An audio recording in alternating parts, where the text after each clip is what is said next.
At the beginning of the story, we are taken to a snowy mountain. We see an injured man resting in a cave. A man called this person a fool. He asked him if he believed that he will be able to escape the inescapable encirclement. The man asked the injured person to tell him where the ancient relic is hidden. The injured man smiled when he heard this. He called the man in front of him an idiot. He asked him if he would give up the location if he was in the same position as him. The injured man appears to have lost both of his arms. His arms were lying next to him and his sword was on the ground. The man's partner was annoyed to hear his response. He called him an arrogant bastard. He wanted to attack our protagonist. The man stopped him. He told him that they need to contact the main squad first. The man took out a magic stone and informed the squad that they have gotten the Northern Phantom. He asked them to confirm their coordinates. The main squad confirmed their coordinates. They told him that they will be there soon. The man told our boy that he is quite persistent. He never expected him to still be alive even after his arms got cut off. He asked the Northern Phantom to tell him the reason why he is after the same relic as the Emperor. His partner said that the Northern Phantom does not have any reason. He said that he is probably trying to annoy them. He told the man that they suffered for many days because of the Northern Phantom. He said that they need to have some fun with him before the main squad arrives. He wanted to pay our boy back for the hardship he made them go through. The man placed his hand on his sword. He asked the Northern Phantom to brace himself. He promised him that they won't stop until he desperately begs them for mercy. His partner said that they need to decide on who will start first. The men decided to flip a coin. The partner said that he is going first if it is heads. While they were looking at the coin, the Northern Phantom picked his arm up with his teeth. He moved it close to his elbow. His arm began to repair itself.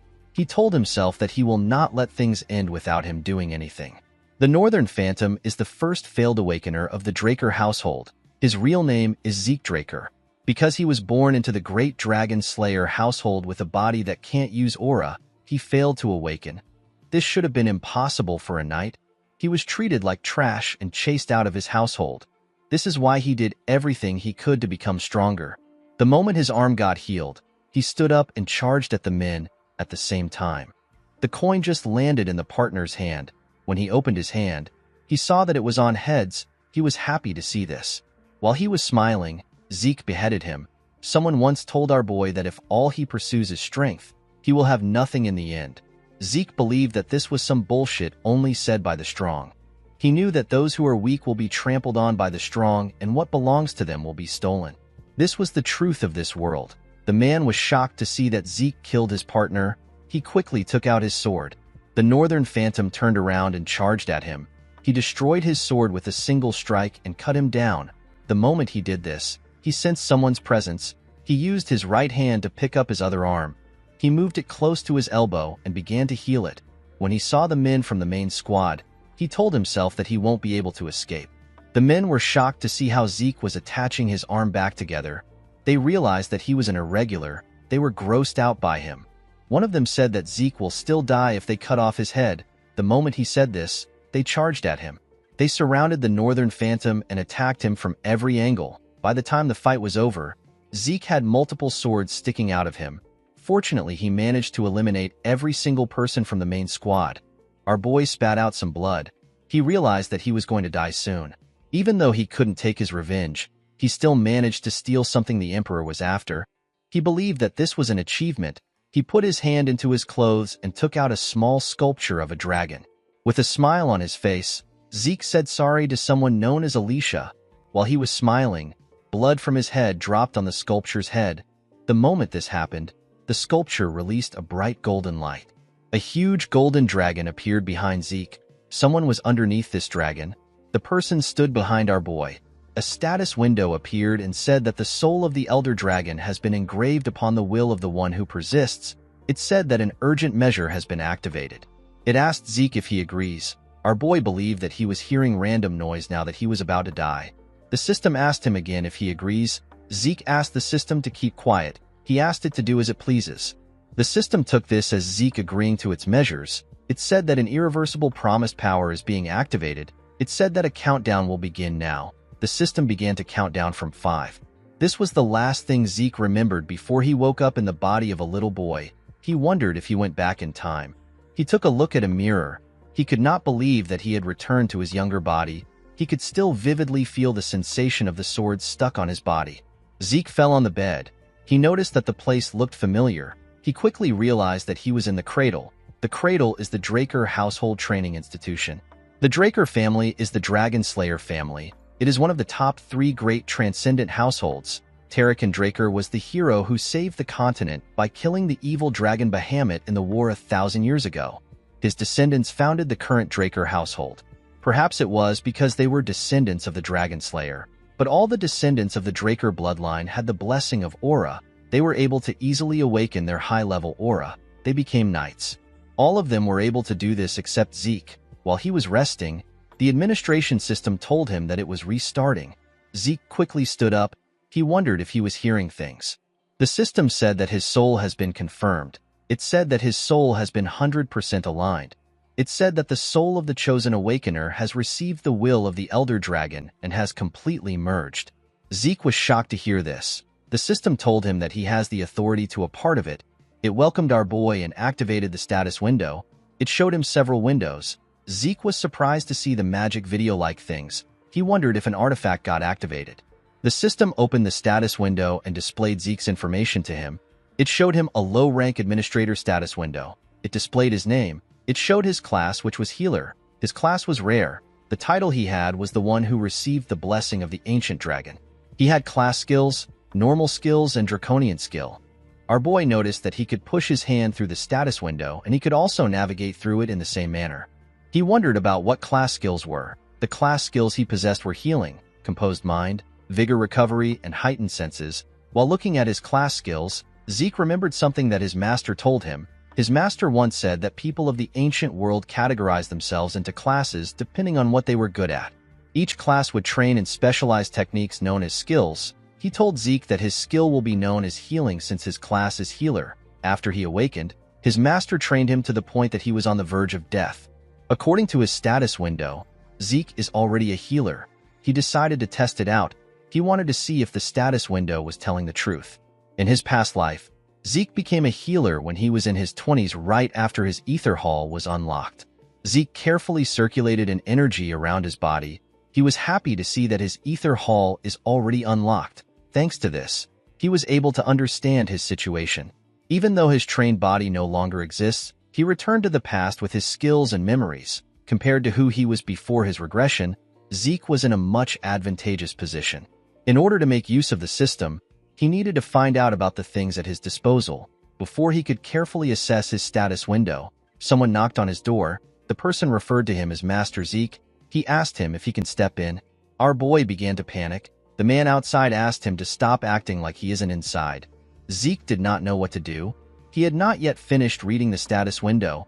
He wondered about how he was going to turn it off. The man opened the door and stepped into our boy's room. Zeke tried to ask him to wait. The man who appears to be his butler asked him about why he is not prepared. He asked him about what he has been doing. This man is Zeke's exclusive servant. His name is Decker. Zeke moved his hand around his status window. He noticed that Decker could not see his status window. He asked him about what he is supposed to prepare for. With a scary look on his face, Decker asked his master if he is really asking him this question. Zeke began to tremble when he saw the look on the man's face. He remembered that he was quite scared of Decker when he was young.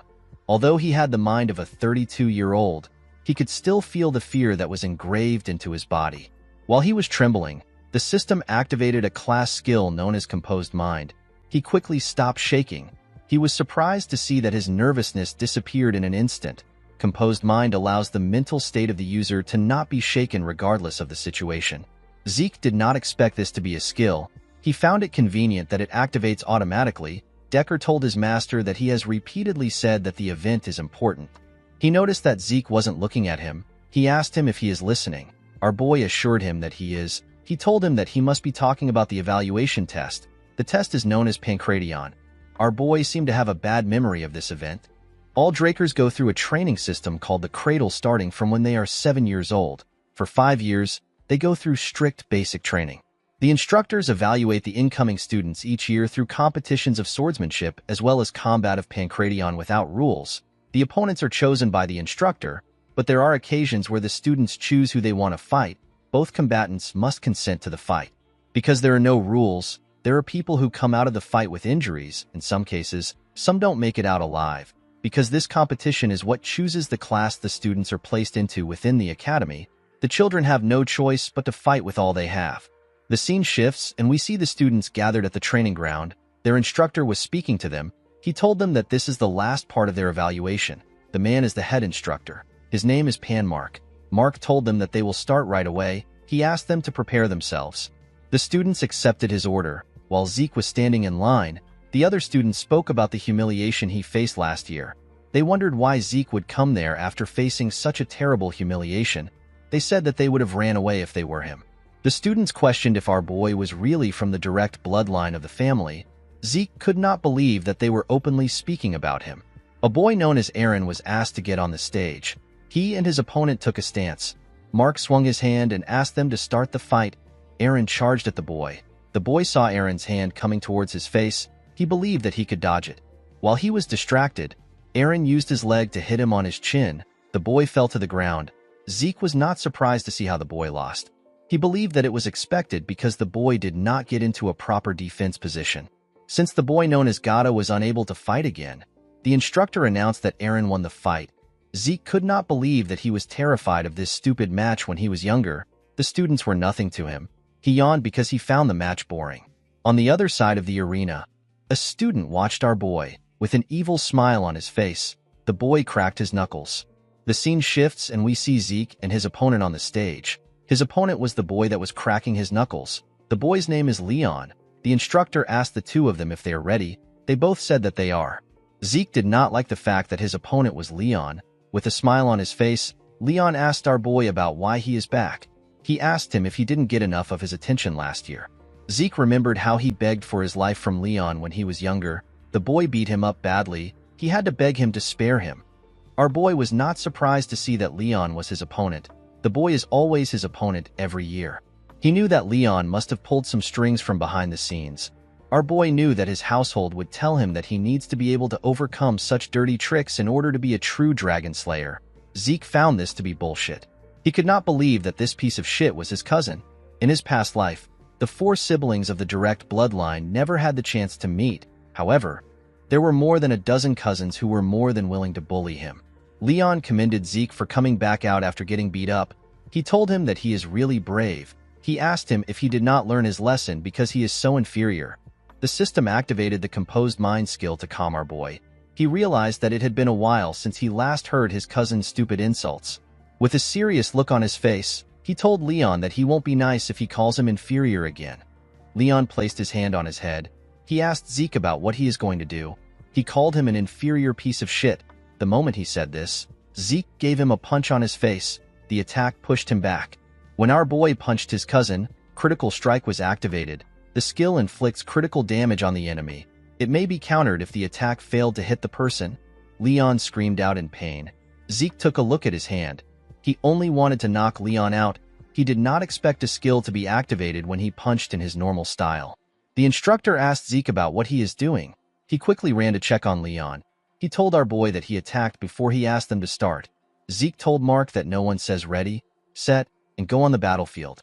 With a smile on his face, he said that the person who hits first has the advantage. Mark became nervous. He noticed that he could sense bloodlust from Zeke. Leon told the instructor that he is fine. He pushed himself up and asked Mark to begin the fight. With a look of anger on his face, he said that he will kill the inferior piece of shit. Zeke smiled when he heard this. He told his cousin that he is too stupid to learn his lesson. The instructor swung his hand and asked them to start. Leon quickly charged at our boy. When he got close to him, Zeke attacked him with multiple punches. Leon was able to block it by putting his guard up. He noticed that Zeke's punches did not have a lot of power to them. He was scared because of the punch our boy gave him earlier. He could not believe that Zeke's fist didn't hurt at all. He was certain that our boy was not a threat to him as long as his guard was up. The only thing he was cautious of was Zeke's left hand counter. When Zeke swung his left hand at his cousin, he dodged it by going low. He could not believe that our boy would use such an obvious attack. He grabbed his leg and tried to push him down.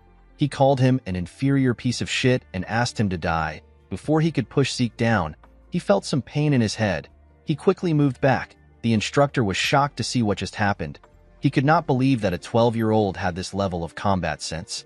The moment Leon dodged Zeke's counter and tried to take him down, Mark assumed that Leon was going to win. However, Zeke punched Leon's chin and got out of his grasp. It was Leon's fault that he let his guard down thinking that he had our boy. However, Zeke was different. He was still composed despite the fact that his counter failed. The concentration and precision needed to inflict such exact and effective damage is crazy. Mark wondered if this is the same Zeke that he knows. Leon was trembling. He had not recovered from the damage. He knew that he needed to create some distance between himself and our boy. Before he could move, Zeke closed the gap between themselves. He hit him in his leg. Leon was shocked to feel the pain in his leg. He wondered about how Zeke was so strong when his body is so small. He charged at him out of anger. Our boy realized that he was able to control his strength when he hit Leon in his leg. When Leon's fist got close to his face, another class skill got activated. The skill is known as Heightened Senses. It heightens his senses temporarily. Zeke saw his cousin's hand moving in slow motion. The feeling of the skill felt familiar to him. Since he had gotten used to controlling ether, our boy decided to end the fight. He covered his arms with the energy and grabbed Leon's hand. He slammed the bastard on the ground with a large amount of force. The instructor was shocked to see this. A skill known as Precise Stab got activated.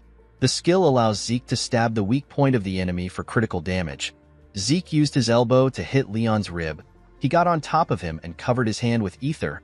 He grabbed his neck and told him that even an idiot like him will be able to learn his lesson. The moment he said this, he began to punch Leon on his face. The boy begged him to stop, but Zeke did not listen. He continued beating him up. The instructor and the other students were shocked to see this. After beating him to his satisfaction, he stood up. Leon's body was covered in his own blood. Zeke told the bastard that this is what happens when he messes with him. After beating the shit out of his cousin, Zeke felt that his head was clear now that he had let out some sweat. He turned to the students and told them that he can now recognize them. He asked them to stop eyeballing him. He asked them to come to the stage if they have something to say. A boy with red hair stood up and called out to Zeke. He told him that he will choose him as his Pancration opponent. He said that he has something to say. This boy is Jakin Vardek. He is also Zeke's cousin. Our boy told him that he accepts his challenge. He told him that the fight will be too boring if it is only him. He asked someone known as Liam Stone to join Jakin. Liam is Jakin's servant.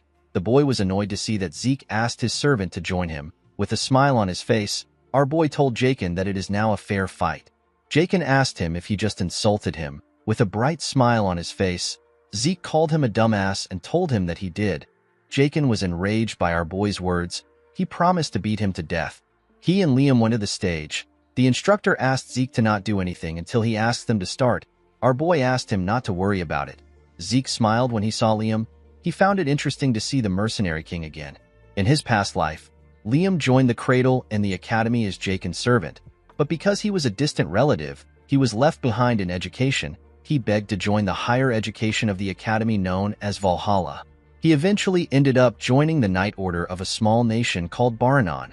Once Baranon fell, Liam became a mercenary. In those chaotic times, people flocked to the strong. With his long tenure as a mercenary, he became a Red Knight and started his own stone mercenaries. He united the three largest mercenary groups and was soon called the Mercenary King. As the Empire hired the stone mercenaries, Liam entered the Continental Wars. Our boy and the Northerners faced Liam as a foe. Zeke smiled when he thought of this. He realized that their relationship can be different in this life. The moment he thought of this, Mark asked them to begin. Jakin quickly charged at our boy. He attacked him when he got close to him. To the idiot's surprise, Zeke caught his fist. With a scary look on his face, he reminded the boy that he asked him to fight with Liam. Jakin took his hand back. He told Zeke that he will not play along with his cheap tricks. He quickly used his leg to attack our boy. He felt a large amount of pain in his leg. He quickly moved back. Zeke covered his elbow with ether and used it to block the attack. He advised his cousin to look properly before attacking. The pain in his leg was quite much. He wanted to take a look at it. The moment he looked at his leg, Zeke charged at him. He asked him if he is looking away. Jakin quickly put his arms up to block the attack. Immediately he did this. Zeke told him that he is too scared. He hit his injured leg when he said this. He told Jakin that he couldn't even predict this feint. He told him that this is the reason he asked them to fight together. He moved to his side and gave him a heavy punch on his ribs. Jakin spat out some blood.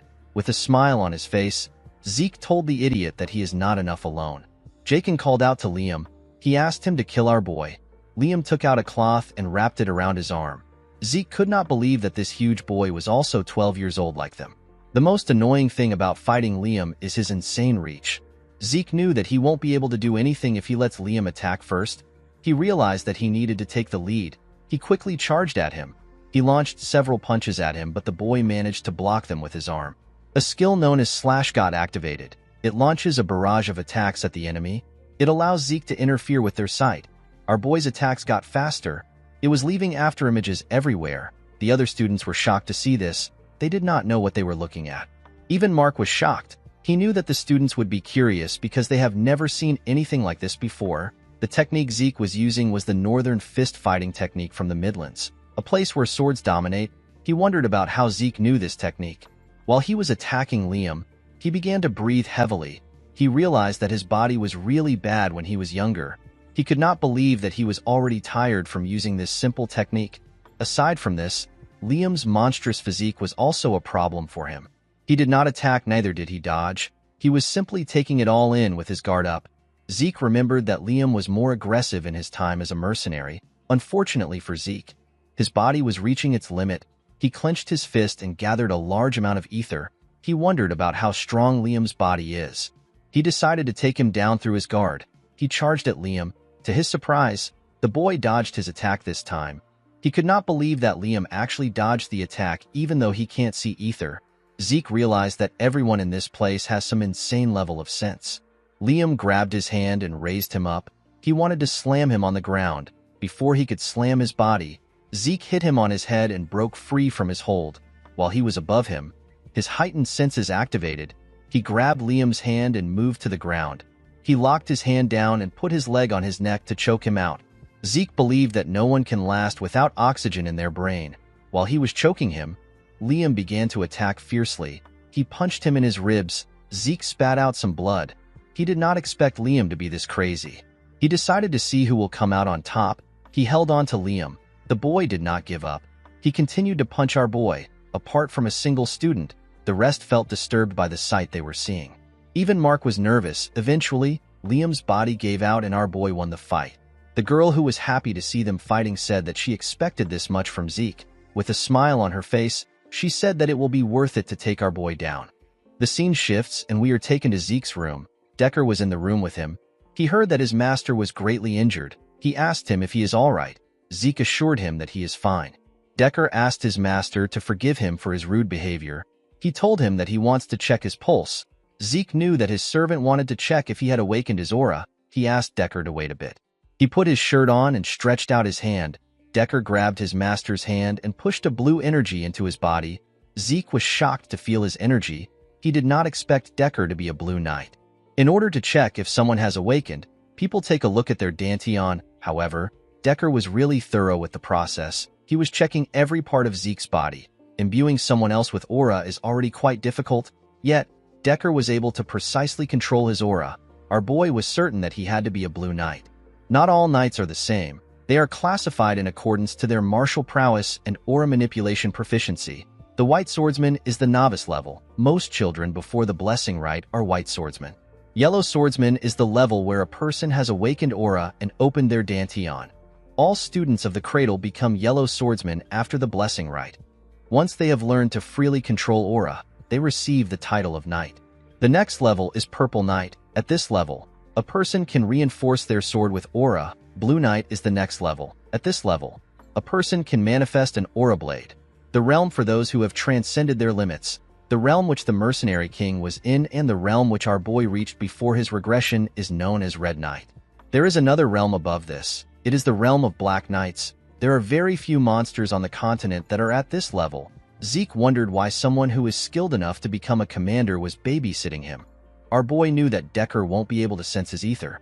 This is something only 2 people in the entire world can use. Decker let go of his master. He asked him if he is hiding anything from him. Zeke asked him if something is wrong. He asked him if he is also hiding something from him. Decker did not know what to say. Our boy told him that he was simply joking. Decker asked his master about the reason why he suddenly changed. Zeke told him that he is asking the wrong question. With a scary look on his face, he told his servant that he should be asking him why he changed now. He assured him that many more things will change from now on. He said that things are simply going to be in their rightful place. He told the man that he simply needs to follow him. Decker bowed his head and told his master that he understands. He revealed to him that he has already prepared the training room he asked for. Zeke told the man that he likes the fact that he is always fast. Decker told his master that he will see him later. Our boy stepped out of the room and asked the man to rest. Zeke realized that he needed to keep Decker close in case he was ordered to keep an eye on him. He wanted to get some information out of the man. The problem our boy had was that he did not know who ordered Decker to keep an eye on him. He was certain that it was not someone from his mother's family. He believed that it must be one of his siblings. When Zeke arrived at the training room, he took a look around. He was surprised to see how big a personal training room is. He said that his household really lives up to its name. He decided to check out the system before he starts training. The system presented his information to him. Zeke noticed that his slash skill is now at the proficient stage. He wondered if his skills go up the more he uses it. He remembered that the skill was naturally activated based on his actions. He wondered if he already had the skill before his regression. He wondered if another skill will be added if he learns something new. He was also curious about the difference between skill and class skill. He knew that the two of them were activated in the same way. He noticed that the draconian skill was locked. The system told him that he is unable to view the skill. It told him that he needs 10 points to unlock it. When he tapped on karma points, the system informed him that he can earn karma points by killing monsters. He currently had 0 karma point. Zeke remembered that there are a large amount of monsters in dungeons. Unfortunately, he has to be on the level of a purple knight before he can get into a dungeon. Zeke was more curious as to why he regressed to the past and what the system is. The skills and the class made him realize that his current situation is related to the ancient relic. However, he had very little information about the relic. Our boy decided to not think too much about it. He picked up a sword and said that he is willing to use anything to become stronger, whether it is the system or a Draker. There are 2 known powers in this world, the aura of the knights and the mana of the mages. Knights reinforce their aura in their dantian, while mages handle their mana through circles. The 2 powers are on opposite ends of the spectrum. If you awaken one, you cannot awaken the other. Unfortunately for Zeke, he was not able to awaken neither his dantian nor his circle. He was abandoned by his household. He met his master during his vagabond days. His master taught him a lot of things, but the most useful thing he taught him was healing in the Ether Hall. Through the Ether Hall, which his master developed, Zeke was able to handle the energy of nature, which is known as ether. Zeke and his master are the only ether users in the world. After training for 2 hours, our boy's hands were covered with blood. He felt like he was going to collapse. He decided to end his training for the day.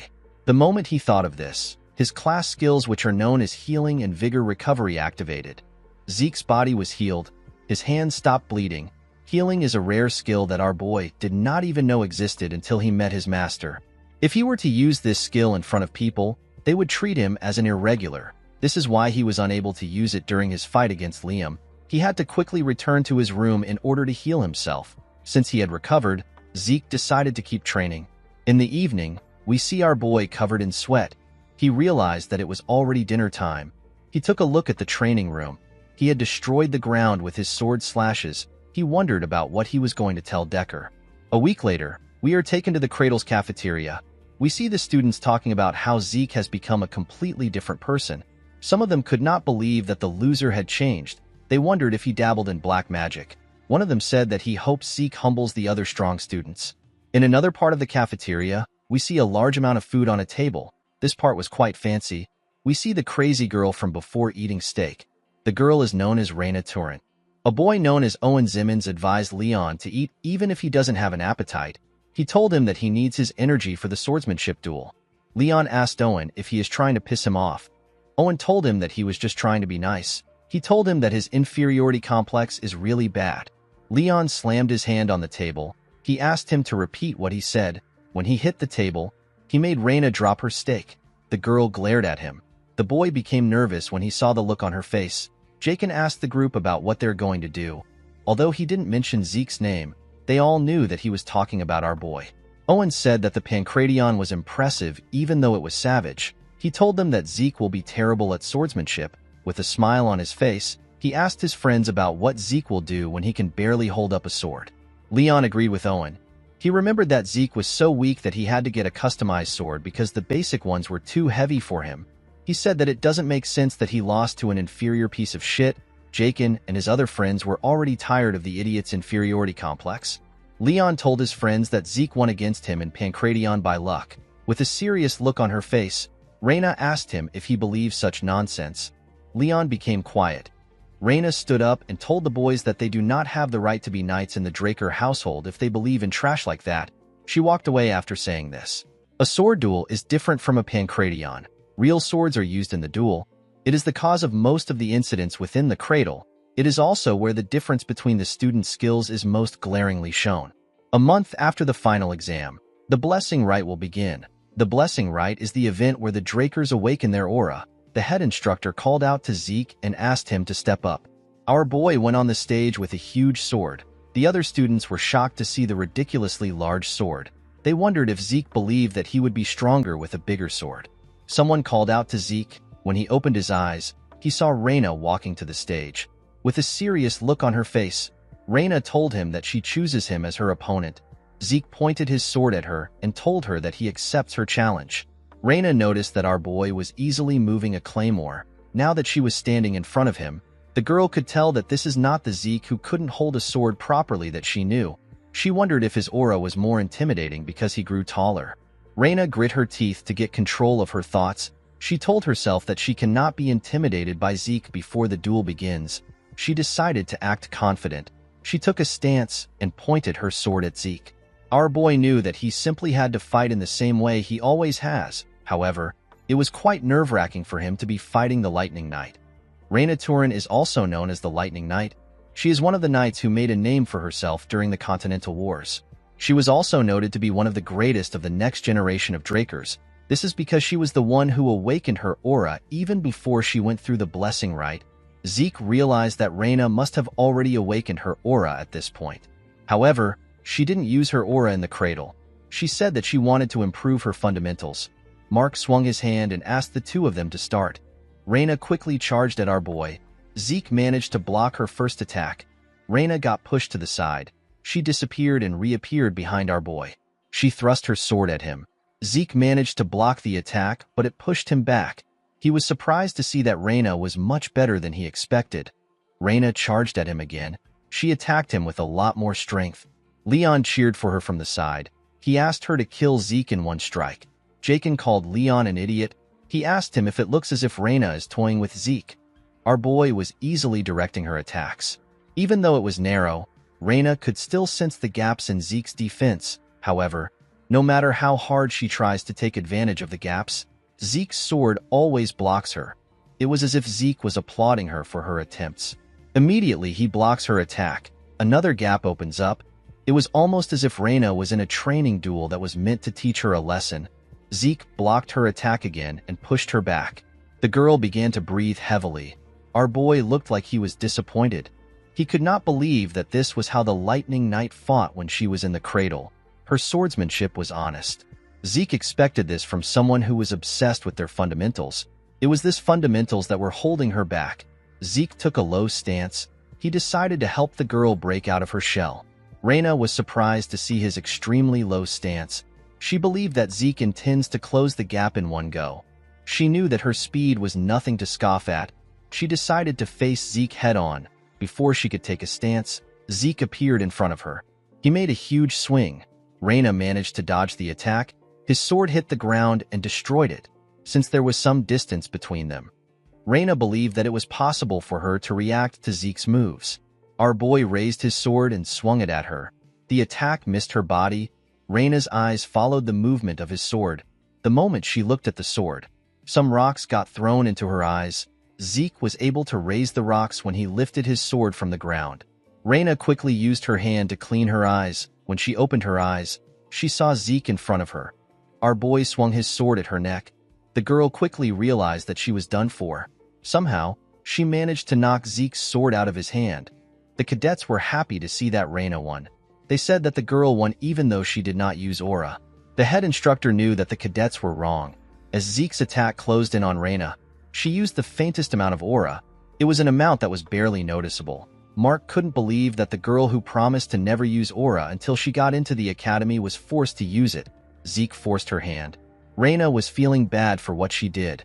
While she was thinking, Zeke appeared in front of her with his fist. He asked her about what she is doing. He told her that the fight isn't over.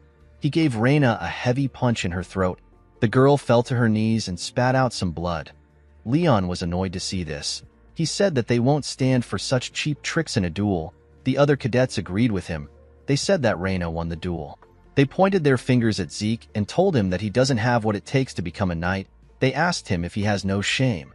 Our boy did not care about what they were saying. While Reina was struggling to get up, Zeke asked her if she wants to continue. Reina realized that she hasn't lost yet. She understood that Zeke only struck her because she let her guard down. The girl realized that Zeke would have killed her if he was using a dagger when he attacked her. She told him that it is her loss. The other 3 boys were annoyed to hear what she said. The head instructor announced that Zeke won the fight. The cadets could not believe that someone who used to be called a human scum a few days ago achieved victory against one of the most talented children among the famed houses. In the next scene, we are taken to a ruined town. We see the town burning and the castle ruined. Some soldiers were dumping the corpses into a large hole. They had dumped several bodies into the hole. Inside the castle, we see a man wearing glasses talking to a red-haired man.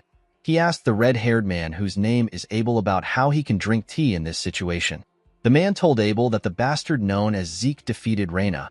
Abel placed his tea on the table and told the man that he is always serious. He stood up and asked the man about the amount of time they have before the blessing rite.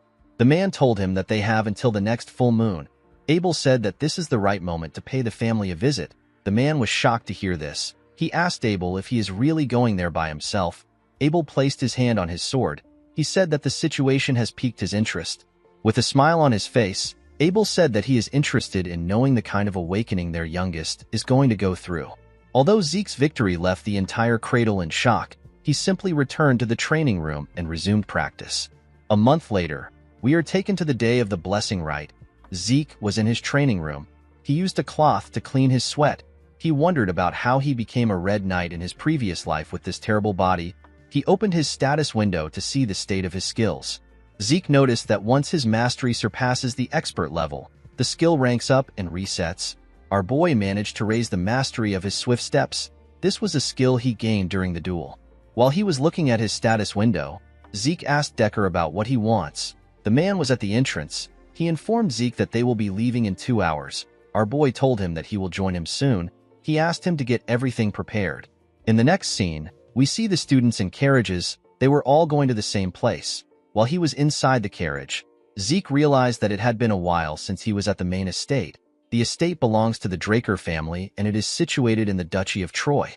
Although the family's main residence is located in the heart of the continent at the Four Seasons Fortress in the Midland, the blessing rite must be held at the main estate where the legend of the Dragon Slayer began. The main estate is known as the Dragon's Nest Lair. The cadets gathered inside the building. While looking around, Zeke realized something. All the onlookers were famous people that you hear about from the Continental newsletter. Our boy knew that his family must have also sent some informants to keep an eye on him. Zeke did not really care about what their intentions were. He knew that they would ignore him once they see him fail his awakening. The moment he thought of this, he saw something shocking. He was quite angry to see that a certain bastard came to the blessing rite. The person he was looking at greeted the other people around him. The person was asked about why he came to the blessing rite. He was asked if someone in the class caught his eye. The man said that he is there for other reasons. With a smile on his face, he said that his adorable youngest brother is in this class. This man is the second son of the Draker family. His name is Abel Draker. He is also known as the Lion Blade. Zeke glared at his elder brother. He referred to him as the Butchering Knight. He quickly turned his head away. He knew that there was nothing he could currently do to Abel. Zeke knew that Abel would have never come to see him during the blessing rite in his past life. He wondered if his actions changed the future. Our boy clenched his fist. He realized that this might be his chance to achieve something. The head instructor announced that they will now begin the blessing rite. He asked the cadet known as Aaron to step out. The boy moved close to a huge bowl containing some glowing water. Behind the bowl was a large knight statue. Aaron placed his hand into the water. He reached out to a pin in the water. He allowed the pin to prick him. The moment his blood got mixed with the water released some energy that flowed into Aaron's hand. The energy moved into the boy's body and began to circulate inside him. Through the blessing rite, every member of the Draker bloodline awakens their sealed aura when it is time for them to graduate from the cradle at 12 years old. Compared to ordinary knights who awaken at the age of 20, this method was incredibly fast. After Aaron left, another cadet was called to awaken his aura. Among the cadets, there are a few rare cases where someone awakens something else along with their aura. They awaken a trait of the Dragon Slayer known as mana inhibition. They will become at least as strong as Yellow Knights. There are even some who rival Red and Black Knights. These cadets undergo a pure blood awakening. Everyone in the building wondered why the mana lamps went out. They noticed that the statue's sword was releasing a red bright light. It turns out that Reina had undergone a pure blood awakening. Mark asked someone to bring the gloves for him. Those with mana inhibition will require special gloves made by their family, or else they won't be able to live a normal life. When one is able to prove that they are of pure blood descent, they are conferred the Draker name. They are also provided with the unimaginable support of the family and countless benefits. After Reina's awakening, the nobles became excited when they saw who was next. They wondered about how the person would awaken. One of them said that it will be a pure blood awakening since the person beat Reina. The person they were talking about was Zeke. Our boy smiled when he saw the statue. He never expected that he would be standing in front of the statue again. The last time was horrible for him. Even though the blessing rite was the only thing that pushed him through the cradle, he failed to awaken and was subjected to mockery. However, things were different in this life. Not only can he heal, but he can also manipulate ether. On top of this, he didn't give up and surrender. He stood up for himself with his own will. Because of the things he had done in this life, Zeke hoped that the bronze statue would take care of him. When he put his hand into the water, the statue began to shake. Zeke became excited. Unfortunately for him, the statue stopped moving. Everyone was shocked to see this. It had never happened before. Abel also wondered about what was happening. Zeke became angry. He realized that he should have never expected things to change. He became too confident thanks to his brother. The onlookers could not believe that Zeke failed to awaken. They did not believe that such a thing was possible. They said that the blood of the family head was not enough to remove the cursed blood in Zeke. One of them said that our boy must have won against Reina with a trick. They called Zeke an embarrassment to the family. Zeke gave someone the cloth he used to clean his hand. He said that this people don't change.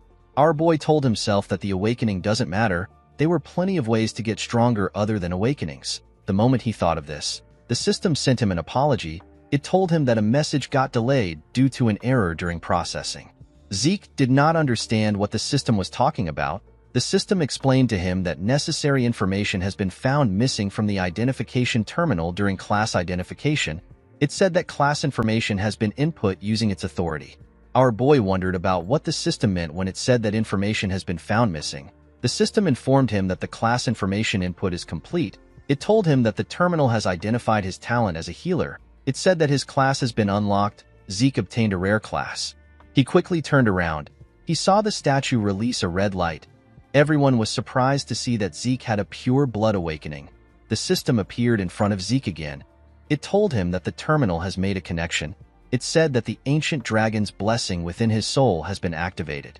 The sword of the statue released a bright golden light that shined upon Zeke. The system told our boy that the talent of kin has been activated. It said that the awakened talents are been combined.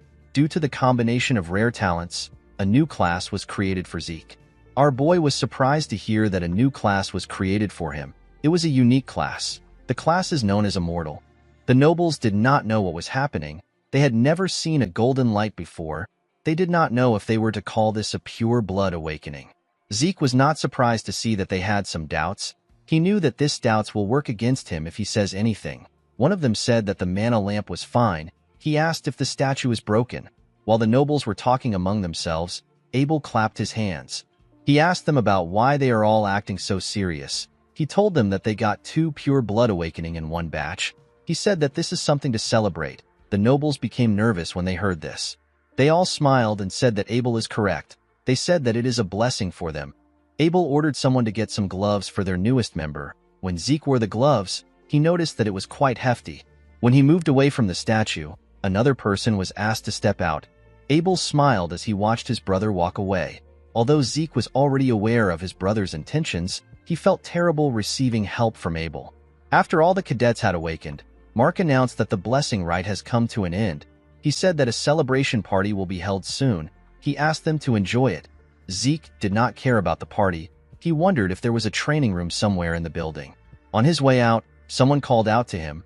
Our boy was shocked to hear the person's voice. He did not expect the person to approach him. The person turned out to be Abel. The Lion Blade asked his younger brother about where he is going to when the party is about to begin. He stretched out his hand and congratulated Zeke on his pure blood awakening. Our boy did not expect him to go for a handshake. He knew that his hostility for Abel will show if he refuses. He decided to play along. When he raised his hand, he remembered something that happened in his past life. Zeke stopped moving his hand. Abel was surprised to see this. Our boy put his hand down. With an odd smile on his face, Abel told his little brother that this is awkward, even if it was for saving face. Zeke was not willing to shake his scum brother. Abel told him that it is fine. He said that he will settle for seeing his face. He tapped Zeke on his shoulder and told him that he will see him again. With a look of anger on his face, Zeke said that he will see him too. At the party, the nobles rejoiced at the fact that they experienced 2 pure blood awakening. One of them said that Zeke's golden light was quite shocking. This is because this is the first time it was happening. They wondered about where Zeke was. The scene shifts and we are taken to our boy's room. He took off his gloves and jacket. He was relieved to be inside the room. He felt suffocated in the hall. Zeke took a look around. He wondered about why he was fine. All pure bloods have the ability of mana inhibition. It is the ability that proves that a person is in opposition of the dragon, which is the source of mana. However, because most machines use mana as their fuel, a pure blood requires the use of the house's gloves. Zeke knew that he should have been experiencing some problems the moment he took off the gloves. This means that he was not a pure blood. He opened his status window. It was much different from before. He got the ability of mana reflection and not mana inhibition. He sat down to check his skills. Mana reflection allows him to create a distortion field to nullify nearby mana. Because the mana lamps were fine, Zeke believed that the skill was not a passive one. Our boy also noticed that he was a rare healer before the rite. Now he is a unique immortal. All the graduates had regular awakenings with blue aura. Only Reina had a red pure blood awakening. Zeke's awakening was red at first, then it later turned gold. Our boy wondered about what it meant. He remembered that the system said that the classification terminal lost critical information. He wondered if the bronze statue was the classification terminal. As soon as the system put in the information, the halted bronze statue began to emit a red light. When he remembered this, Zeke understood what happened. He realized that the bronze statue does not determine whether or not a person is awakened. It determines the user's class. Red is for rare class and gold is for unique. Zeke remembered that the bronze statue is an ancient relic used even before the time of the founder of the family. The concept of class does not exist anymore, so the statue was only used to check if one has awakened or not. The family has mislabeled the red light shown as a sign of pure blood awakening instead of rare class. Zeke could not believe that no family had ever realized this. He noticed that he had also acquired some karma points. He got 100 karma points. He decided to use 10 points to view his draconian skills. The system told him that he can now browse through his list of skills. His draconian skills were all at level 1. He got a skill called Dragon Eyes. The skill allows him to view detailed information of an individual after careful observation. He needed 20 points to unlock this skill. He received a skill called Might of the Dragon. The skill allows him to make his enemies surrender with his aura. He needs 30 points to unlock this skill. The third skill he received was Devour. It allows him to eat and digest a lot. It will cost Zeke 50 points to unlock this skill. Zeke understood the abilities of Dragon Eyes and Might of the Dragon, but he did not understand why he would need a skill like Devour. He decided to get something that is obviously good. He did not want to take a chance. He unlocked the Dragon Eyes and the Might of the Dragon. He believed that the Might of the Dragon was too dangerous to use here. He decided to activate the Dragon Eyes. His eyes turned gold. They looked like that of a dragon. He looked around to see what would happen. He expected to get more details from his surroundings, but nothing happened.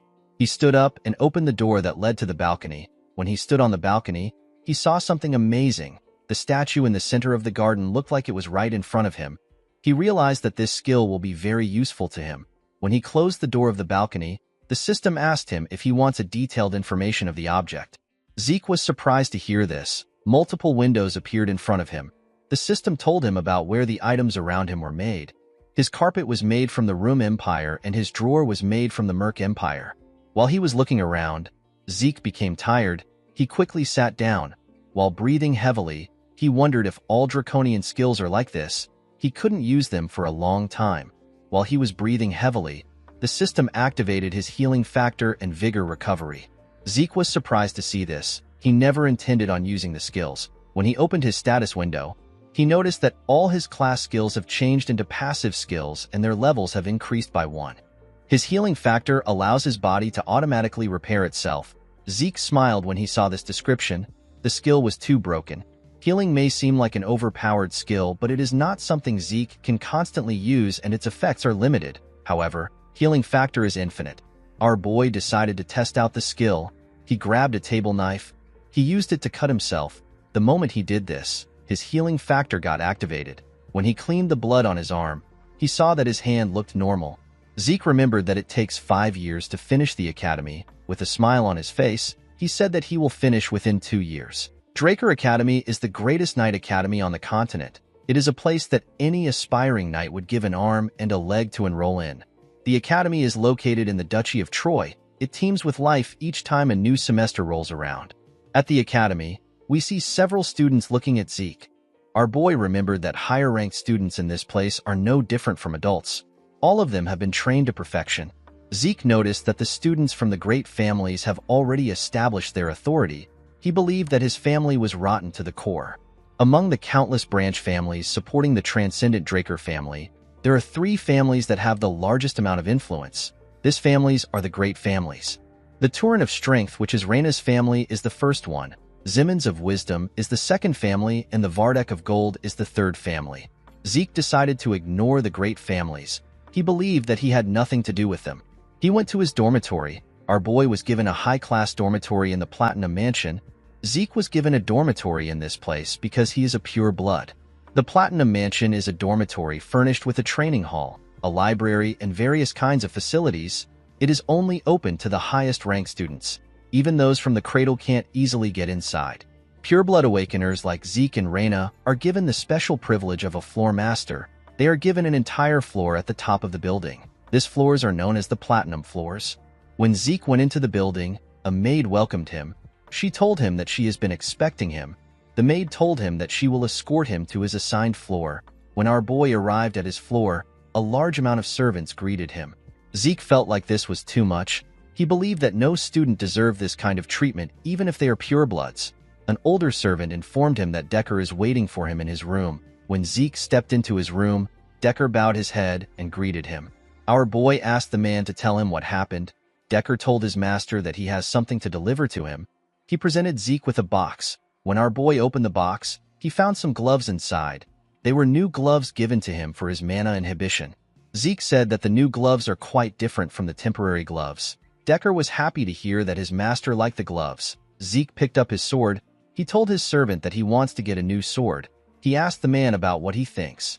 Decker said that it is an excellent decision. He explained to his master that the Duchy of Troy is close to the Giant's Mountain. It is abundant with good quality iron and excellent craftsmen. People even say that the first weapon of an academy alumni is always a Trojan. Decker assured his master that he will find a decent craftsman. Zeke asked him not to worry about it. He said that he already has someone in mind. He wrote the person's name in a paper. With a smile on his face, he told Decker that he will meet the person himself. He asked the man to set up an appointment for him. He stretched out his hand and gave the man the paper. Decker quickly opened the paper. He saw the name of Galleon Halberd. He said that he has never heard of this name before. He assured Zeke that he will contact the person immediately. He reminded our boy that classes are starting tomorrow. He asked him to review the relevant documents beforehand. Zeke told him that he will do it. While he was reading the documents, Zeke realized that he has a lot of freedom to develop his draconian skills because the Platinum Floor is completely isolated. The moment he thought of this, someone knocked on his door. He asked the person to step in. A maid informed Zeke that Reina has sent him a dinner invitation. Our boy found this odd. He asked the maid to take him there. When Zeke arrived at the top of the building, he saw something weird. He saw members of Reina's gang standing behind her. The girl was sitting.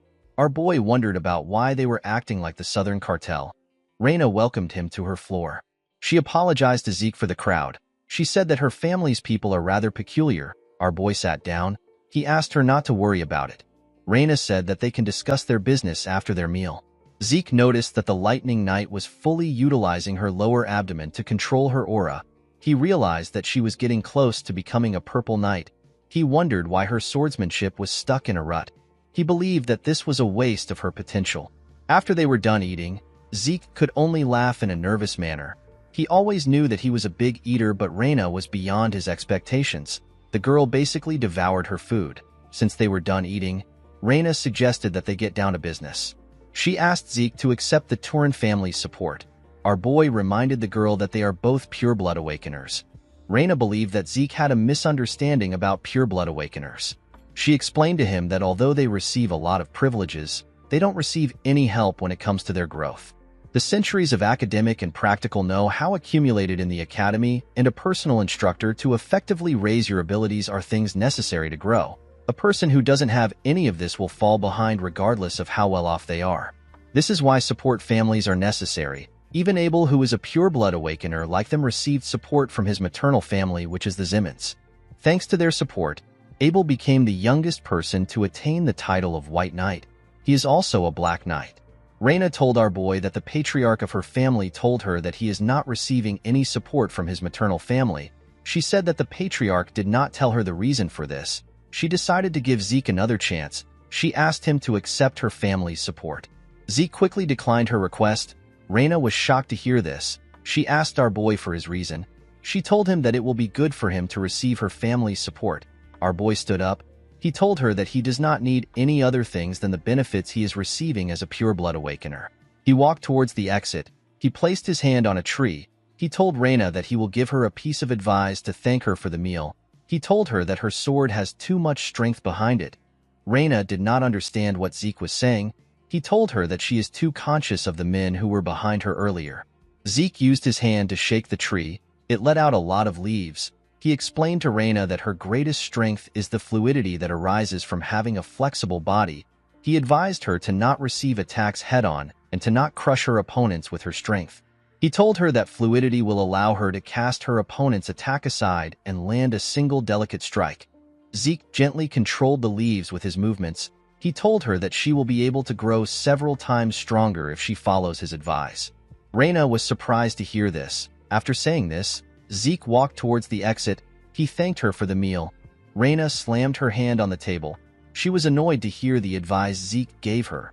The Turin family is the herald of strength. Reina believed that she was simply following her family's tradition.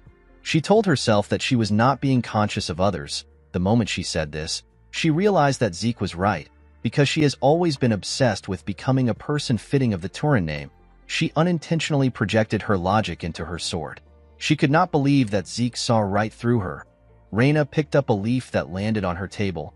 She remembered that everyone praised her as a genius when she was younger. Nobody advised her. Reina wondered about who our boy truly was. In the next scene, we see Zeke stretching his body. He realized that all his changed class skills have insane performances. He could not believe that he was fine even after training all night. Zeke was fine because of his class skill known as infinite stamina. Any fatigue will be offset quickly by an infinite amount of stamina. The skill is a passive skill. In his past life, Zeke saw the academy as hell itself, but now that he is a pure-blood awakener, this place is like heaven to him. Although money and power wasn't everything, they were still nice to have. While our boy was walking, someone called out to him. The person turned out to be Owen. The boy asked him if he is also part of the special class. Owen Zimmons is the third son of the Zimmons family. Plans and schemes are the specialty of this family. Owen used others to bully Zeke and cunningly maintained his own image. The boy told Zeke that he invited him for dinner last night, but he didn't reply. He asked our boy if he did not receive his invitation letter. Zeke wondered why Owen was trying to act friendly. With a smile on his face, our boy told him that he must be referring to the letter he saw on his desk. Owen asked him about why he did not reply. Zeke told the boy that he is funny. With a serious look on his face, he asked Owen to tell him why he needs to reply to every single letter. A huge boy stepped out. He told Zeke that he is being rude even though his master is showing him kindness. Zeke asked the boy for his identity. The huge idiot laughed. He could not believe that Zeke didn't know him. He said that those from the cradle aren't worth much. Our boy immediately understood that he was talking to an idiot. He turned around and told the boy that he understands he is trying to look good in front of his master. He asked him to remember who he is talking to. Before Zeke could leave, the idiot attacked him. Zeke managed to block the attack with his hand. The attack pushed him back. From the attack he received, Zeke realized that the high-ranking students are capable of basic aura manipulation. The huge idiot introduced himself as Durbin Roswell. He is also known as Durban the Mighty Tree. He told Zeke that he will be teaching him some manners in place of his master. Our boy smiled when he heard the idiot's name. He could not believe that a cadet who isn't a knight has a pseudonym. He charged at Durban. He called him a joke. Zeke gave the idiot a heavy punch on his stomach when he got close to him. He spat out some blood. The attack sent him flying. He got slammed to the ground and lost consciousness. Zeke asked the other students if they want to go next. He asked Owen to pick someone. Owen moved close to our boy. He told him that he likes to bask in his own glory. Zeke called the boy a joke. Draker Academy is largely split into two classes. There is the normal class where people are taught that they can overcome their lack of talent with efforts. Due to this, they follow a strict regimen from early morning to late night. The other class is the special class. Students of this class can choose their subjects freely outside of basic subjects. Even within the academy, the place where the greatest elites gather is the special class. Due to this, Zeke had some expectations for the class. To his surprise, most of the people in the class are just the alumni of the Cradle. Our boy believed that this was actually the Cradle class, not the special class. The instructor in the class asked the students to keep quiet. He told them that someone special has come to encourage the freshmen of the special class. He said that the person was the commander-in-chief during the Eastern Empire War 20 years ago, and he is also the hero that stopped the Empire's invasion with his resourcefulness. The students became excited when they heard this. An old man stepped into the class. The instructor asked the students to welcome Dean Howard Draker. With a smile on his face, the man greeted the students. This man is the dean of the academy. He is also a war hero. People worship him as a war hero and a tactical genius. But the truth was that the information he leaked to the enemy for his own survival just happened to throw the enemy into chaos. Howard was simply a traitor that got lucky. Zeke was aware of this fact. He remembered that Howard was the main perpetrator that got him kicked out of the academy. Our boy lost the only place where he could belong and ended up wandering around the Duchy of Troy. He eventually got captured by slave traders and got sold off to the Southern Cartel. Zeke promised to pay Howard back for what he did. After the dean left, the instructor asked them to take his words to their hearts. He told them that they will begin basic classes immediately. He asked them to take their swords and head to the arena. At the special class indoor arena, we see the students on a line. Zeke couldn't believe that the special class still has to learn the basics of dragon slaying. Due to the fact that he couldn't use aura in his past life, he spent 2 years learning what would have taken the average person 3 months to learn. Zeke hoped that the class would be easy. A blond man welcomed the cadets. He introduced himself as Andre Draker. He told them that he will be teaching them the dragon slaying basics. The cadets were surprised to see that someone so young was their instructor. Andre is also known as the Rose Knight. Even though he was not a pure-blood awakener, he graduated early from the academy and he graduated from Valhalla as the valedictorian.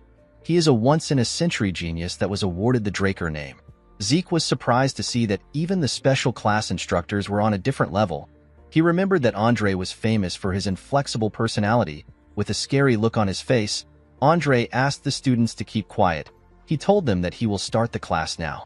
He asked everyone to draw their swords. The cadets immediately obeyed his order. When Zeke was about to take his sword out, Andre saw him. He asked him about what his sword is. Our boy took out his huge sword and freely swung it around. He told Andre that this is the sword he is using. Andre asked our boy to come to the stage. He asked Zeke if he is not aware of the fact that he must pick a sword that suits his body. Zeke already knew that Andre would complain. He purposely made sure to stand out when drawing his sword. With a smile on his face, our boy told his instructor that he can beat him with his sword. Zeke believed that it will be faster for him to show Andre his skills. Andre was surprised to see that a cadet would challenge his authority. He glared at Zeke to instill fear in him. The class skill known as Indomitable Mental Defense got activated. It prevented Zeke from feeling any fear. Andre told our boy that he understands if he wants to learn with his body. Zeke was happy to see that he bit his bait. Andre took out his sword. He told our boy that if his blade manages to touch his body, he will be exempted from the punishment for his rudeness. He told him that he will also be exempted from the Dragon Slaying Basics class. Andre assured Zeke that he won't use aura on a cadet. Our boy was happy to hear about class exemption. He was certain that he could beat Andre since he knows his weakness. But he couldn't do anything reckless because Abel was keeping an eye on him. Zeke knew that it will be dangerous for him to garner attention the same way he did in the cradle. He decided to just graze Andre's clothes and lose. He picked up his sword and took a stance. He charged at Andre's neck at a crazy speed. The instructor easily blocked the attack. Zeke was not surprised to see this. He already knew that a blue knight will be strong. He realized that this fight wasn't going to be as easy as he wanted. He began to attack Andre more fiercely. He attacked him from different angles. The instructor still managed to block the attacks. The other cadets were surprised to see the level which an official Draker Knight was at. They could not believe that Zeke has not managed to touch him even after 30 minutes. Andre made a huge swing that pushed Zeke back. The moment he did this, his hand began to shake. He was shocked to see the ridiculous amount of stamina that Zeke had. Even though he was suppressing his aura, he did not think that it would be possible for him to be losing to a cadet. While breathing heavily, Andre said that the existence of pure-blood awakeners is unfair. Zeke was not surprised to see that Andre still had the same poor stamina. He knew that the instructor was at a bigger disadvantage because he was suppressing his aura. The Draker aura cultivation method is known for its peculiarity. A person must activate their aura during training, during daily tasks, and even when eating and sleeping. A person must maintain it as if they are breathing. In other words, Andre is basically holding his breath. Zeke charged at him. The instructor managed to block his attacks. He pushed him back. Although our boy planned on losing, it didn't feel right for him to lose this way. He charged at Andre again. He decided to force him into using his aura. Andre still blocked his attack. Zeke realized that creating situations that can be easily handled is useless. He knew that he needed something that will make Andre unconsciously use aura. He needed to create an extreme situation. The instructor pushed him back again. Before his legs could touch the ground, he charged at Andre again with a crazy speed. The instructor was shocked to see how fast Zeke was. He quickly realized that he was using swift steps. Our boy ran around his instructor. He wanted to confuse him. Andre couldn't believe that a cadet knew how to use swift steps. While he was trying to follow our boy's steps, he appeared behind him like a grim reaper that wanted to take his life. His critical strike got activated. The moment it got activated, Andre sensed his presence. He quickly turned around. Unfortunately for him, it was too late. The sword was about to cut him. Andre quickly took a step back in a skillful manner. He raised his sword. He decided to use the dragon-slaying arts. He used the first verse of Chapter 1. The skill is known as Sky Slice. Zeke smiled when he saw this. He quickly raised his sword to block the attack. Andre's attack pushed him back. Aside from Reina, the other members of the three great families were happy to see what happened. Although he managed to block the attack, his sword got broken. The pain was more than he expected. Our boy still had a smile on his face. His healing factor got activated. Zeke threw away his sword.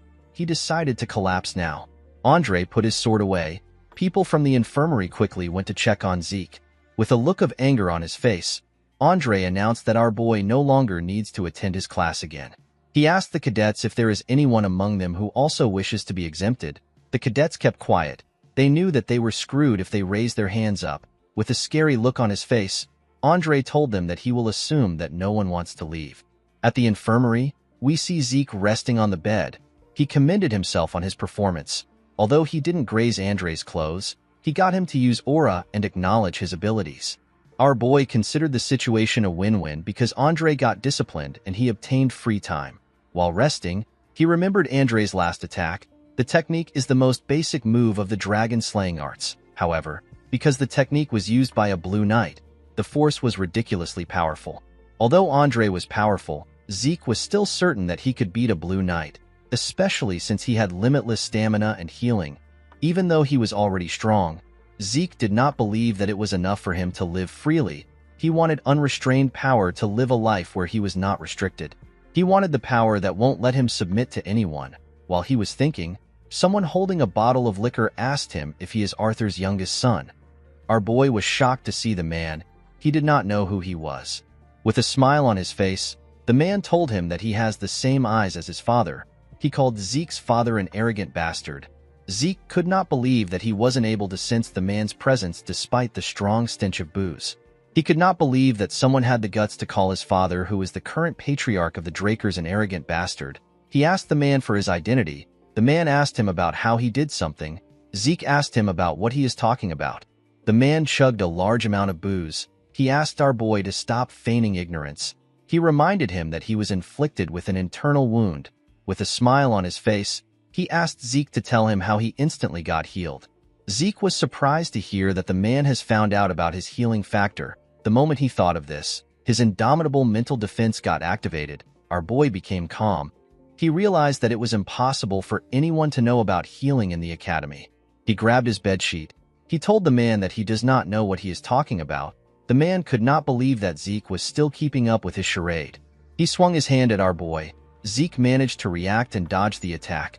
The man's hand cut through the pillow and the bed. Our boy assumed that the man was an assassin. He quickly threw the bedsheet at him. It covered the man's face. The man said that our boy has some tricks. Zeke grabbed his sword. He quickly activated his swift steps, his precise stab, and his critical strike. He charged at the man. His instincts were telling him that he will die if he does not kill the man now. To his surprise, the man stopped his sword with his hand. He commended our boy on his ability to adapt to the situation. He pushed Zeke's sword down. Our boy could not even move it. With a smile on his face, he told Zeke that he fights like a mercenary. Our boy was shocked to hear this. He wondered about who the man was.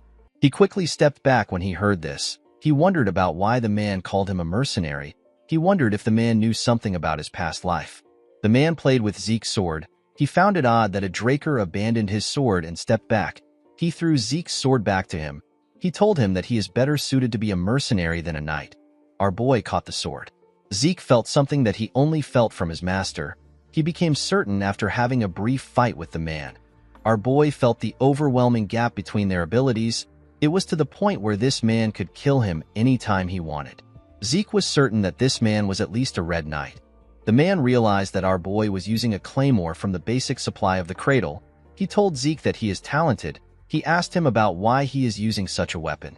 The moment the man asked his question, someone opened the door. The person seemed to have been searching for the man. The person turned out to be Andre. Zeke wondered why the instructor came there.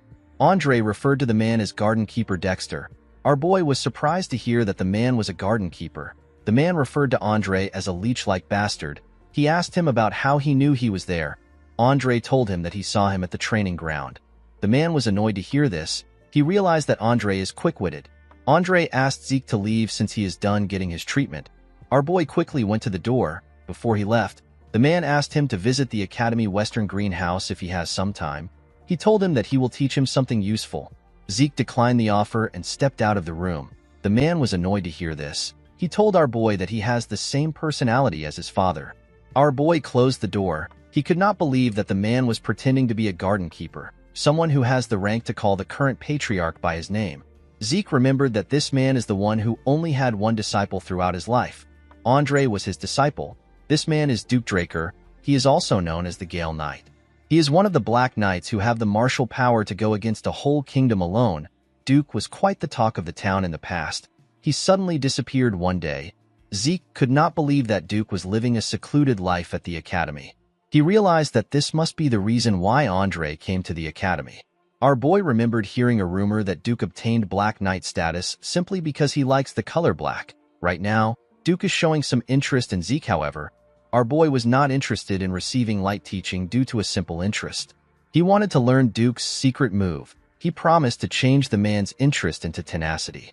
In the next scene, we are taken to a classroom. We see an instructor explaining things to the cadets. This man is the Academy's magic theory professor. His name is Fannin. Fannin asked the cadets if they know the next step to what he is teaching them. None of them replied. They were all bored. Fannin decided to just explain it himself. Before he could say anything, Zeke told him that the person will take damage due to resistance. He told the man that he does not understand the mana transfer energy law he mentioned earlier. Fannin was extremely happy to see that a cadet was listening to him. Zeke wondered about why he was staring at him. He called out to his professor. Fannin apologized to him. He told him that this is the first time he is getting a question. He quickly began to explain. When the class was over, the cadets quickly stood up. They did not understand why they were learning magic theory at a night academy. Zeke noticed that the lecture was quite easy to understand. He realized that his professor was not an ordinary mage. Before he could leave the class, someone called out to him. Zeke turned around and asked Fannin if something is wrong. While breathing heavily, the man said that everything is fine. He explained to our boy that this is the first proper class he has had in a while thanks to him. He asked Zeke to come to his research lab if he is ever curious about anything. He revealed to our boy that he is a Delphoa Magic University Scholarship alumnus. He assured him that he knows a lot of things. Zeke was surprised to hear this.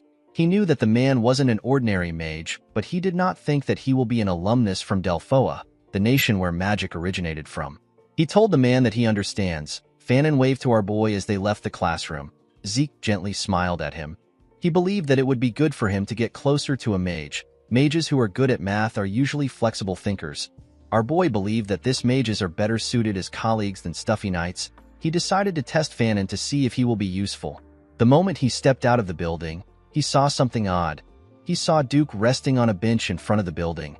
Our boy did not expect the man to be so impatient. It has only been a week since they saw each other. Duke asked Zeke if he is done with class. Our boy asked him about why he came. The man asked him to tell him why he did not come to the greenhouse. He believed that our boy must have understood what he meant when he told him that he will teach him some useful things. Zeke told Duke that he is not interested. Duke was shocked to hear this. He asked our boy to tell him why he is not interested. Zeke told the man that he is well aware that he is incredibly talented. He told him that he is busy with individual training. Duke told him that personal training is truly important. The moment he said this, he appeared behind our boy. He asked him if this is the answer he wanted to hear. Before Zeke could react, Duke used his hand to knock him out. In the next scene, we see Zeke wake up next to a tree. He could not believe that Duke knocked him out. He realized that 1 week was a lot of time to the man. When he looked around, he realized that he was at the western greenhouse. He saw Duke next to him. He was pouring some water on the plants in front of him. Zeke asked the man if he abducted him. Duke told him that he is correct. With a smile on his face, he told our boy that he is a bit interested in him. Zeke was surprised to see that the man was no longer hiding it. He realized that this man was very impatient. He quickly activated his swift steps and began to run. He believed that it was not yet time for him to learn anything from the man. Before he could get far, Duke appeared in front of him. Our boy was surprised to see this. He quickly changed his direction. Before he could get anywhere, Duke appeared in front of him again. Zeke had to stop moving. He understood that the man only saw him as a joke. He realized that he needed to light a fire within him. He asked him to tell him why he is interested in him. Duke reminded him that he asked him about how he was able to heal his injuries instantly. Zeke was surprised to hear this. He smiled when he heard the man's answer. He could not believe that this was what bothered him. He asked Duke to make him give him an answer if he is curious. Duke thought about our boy's answer. He disappeared in front of him. Zeke was shocked to see this. He took a look around. He wondered about where Duke was. While he was looking around, a sword flew towards him. When the sword got close to his head, our boy managed to dodge it. He caught the sword hilt. He asked Duke about what he is doing. The man reminded Zeke that he asked him to make him answer. He told our boy that this is too easy for him. He suggested a bet. He told him that he will grant him any wish if he grazes his clothes. Zeke was surprised to see that both the master and the disciple bet the same way. With a scary look on his face, Duke told our boy that he has to reveal everything that he is hiding if he gives up on the duel. After fighting Zeke for a while, Duke began to wonder if our boy is really a child. They had already fought for 3 hours, and yet Zeke did not seem tired. Duke noticed that Zeke's stamina and wounds are being healed endlessly. Our boy stood up from the ground. He tried to hold himself up. His healing factor and his infinite stamina got activated. He got a hold of himself. He realized that he won't be able to win the bet even if they fight all day. Our boy remembered the skill known as Might of the Dragon. He did not use the skill because it seemed dangerous. He believed that the skill would be perfect against a Black Knight. He took a stance and covered his body with ether. He was completely locked in. With a scary look on his face, he told Duke that they can continue. The Gale Knight was happy to see the look on Zeke's face. He told him that this is how things should be. Our boy gathered his ether in his legs. He activated his swift steps and charged at Duke at a ridiculous speed. He appeared in front of the Gale Knight with his sword close to his neck. Duke smiled when he saw this. He realized that our boy was repeating the same attack pattern. Duke believed that although Zeke was fast, he was not as talented as Andre and Reyna. The one thing he found unique about Zeke was his spite. Our boy's spite surpassed tenacity. He decided to use a bit of aura to make the fight interesting. Before he could use the aura, Zeke activated the Might of the Dragon. Duke felt the pressure of a dragon coming from Zeke. The pressure made him panic. He quickly destroyed Zeke's sword with his hand. He did not understand what was going on. Our boy quickly blocked his vision by hitting his sword on the ground to create dust. Because everywhere was covered in dust, Duke assumed that it will also be difficult for Zeke to find him. The moment he thought of this, our boy jumped out of the dust. He came out behind Duke. He activated his dragon eyes and swung his broken sword at the man. Zeke felt his sword pass through the man. Duke disappeared in front of our boy. He created a large amount of dust from his movement. Zeke quickly realized that this was Duke's secret move. He could not believe that the man caused a gust from a simple dash. He realized that this is why the man is called the Gale Knight. Immediately he thought of this. Duke appeared behind him. Our boy quickly turned around when he sensed his presence. When he turned, Duke appeared in front of him. He clenched his fist and covered it with aura. He told Zeke that they can call the duel a draw. The moment he said this, he gave our boy a heavy punch. Zeke spat out some blood. The punch sent him flying. Due to the excessive usage of his skills, his fatigue surpassed the acceptable limit. The system decided to forcefully shut down his consciousness for his own safety. Before he lost consciousness, Duke said some things to him. When our boy woke up, he found himself in his room. He wondered if Duke brought him there. He laughed when he thought about the fact that he almost won. Although he lost, he wasn't annoyed because he fought against a Black Knight. Zeke knew that he had done everything that he can do with his current abilities. He tried to get Duke to let down his guard by repeating the same attack 100 times over. At the decisive moment, he used the might of the dragon. He even used the dragon eyes, but it wasn't enough. Zeke was certain that the skill Duke used at the end was his secret move. Although he got knocked out for using the draconian skills too excessively, he was able to see Duke's secret move. He witnessed the nonsensical high-speed movement arts which Duke used with his extremely trained body. Zeke realized that this secret move must have been what allowed Andre, who has a weak stamina, to rise to the position of a Red Knight. Our boy felt bad that he lost the opportunity to learn the secret move, but he believed that the fight was worth it. He remembered how the might of the dragon had the pressure that made a Black Knight hesitate. He was certain that most small fries would submit the moment they are exposed to the skill. While he was thinking, a status window appeared above him. It told him that he has an unopened message. When he opened the message, he saw that the Swift Steps has changed into a rank C skill known as High Speed Movement. The system told him that his soul has developed due to the demonstration of strong will. Along with the development of his soul, his system functions got activated.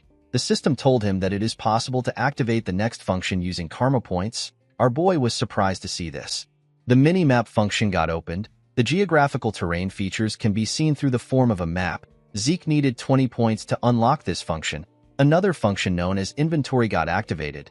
It allows Zeke to save as many items as it can accommodate. Our boy needed 20 points to unlock this function. The last function he activated is the Elementra level quest book. This function involves tutorials and missions for the effective development of low-ranking administrators. Our boy needed 45 points to unlock this function. He had 40 karma points left. He decided to unlock inventory. The system explained to him that any item he selects will be stored inside the inventory. When retrieving items stored inside the inventory, Zeke needs to think of the name or shape of the item. The inventory got displayed in front of him. The system explained to him that the amount of space an item takes in the inventory is dependent on its weight and size. It told him that he can use karma points to increase the size of his inventory if he wants a larger storage space. Our boy grabbed his sword. He remembered that he can activate his skills just by thinking of them. He believed that putting an item in the inventory would be the same way. He raised his sword and asked the system to save it. The moment he thought of this, the claymore disappeared from his hand. Zeke was surprised to see this. He noticed that the claymore took 2 out of the 28 boxes. He now understood what the system meant when it said that the space the item takes is dependent on the weight and size of it. He decided to retrieve it by thinking about its name. The claymore quickly reappeared in his hand. Zeke thought that this was just like a subspace storage, but it turned out to be better. He remembered that the subspace artifact was quite expensive, but it was difficult to find an item stored inside it. He remembered that he can even increase the inventory space with karma points. Zeke could not believe that this overpowered functions belong to the low-rank administrator. He wondered about what will happen when he reaches a higher rank. Since the points were quite valuable, Zeke realized that he cannot use them recklessly. He believed that he needed to change his plans. While he was thinking, someone knocked on his door. The person asked him if he can step in. Zeke immediately knew that Decker was at the door. He asked the man to come in. Decker revealed to him that he has a message for him. He stretched out a paper to our boy. He said that it came from Garden Keeper Dexter. Our boy was surprised to hear this. He smiled when he read the message. Duke asked him to come again if he wants to challenge him. Zeke was happy to see that the fight wasn't a complete failure. He remembered that Duke said that the fight is a draw. Our boy was happy to see that he still had the opportunity to learn from the man. The moment he thought of this, Decker told him that he has one more thing to tell him. He revealed to his master that he found the blacksmith he was looking for. Our boy became excited when he heard this. He asked the servant about when the appointment is. Decker told his master that there is a problem. He said that the blacksmith refused the appointment. Zeke was shocked to hear this. He asked Decker for the reason. Decker revealed to his master that the blacksmith doesn't make weapons anymore. In the next scene, we see Zeke arrive at a shop called Papner's Breath. Our boy found the name to be too grand for a workshop. He stepped into the workshop and asked if anyone is inside. The Sword of Radiance, known as Graham, is the masterpiece that Galleon forged. He gave it to Zeke as payment for saving his life. He is a man who deserves to be called the blacksmith of the soul. It was said that he can read the souls of the users before making their weapons. He lived up to his name by creating a sword that possessed the ability that Zeke needed the most. The sword had the ability to replace ether with aura. Galleon was the greatest blacksmith in the continent. When Zeke stepped into the forge, he saw a man drinking a bottle of wine. He did not expect to see Galleon in this state. Galleon was surprised to see a kid in his workshop. He asked Zeke to get out. Although Galleon has always been someone who has a moody temperament, it has never been this extreme. Our boy wondered about what happened to Galleon before he met him. Zeke picked up a bucket of water and poured it on the man. He threw the bucket on the floor. With a smile on his face, Zeke asked him if he is awake now. He told him that he wants to know the reason why he rejected his commission. Galleon quickly noticed Zeke's gloves. He realized that he is a Draker. He quickly slammed his head on his table. He begged our boy to forgive him for his discourtesy. He told him that he is not taking any commission at the moment. He said that a bastard cannot create what someone wants when he can't even create what he wants for himself. Zeke never expected Galleon to have a stage in life where he also doubted himself. He remembered that Galleon was already the greatest blacksmith in the continent before he met him. Galleon never told him about the life he lived. He realized that the blacksmith never shared his embarrassing past with him. Our boy was not ready to wait 10 years for Galleon to come around. The blacksmith was already having a serious mental breakdown. Zeke called out to him. The man quickly put himself together. He apologized to him for his disgraceful behavior. Our boy asked him not to worry about it. He told him that he wants to see some of his failures. Galleon told him that it is at the back. Zeke decided to guide the man back to the right path. The scene shifts and we see them at the back of the building. Galleon apologized to Zeke for making everywhere clustered. Our boy assured him that it is fine. He told him that it actually looks charming. He moved forward and picked up one of the swords. Galleon asked him to be careful. He told him that the swords are still very sharp, even if they are failures. Zeke picked the swords and threw them aside. He could tell that none of these swords were failures. Each of them are of similar quality to the things he forged when he was named the greatest blacksmith on the continent. He activated his dragon eyes and took another look at the swords. He asked Galleon if there is a problem with his brazier. The man was shocked to hear this. He asked our boy about how he knew. Zeke reminded him that he asked him a question. He asked him if he utilizes his own style of smelting. Galleon was shocked to hear this. Our boy said that the man has mixed several metals to create a lighter and exquisite material. Unfortunately, the durability of the items is poor.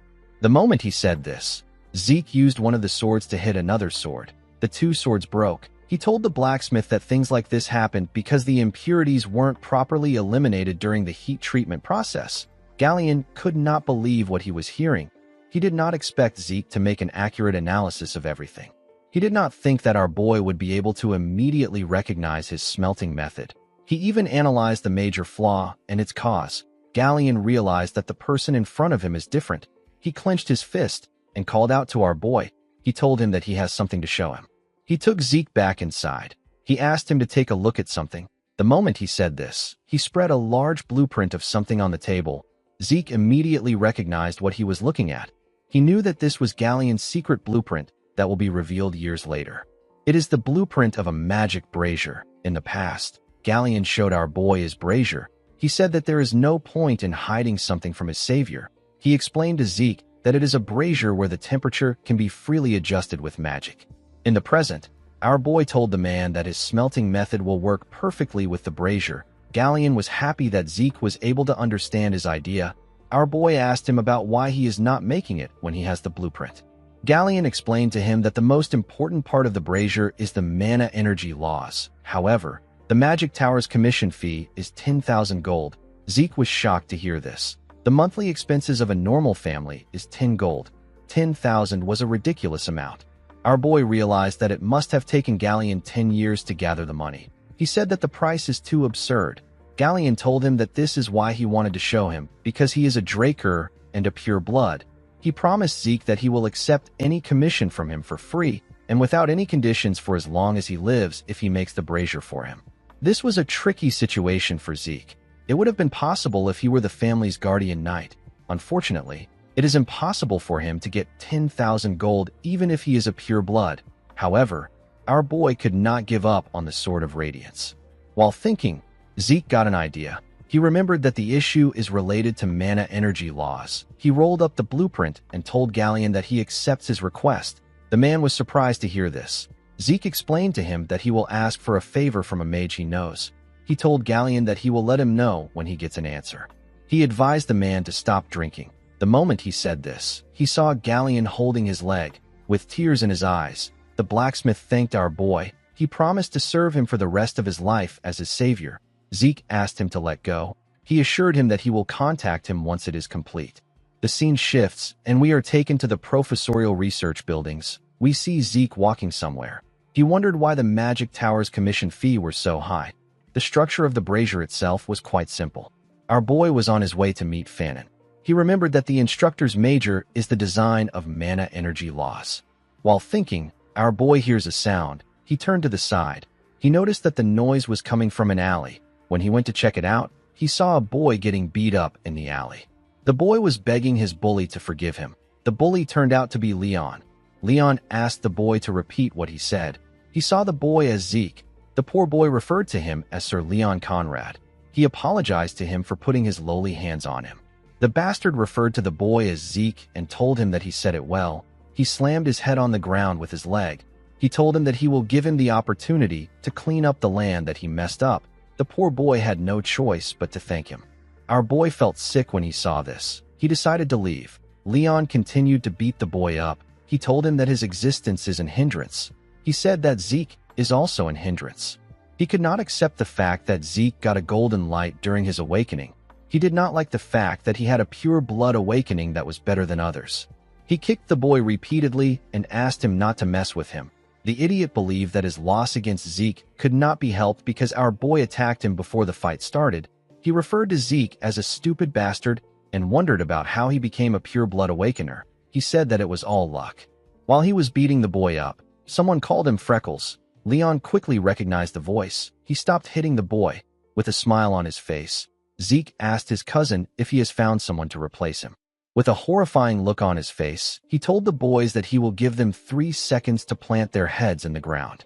Leon told our boy that his arrogance has gone through the roof ever since he went through his pure blood awakening. Zeke asked him to shut up.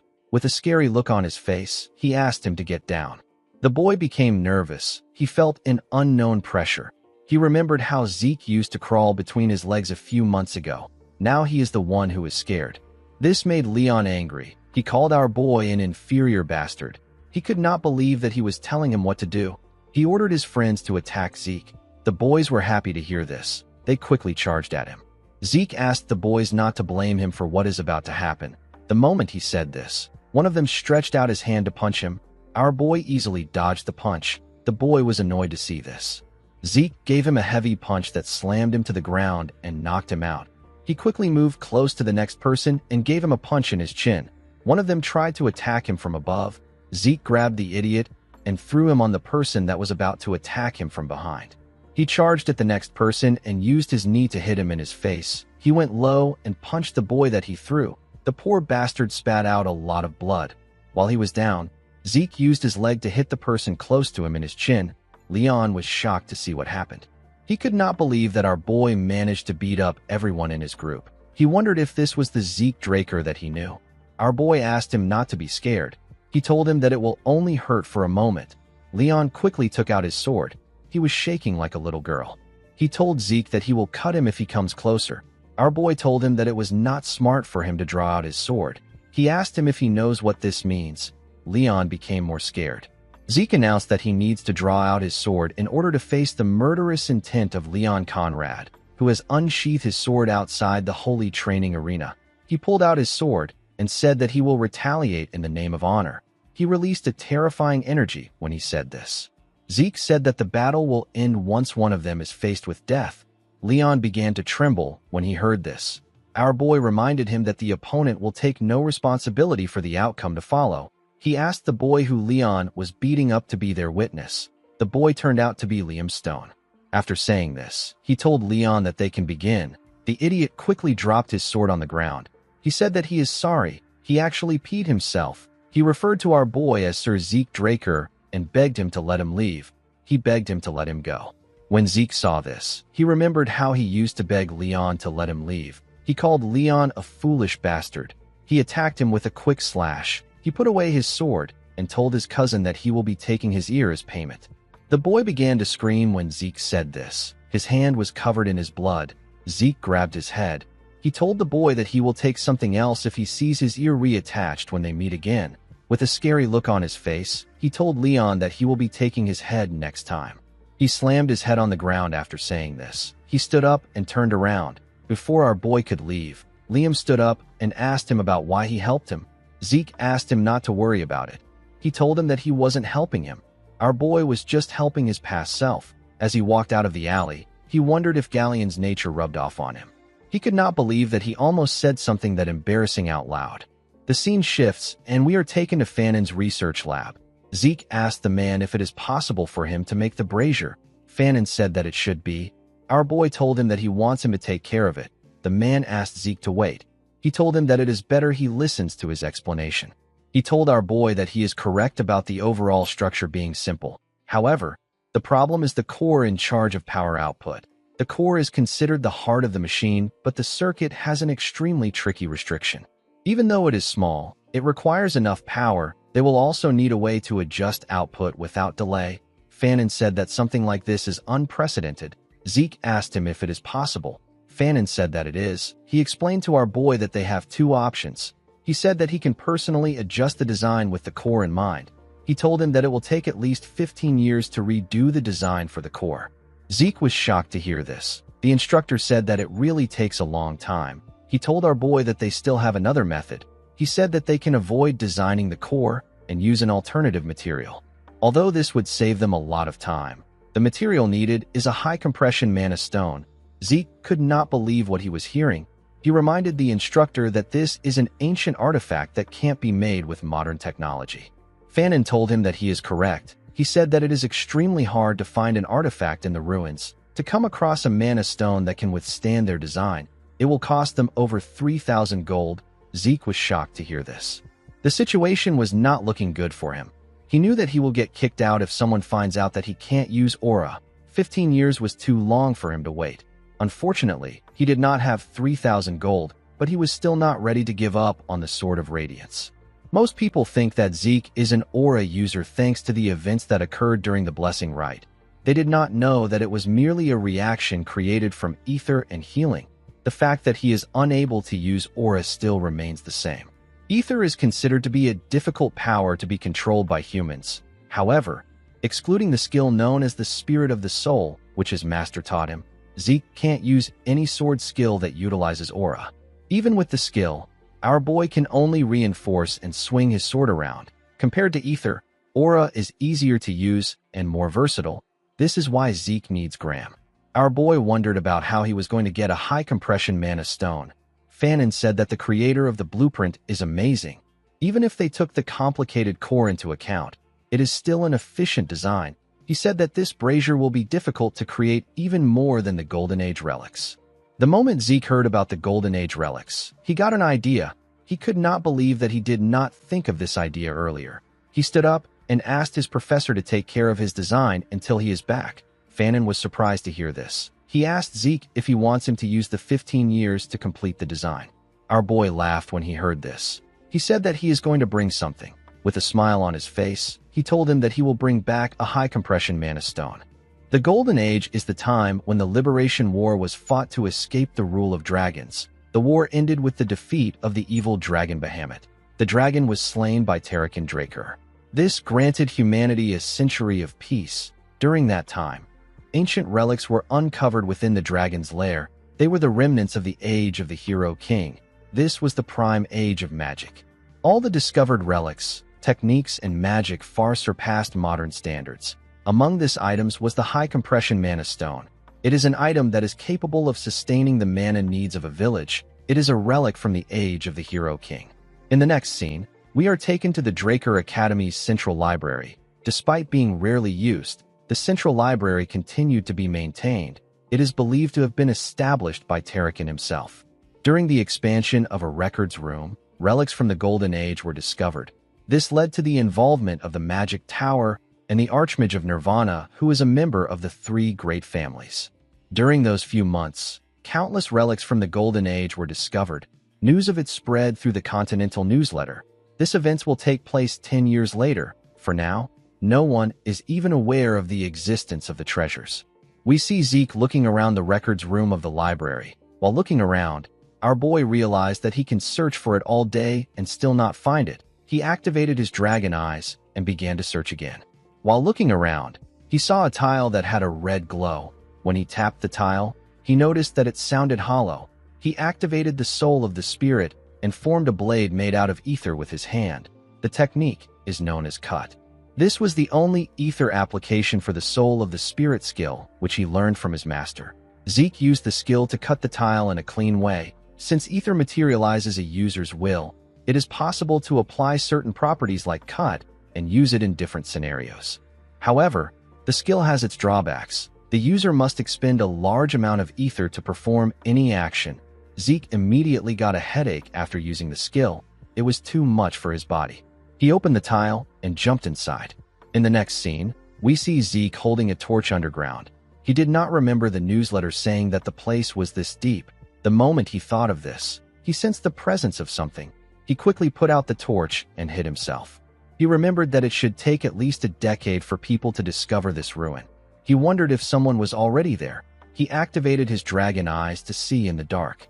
He found two skeletons holding a shovel and a pickaxe. He was able to tell that the monsters were not made by a lich.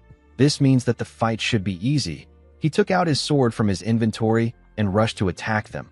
Critical Strike got activated when he attacked the skeleton with the pickaxe. He easily destroyed the skeleton with the shovel. After he defeated the skeletons, the system informed him that he has obtained 2 karma points for defeating the 2 skeletons. His current karma points was now 22. Zeke was happy to see that he can gather karma points by killing monsters. He remembered that the system once said he can do this. He forgot, because he was focused on the artifact. While looking like a madman, Zeke realized that this was a good time for him to farm points. He began to hunt the skeletons in the ruins. He killed 18 more skeletons. After doing this, he took a look at the system. He wanted to see if he could find something he could unlock with his points. The beginner quest book requires 45 points, and the minimap is going for 20 points. To unlock the draconian skill known as Devour, he needs 50 points, and to raise the draconian skill section to level 2, he also needs 50 points. Zeke decided to purchase the minimap. The feature was activated immediately. It showed him his position in the ruins. Our boy realized that it was similar to a magic map. He touched a section and asked about what it is. The minimap converted itself from a 2D structure to a 3D structure. Zeke was surprised to see this. He found it amazing. He noticed something odd. He asked the system why a particular section is in a different color. The system asked him if he wants the direction to the selected area, which is the grave of the Dragon Slayer and the storage room. Zeke was surprised to hear this. He remembered that it took the search party several days to get this location, and yet he found it with ease. He accepted the system's offer. The system said that it will provide him with the quickest route to his destination. It showed him a clear path to his destination. Zeke could not believe what he was seeing. He realized that it is impossible for him to get lost. In the next scene, we see our boy arrive at the entrance of the storage room. The system informed him that he has arrived at his destination. Zeke wondered about how he was going to get inside. He placed his hand on the door. He realized that he couldn't push it to get in. The moment he thought of this, the door released some magic. Zeke quickly moved his hand away. He realized that this was a security spell. He now understood why the Magic Tower and the Archmage of Nirvana were involved. He was certain that it was because of the door. He realized that he would have lost his hand if it weren't for his gloves. He had no means of getting past the spell. He asked the system if it can't open the door for him. The system informed him that it has received the administrator's request. It said that it will connect with the security spell. It said that the activation of the automatic devices has been unsuccessful. It decided to activate the manual device. Zeke was shocked to see what was happening. He asked the system if it is responding to what he said. The system said that it is. It referred to our boy as Administrator Zeke Draker and asked him if he has any more requests. Zeke could not comprehend what was happening. He asked the system to tell him why it forced him to regress. The system said that it cannot answer the question. Our boy decided to ask another question. He asked the system to tell him what the administrator system is. The system said that it cannot answer his question. He asked the system to tell him who made it. The system said that it cannot answer the question again. It asked him if he has any more questions. Zeke felt frustrated that the system was not answering his important questions. He asked the system to just open the door.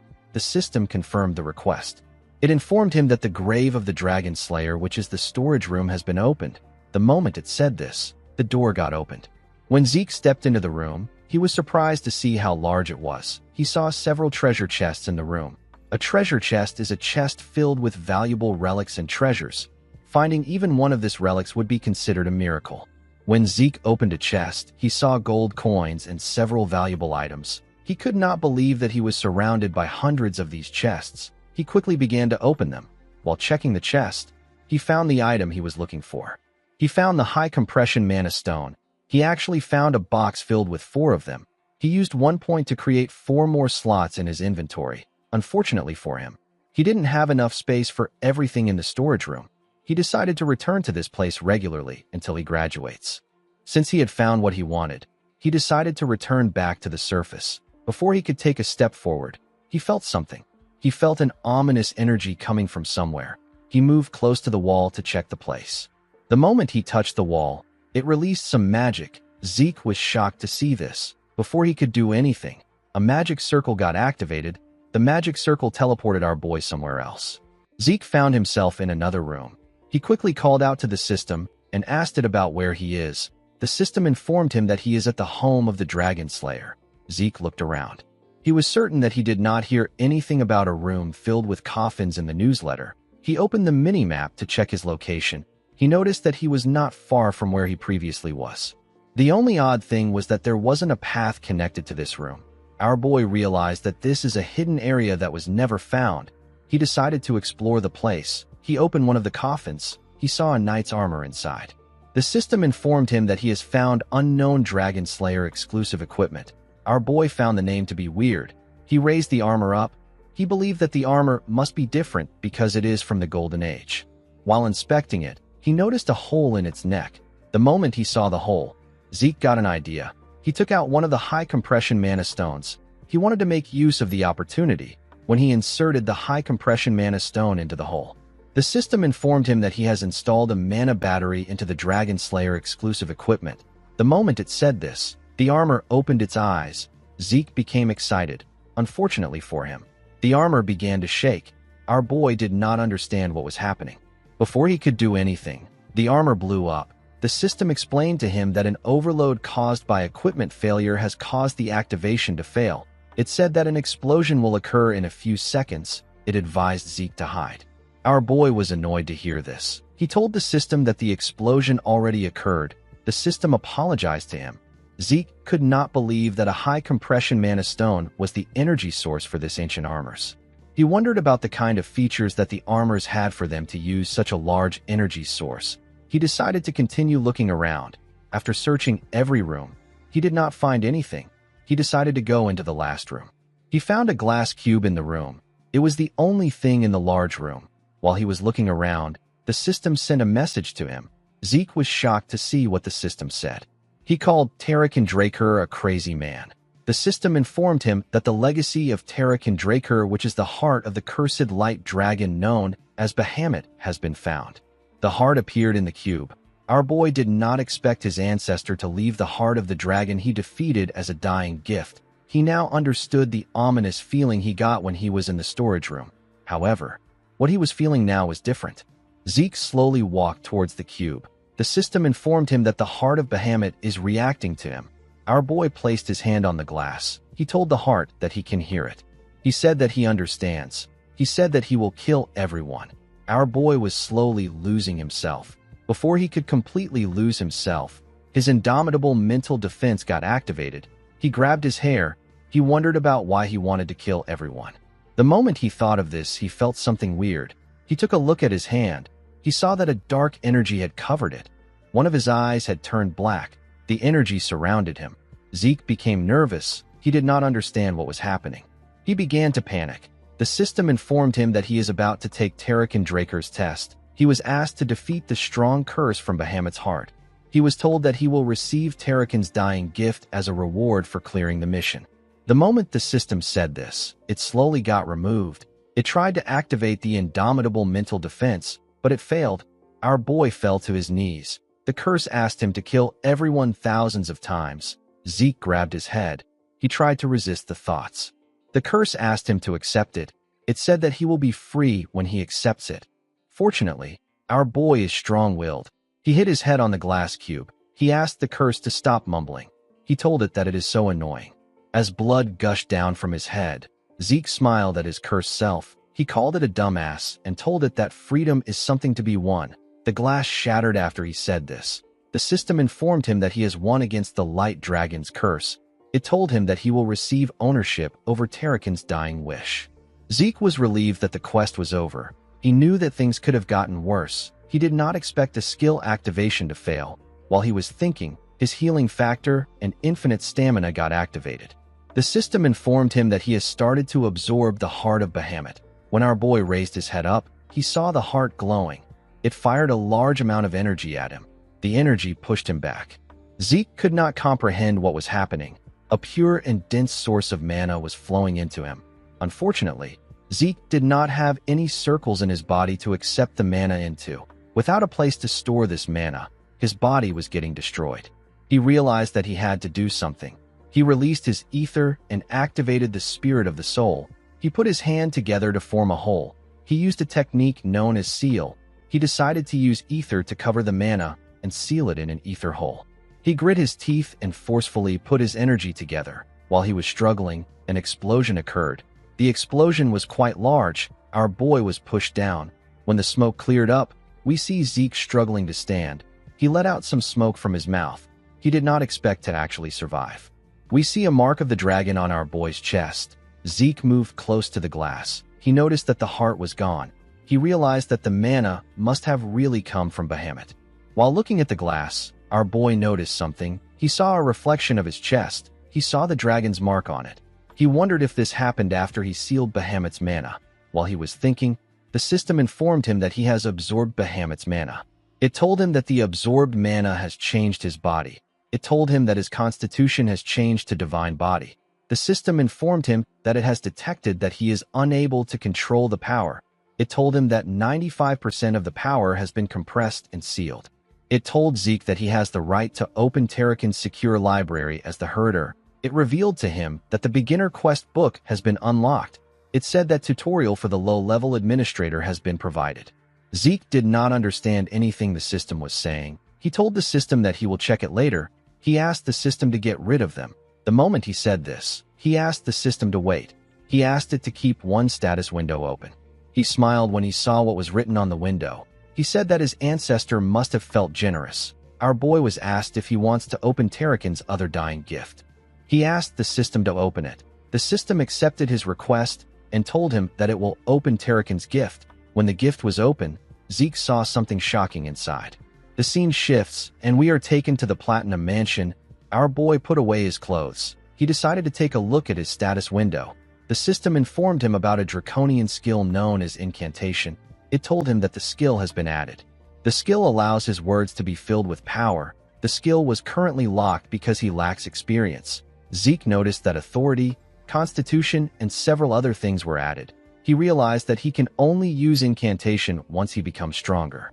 Under authority, our boy was given a skill known as Dragonic Control. It gives him control over dragonkind.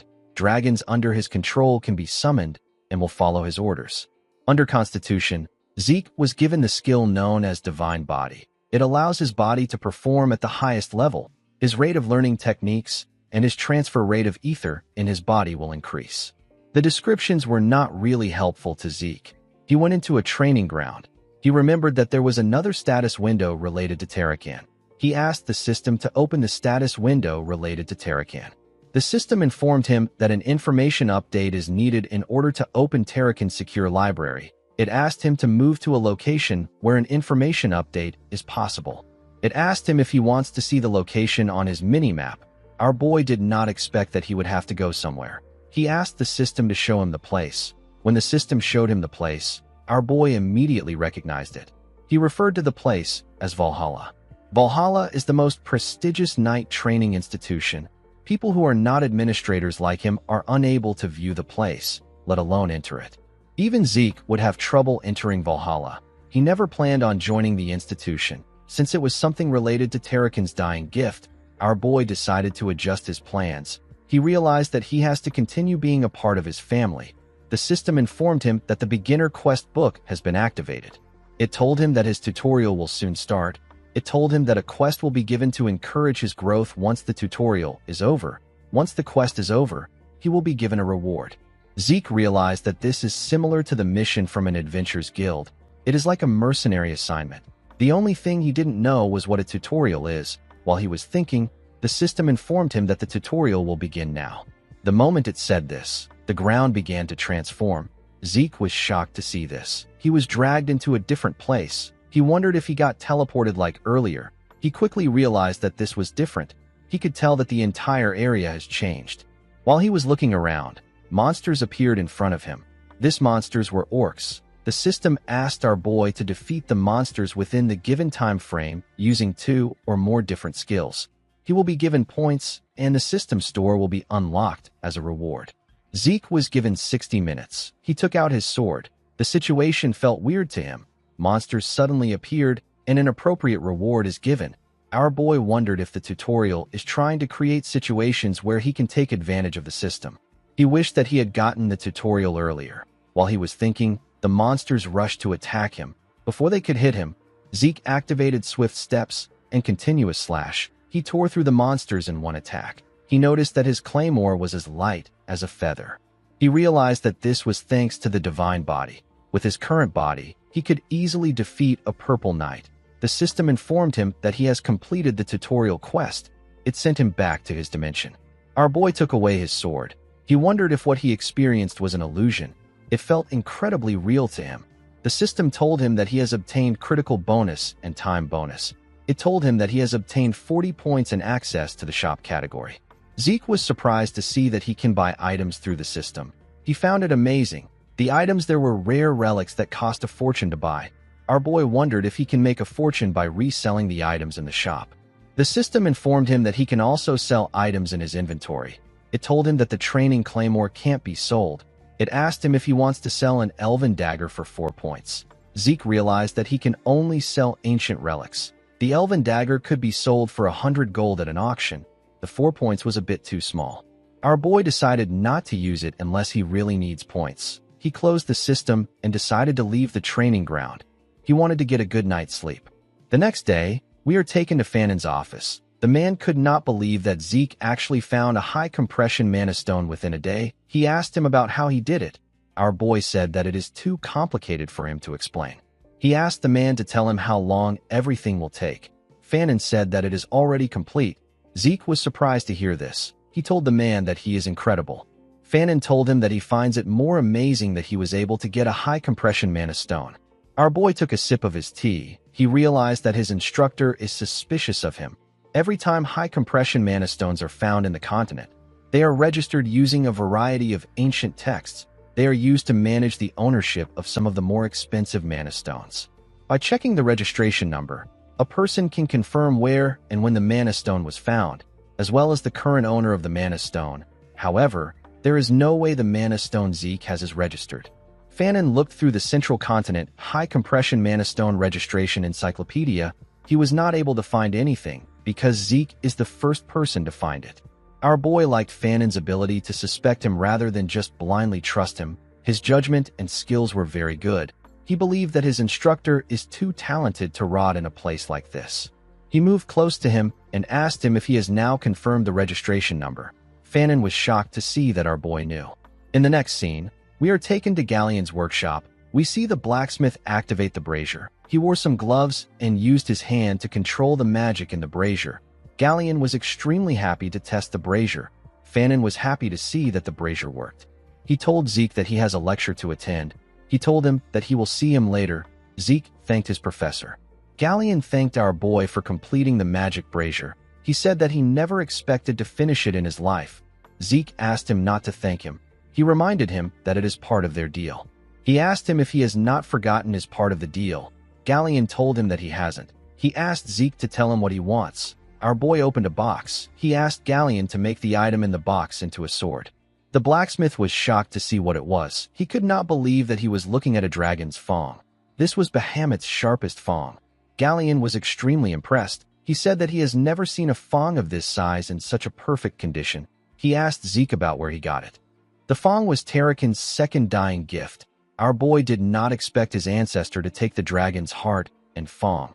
He realized that Tarakan must have loved to collect things. He told Galleon that it is a bit complicated. The moment he said this, he noticed that the man was shaking. He moved close to him and asked him if he is all right. Galleon could not believe that Zeke gave him a magic brazier, and now he is giving him the chance to work with the dragon's fang. With a look of determination on his face, Galleon promised Zeke that he will exceed his expectations. He said that he will create his blade even if it costs him his life. Our boy believed that this is expected because it is a request from someone that saved his life. He remembered that Galleon also made the same promise in his past life. At that time, he begged the man not to do too much. He smiled when he realized that Galleon was still the same. He told him that he will leave the rest to him. As he walked out of the workshop, he wondered about the kind of sword that Galleon will make this time. He was looking forward to it. The scene shifts, and we see our boy arrive in his room. He was quite tired. He did not expect to go through so much stress just to make a sword. He remembered that it has been a week since he received a note from Duke. Duke asked him to come find him. He believed that something will happen sooner or later. While he was thinking, he sensed something. When he turned around, he saw Duke step into his room through his balcony. The man seemed to be angry. He asked Zeke to tell him why he didn't come. Our boy began to shake. With a scary look on his face, Duke asked him to tell the truth. Zeke could tell that the man really wanted to kill him. He reminded the man that he told him to find him if he wants to challenge him again. He told Duke that he didn't come because he had no intention of challenging him again. Duke grabbed Zeke's clothes. He reminded him that he asked him to tell the truth. The moment he said this, he threw Zeke out through the balcony. Our boy was shocked to see himself in the air. He noticed that he was in a really high place. He realized that he will die before he gets the chance to heal. He quickly reached for the balcony. Before he could touch it, Duke grabbed his neck. He asked Zeke if he really has no intention of challenging him again. He told our boy that it is impossible for him not to be aware of his intentions. He realized that Zeke didn't come even after reading his message on purpose. He did the same thing when they met at the infirmary. The man realized that Zeke was trying to irritate him. He told him that he will give him 5 seconds. He advised him to tell the truth this time. Zeke smiled at him. He told him that he is funny. The man started counting down. Our boy reminded him that he has not yet even revealed his true identity to him. He reminded him that he is known as Garden Keeper Dexter. Duke smiled when he heard this. He threw Zeke back inside the room. Our boy slammed his head on the wall. Duke told him that he is right. He stretched out his hand and revealed to him that he was once a Black Knight of their household. He told him that his name is Duke Draker. Zeke placed his hand on his chest and apologized to him for disrespecting a member of the family and an honorable Black Knight. Duke was surprised to see how fast our boy accepted the truth. He asked him if he was planning this. Zeke said that he wasn't. He reminded Duke that he said he was once a Black Knight. The man said that it is not a big deal. He said that he is no longer a Black Knight. Our boy was surprised to hear this. He wondered if this is possible. He knew that it was normal for people to rise in ranks, but he has never heard of anyone who dropped in ranks. Duke asked Zeke to stop talking about it. Our boy noticed that the man's hand was shaking. He decided to drop the matter. He told the man that he will tell him the truth since he also did the same. He revealed to Duke that he was already aware of his identity. The man asked him if he bothered him so that he can become his official apprentice. Zeke told him that he is correct. Duke smiled when he heard this. He told our boy that he likes his boldness. He told him that he will accept him as his apprentice. Zeke was shocked to hear this. He did not expect it to be so easy. He decided to make it official before Duke changes his mind. He went on one knee and referred to Duke as the honorable knight among knights. He declared his intention to become his apprentice. He said that he will gain wisdom and power to bring honor to his master's name under his orders. Duke did not expect Zeke to know the apprentice's vow. He said that most people don't use it anymore. Zeke said that culture is a necessary virtue of a knight. Duke called him a sly snake. Our boy said that he will accept it as a compliment. Zeke referred to him as master and told him that he has a question for him. The man felt a little embarrassed that our boy called him master. He asked him to ask his question. Zeke asked his master to tell him why he accepted him as his disciple. Duke was famous for not accepting disciples. Only Andre, the man known as the genius of the century, managed to become his disciple after years of asking. Our boy did not understand why Duke would accept him so readily. He assumed that his master saw that his potential surpasses Andre's own during the duel they had. Duke asked him to guess the reason. Zeke asked his master if it is because he is a genius of the family.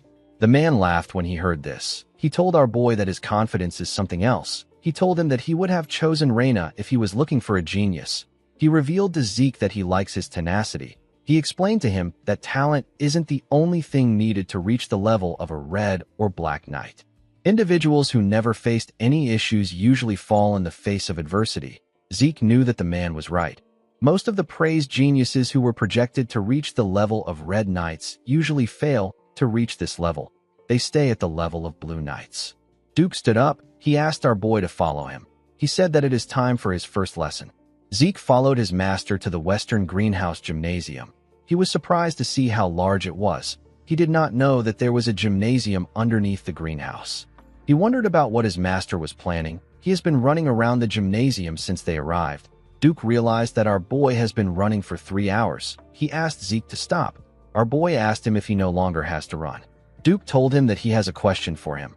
Our boy asked him to tell him what he wants to know. The moment he said this, Duke appeared behind him. He grabbed our boy's hand. Zeke quickly pushed his hand away. He put some distance between himself and his master. Duke took a look at his hand. He asked our boy if he has a problem with him checking his pulse. Zeke became nervous. The man said that he knew something was off from the start. He noticed it when they fought in the infirmary. He noticed it again when they dueled in the greenhouse.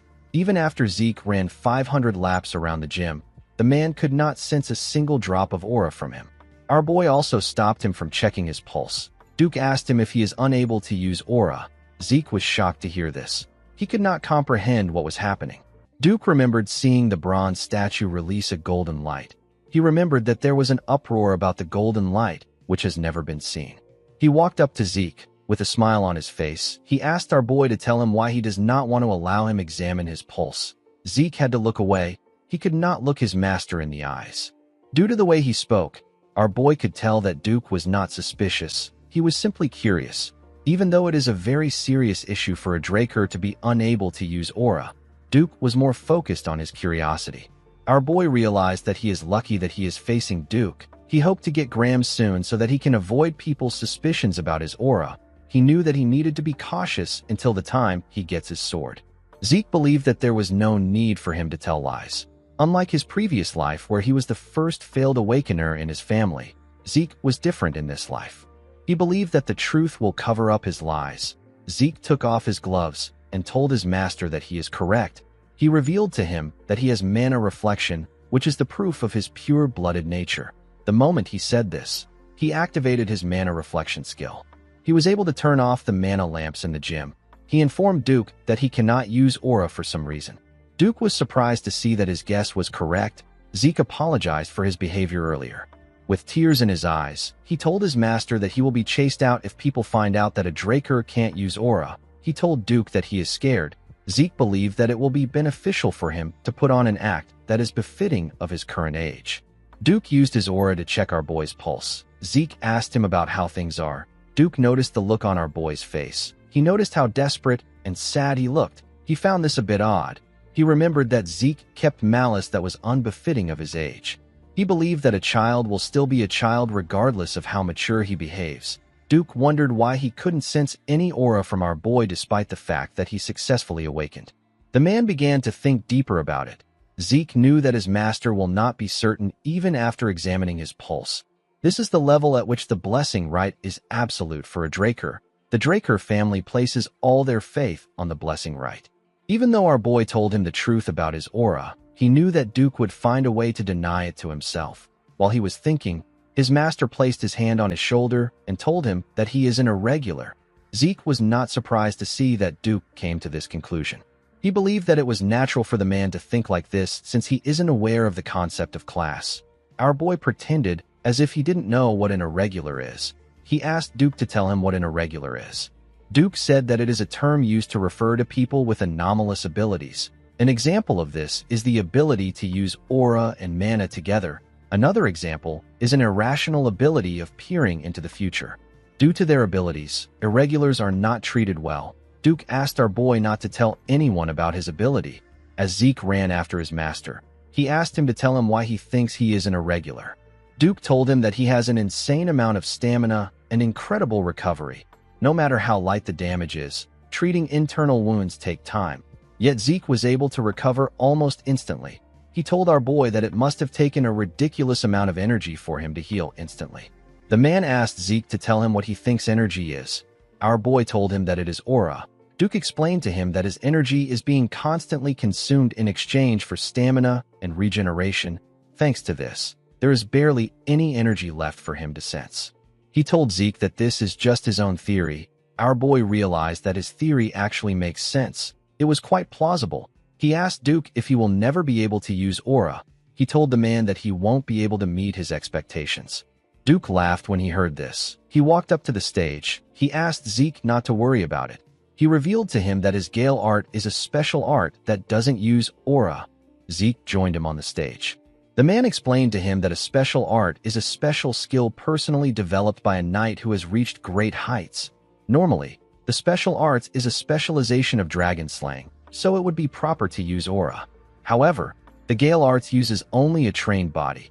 Duke told Zeke that he will show him a demonstration. He asked him to pay attention. The moment he said this, the man moved at a crazy speed. Zeke had to quickly follow him with his eyes. All he was seeing were afterimages of his master. After displaying his technique, Duke returned back to his original spot. He asked Zeke if he was able to see it. Our boy stood up. He asked him if he can follow his footsteps. Duke asked him if he will be fine if he does not show him again. Zeke told him that this is enough. The man smiled when he heard this. He told our boy that his confidence is that of a black knight. He asked him to give it a try. Zeke crouched and took a stance. He looked around and began to move. He put his legs exactly in the same place Duke left his footsteps. Duke was shocked to see this. Now that he was directly mimicking the man's movement, our boy could see things that he couldn't before. He noticed that Duke moved as if he was sparring with someone. Each and every step has a purpose behind it. Some were for attacking, some were for dodging an attack, others were for closing the distance, and also to increase it. There were no wasted movements. After he was done copying it, Zeke went back to his original position. Duke could not believe what he was seeing. It wasn't as if Zeke wasn't gifted a week ago, but he wasn't this good. He wondered about what happened to our boy during that 1 week. The difference was like heaven and earth. Duke smiled like a crazy person. He said that Zeke is perfect. With an arrogant look on his face, Zeke asked him if he has done enough for him to get the confidence of a black rank. Duke realized that his disciple's only problem is his arrogance. He put him in a chokehold. He reminded our boy that he was just crying his eyes out some seconds ago. He asked him to be humble. Zeke asked his master if he is going to spread this story around. Duke referred to him as his arrogant disciple and told him that it depends on his attitude. Our boy told him that a black knight shouldn't have such a loose tongue. The scene shifts, and we are taken to the academy's dining hall. We see Zeke put a large amount of different foods on his plate. It has already been a month since Duke started training him. His appetite just keeps on increasing. While Zeke was shoving his food down his throat, someone approached him. The person turned out to be Andre. The instructor asked him if he could give him some of his time. Zeke told the man that he is a bit busy. He told him that they can talk now. Andre sat down and asked our boy to tell him how he managed to convince Sir Dexter. Zeke did not expect him to go straight to the point. He understood why Andre was acting like this. Since the man has not yet become Duke's disciple, The news that our boy became his disciple must have made him a little anxious. Zeke told the instructor that he didn't really do much. He said that Sir Dexter chose him on his own. Andre was annoyed to hear this. He watched Zeke as he stuffed his face with his food. He asked him if he was chosen because he is a pure blood. Our boy was surprised to hear this. He put his cutleries down and told Andre that he has a serious inferiority complex. The man was shocked to hear this. His hand began to shake. He asked Zeke if this is all he has to say. Zeke told him that he is not halfway through. He told the man that his bloodline might have been what made Dexter interested in him in the first place. He asked Andre if he believes that Dexter is a man who will choose a disciple for this simplistic reason. Zeke told his instructor that he was able to use the man's intrigue as a foundation to become his disciple. He said that this is a testament to his own abilities. Our boy wiped his lips and threw the cloth at Andre. He asked the man to stop wasting his time patting his ego with his inferiority complex. Zeke stood up and asked the instructor to put in some efforts if he wants to be chosen. Andre did not like what he was hearing. In the next scene, we are taken to the Western Greenhouse Arena. We see someone running around the arena. Zeke asked his master if he knows what is happening. Duke said that he is also curious. He revealed to our boy that he does not know what has gotten into the man. The man turned out to be Andre. The instructor was breathing heavily as he ran. Duke explained to our boy that Andre came to beg him. He said that he is fine with being a servant as long as he can stay by his side. Duke told the man that he will take him in if he can run 300 laps without aura. This is why Andre is running around the arena. Zeke was surprised to hear the amount of laps he had to run without aura. Duke told him that Andre is a tenacious person. Our boy agreed with him. He always thought of Andre as a self-righteous nerd. He was happy to see that the man has quite the backbone. In the next scene, we see the students of the academy gathered outside. Someone asked his friend if he knows why they are there. The boy called him an idiot and asked him if he has forgotten what today is. He said that today is the day of the patriarch's visit. The moment he said this, we see a carriage arrive at the front of the school. Someone announced that the patriarch has arrived. The dean ordered everyone to get ready. They all accepted his orders. A knight moved close to the carriage and opened the door. The patriarch stepped out of the carriage. He told Howard that it is good to see him again. The dean bowed his head and said that he greets the master of the Drakers. The knights that were in front bowed their heads and also greeted the patriarch. The knights behind them all held their swords and stood in an upright position. The patriarch walked up to Howard with his overwhelming energy. He reached out his hand to Howard. He gently tapped him on his shoulder and told him that he is always hardworking.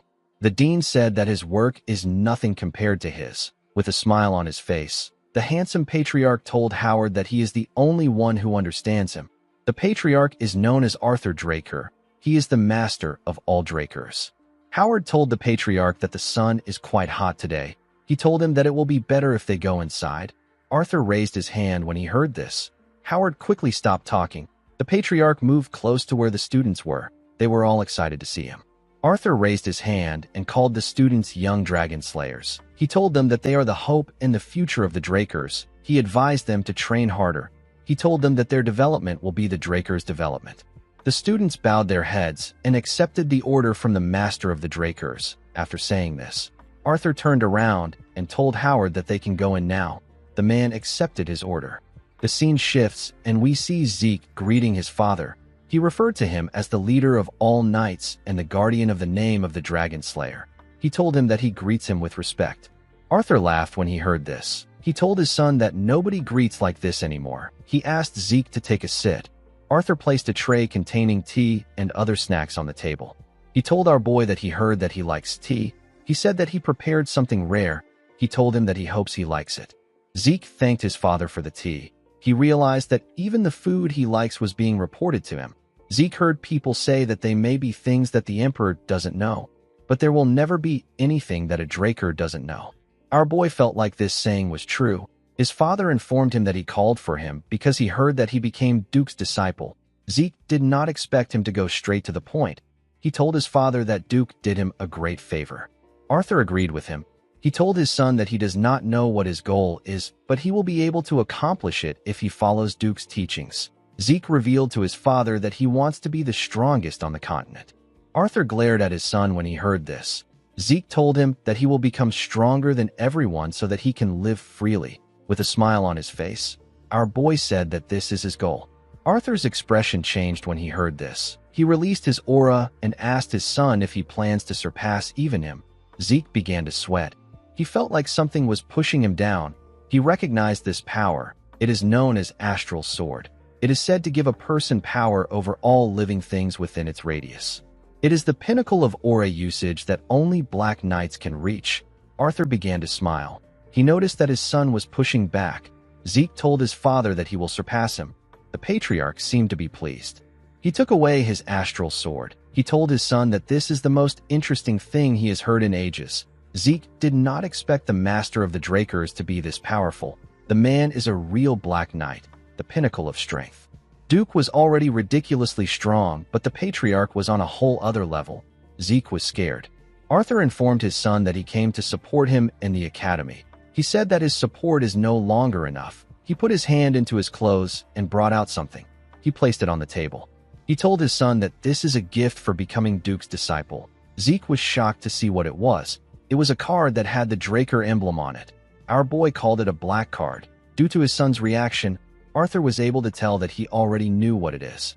The black card is a credit card only given to a select few. Our boy never thought that he would get to see one in person. Just having the card gives one incredible benefits. The card also doesn't have a limit. Arthur explained to his son that he will put the card under both their names so that he can use it freely. Zeke bowed his head and thanked his father. He said that he will use it only when necessary.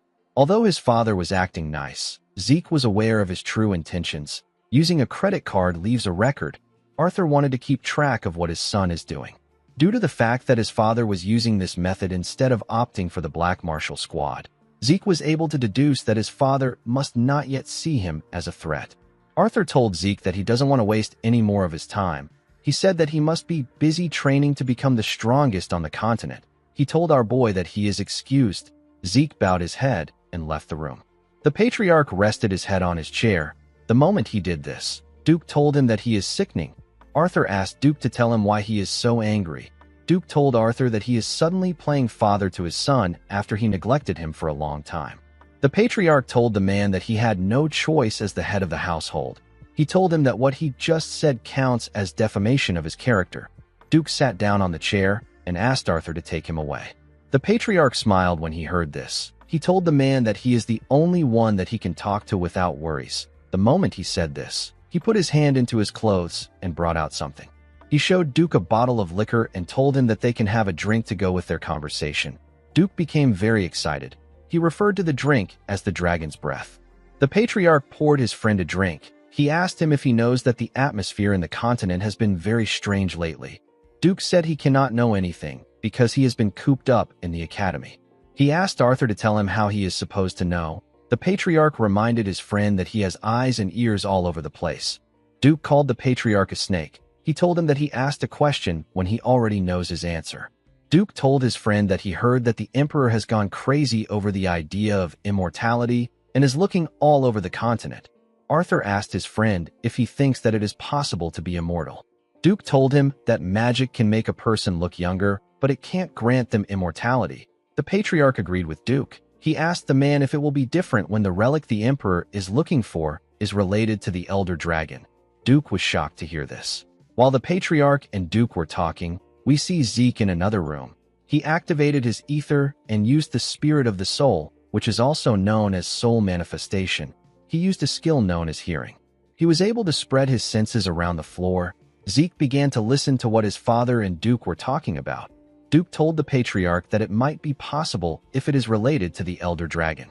He asked Arthur if the emperor has already located the relic. The patriarch said that it is possible that he has. He revealed to him that the Order of Black Knights has already reported to him. He said that the relic is most likely within the northern continent. Duke asked Arthur if the Empire's people have gotten this information. The patriarch said that they haven't. He said that it is only a matter of time before they find out. Duke was reminded of the past. He reminded his friend about the time the crazy emperor first ascended to the throne. He started a war to unite the continent. Only after he took over half the central continent did the war stop. Duke told his friend that he assumed that the emperor would give up on his decrepit, absurd dream. Arthur said that if even one of these artifacts can grant immortality, then the continent will be engulfed in a sea of flames again. He revealed to his friend that he agreed to go to the north himself due to how important the issue is. Duke was shocked to hear this. He could not believe that the patriarch wanted to leave his seat empty. He told him that the bastard of an emperor would run amok if he does this. Arthur told his friend that this is why he wanted to see him. Duke told the patriarch that he is as sly as a fox. He clinked his glass with Arthur's own. Arthur told him that he is the best. Duke told him that he only ever picks him for annoying things. The moment he heard this, Zeke began to sweat. He was struggling to maintain his skill. He had to give up. He fell to his knees and began to breathe heavily. He had used the soul manifestation for too long. Even after our boy absorbed the heart of Bahamut, he couldn't do anything about the side effects. Zeke remembered that the statue he was holding before he regressed was an artifact of the Elder Dragon. The voice he heard just before he died and the system messages he saw after regressing were all functions of this artifact. Things began to make sense to our boy. He realized that he stole the artifact that the Emperor wanted to use to make his wish come true. The Emperor even mobilized a unit under his direct control to chase after Zeke. The unit is known as the Hunting Dogs. At the time, Zeke was so obsessed with revenge that he did not care about any of this. Now he has gotten a clue that the administrator system that sent him back to the past was a function of the Elder Dragon's artifact. This made our boy wonder about who created the artifact and why the person created the artifact. In the end, Zeke just ended up with more questions. While our boy was thinking, Duke stepped out of the room with the patriarch. He told him that it was a good drink. He said that he will make his move immediately. Arthur told him that he will put his faith in him. As he walked towards the door of his room, Arthur stopped moving. He looked at another door in the hallway. Something was off about the room. Zeke was still thinking about his situation. He wondered about how the artifact of the Elder Dragon was related to immortality. While he was thinking, he sensed something. His father opened the door. Somehow, the room was empty. Arthur was relieved to see that there was no one there. Zeke had actually jumped out through the window. In the next scene, we see Zeke on the training ground. Someone knocks on the door. Our boy reminded Decker that he doesn't like to be disturbed when he is in the training hall. The man apologized to him. He told him that a fellow student has come looking for him. He asked Zeke if he should send the person away. Our boy was surprised to hear that someone came to look for him. He knew that he didn't have any friends in the academy. He asked Decker to let the person in. To his surprise, the person turned out to be Liam Stone. The boy went on his knees and bowed his head to Zeke. Liam begged our boy to take him in. Zeke remembered saving the boy from his cousin before. He realized that he should have just left him alone last time. He asked Liam to explain what he means. He asked him if he is trying to become his subordinate. Liam told him that he is correct. He pledged his allegiance to Zeke. Our boy asked him to tell him why he is not with Jakin.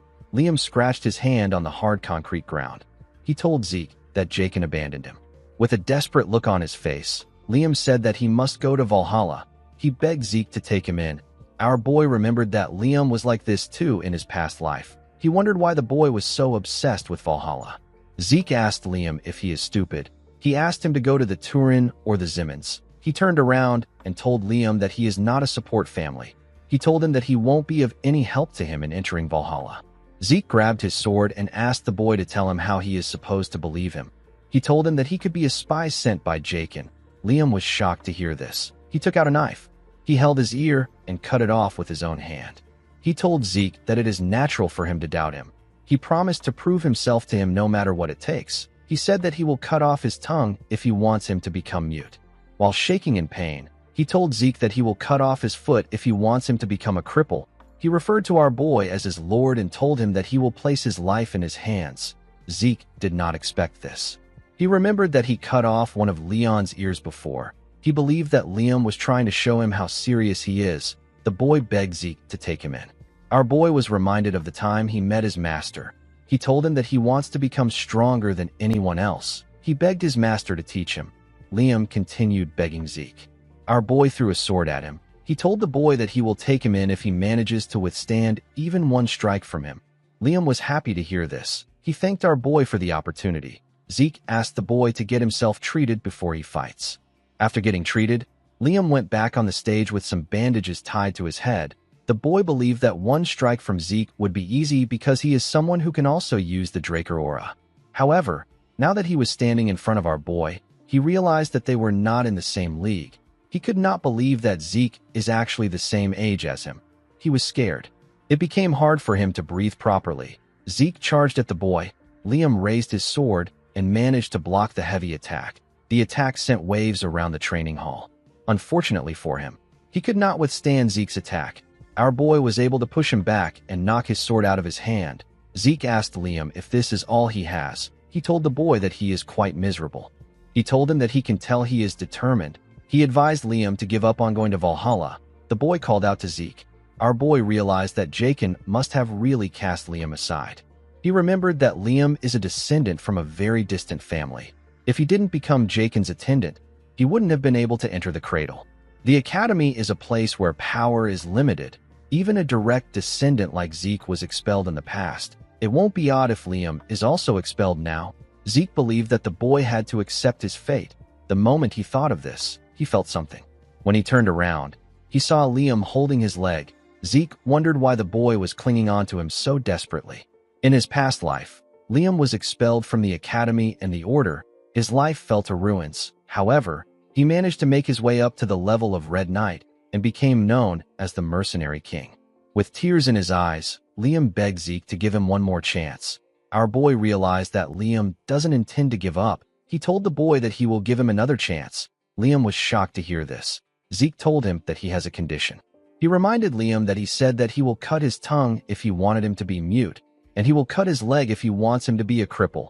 Our boy placed his hand on Liam's shoulder. He asked him to cut off his right arm right now. Liam became terrified when he heard this. Zeke asked him if something is wrong. He asked him if he values his right arm so much. Zeke knew that there was no way that Liam would do this if he is in his right mind. He was basically telling the boy to give up on being a swordsman. He stood up and told Liam that he has a lot of training to do. He asked him to get out if he cannot do it. Liam stood up and turned around. Zeke did not know why the boy was desperate, but he hoped that he wasn't too devastated. He knew that Liam would still become a Red Knight, even if he doesn't make it into Valhalla. To Zeke's surprise, Liam picked up his sword and stretched out his right arm. Zeke was shocked to see this. He did not expect him to be this crazy. He quickly charged at Liam. Before the boy could cut off his right arm, Zeke managed to hit the sword. He broke his blade.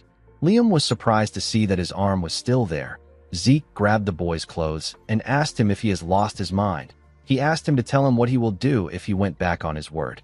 With a sad look on his face, Liam told our boy that he is scared that he might lose something more important to him than his arm. Zeke did not understand what he was saying. He let go of him. He told him that he will throw him out if he does something this stupid again. He asked him to remember this. With a smile on his face, Liam asked Zeke if he will accept him. Our boy asked him to follow him. He told him that people won't think well of him if someone he calls his subordinate is missing a ear. In the next scene, we see the boys in the dining room of the Platinum Mansion. Liam was touching his ear. He asked Zeke if it is really alright for him to use such a valuable potion. Our boy told him that he is investing in him. He asked him not to worry about it. Zeke placed his tea on the table and asked Liam to tell him something. He asked the boy to tell him what is more valuable than his life. Liam became sad when he heard this. He told Zeke that it is his mother. He revealed to our boy that he heard that his mother collapsed from a high fever a few days after he was abandoned by Jaken. Fortunately, the fever left, but her entire body was covered in rose-like red spots. She was growing weaker by the day. The village healers don't know what the disease is called. Zeke asked him to tell him why he is so adamant about going to Valhalla. Liam said that Valhalla students and their families are offered the greatest medical treatments available on the continent. Zeke took out a pen and added some ink to it. He started writing on a paper. Periodic high fevers and rose-like red spots are symptoms of a certain disease. 5 years from now, the entire central continent will be plagued by the rose disease. It is a highly contagious disease with a high fatality rate. Countless people will lose their lives to this disease. Fortunately, a radical treatment will be invented, and it will put an end to the spread of the disease. When he was done writing, Zeke gave Liam the paper. He told him that it contains the method for producing the medicine that can heal his mother's illness. Our boy told him that it is not very difficult to make. He assured him that his village healers will be able to make it. Liam was shocked to hear this. He accepted the paper and thanked Zeke. He asked him about how he knows a cure when the healers didn't even know the name of the disease. The cure was invented by the genius alchemist brothers known as Al and Jeff. They invented it to cure the disease plaguing the central continent. However, The greedy Alchemists Association took advantage of the desperate people's lives to make profit. Upon learning this, the brothers publicly revealed the production method. The production method quickly spread across the continent to the point that even a warrior like Zeke got to know it. With a smile on his face, our boy told Liam that he knows an alchemist. He told the boy that he no longer needs to go to Valhalla or become his subordinate now that he has the treatment in his hands. Liam said that this is not true. He told Zeke that his life belongs to him already. He went on his knees and bowed his head. He referred to Zeke as his lord and swore a lifelong loyalty to him. Our boy smiled when he heard his oath of loyalty. He found it reassuring that the mercenary king from his past life was now his subordinate. He told Liam that he will abandon him if he lags behind. He asked him to follow him well. Liam said that he will. In the next scene, we are taken to the dean's office. We see Owen greet the dean. He told the man that he has come to see him for a proposal. He asked Howard to tell him how he feels about raising the difficulty of the examinations this semester. Howard gently stroked his beard. He asked the boy to tell him the reason for his proposal. Owen said that the first years are quite skilled. He told him that all the children from the great families are there, and there are 2 pure-blood awakeners. He said that if the examination has the same difficulty it had last year, it will end up being a poor assessment. Howard told the boy that what he said makes sense. He told him that he is truly a child of Zimmons. He said that he will consider his proposal positively. Owen bowed his head and thanked the dean. He left his office. Howard turned to the window. He said that the apple doesn't fall far from the tree. He said that Owen thinks just like someone. He realized that he needed to nip the issue in the bud in order to avoid future problems. In the next scene, we see the students gathered somewhere. They were there for the semester exam. They came for dungeon exploration. The dungeon exploration exam is a semester exam only done at the Draker Academy, in which groups of 2 people have to escape a dungeon within a given time. There is a multitude of difficulties when it comes to these dungeons. Each group is assigned one at random. Zeke asked Liam if he is nervous. The boy said that he is a little nervous. Our boy told him that this is natural. He said if a person is too nervous, they can make a mistake, and if they are too relaxed, they can become arrogant. He said that a suitable amount of tension will guard against both these outcomes. While he was talking, we see Reina trying to calm her nerves. Zeke and Liam were asked to step out. Someone stopped them from entering a dungeon.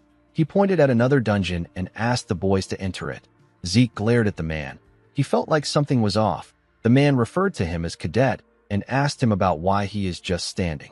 Our boy said that he will do as he ordered. He walked into the dungeon. He and Liam walked down the stairs of the dungeon. Although the difficulty varies from dungeon to dungeon, they are all still exam-used dungeons under the management of the Drakers. Due to this, there isn't a lot of danger. Since escaping within the time limit is the goal, each group is given a timer that activates upon entry. Each timer is given 96 hours. Because basic battle abilities are graded as well, a group can earn extra points by bringing the heads of the monsters they subjugated. The most important thing is to leave the dungeon before the time elapses. If they are not able to escape within the time limit, they will receive a failing grade. After eating, Zeke told Liam that it is better he gets some sleep. The boy reminded our boy that he set up camp and prepared their meal all by himself. He asked him to rest first. Zeke told Liam that he will be fine even if he doesn't sleep for 4 days. Liam said that he feels shameless. He told our boy that he will sleep first. Zeke assured him that he will wake him up if something happens. After Liam slept, our boy watched the campfire. He looked at their timer. He noticed that it has been 16 hours since they entered the dungeon. Zeke had been training before the day of the exam. Due to this, he has been awake for 3 days. In other words, he has spent 90 hours awake. Infinite stamina only recovers physical fatigue. It does not recover mental fatigue. Within a dungeon where a person doesn't know what to expect, our boy believed that he needed to reduce as many risk factors as possible. As he slowly dozed off, our boy remembered that he will switch out with Liam once he wakes up. The scene shifts, and we see a bell ring in a place filled with snow. The bell was attached to a pillar. There was a flag in this place. On the ground, we see a blonde woman covered in blood. As Zeke heard the bells ring again, he woke up from his dream. He began to breathe heavily. He could not believe that he had this same dream again. He remembered that he heard a bell in his dream. The moment he thought of this, Zeke recalled that they set a string of bells at an entrance to alert them. Our boy quickly took a bottle of water and poured it on the fire. He woke Liam and told him that they have an enemy. He said that he will check out the situation first. He asked the boy not to light the fire. Liam told him that he understands. Zeke stood next to a wall close to the entrance. He knew that it will be dangerous for him to use dragon eyes in an exam that will last for 4 days. He decided to adjust his eyes to the darkness. While he was trying to look around, he caught a particular scent. Our boy immediately knew that this was the scent of sulfur. He knew that there is one monster that gives off the scent of sulfur and often hunts in packs. A monster with a danger level of rank 3. This monster is the dog from hell. It is known as a hellhound. Our boy remembered that Reyna hunted an orc in his past life, but he never expected hellhounds to be in the dungeon. He quickly took out his sword. While listening to the monster's sound, Zeke noticed something odd. The leader of a hellhound pack will weigh several hundred kilograms at most. Judging from the echoes, it sounded like it weighs several tons. Our boy wondered if it is a mutant. He used his sword to carefully mirror the entrance in front of their room. He saw something shocking. He did not expect to see this monster. The monster charged at the entrance. Our boy quickly jumped back. Liam grabbed his sword and took a stance. Zeke managed to stop himself when he got close to Liam. The boy asked Zeke if he is alright. Our boy remembered that the instructor who asked them to step into this dungeon had the emblem of the Zimmons on him. He called the Zimmons crazy bastards. He wondered about what they were planning. The head of the hellhound leader stepped into the room. It turns out that another monster was holding this head. The monster threw away the hellhound and screamed loudly. It was holding a giant club. Zeke realized that the Zimmons are out to kill him. Liam was surprised to see a troll. Trolls are rank 1 monsters. They are dangerous to the point where they can casually eat orcs and hellhounds. Liam moved in front of Zeke. He told him that he will act as a decoy. He asked him to use the opportunity to flee. Our boy smiled when he heard this. He asked Liam to not say something so depressing. He stood up and told him that he is not a lord who abandons his subordinate. Zeke asked Liam to not believe in him. He asked him to believe in his own efforts. He told him that he is not weak. He asked the boy to do whatever he likes. He assured Liam that he will support him. The boy smiled when he heard this. He thanked his lord. The two of them charged at the troll. They both landed several slashes on the monster. Our boy attacked the troll from the air while Liam attacked it from below. While he was in the air, Zeke took a look at Liam. He realized that the boy is very good. It was already impressive that he managed to wound a troll despite its tough skin. Liam actually landed his attacks precisely on the monster's joint. Zeke realized that Liam was studying monsters in his spare time. The troll fell to its knees. It swung its club at Liam from behind. Zeke managed to land behind the boy in time. He used his sword to parry the attack. He was able to cut the giant stick. Liam apologized to our boy. Zeke told him that it is fine. He told him that he is doing well for his first real battle. He told him that he made a good decision by aiming for the comparatively soft joints. However, he overlooked the troll's regenerative ability. The troll was annoyed to see that Zeke broke its club. Our boy explained to Liam that trolls are able to instantly heal small cuts. A person cannot keep up with their regeneration with proper attacks. While Zeke was explaining to the boy, the troll raised its hand. Zeke told Liam that this monster is too much for him. He took a stance and said that he will finish things up. Zeke easily killed the troll. The system informed him that he had subjugated the troll. He received 30 karma points for this. He asked Liam to dissect the troll. He told him that this should get them a lot of extra points. While Liam was cutting the troll, Zeke received another message. He was given a quest known as 2 birds, 1 stone. He was asked to hunt 100 monsters of 10 different species in the dungeon. The time limit for the quest is 72 hours. The karma points gotten during the mission will be doubled as a reward for completing the quest. Zeke was happy to see the reward. He took a look at his watch. He realized that he had 79 hours left before the exam comes to an end. Hunting 100 monsters wasn't a problem for our boy. However, hunting 10 species was quite troubling to him. No matter how large this dungeon may be, it is still an exam-use dungeon. This means that there should be about 4 species inside. Due to the fact that this was a trap set by the Zimmons, Zeke believed that it is possible to find 10 species if he looks around thoroughly. He realized that he has a lot of work to do. While he was thinking, Liam informed him that he is done. The students were given a head collection bag and a timer. The bag is far inferior when compared to a subspace pocket, but it is good enough to carry the drops. Zeke told the boy that they are moving forward. He asked him not to fall behind. When the timer was at 60 hours, we see the boys fighting hellhounds. At 47 hours, we see them taking the drops of goblins. At 39 hours, we see them defeat a huge bat. As time went on, the boys decided to rest. Since they have hunted many monsters, Zeke asked Liam if he has gotten used to real combat. The boy said that he is not sure. Zeke told him that this is normal. He told him that it normally takes a while to get used to it. Our boy took a look at his system.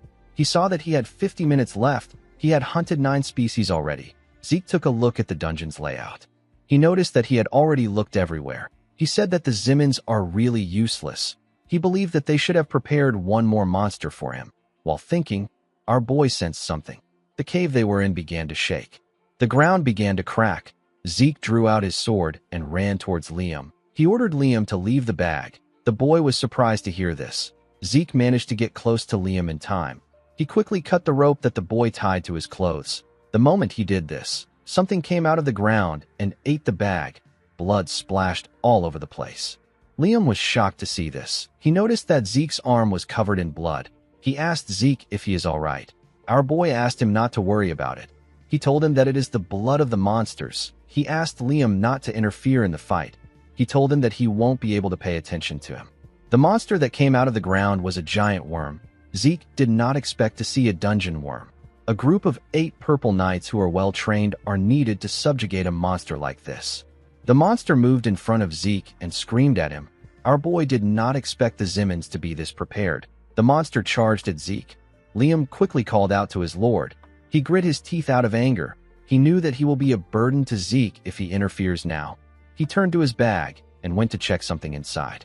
Our boy was able to protect himself from the worm's teeth with his sword. He was able to jump out of the monster's path. The dungeon worm passed by his side and went underground. Zeke became nervous. Even a blue knight wouldn't want to encounter this monster in a place like this. This is because it consumes the earth when it is moving. Zeke knew that he will be buried alive if he takes too long to subjugate this monster. The moment he thought of this, the worm attacked him from behind. Zeke was able to sense its presence and dodge its attack by bending his head. He took a stance and stabbed the monster from the side. He dragged his sword on its body and made the cut longer. He wanted to cut the worm in half. Before he could reach the tail, the worm raised it and turned around to face our boy. Zeke did not expect it to do this. The monster tied the rest of its tail around our boy. It squeezed him tightly. Our boy spat out some blood.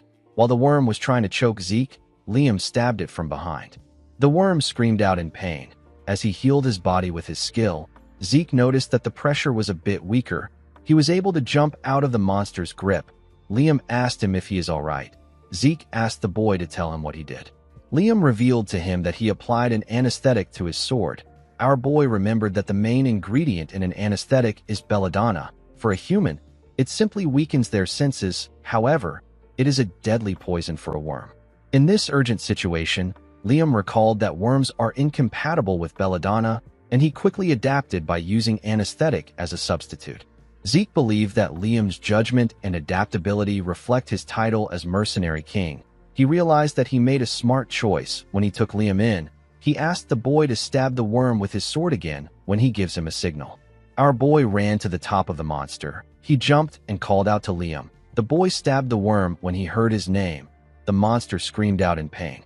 While it was screaming, Zeke appeared in front of it. He activated his soul manifestation. He used a technique known as lacerate to cut down the worm from the top. The moment he landed on the ground, the dungeon worm split apart. The system informed Zeke that he has completed the sudden quest. It told him that the karma points he earned will be doubled as a reward. It also provided him with 2 random boxes as a reward. Our boy received 780 karma points. In the next scene, we see the cadets gathered at the entrance of the dungeon. They were asked to line up in front of their instructors to receive their grades. Those who were done were asked to leave. Reina was the next person being graded. She and her teammate received 30 points for escaping the dungeon.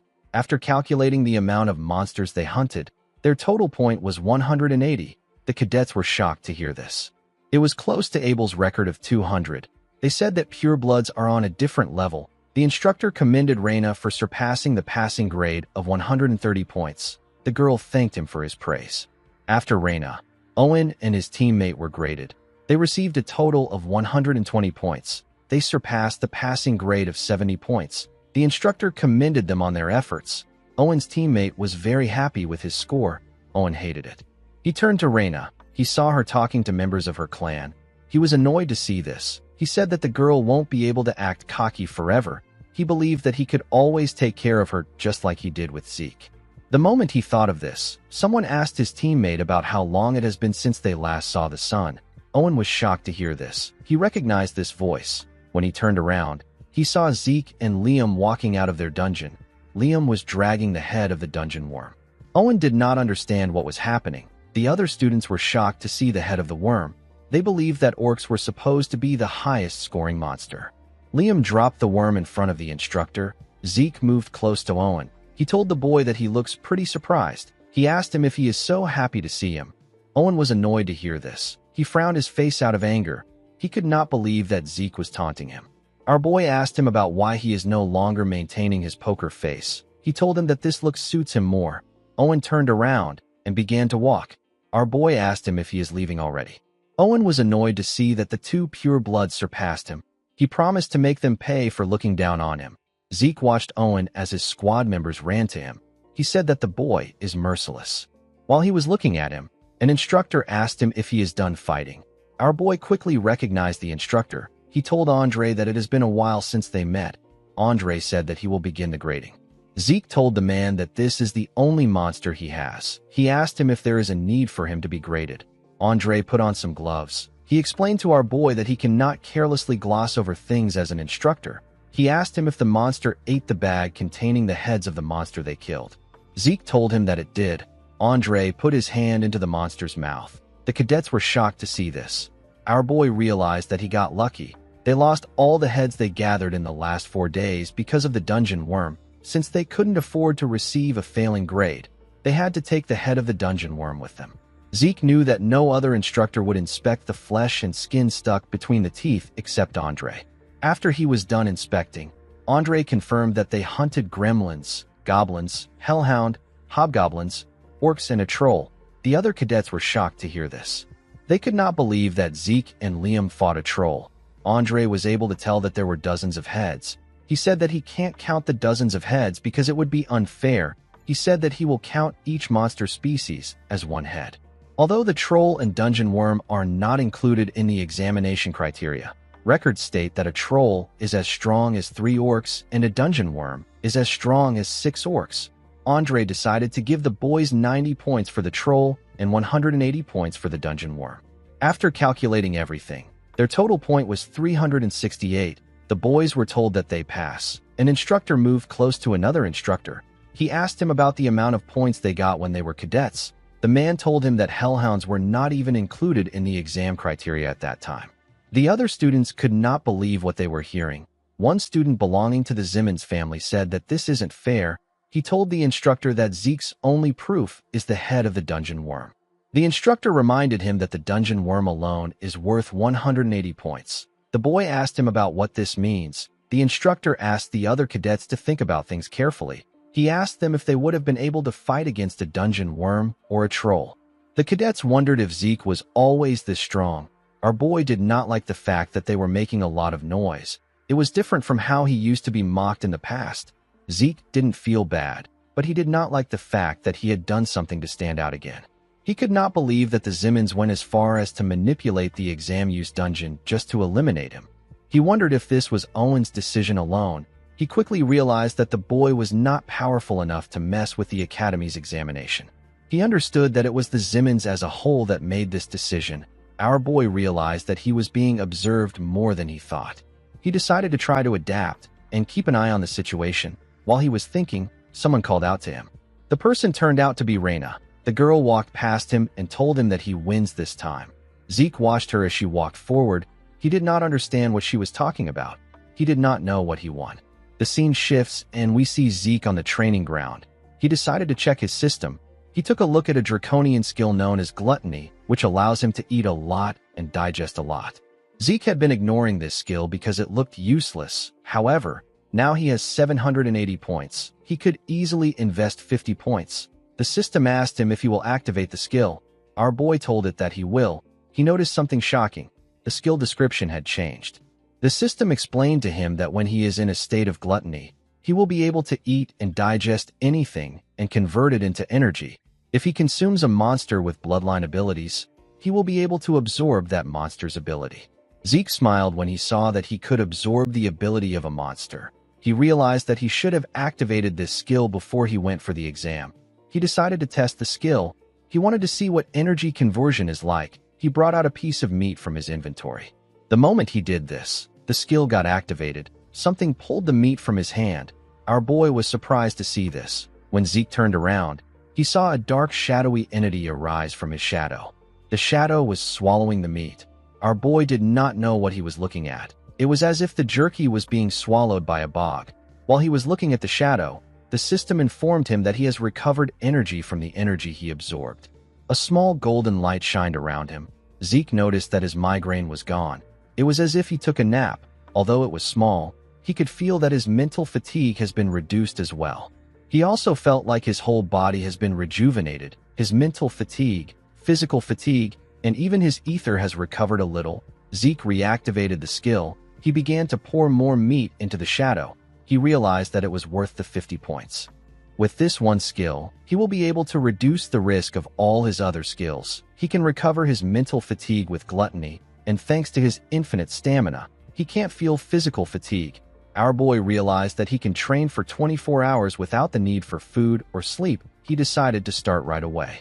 Before he could do anything, someone knocked on the door. He told Decker that they already spoke about this last time. He reminded him that he asked him not to disturb him when he is in the training hall. The man informed him that he has brought some important news. He revealed to Zeke that his sword has been completed. Our boy became excited.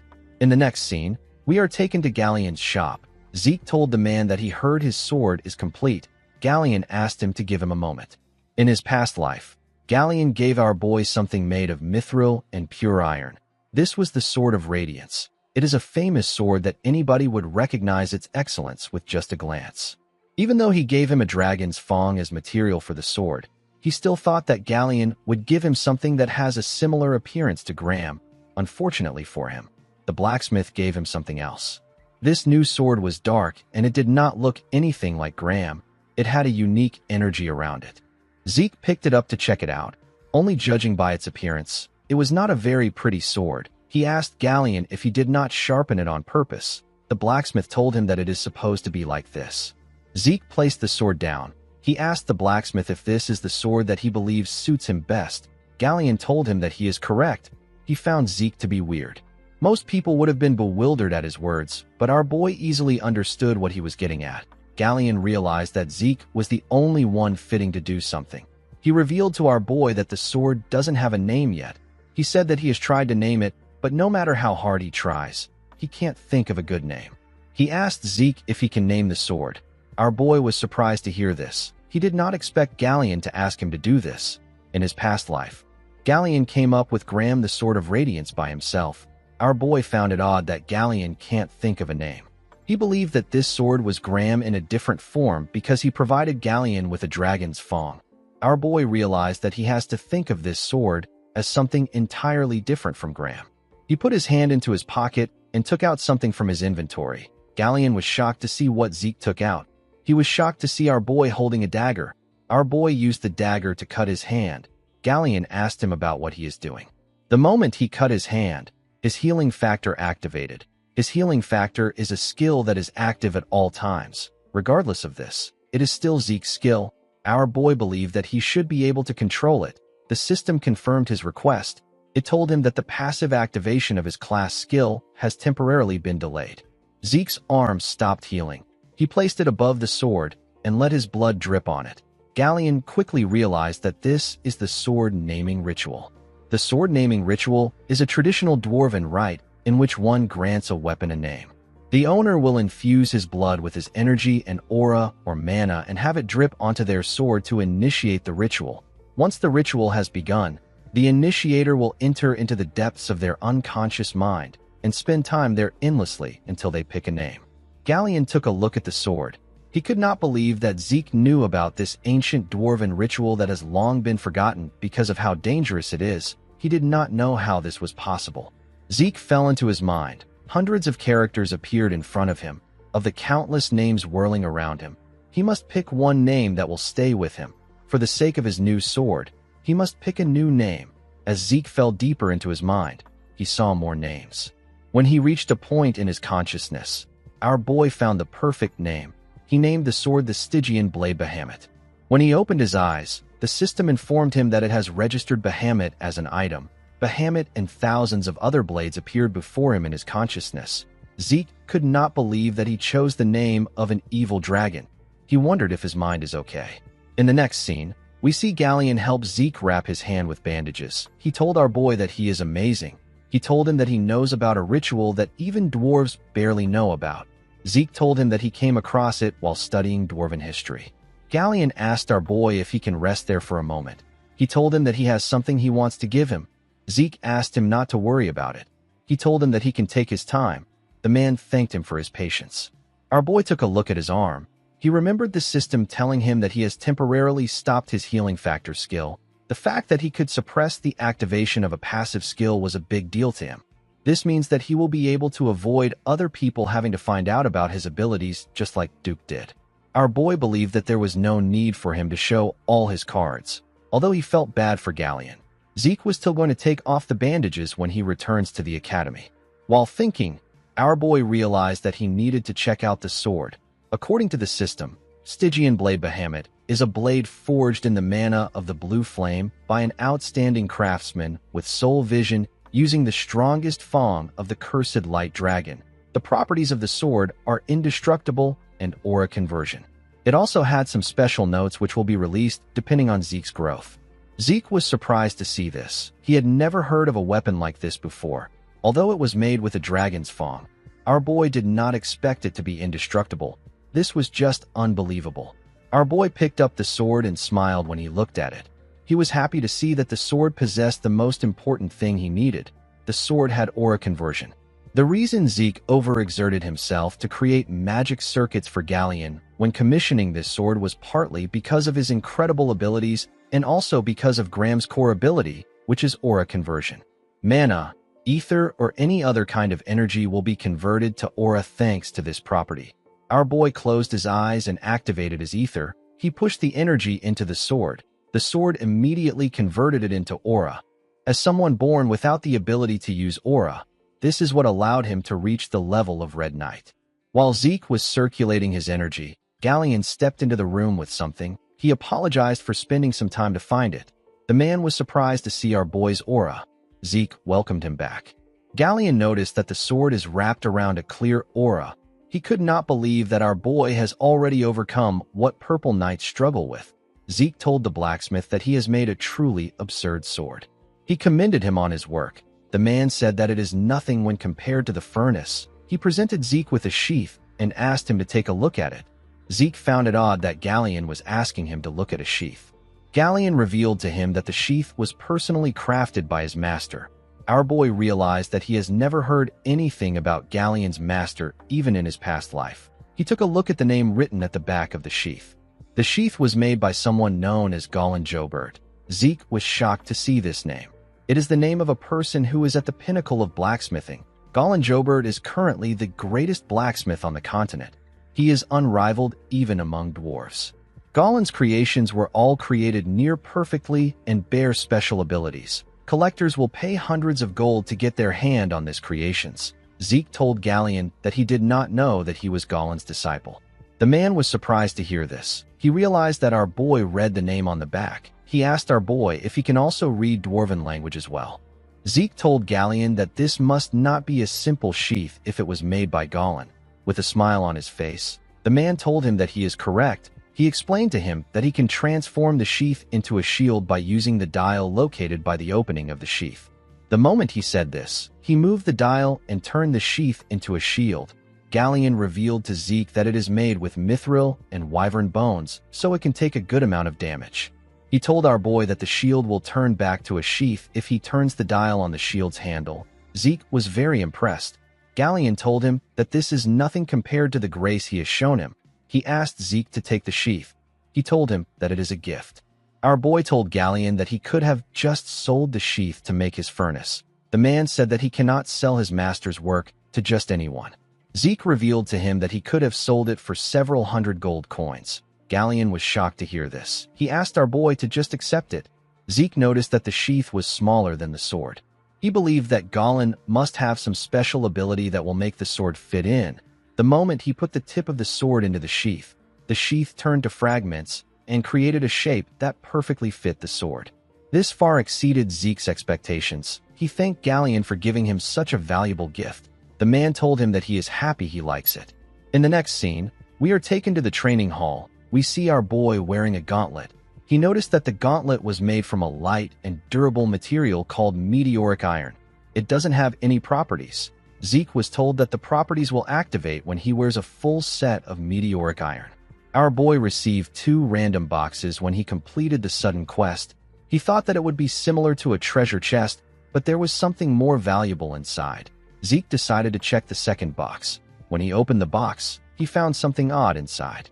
Zeke found a map in the box. While he was looking at the map, the system informed him that he has discovered a map containing traces of Grand Master Kaiser. Zeke was shocked to see this. He realized that the system was referring to the hero King Kaiser. Hero King Kaiser and the Knights of the Clock Tower are people that our boy was familiar with. The biography of Kaiser and his knights creating the brilliant Kingdom of Kronos is the most popular book on the continent. However, because the story is so absurd and it does not have any historical records that can prove it happened, it is considered nothing more than a work of fiction. Zeke could not believe that Hero King Kaiser actually existed. While our boy was looking at it, the system began restoration and analysis of the damaged parts of the item. After it was done analyzing, it informed Zeke that a final position has been marked on the mini-map. The system opened another status window and presented Zeke with some coordinates. Our boy recognized the location. He referred to it as the Giant Mountains. This place is the territory of the barbarians. Our boy realized that he will be able to resolve this issue quickly. While he was looking at the map, another status window popped up. The system informed him that the tutorial will be concluded due to his skill. It told Zeke that he has discovered a potential quest item. The quest is known as the Hero King Kaiser's secret technique. The system asked Zeke to acquire Kaiser's secret technique at the ruins containing traces of him. There was no time limit for this quest. Zeke's system administration authority will be elevated as a reward for completing the quest. He will be taken from elementary administrator to intermediate administrator. Our boy realized that a tutorial is a system designed to raise him up to a certain level of skill. From now on, he is no longer allowed to take baby steps. The real game was about to begin. Our boy noticed that the reward for this quest was on another level compared to the tutorial. He stood up from the floor. He promised to claim every reward that comes his way. He decided to use up the points that he has been saving. He used 50 points to unlock level 2 Draconian skills. One of the level 2 Draconian skills was Dragon Scale Armor. Dragon Scale will grow and harden on the user. It provides incredibly effective magic resistance.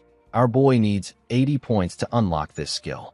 The other skill is Dragon Claw. It summons a powerful Dragon Claw to strike down the user's enemies in a single attack. Zeke also needs 80 points to unlock this skill. Our boy still had a lot of points left. However, he didn't know if he would get the opportunity to amass this amount of points again. He decided to buy the level 2 Draconian skills and invest his points into a few things. He wanted to save 400 points. He decided to test the 2 skills. He activated the Dragon Claw. An energy that was in the shape of a dragon's claw covered his hand. Our boy took a stance and swung his hand. He destroyed the hard concrete ground with his skill. Our boy was surprised to see what he did. The skill was much better than he expected. He decided to test the other skill. He raised his sword and activated the Dragon Scale Armor. An energy that had the shape of scales covered his hand. When Zeke hit his sword on his hand, it bounced away. Our boy was surprised to see this. He didn't use aura, but he had the intent to cut through his hand. He realized that this was no different from wearing a full plate armor even when he is entirely unarmed. The Dragon Claw was for attacking and the Dragon Scale Armor was for defense. Our boy decided to continue training since he has tested the skills. In the next scene, we are taken to the central training hall of the academy. We see the cadets gathered at the hall. An instructor informed them that a practical aura exam will take place before the semester exam. He decided to explain things to the cadets. He told them that the things behind him are basic training use dummies. The dummies were specifically made so that it will be difficult to even scratch it with plain physical force. However, if the cadets use aura, they will be able to destroy it. The instructor informed them that they will fail if they are not able to dent it. He said that all following exams will be considered null, and they will be forced to start over from the basics. The cadets were shocked to hear that they won't be able to advance if they fail. The instructor ordered them to keep quiet. He called out to a boy known as Aaron and asked him to come up. The boy ran to the stage. Owen believed that it was natural for the people called first to be flustered. However, it is different for him. This practical is similar to the aura training he familiarized himself with at home. The Academy's aura education is something that the Zimmons have already established. Owen believed that even the purebloods won't be able to match him in aura control. While he was thinking, he was called to the stage. He was asked to start. The boy drew out his sword with a smug look on his face. He took a stance and released his energy. It shined brightly. The students were shocked to see that Owen had achieved sword resonance. The instructor who was jotting down information about the cadets was quite impressed with Owen. He told his superior that Owen is using sword resonance at barely 13 years old. He said that he is incredible. The man said that this is expected from one of the great families. Owen charged at the dummies. He charged at them at a decent speed. He left his mark on each one of the dummies around him. The cadets were shocked to see this. The instructor who was jotting told Owen that he is incredible. He said that this is expected from a Zimmons. He tapped the boy on his shoulder and told him that he will soon surpass Abel. The boy was annoyed to hear this. He pushed the instructor's hand away. The man asked his senior if he did something wrong. The senior said that ill-mannered. The boy frowned his face as he walked down the stage. After Owen, other students took their turns, but they barely scratched the dummies. The junior instructor asked his senior about why everyone was having such a hard time. The man said that they were intimidated by Owen's performance. Even though he said this, there wasn't a single student who failed. Seeing how every single student has been able to pour aura into their swords without fail, the instructor became convinced that the special class was truly different. However, even in a place filled with geniuses, there were still those who were superior to their peers. Reina told the senior instructor that she has a request. The man asked her to tell him. The girl said that she wishes to be graded according to the dragon-slaying arts. The instructor informed her that this grading criteria is for higher-ranked cadets. The girl assured him that she is aware of this. Owen told himself that Reina's conceit knows no bound now that she is a pure-blood awakener. Pouring aura into your sword and being able to use the dragon-slaying arts are two entirely different things. Merely maintaining aura in the sword requires an incredible amount of concentration. However, in the case of dragon-slaying arts, a person needs to be able to make fine adjustments to the amount of aura required for each and every movement. Owen believed that Reina was going to make 1 or 2 swings before her aura dissipates. He believed that the girl would screw herself because of her competitiveness towards him. The instructor informed Reina that the condition for failure is harsher. He asked her if she is fine with this. The girl said that she is. The instructor decided to grant her request. The girl bowed her head and thanked him. She took a stance and raised her sword. All the cadets focused their attention on her. Reina put her aura into her sword and swung it at a dummy. She easily cut through the dummy. The girl began to tear all the dummies apart at a crazy speed. She sliced through them as if she was cutting paper. When she was done, she put her sword away. There was no dummy left on the stage. The students were shocked to see this. They believed that Owen was going to be the best when it came to aura control, but he couldn't even compare. The students knew that none of them could rival the girl. Owen grit his teeth out of anger. He could not stand this. While breathing heavily, Reina took out her sword and pointed it at someone among the cadets. Owen assumed that she was pointing at him. He believed that she wanted to mock him. The boy quickly realized that he was wrong. He turned around in fear. He realized that Reina never had any interest in him from the beginning. She was only focused on Zeke. Our boy did not expect her to point at him. He couldn't ignore her since she was glaring intensely at him. He decided to meet up with her expectations a bit. He told the instructor that he will also like to be graded according to the dragon-slaying arts criteria. The junior instructor was annoyed to hear this. He asked Zeke if he is taking the dragon-slaying arts lightly, because Reina did it so easily. He informed our boy that Reina is a pure-blood. The senior instructor cut him off and told Zeke that he will be given the same conditions as Reina. He asked our boy if he is fine with this. With a smile on his face, Zeke told him that it is good with him. The junior instructor asked his senior to tell him why he accepted Zeke's request. He said that all attendance has been processed, and he has never seen Zeke attend the class even once. The senior revealed to him that our boy won a bet against instructor Andre. He told him that he doesn't know about it because he was just assigned there recently. He revealed to his junior that Zeke is the Golden Light Pure Blood Awakener. He is also the unprecedented recruit who broke Abel's record in the dungeon escape exam. The senior told the man that he is looking at Zeke Draker. Our boy closed his eyes and circulated his ether. The system informed him that Bahamut has detected ether. It told him that the sword's aura conversion ability has been activated. Zeke covered his sword with aura. It was a bit difficult for him to control his strength. He was able to put in the right amount of aura. When our boy raised his sword, Reina was startled. She recognized the technique he was about to use. Zeke took a stance and raised his sword up. He decided to use the first verse of Chapter 1 of the dragon-slaying arts. The technique is known as Sky Slice Stance. Reina realized that our boy technique was comparable to hers. She quickly realized that she was wrong. It was actually on the same level as Andre's technique. Zeke easily tore through the dummies at a crazy speed. He moved very fast with his huge sword. Our boy practiced the dragon-slaying arts so thoroughly during the 2 years before he regressed that he can do this in his sleep. His sword and movements, his positioning and footwork, even the flow of his aura was trained to perfection. These things are ingrained into his body to the point that it doesn't even require conscious thought. Zeke was extremely bored with the dragon-slaying arts, but starting over from the basics made it more interesting to him. After he was done tearing through the dummies, he put his sword away. He believed that this would be enough to stir up Reina. The cadets could not believe that Zeke wrapped his sword in aura. They did not expect Zeke to be on the level of a purple knight. Our boy quickly realized that he messed up. He turned around to look at the dummies. He wondered if he got too absorbed in the test. His aura ended up leaking out unconsciously. He wanted to do something on the same level as Reina, but he ended up standing out again. The instructors could not believe their eyes. They could not believe that a first-year student is a purple knight. Owen began to shake. The boy became hopeless. He could not catch up to the 2 geniuses in his class. Reina actually became excited. She was happy to see her rival ahead of her. In the next scene, we see Zeke having tea with the dean in his office. Howard informed our boy that he heard about his participation in the semester exam. He told him that he got some very surprising results. Our boy told him that he was simply lucky. Howard laughed when he heard this. He said that luck does not make a person reach the level of a purple knight at age 13. The man took a sip of his tea and asked Zeke to tell him how he feels about taking the grade advancement exam. Zeke asked him if he will skip a grade with this exam. Howard explained to him that it can be more than 1 grade.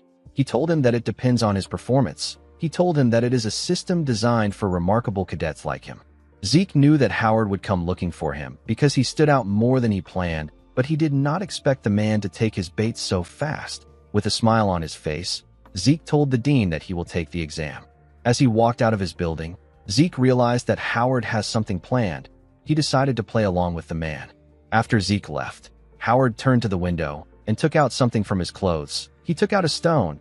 He used the stone to inform someone that Zeke and Reina have decided to take the exam. The person gave him some orders. Howard told the person that he understands. He said that he will take some measures. With a smile on his face, Howard said that things are getting interesting.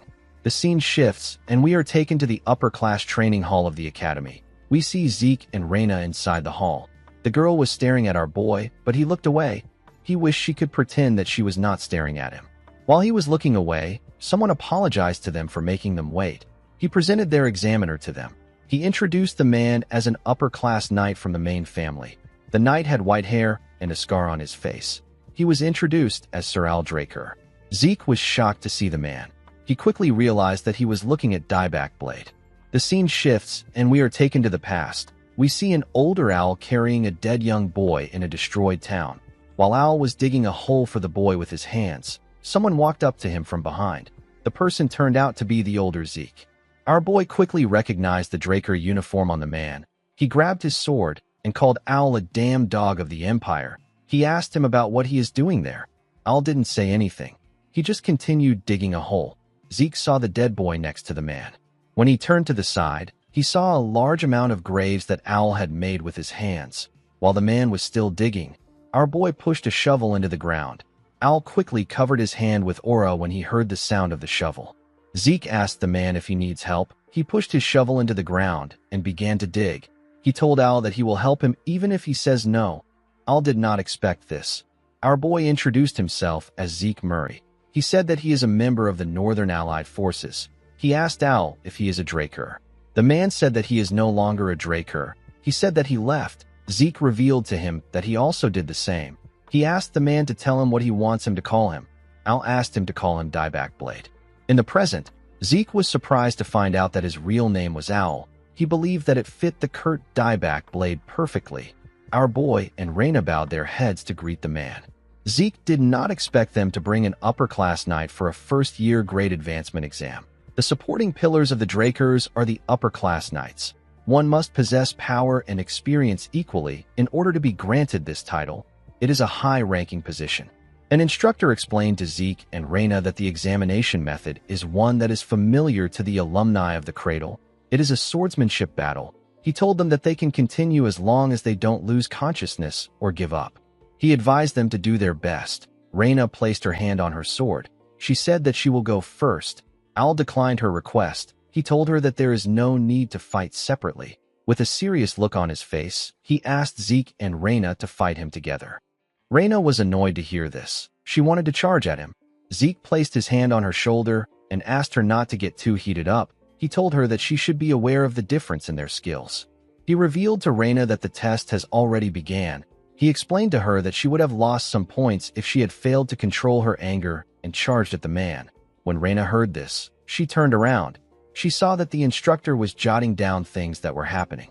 She took a deep breath and calmed herself. She asked Zeke about what they should do. Our boy was impressed that the genius was able to make a quick judgment. He revealed to her that there is a perfect strategy that they can use in this situation.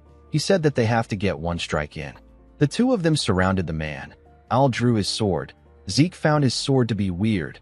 It only had a single edge. It came from the Eastern Empire. It is known as the Wando. Our boy realized that Al has been using the sword since he was young. He noticed that Raina was looking down a bit. He realized that her pride has been hurt. However, Zeke didn't care because pride and honor is worthless to the weak. He hoped that she wouldn't make things personal and she would just focus on the strategy. Zeke and Raina charged at Al at the same time. Al was able to block our boy's attack first. Raina tried to use the opportunity to attack him, but he blocked the attack too. She attacked him again from behind, but the man was able to block it again. The girl was impressed with the power of an upper-class knight. Zeke advised her to focus on attacking Al's blind spots. Raina was not able to land any effective blows on him. She was not even able to scratch him. She decided to attack the man with the intent to kill. She covered her sword with aura and used verse 1 of Chapter 3 of the Dragon-Slaying Arts. The technique is known as half-moon slash. She swung her sword in a clean and swift manner. Al was able to dodge the attack by moving his body to the side. While Raina was still in the air, the knight gave her a kick in her throat. The girl spat out some blood. She was sent flying. She crashed into the wall. Two attendants in the room moved to the wall to check on her. They asked her if she is all right. Raina stood up from the rubble and told them that she is fine. She advised them to step back because it is dangerous. For a moment, the girl lost consciousness. She realized that she had no hope of creating an opening in Al's defense. Even Zeke was getting pushed back. Raina wondered if it was really possible for our boy to create an opening.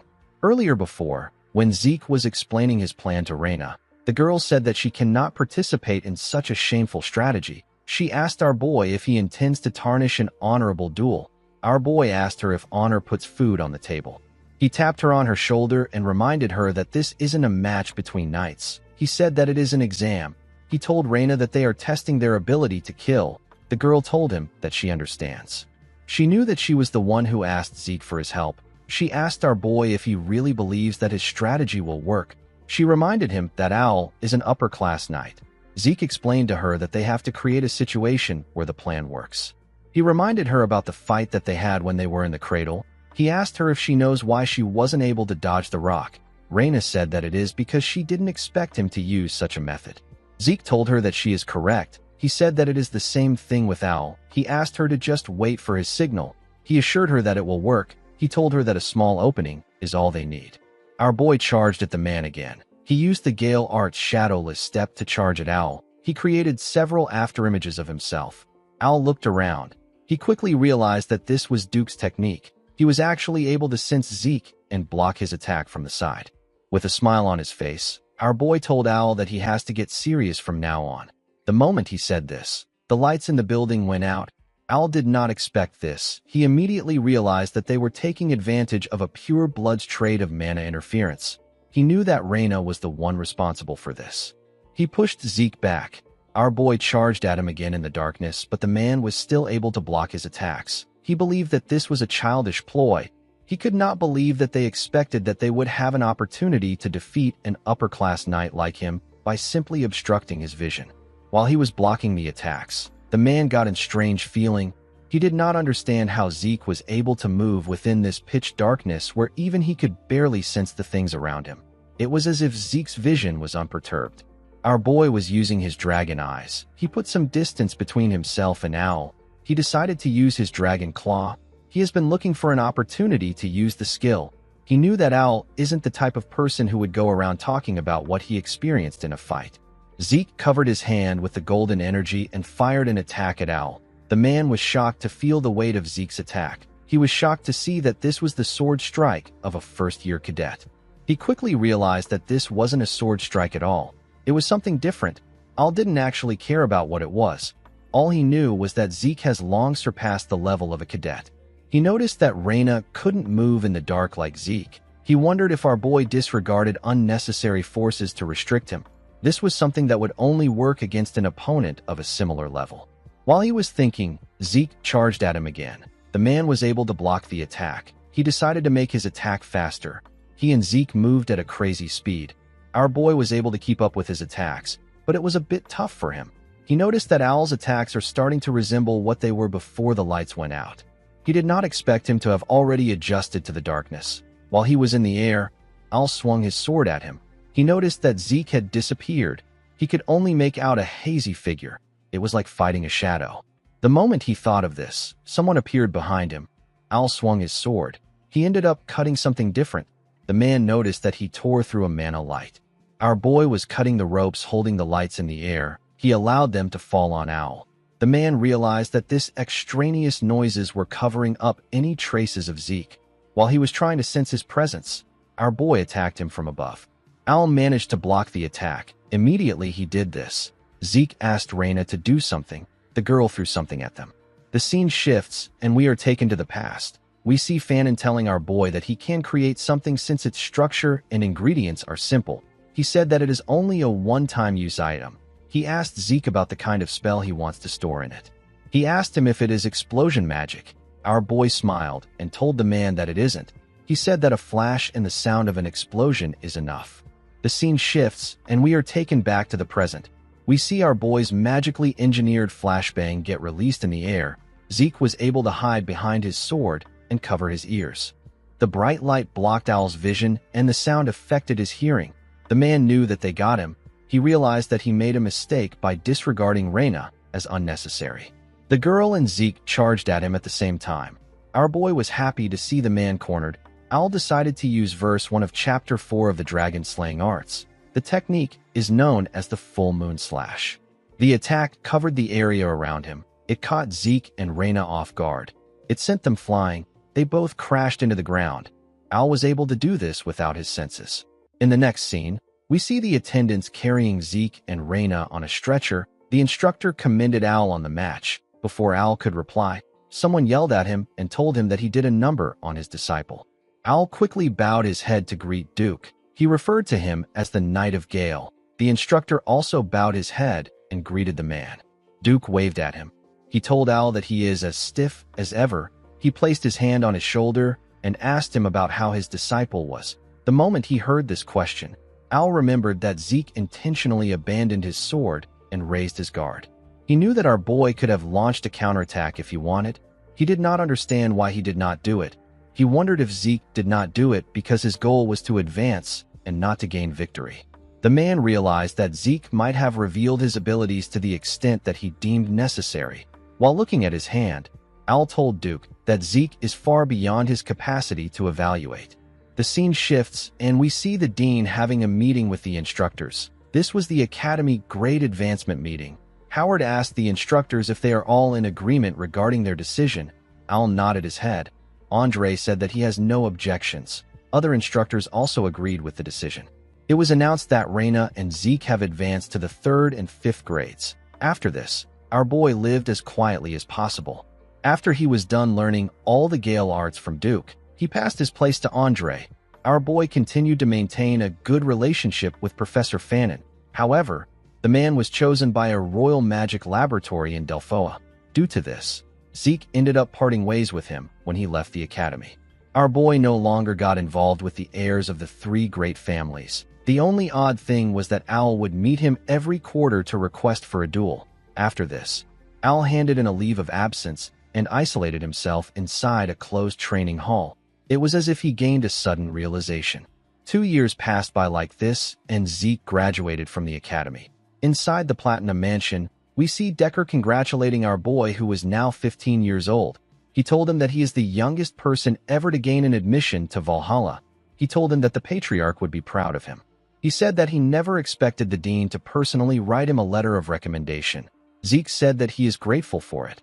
Our boy did not actually like the situation. The title of youngest to be admitted rendered his 2 years of quiet living null and void.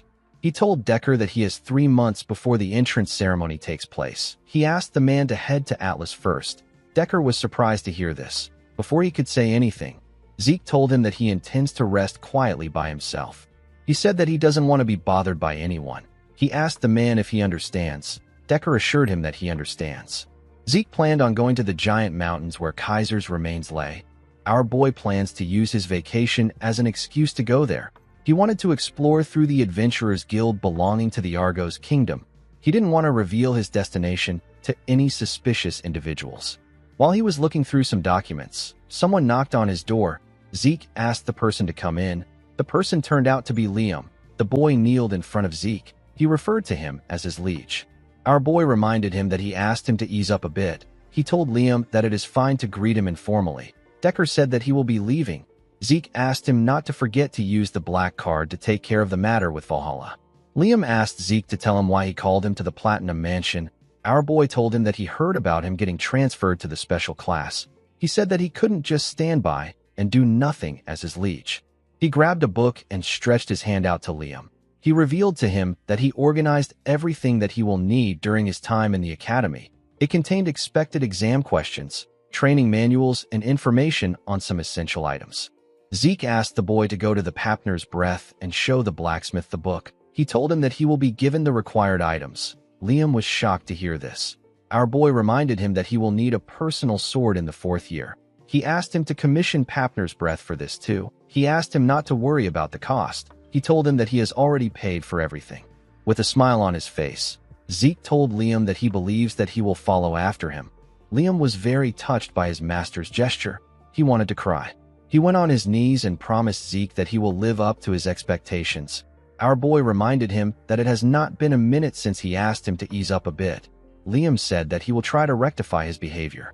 The Argos Kingdom lies at the northernmost edge of the central continent. It is one of the 4 central kingdoms alongside Delphoa, Thebia, and Alencia. Dungeons of different sizes litter the giant mountains that divide the land of the monsters from the continent.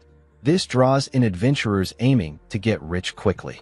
The first king of Argos recognized this and chose to make his kingdom's central business one that ties adventurers and dungeons together. With the support of the royal family, the giant mountains have been divided into hundreds of regions with shipping routes and bases constructed and managed by the Argos Adventurers Guild, which has now spread across the continent. In the next scene, we are taken to an Adventurers Guild. We see people getting registered in the guild. We see someone register as Zeke Murray. The person was asked to submit his documents to the issue desk to receive his registration certificate. The person turned out to be Zeke. Our boy was wearing a wig and magic lens for his eyes. He knew that it will be best for him to get an adventurer certificate in order to operate in peace. Going around as a Draker would cause him to stand out. Zeke decided to start his treasure hunt immediately. He got his certificate. He went to a place where several carriages were in order to get a ride to his destination. He ended up joining other people in the carriage. Our boy was relieved that he was able to get a caravan during such a busy season. While he was resting, someone asked him if he is an adventurer too. With a smile on his face, the man told Zeke that he looks nervous. He asked him if this is his first time going into a dungeon. One of the man's teammate moved close to our boy. He asked him if he wants to join them. He said that they are actually veterans despite how they look. The man and the woman next to him smiled at Zeke. Their teammate said that dungeons have been dangerous recently. He told our boy that he will be monster food if he makes a mistake down there. Zeke realized that trash like this will always be everywhere he goes. With a smile on his face, the man asked Zeke if he knows that the first party to go into the dungeon takes half of the adventurer's livelihood. Our boy was already familiar with this tactic. People like this use new adventurers as monster bait or sell them off to slave traders. While he was thinking, Zeke sensed something coming from the mountains. He stood up and asked the idiot next to him to shut up. The idiot was surprised to hear this. He asked our boy if he offended him in some way. Zeke moved close to the driver. He informed him that there are monsters 500 meters behind them to their left. He said that it is a group of orcs. He asked the driver if the place is infested with monsters. The man was surprised to hear this. He said that the route is safe. The idiot laughed at Zeke. He called him a little rookie and asked him not to be nervous. He explained to him that the routes of the main branch Adventurers Guild are managed directly by the kingdom. He said that even wild animals cannot get inside this safe zone. Our boy asked the idiot to explain what is behind him. The moment he said this, a orc appeared and screamed at them. A small amount of orcs destroyed the trees around them and attacked the carriage. They easily destroyed it. They killed the people inside the carriage with their giant clubs. Unfortunately for the poor idiot, the carriage fell on his legs. While he was struggling, an orc walked up to him. The man called for help, but no one answered. The orc squashed his head. Zeke hid behind a tree and watched as the orcs tore the carriage apart. He realized that the base was not operating properly for there to be orcs roaming around in a safe zone. When our boy arrived at the base, he saw dead bodies everywhere. He did not expect the Argos soldiers to lose. With this much manpower, most monsters wouldn't even stand a chance. While looking at the bodies, Zeke noticed something odd. He saw the cuts on the bodies. He quickly realized that the soldiers didn't lose to the monsters. They were actually killed by humans. The humans intentionally left massive damages on the bodies to make it look like a monster attack. However, if this was truly done by a monster, the cut wouldn't have been so clean. On top of this, there is almost no trace of resistance. The men were killed in a clean manner with a single attack. Our boy realized that the people who did this must be on the level of a purple knight. He knew that he will create some misunderstandings if he stays there any longer. He decided to leave. Finding traces of Kaiser was his top priority. As he walked deeper into the forest, Zeke saw a basket filled with human skulls. He knew that this is a symbol that marks the barbarian territory. The mini-map informed him that he is almost at Kaiser's ruins. While looking at the skulls, Zeke wondered about what the Empire's hunting dogs were doing there. They were hiding behind some trees and watching our boy from afar. The hunting dogs were recruited from the greatest talents among the Empire's knight trainees. They are a unit under the direct control of the Emperor. They are trained in tracking and assassination techniques. Presently, they are hidden from the eyes of the public. Only those in the highest positions are even aware of their existence. However, they will make a grand entrance in the public eye as the main fighting force during the Continental War waged by the Empire. On his way here, Zeke had been watching their movements. He could never forget their unique tracking techniques. This is because they were the ones who killed him. Zeke remembered that Duke mentioned that the Emperor is obsessed with immortality, and he is turning the continent inside out to find it. Our boy remembered that the Emperor was obsessed with rare artifacts even before his regression. Not only did he bear the foolish dream of unifying the continent, he also dreamed of something as insubstantial as immortality. Zeke wondered if the Empire has already discovered Kaiser's ruins. He realized that he needed to confirm this by himself. He disappeared in front of the hunting dogs when he thought of this. They were surprised to see what happened. They turned to a man to signal him to do something. The man put his hand into his clothes. He brought out a flare gun. Before he could fire the gun, Zeke reappeared and cut off his hand. Our boy looked at the gun which fell to the ground. He saw a golden robe tied to its bottom. He realized that the man was going to fire a gold flare which signifies an emergency. He became certain that the man was the team leader. Due to the fact that there were only 3 of them, our boy asked the man if they are the perimeter guard team. He said that they should normally be 12 men on a team. One of the man teammates asked Zeke to tell him who sent him. Our boy cut off the head of the man in front of him when he heard this. The other two were shocked to see this. Zeke asked them if they do not understand the situation. With a scary look on his face, he told them that he is the one asking the questions in this situation. He advised them to think carefully. He told them that he can see two mouths that can talk. He asked them if the other person will die quietly if one of them dies. The men became scared. Our boy advised them to think carefully and make a wise decision.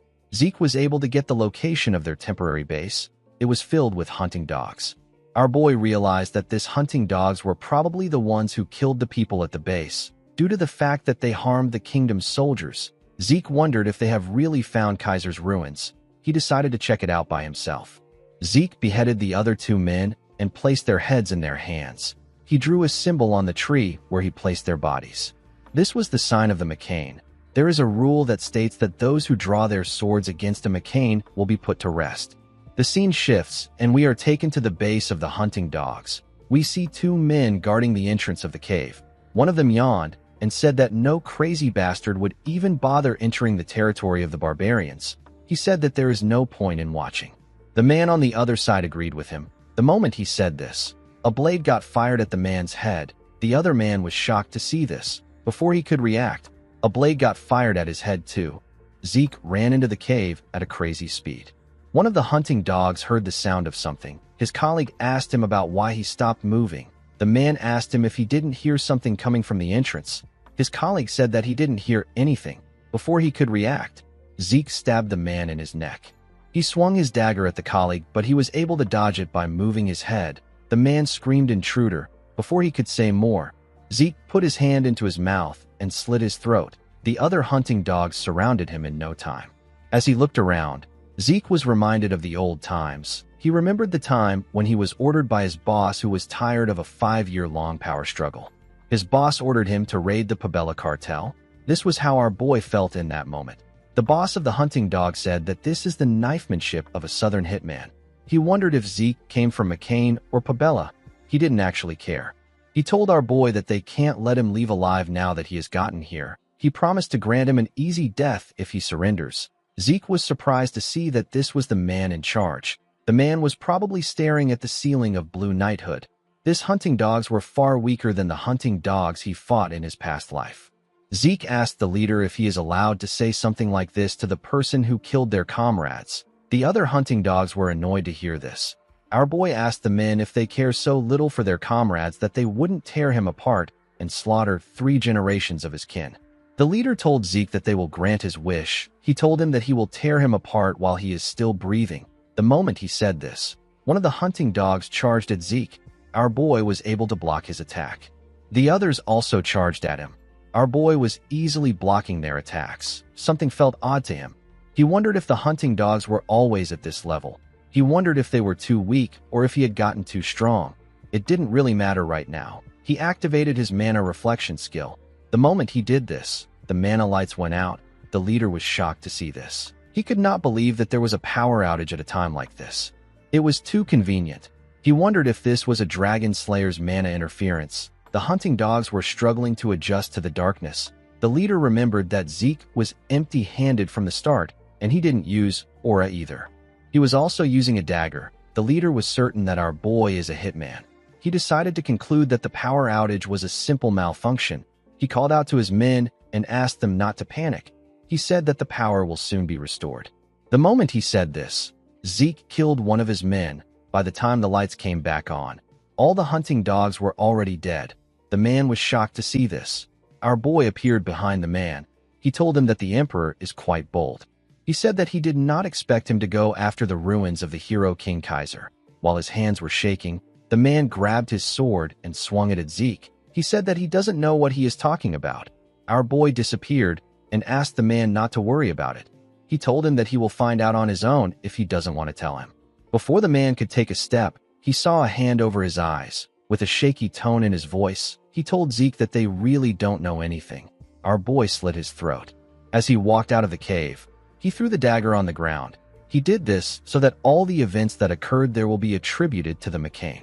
The McCain cartel is a group that Zeke poured his blood, sweat, and tears into in his past life. It is a criminal organization based in the South that would do anything for money.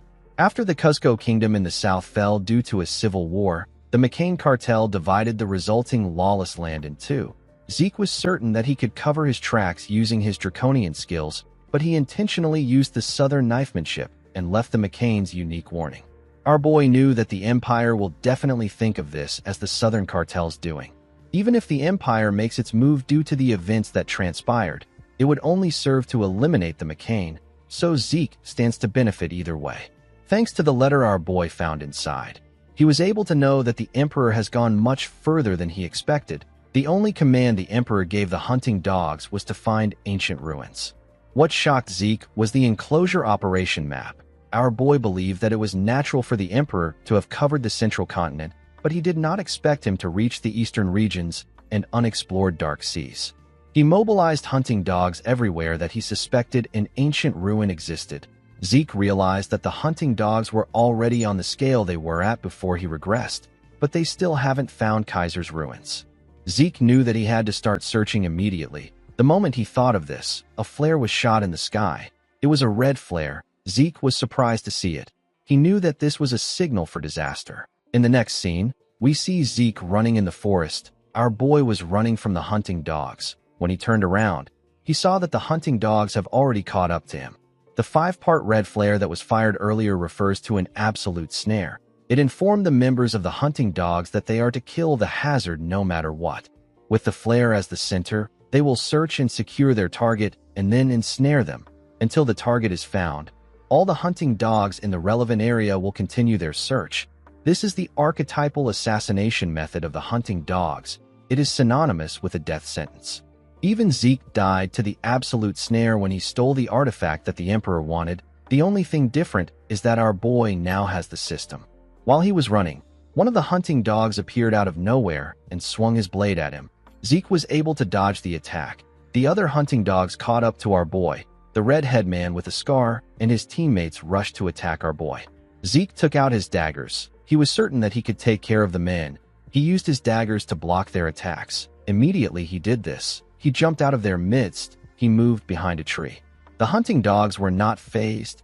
Zeke became certain that these men were on a different level compared to the ones he met in the cave. More hunting dogs appeared behind our boy. They surrounded him from every corner. Zeke gently scratched his head and said that this has become a hassle. He took a look at his mini-map to see his position. Based on the abilities they displayed, our boy was certain that he will be able to escape from them. However, if he uses his plan, he will be tearing down the attempts he made to pin this all on the McCain. Unfortunately, Zeke didn't have a lot of choices. He didn't want to use one of his trump cards here. He took out a small horn that he wore as a necklace. He blew the horn. The sound echoed throughout the forest. The hunting dogs were surprised to see this. They looked around. Their leader quickly turned to Zeke. He saw our boy holding some smoke bombs. He quickly called out to his men. He said that the sound was a distraction. He ordered them to attack Zeke. Before the men could reach him, Zeke dropped the smoke bombs on the ground. He smiled at them and disappeared. Their leader asked them not to panic. He said that our boy can't get too far as long as the absolute snare is in effect. He asked them to guard their stations. He ordered them to search for Zeke if they spot any suspicious movements. The leader carefully looked around. He couldn't sense any traces of Zeke. He wondered if our boy thought that he will be able to retreat if he blocked their sight. He also wondered if the sound that came from the horn had any meaning. It just didn't make sense to him. The moment he thought of this, he saw the body of one of his men in the air. He was shocked to see this. When he turned around, he saw something shocking. He saw barbarians. He saw the barbarians beating up his men.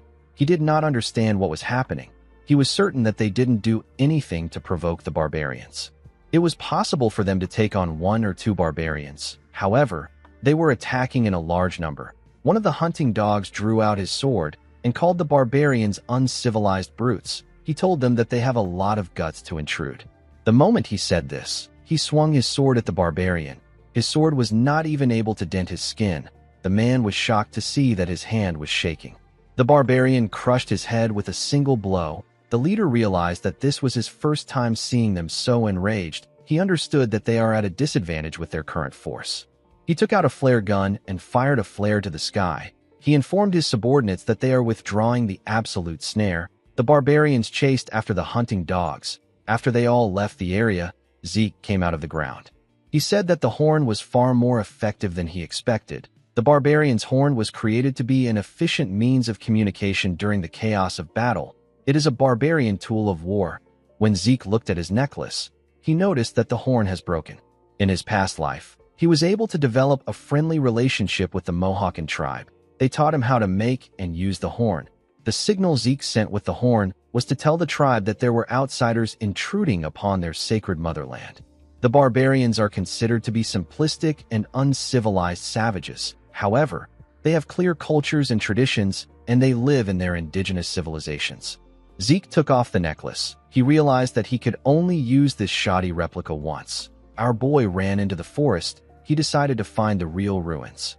When Zeke arrived at the entrance of the ruins, he hid behind some rocks. He saw something shocking. He did not expect to face another problem today. At the entrance of the ruins, there was a monster with multiple heads walking around. The system informed Zeke that he has discovered a fallen dragonborn corrupted by contaminated energy. Our boy did not know what a fallen dragonborn was. All he knew was that the door leading to the ruins was next to the monster. He asked the system if it can open the door. The system confirmed his request and connected to the home of the hero King Kaiser. It informed Zeke that it will now open the home of the hero King Kaiser. The moment it said this, the door began to move up.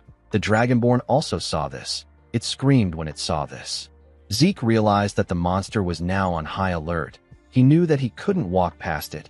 He decided to use the dragon-slaying arts. He charged at the monster. He used the shadowless steps of the Gale arts to create numerous afterimages. The dragonborn charged at the afterimages. Zeke decided to pass through the entrance after interfering with the monster's view with the shadowless steps. Before our boy could reach the door, one of the monster's heads appeared next to him with its mouth open. It pushed our boy back. Zeke grabbed his sword and used the first verse of Chapter 7 of the dragon-slaying arts known as Dragon Head Severance to cut off one of its head. The monster's blood splashed on him. He noticed that the blood was acidic. His healing factor quickly activated. Zeke realized that he knew this monster that has acidic blood and 9 heads. It is a monster that even his master barely subjugated in his past life. This monster is Hydra, the 9-headed dragon. Zeke decided to face the Hydra. In the next scene, we see the Hydra trying to bite our boy. Zeke stood his ground with his sword. The monster pushed him away with its huge body. Our boy got slammed to the ground. He used his sword to hold himself up. He could not believe that he was struggling this bad. In this age where dragons are extinct, dragonborn monsters are said to be the closest to dragons. Zeke's attacks were not working on the monster at all. No matter how much he cuts it down, it heals itself immediately. This was quite frustrating for Zeke. He realized that the Hydra was too much for his current self. He noticed that he was about 30 meters away from the door. He pointed his sword down and ordered the system to close the door. The system confirmed his request and told him that it will close the door of the home of the hero King Kaiser. The door began to slowly descend. Zeke pressed his sword into the ground and released some energy. The heads of the monsters slowly surrounded him. Our boy dragged his sword on the ground and used the 5th form of the Gale arts known as Wind Splitter. He used the technique to fire an attack that cut off one of the Hydra's heads. He was able to clear a path for himself. He quickly ran towards the door. He decided to give up on the monster and get through the door before it closes. The Hydra saw through Zeke's plan.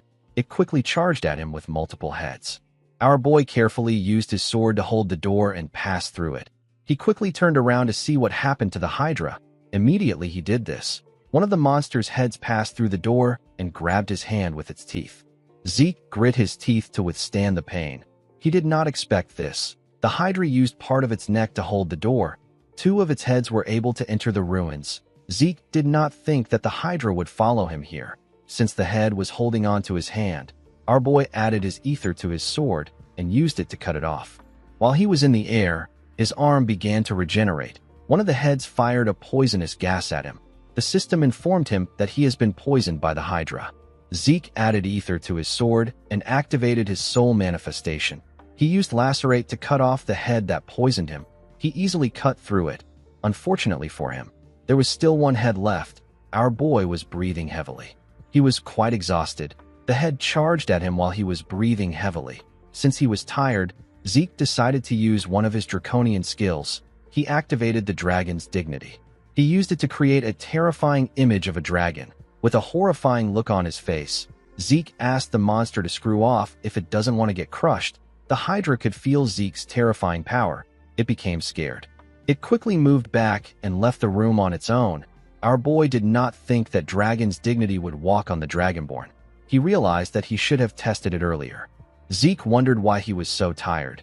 He knew that his infinite stamina is active. He wondered if this was because of the poison. A status window appeared in front of him while he was thinking. It informed him that he has struck fear into the fallen Dragonborn. It asked him if he will activate Dragonic control to subjugate the target. Zeke was surprised to hear that he struck fear in it. He wondered if he struck fear in it with the dragon's dignity. He couldn't believe that he had a chance to subjugate this powerful monster. He decided to give it a try. Zeke was quickly disappointed. The system informed him that he lacks the required administrator authority to be able to subjugate the Dragonborn. It told him that he has failed to subjugate the target. Zeke stood up. He said that he was looking forward to it. He realized that it would have been weird if such a cheat skill doesn't have any restrictions. The moment he thought of this, he felt a large amount of pain. The system informed him that the Hydra's poison has surpassed dangerous levels. Zeke fell to the ground. He could not believe that his healing factor was not working on the poison. He believed that there has to be a way to overcome this. He recalled that gluttony can consume bloodline abilities. Since it is such a potent poison, our boy was certain that the monster must have a bloodline ability that involves resistance against poison. He quickly activated gluttony. The shadow came out of his body and ate the head of the Hydra that he cut off. After the shadow was done consuming the head of the Hydra, the system informed our boy that the rank of gluttony has increased after absorbing the life of an elimination target life form. Gluttony increased from beginner to expert level. Zeke recovered the energy that he lacked. The system informed Zeke that he has absorbed the bloodline ability of the Hydra. It told him that he only consumed a portion, so he acquired an incomplete constitution. He now had poison resistance. Due to the effect of the poison resistance constitution, the Hydra poison was neutralized. Zeke smiled and raised his head up. According to the system, poison resistance constitution grants him immunity to most poison, and it will neutralize most poison. Our boy realized that he doesn't have to worry about poison anymore. On top of this, gluttony, which hasn't risen for a while, has finally gone up. He wondered if this is because he absorbed an elimination target life form. According to the system, an elimination target life form is a monster that is designated by the system to be subdued. Zeke will be given additional rewards for subduing such monsters. Our boy decided to continue his mission. He went into the ruins. The hero King Kaiser was a legendary figure who was half human, half fairy. He was born to the wise sage and the fairy monarch. Like any other hero, Kaiser's life was difficult from birth. He was separated from his parents due to the plans of an evil mage. He was abandoned in a forest. A sacred wolf took in the young lone, and crying Kaiser abandoned deep in the woods and raised him. Thanks to the wolf, Kaiser was able to grow up safely. Kaiser saved the oppressed humans and created a kingdom in the central continent solely for humans. This kingdom is known as Kronos. Every single person in the continent knows about how Kaiser's legend began. Currently, there are hardly any documents left from this time. This made Kaiser's story a legend. However, the proof that the hero King Kaiser and the Kronos kingdom actually existed was right in front of Zeke. While looking around the majestic palace, Zeke noticed that it was smaller compared to what he saw in the books. Our boy didn't think that the ruins of Kaiser would be the Kronos kingdom itself. When he arrived at the entrance, he saw a huge door. Zeke realized that the home of the Dragon Slayer was also like this. The system helped him open the huge door. When Zeke stepped inside, he saw a huge glowing rock in the middle of the room. He walked up to the rock. He believed that it contained the secret technique of Kaiser. Before he could touch the rock, the system informed him that a quest linked to the hero King Kaiser's secret technique has begun. Zeke was surprised to see this. The system told him that he can't leave the area until he completes the linked quest. The moment it said this, the door got locked. The system asked him to acquire Kaiser's wisdom from the remnants of his presence left in the ruins. There was no time limit on this quest. He will be given the tears of the fairy monarch as a reward. Zeke was surprised to see what the reward was. He recalled that Kaiser's mother was an existence that grants the wishes of men. He could not believe that he would be getting the tears of the fairy monarch. Although our boy didn't know how to use this treasure, he knew that it is a cheat-level treasure. He asked the system to tell him how he can obtain the wisdom. The system confirmed his request and began to extract the data within the magic video recording device. It discovered entry 546 of Kaiser's magic video records. There were 12 entries in entry 546 that corresponded with Zeke's request. The system decided to play the first video among the 12 magic video entries. It detected that the language used in the video was ancient Chronosian, which is no longer in use. It translated the language into the central continent language which Zeke speaks. The moment it did this, the device released a video of a man. This was the man of legends, the hero King Kaiser. At the beginning of the video, Kaiser said that a sword is simply a sword. He said that the senile old men who don't even know how to swing a sword always spout this kind of nonsense. Immediately he said this, he noticed that his recording device was shaking. He asked someone whose name is Sheltern to get himself together. He told him that the device is shaking. Zeke quickly recalled that Sheltern is the man known as Kaiser's most loyal knight. Kaiser asked our boy about what he needs to do to wield a sword well. He said that a person doesn't need to do much. He said that they simply have to swing their sword often and with vigor. He asked Zeke if he is curious about the amount of times he needs to swing his sword. He told our boy that he needs to reach this goal.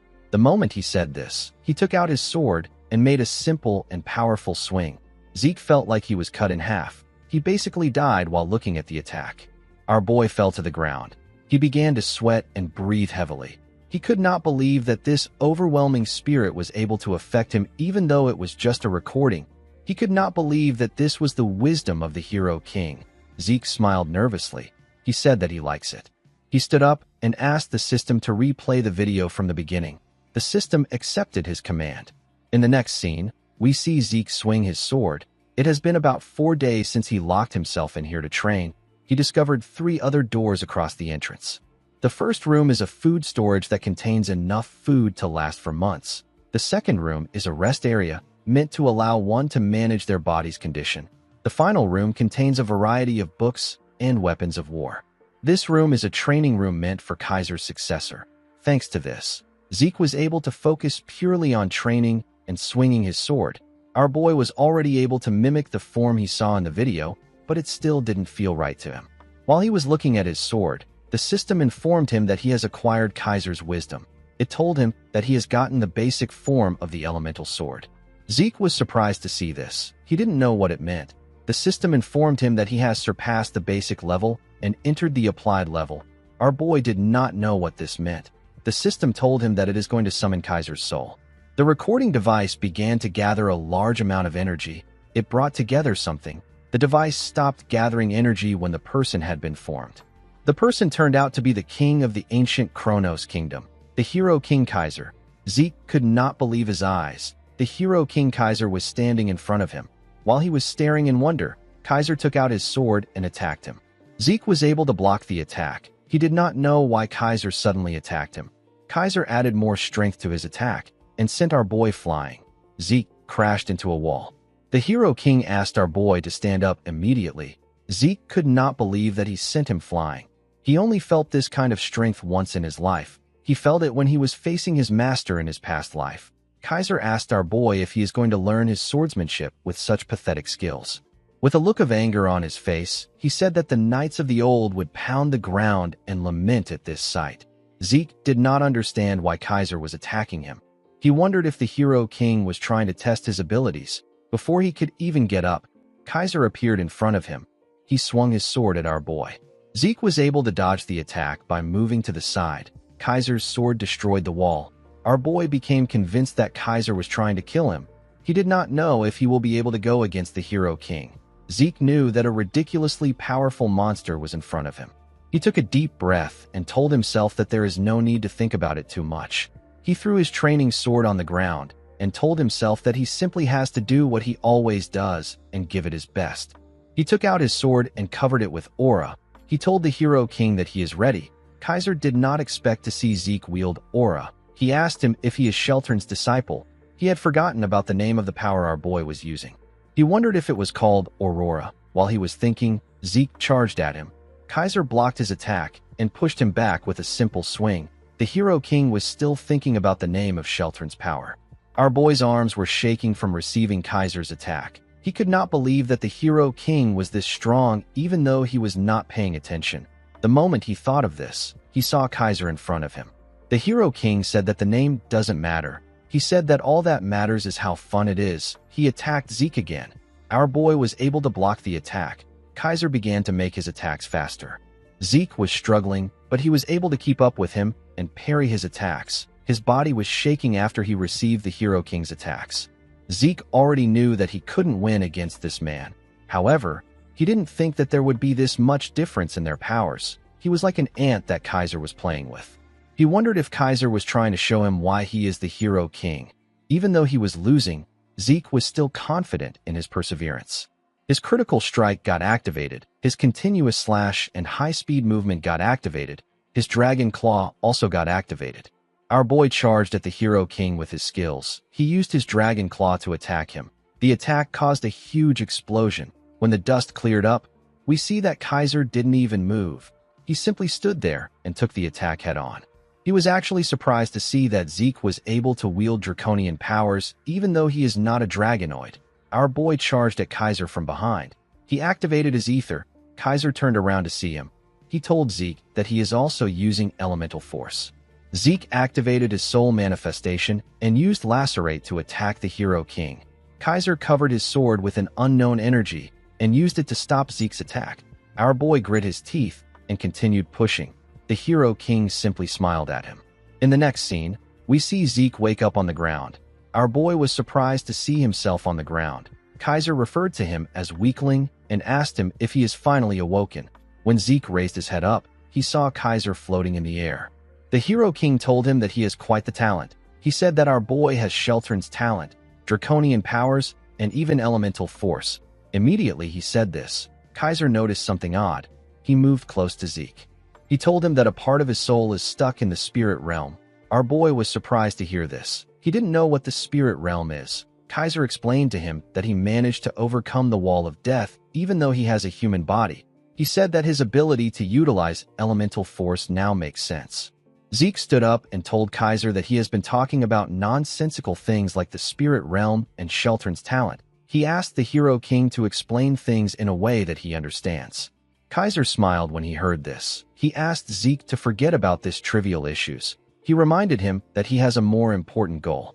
Zeke asked him about what he means. Kaiser asked him to stop pretending. He told him that he is attempting to learn his wisdom. He raised his hand and gathered wind, water, fire, and earth. He told our boy that he is talking about the elemental sword. The elemental force is the pure natural force that makes up all things. Kaiser raised his sword and released water, fire, earth, and wind. He explained to Zeke that the elemental sword is the application of these four basic elements. He swung his sword and used a technique called Wind Field Tempest Sword. He released a tornado with the technique. He explained to our boy that this is the Wind Field Tempest Sword created by the wind. He said that the source of the elemental force that is behind the elemental sword is ether. Zeke was shocked to see the destructive power of the technique that Kaiser used. He believed that Kaiser's explanation and his raw power are closer to magic than swordsmanship. Zeke could not believe that the source of the elemental force is ether. He could not feel any ether from Kaiser. Our boy wondered if there is some kind of secret involved in the conversion of ether to elemental force. He asked Kaiser for the method of converting ether into elemental force. Kaiser covered his sword with fire to show Zeke how it works. He revealed to him that he is just naturally able to do it. He said that he doesn't know how to explain. Zeke wondered why people like this are always his masters. He realized that he could now feel the ether in Kaiser's sword. It wasn't that he didn't feel anything. It was that he couldn't feel anything if he wanted to.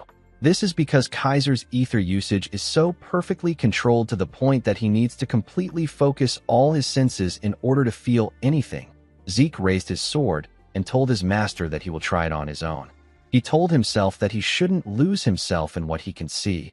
He recalled that Kaiser called his soul manifestation elemental force. He believed that soul manifestation must be a power that utilizes elemental force. Zeke activated his ether and focused it on his sword. He used a technique known as soul manifestation gale. His sword got covered with wind. The moment he did this, Kaiser used his sword to hit him on his head. He reminded Zeke that he asked him to use elemental force. He told him that he is doing a knockoff imitation with his incantation. Our boy was surprised to hear about an incantation. Kaiser explained to him that incantation is the exclusive domain of dragons. He said that he doesn't know about dragonoids, but humans definitely cannot use it. He asked Zeke if he ends up pushing himself past his limit whenever he uses his soul manifestation. Our boy was surprised to see that Kaiser was aware of his problem. He remembered how he always gets tired after using soul manifestation. Kaiser explained to him that there is a marked difference in the size of human souls and dragon souls. He told Zeke that he might be able to imitate it, but he will never be able to use it to the same effects. With a look of anger on his face, Kaiser said that the ability is pathetic. He said that it is a low-grade knockoff of incantation. He asked Zeke to start again now that he understands. Zeke remembered that he has seen something that spoke about incantation before. This happened when he absorbed Bahamut's heart in the home of the Dragon Slayer. He saw a status window that told him that incantation has been acquired, but he cannot use it. Zeke wondered if he will be able to use soul manifestation freely when he becomes strong enough to unlock incantation. He believed that this should work since soul manifestation is a technique based on incantation. Our boy realized that he has gotten another reason to grow stronger as fast as he can.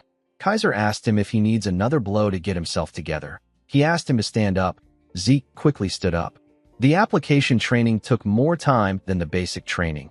Through the effects of Divine Body, Kaiser's demonstrations, and countless duels, Zeke was able to understand the elemental sword's fundamental principles. Just like how magic is activated using mana as its driving force, elemental sword is founded on the principle of utilizing ether to drive the power of the spirits, which is elemental force. After understanding the fundamental principles and the method of using it, the elemental sword was no longer difficult for Zeke to use. Our boy was able to use his sword to fire the Wind Field Tempest sword.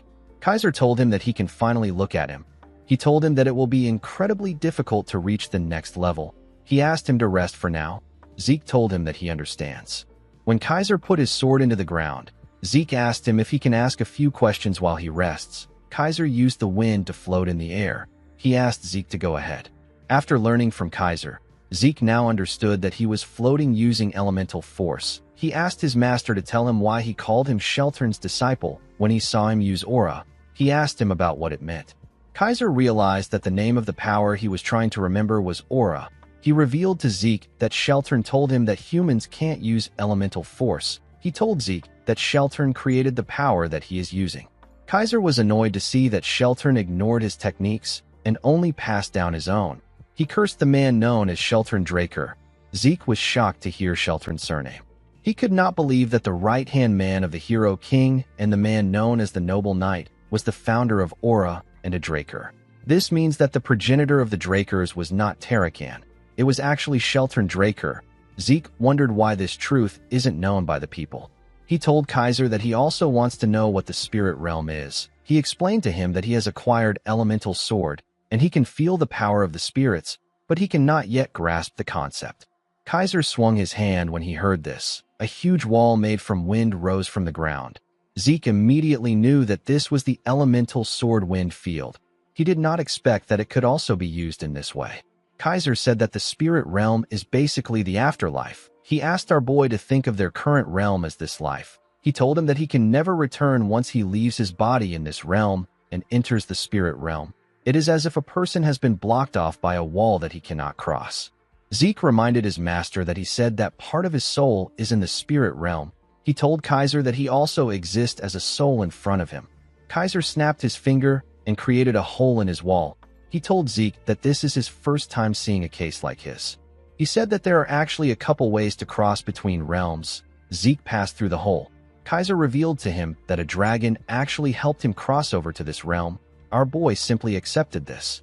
He quickly thought about his master's response again and asked him if he is sure. Kaiser told him that he is. He asked our boy if there is a problem. Zeke said that it should be impossible for a dragon to help a human.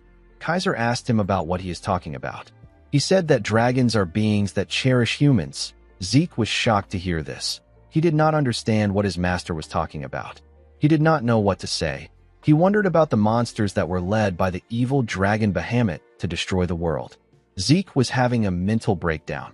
He realized that the relationship between dragons and the ancient humans must have been different. Our boy didn't know what was true anymore. Kaiser stopped floating. He told Zeke that he is a living testament of dragon's love. He appeared in front of him and touched his chest. The moment he did this, the symbol of Bahamut came out of his chest. There were some signs next to it. Zeke was shocked to see this. Kaiser asked him if his heart and the fang he used to create his sword are not things that Bahamut gave him. He said that Bahamut's character may be questionable, but he has a cute side to him that cannot refuse a sincere request. Zeke realized that Kaiser and Bahamut were on friendly terms. He believed that it was best that he hides the fact that Bahamut was subjugated. With a pretentious smile on his face, Zeke told his master that he is right. He said that Bahamut gave these things to his clan which worships him because they were admirable. He said that he simply made a mistake. Kaiser laughed when he heard this. He said that Bahamut always takes great care of those under his wings. He tapped Zeke on his shoulder and asked him if he had a hard time dealing with Bahamut because of his temper. He said that Bahamut fought many times with Kronos because of his fiery temper. Zeke wondered if Kronos was the name of another dragon. He asked his master if he is referring to the kingdom's dragon. He said that he heard a lot of things about Kronos from Bahamut. He asked Kaiser if the kingdom's name was gotten from Kronos. Kaiser told him that he is right. He revealed to Zeke that he is Kronos' contractor. He said that while someone was racking his brain over the name of the kingdom, Kronos was leisurely drinking tea. When he saw this, Kaiser decided to name the kingdom after him. Zeke was shocked to hear about a dragon drinking tea. He wondered if this was done through the polymorph skill. Kaiser said that Kronos didn't react much. It was as if he expected it. The Hero King said that he wanted the name of the dragon to be known by future generations. Zeke started to piece things together. Thousands of years ago, during the era Kaiser lived in, humans and dragons lived in harmony. However, in the case that an incredibly powerful dragon helped a human without a contract, the balance of the world would collapse. This would endanger the entire realm. In order to prevent this, the dragons suppressed their own strength and polymorphed into human form to help humanity through their contracts. The dragons called their contracted humans contractors. Zeke deduced that the reason the ancient figures were so powerful was because they were receiving help from dragons. Our boy wondered about what caused the rift between the humans and the dragons. Kaiser told Zeke that he can no longer wait for him. Our boy decided to hear his master's entire chronicle when he gets the chance. He told Kaiser that he waited over 2,000 years for a successor. He told him that he can afford to wait a little longer. Kaiser said that he picked up an arrogant disciple. He told Zeke that he wants to see if he will be able to keep up this attitude. He picked up his sword and took a stance. He revealed to Zeke that his final lesson is a duel against him. Our boy noticed that the atmosphere around his master has changed. Kaiser said that an ordinary duel will not be different from what they have been doing. He said that he is going to add a rule. He raised his hand and created walls that blocked the 3 doors in the room. He told Zeke that eating and sleeping will be forbidden from now on, and the duel will continue until he says that they can stop. He also told Zeke that he can only use an elemental sword of the same element as him. Zeke asked his master about what will happen if the rules are broken. Kaiser activated a technique known as Flame Field Dance of Flames. This technique covered his sword with fire. He charged at our boy. Zeke managed to block his attack. With a serious look on his face, Kaiser told Zeke that he is free to break the rules if he has more than one life. The elemental sword is split into 4 fields that each corresponds to an element. The first field was founded on the element of fire. This field is known as the flame field. It spreads a great amount of heat and flames and boasts an overwhelming destructive power. Kaiser used the flame field to set our boy on fire. Zeke was able to push the fire away and heal his body. The next field that Kaiser used is founded on the element of earth. It is the steel field. Kaiser pressed Zeke down with the steel field. He charged at him with his sword. Our boy was able to block the attack, but his master pushed him deeper into the ground. The steel field specializes in subduing and defending. It uses the power to freely control solidity and mass. As Kaiser pressed him into the ground, Zeke grit his teeth and gathered his strength. He pushed Kaiser back with a large amount of energy. Immediately he did this, something cut him on his face. Kaiser activated the wind field, which is founded on the element of wind. He used the wind field to fire multiple attacks at Zeke while he was in the air. Our boy was able to block the attacks. Compared to the flame field, the wind field lacks power. However, it is useful for its attack speed, high-speed movements, and sword aura. Upon seeing that Zeke was blocking his attacks, Kaiser decided to fire a larger attack at him. Our boy dodged the attack and appeared behind him in an instant. He covered his sword with wind. He wanted to attack his master from behind. Unfortunately for him, Kaiser activated the last field, which is founded on water. It is known as the water field. Kaiser used the water to block Zeke's attack. The water field is used for attack and defense, as well as suppression and support. Kaiser used the water field to push our boy back. The water field is as variable as water itself. It possesses a versatile and well-balanced strength. Kaiser used the water to land a huge cut on Zeke's body. Our boy did not understand what was happening. He believed that his power and range should be greater. He could not comprehend why there was such a huge gap between him and his master. Our boy recalled when he was training to use the water field. He made a large amount of water pour on the ground. Zeke was happy to see what he did. Kaiser quickly hit him in the head with his sword. Zeke asked his master to tell him why he hit him. While floating in the air, Kaiser explained to him that the power he used was the power of a waterfall. It was not the power of water. Zeke asked his master if this isn't all right. He told him that the important thing is that he can use the right element. Kaiser moved to the ground. He told his disciple that when it comes to the other fields, he only needs to manifest the right attribute and wield it with all his force for the power to come to life. However, it is different for the water field. He told Zeke that the water field is all about fluidity. He told him that fluidity will trump strength. He asked Zeke if he understands. He asked him to do it again.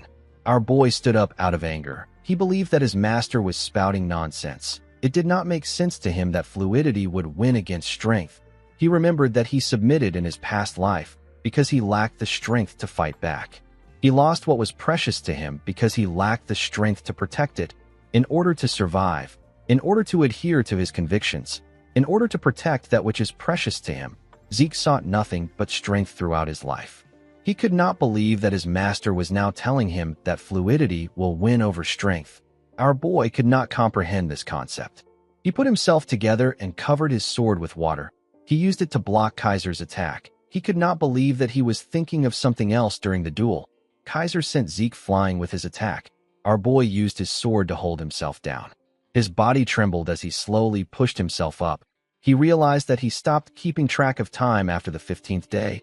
He believed that this insane duel must have been going on for a month. He had been fighting endlessly without food or rest. Thanks to the duel, Zeke realized that infinite stamina isn't all-powerful.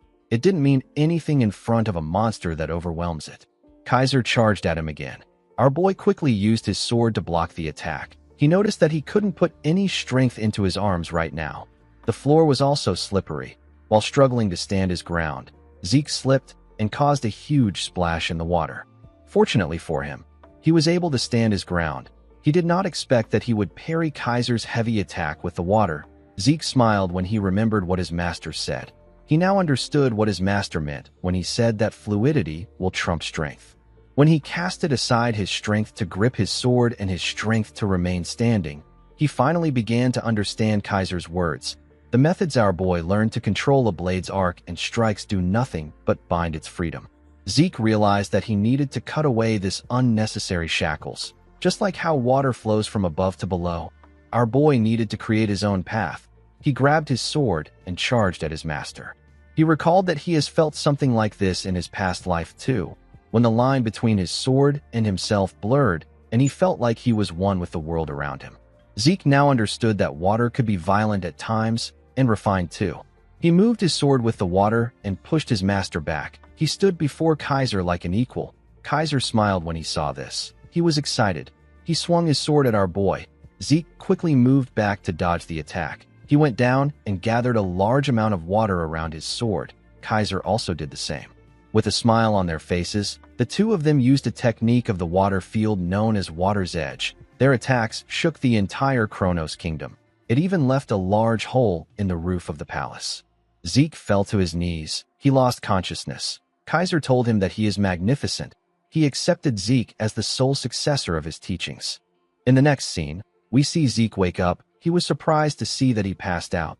This was his second time losing consciousness. The first time it happened was during his duel with Duke. At the time, the system informed him that the excessive use of his skills has resulted in fatigue that surpasses the allowed amount.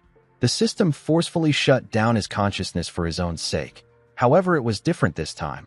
This was the first time Zeke passed out because he reached his body's physical limit.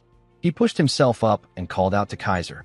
He turned around to see that the stone that summoned his master was broken. He realized that his master has returned to the spirit realm. Our boy wondered about what happened to the quest. He felt like he managed to decently use the water field before passing out. While he was thinking, several messages popped up out of nowhere. Zeke was shocked to see the amount of messages that appeared in front of him.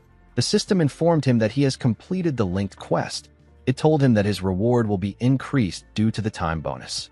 Zeke was happy to see this. He believed that he deserved the reward since he worked himself to the bone to complete the quest. He received the Fairy Monarch's Tears, 500 karma points, and 3 random skill cards. The system informed him that he has completed the achievement quest. It told him that his reward will increase due to the time bonus. It elevated Zeke's administrator rights and gave him 500 karma points, as well as 3 random boxes. Due to the fact that he was elevated to an intermediate administrator, certain system functions were to be unlocked.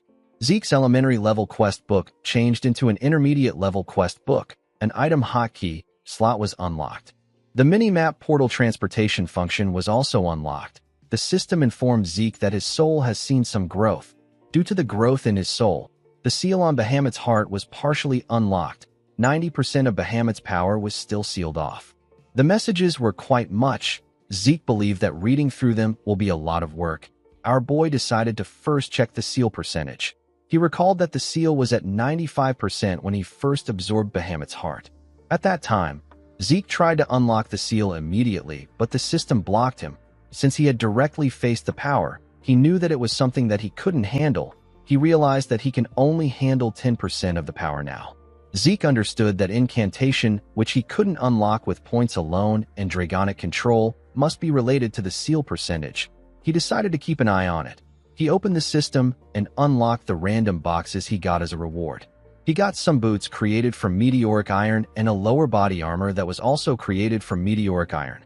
The system told him that the property of the items will be activated once he equips a full set of meteoric iron. The third item he got were some earrings that were delicately made from crystals. The earrings grant the user 15% improvement in their mana recovery speed. They also look nice when paired with a red dress. Zeke knew that he could sell the earrings to a mage for a good price. He could not believe that he managed to get the boots and the lower body armor to match with the gauntlet he got from before. Our boy knew that it won't be long before he gets the full set. He decided to check his random skill cards next. When he opened the cards, he saw that he got a C-rank skill known as Static Discharge. The skill allows him to generate electricity to give a target an electric shock through touch. He got another C-rank skill called Flashbang. The skill allows him to shoot condensed energy, which then explodes and generates a bright light that disables a person's vision. The third skill Zeke received was a C-rank skill called Dissonance. It allows him to create an unpleasant sound to interfere with the target's hearing. Zeke did not expect all the skills to be C-rank. He realized that there would be no point to all his hard work if the system just gave him high-ranked skills. Our boy took out a dagger and applied his static discharge to it. It caused a huge spark. Zeke could not believe that this was a C-rank skill. The power was very good. He realized that he could use it in different ways. He believed that he will be able to produce something that surpasses the effect of the artifact he used during the Great Advancement exam if he uses Flashbang and Dissonance together. Zeke opened his messages. He recalled that he unlocked more system functions by raising his administrator level. He clicked on the item hotkey slot. This function allows him to use items in the slot like a skill. Our boy believed that the function would be useful in an emergency.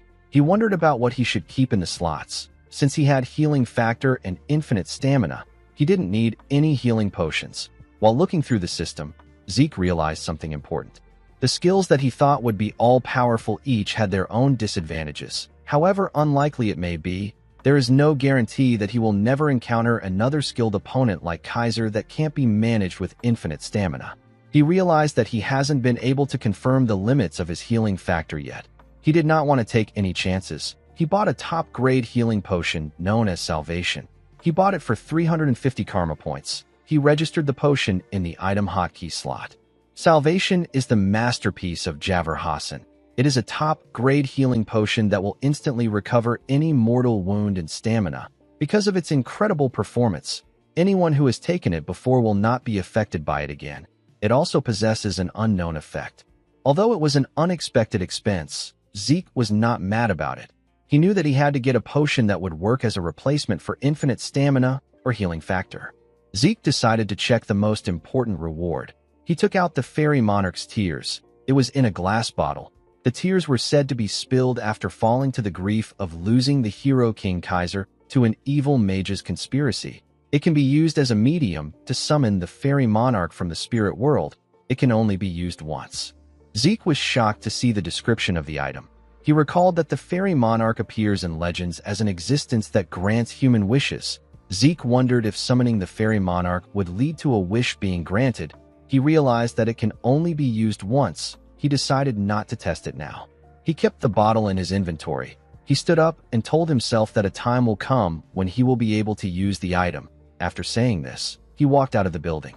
In the next scene, we are taken to an outpost. We see Zeke appear in the outpost out of nowhere. When he looked around, he realized that he was at an adventurer's outpost.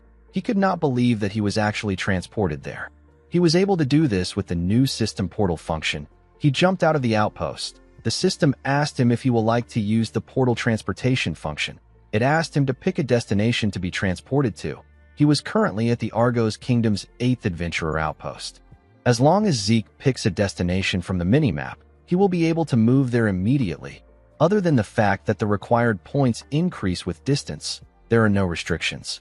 As long as Zeke has the points, he can travel freely within the continent. This makes traveling easy, and it also helps him to conceal his whereabouts. This ability was very useful to our boy's plans. While he was looking at his map, Zeke noticed that there was a lot of flowers around him.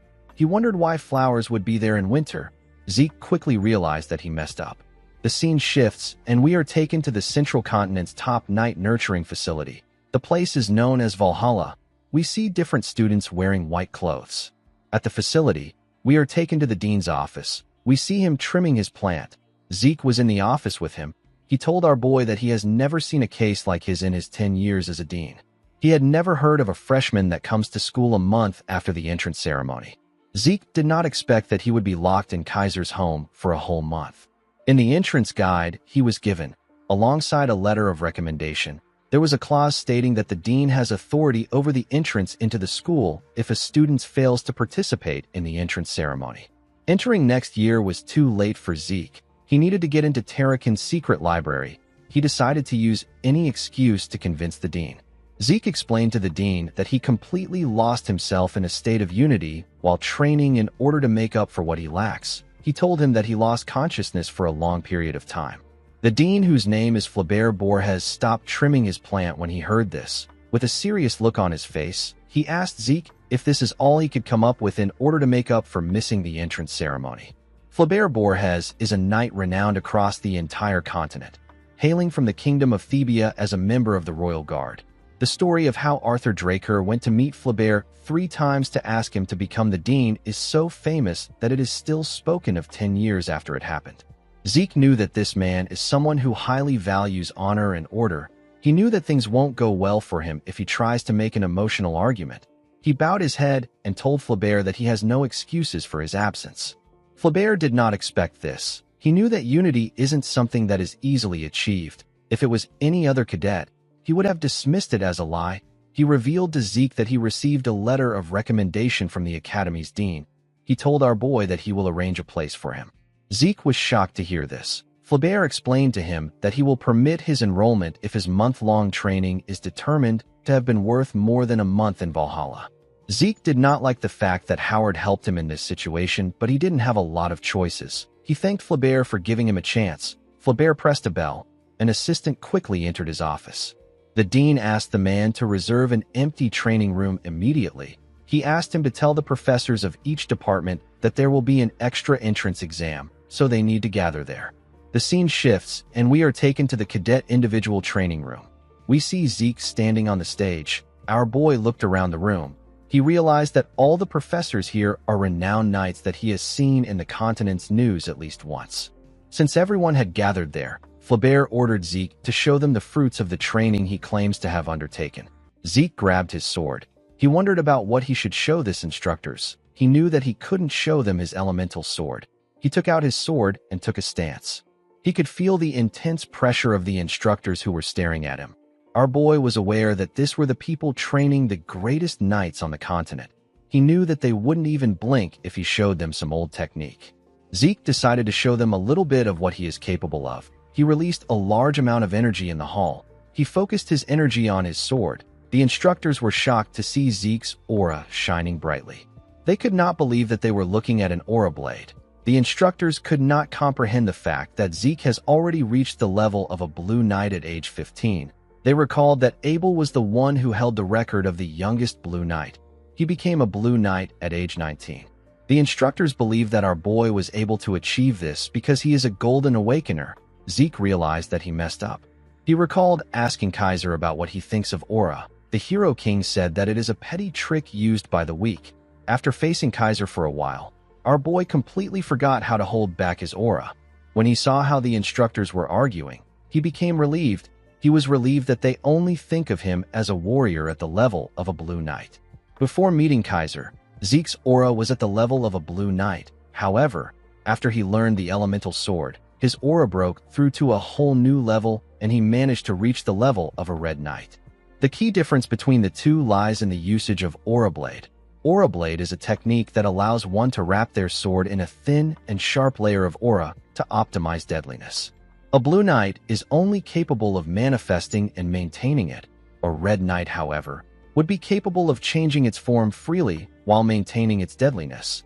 Zeke was relieved that he stopped after merely using the Aura Blade. He knew that things would have gotten stressful if he continued. While he was looking at the instructors, someone screamed that he was incredible. Zeke was startled when he heard the person scream.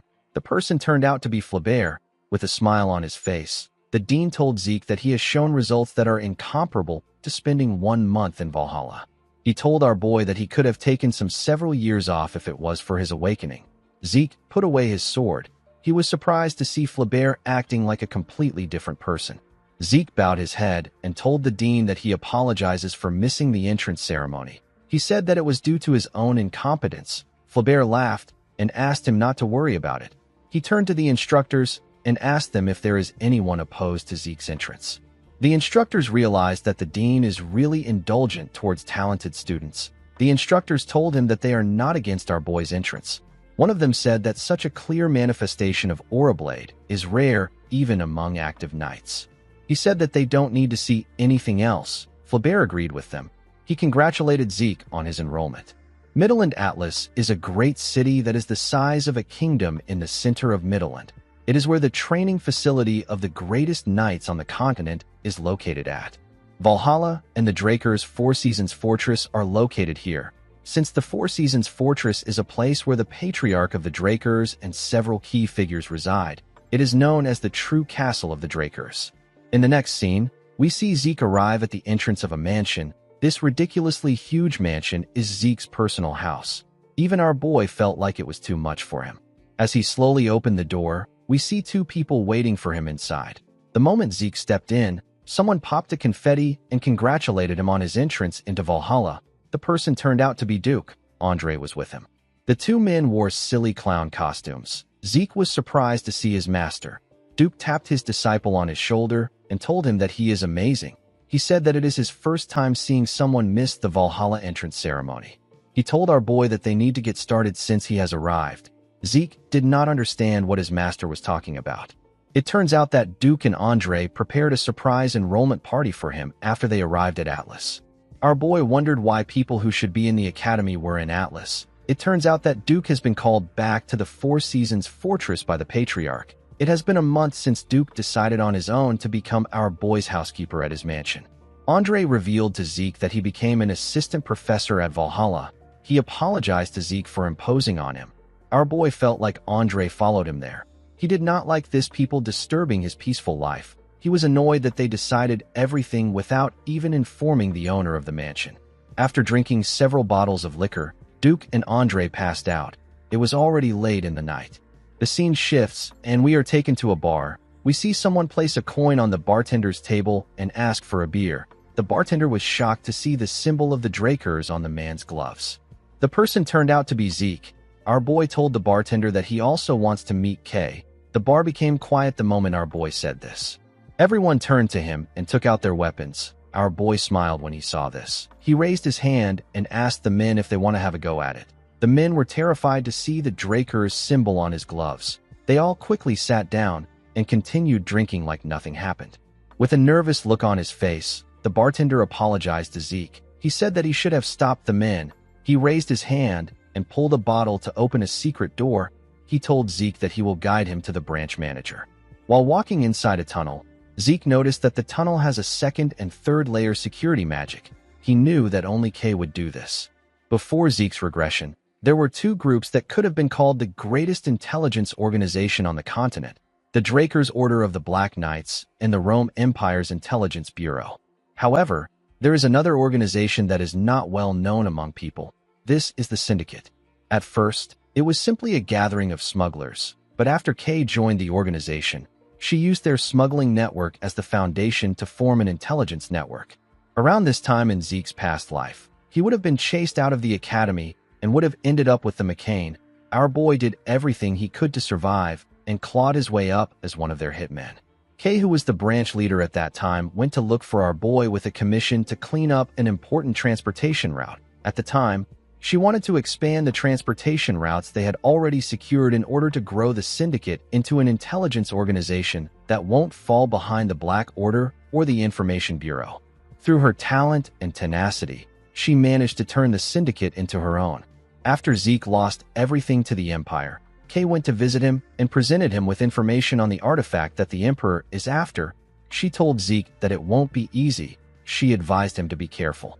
Kay actively cooperated with Zeke for his revenge. She said that it was simply her way of paying him back for helping her grow the Syndicate into what it was. Zeke knew that he would have never gotten the artifact if it wasn't for her. He would have never gotten the chance to be there. Our boy knew that information is a weapon. Since he didn't know how the future could change, he believed that it would be better that he stays informed. The bartender knocked a door and opened it for our boy. Zeke believed that it will be beneficial for him to maintain a relationship with Kay through this deal. The moment our boy stepped inside, he saw someone sitting in the dark room. The person lit a matchstick and used it to add fire to their cigarette.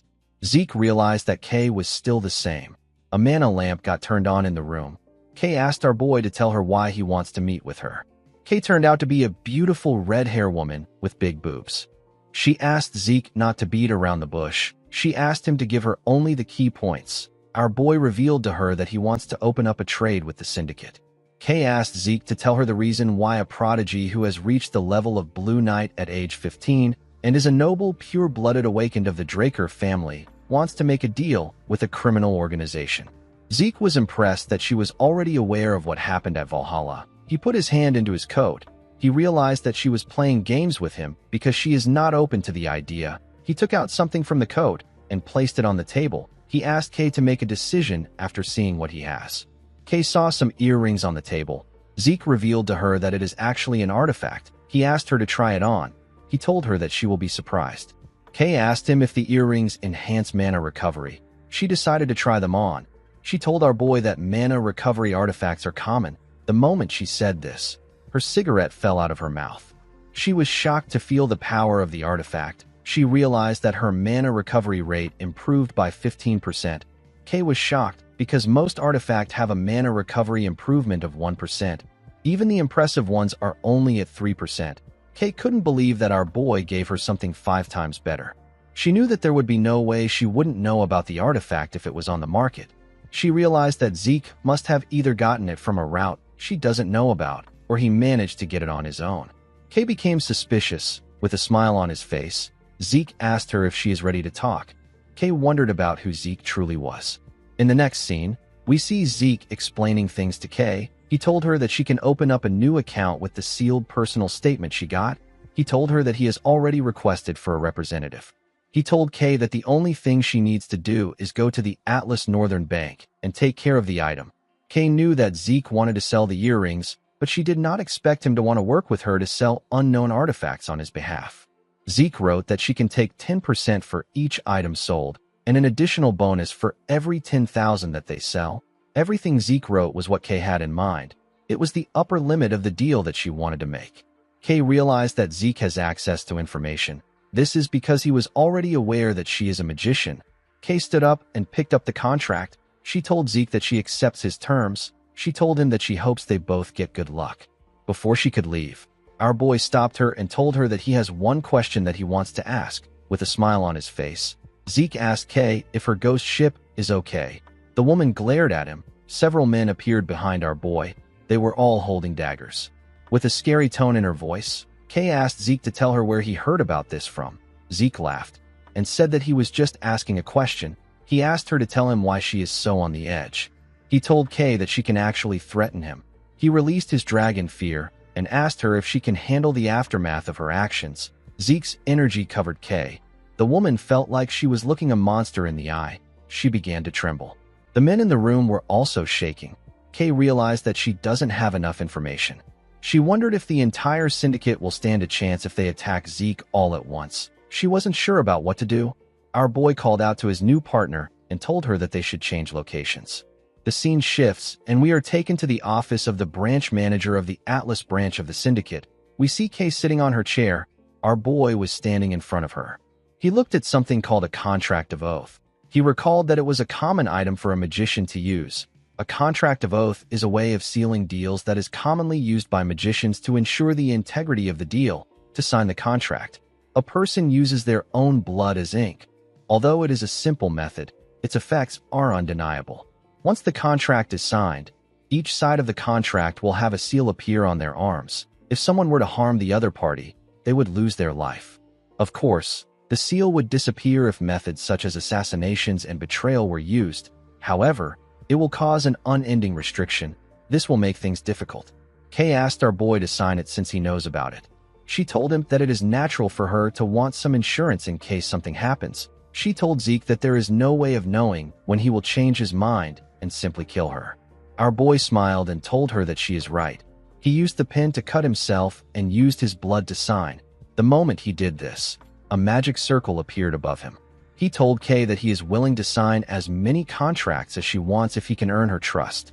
Immediately he said this, their signatures got engraved on their arms.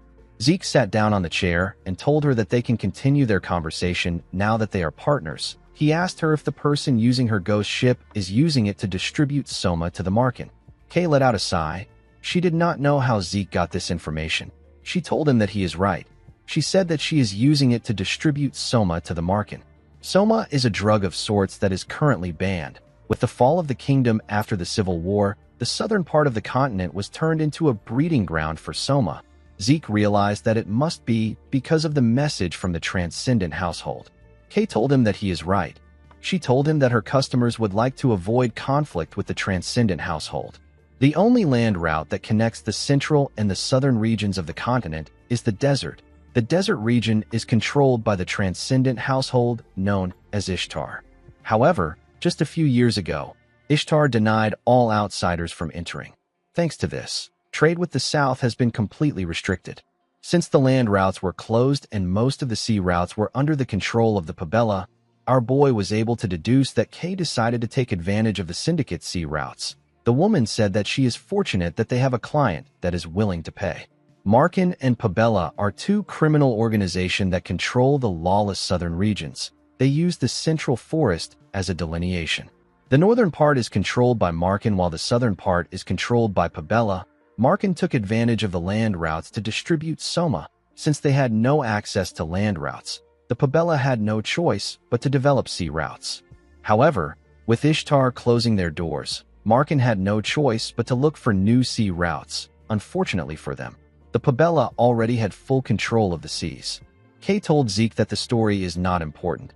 She asked him to tell her how he found out about her ghost ship. The syndicate decided to cast an invisibility spell on an entire ship to avoid unwanted eyes, since they are able to hide from both pirates and the Navy. The ghost ship has become a key part of the syndicate's money.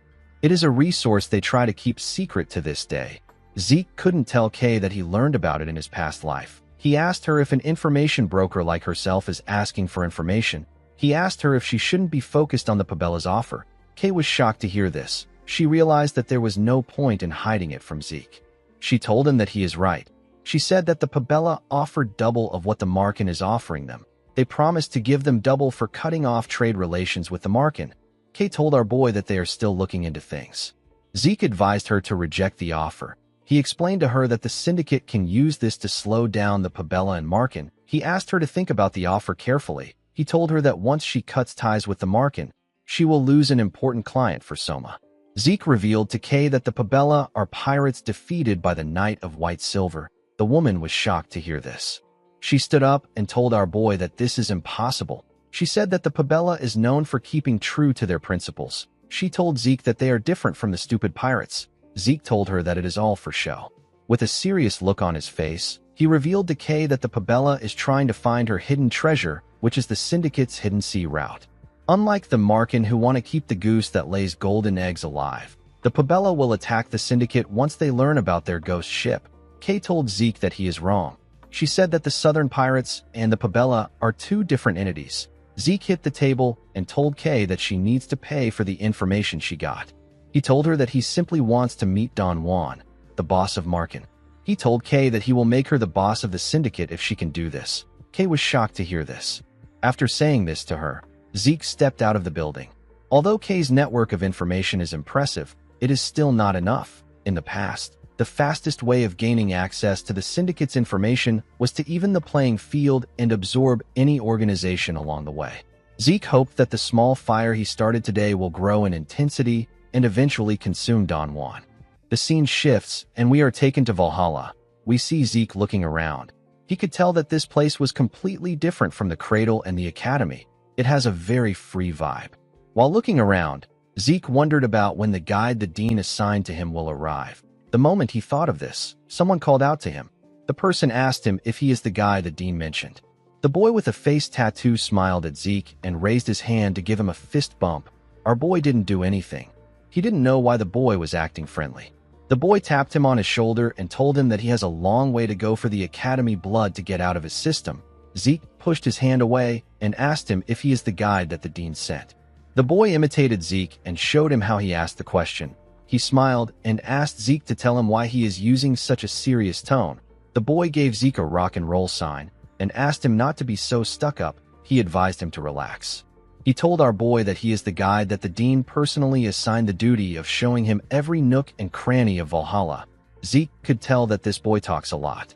While talking, the boy realized that he forgot to introduce himself. He told Zeke that his name is Diego. Our boy was shocked to hear this. Diego introduced himself as the evangelist of New Age fusion music of Southern traditional percussion and central melodies. Diego Villa let out his tongue and told Zeke that he hopes to get along with him. Our boy turned around and told him that he hopes for that too. Diego did not expect Zeke to say this. He moved close to him and asked him if he is already warming up to him. Zeke told him that this depends on his mood. Our boy did not expect to meet Diego Villa, the person who will later be known as the Metered Knight. Zeke did not think that he will meet a man destined to be known as one of the 5 Divine Knights. The 5 Divine Knights are 5 knights that played key roles in the Continental War. The first among them is Bishop Kastek, who is also known as the Silent Knight. The second is Jeffrick Salma, who is known as the Haze Knight. The next person is Asta Eladolf, who is known as the Illusory Knight. The fourth person is Reyna Draker, the Lightning Knight. The fifth knight is Diego Villa, the Metered Knight. While thinking, our boy recalled that people said that all 5 Divine Knights were Valhalla alumni. He decided to confirm if this is true or not. If things go according to his plan, he will be able to strengthen his influence quickly. Diego told Zeke that he is a little hungry because they walked around. He asked our boy if he would like to try some Southern cuisine. Zeke told him that he doesn't have any good memories of Southern food. Diego told him that he hasn't had proper Southern food. In the next scene, we see Zeke take a bite out of a taco. He told Diego that it is pretty good. The boy smiled and told him that it must be. He explained to him that this Valhalla shark dragon food is something that even a Southern native like him acknowledges. Our boy said that it is better than what anyone will find in the South. Diego asked him if he has been to the South. Zeke told him that he has heard about it. After finishing their food, the boys got some tea. Zeke asked Diego about how a Southern native like him ended up coming to Valhalla. Diego told him that it is a really long story. He revealed to Zeke that his father and mother are rulers of a small kingdom in the south. Our boy did not expect him to be royalty. The southern continent is a coalition of smaller kingdoms with the Cusco kingdom at the center. The majority of the residents immigrated to the central continent when the Cusco kingdom collapsed after a civil war. Diego raised his cup and told Zeke that he is a prince. He said that he is an important person. Our boy could not believe that he was really a prince. He couldn't believe that royalty this undignified exists. Diego explained to Zeke that there are some really stuck-up old people that insist the royal family's traditional twin swordsmanship must be carried on. Since Diego was such a genius with the twin swords, he ended up getting sent to Valhalla. With a bright smile on his face, Diego told our boy that he doesn't care about swordsmanship. He said that he is going to pursue his music. Zeke wondered about what he will do about the people expecting great things from him. Diego asked our boy if he wants to join the Southern Fusion New Age Music Research Club. Zeke quickly declined his offer. In the next scene, we are taken to a lecture hall. Zeke asked Diego if it is okay to enter the upperclassmen lectures like this. Diego advised our boy to stop acting like he is in the academy. He explained to him that Valhalla is all about freedom. Anything and everything is allowed if it is for the sake of learning. He told Zeke that he can go to listen to any lecture he wants if he wants to. He revealed to him that today's special lecture isn't common. He said that he heard rumors that the school has prepared something huge. Zeke wondered if the boy ever gets tired of moving his lips around. While he was thinking, he heard some people talking about him. They referred to him as the youngest person to ever enroll in Valhalla. The students talked about how our boy is a direct descendant and how he is a prodigy that beat up an instructor. Diego was surprised to hear this. He asked Zeke if he is a Draker. Our boy could not believe what he was hearing. He raised his glove to show the boy and asked him about what he thought the gloves are. Diego asked our boy to tell him what the glove is. Zeke called him an idiot and revealed to him that he is wearing pure-blood gloves. He told him that they are a mark of a pure-blood Draker Awakener. Diego was shocked to hear this. He recalled that Zeke didn't take off the gloves while they were eating. He told our boy that he simply thought that he was a real badass for sticking to his guns. He told him that he had no clue that he was wearing pure-blood gloves. Zeke found it funny that the boy came all the way to Valhalla without knowing about the pure-blood gloves. He noticed that Diego was panicking.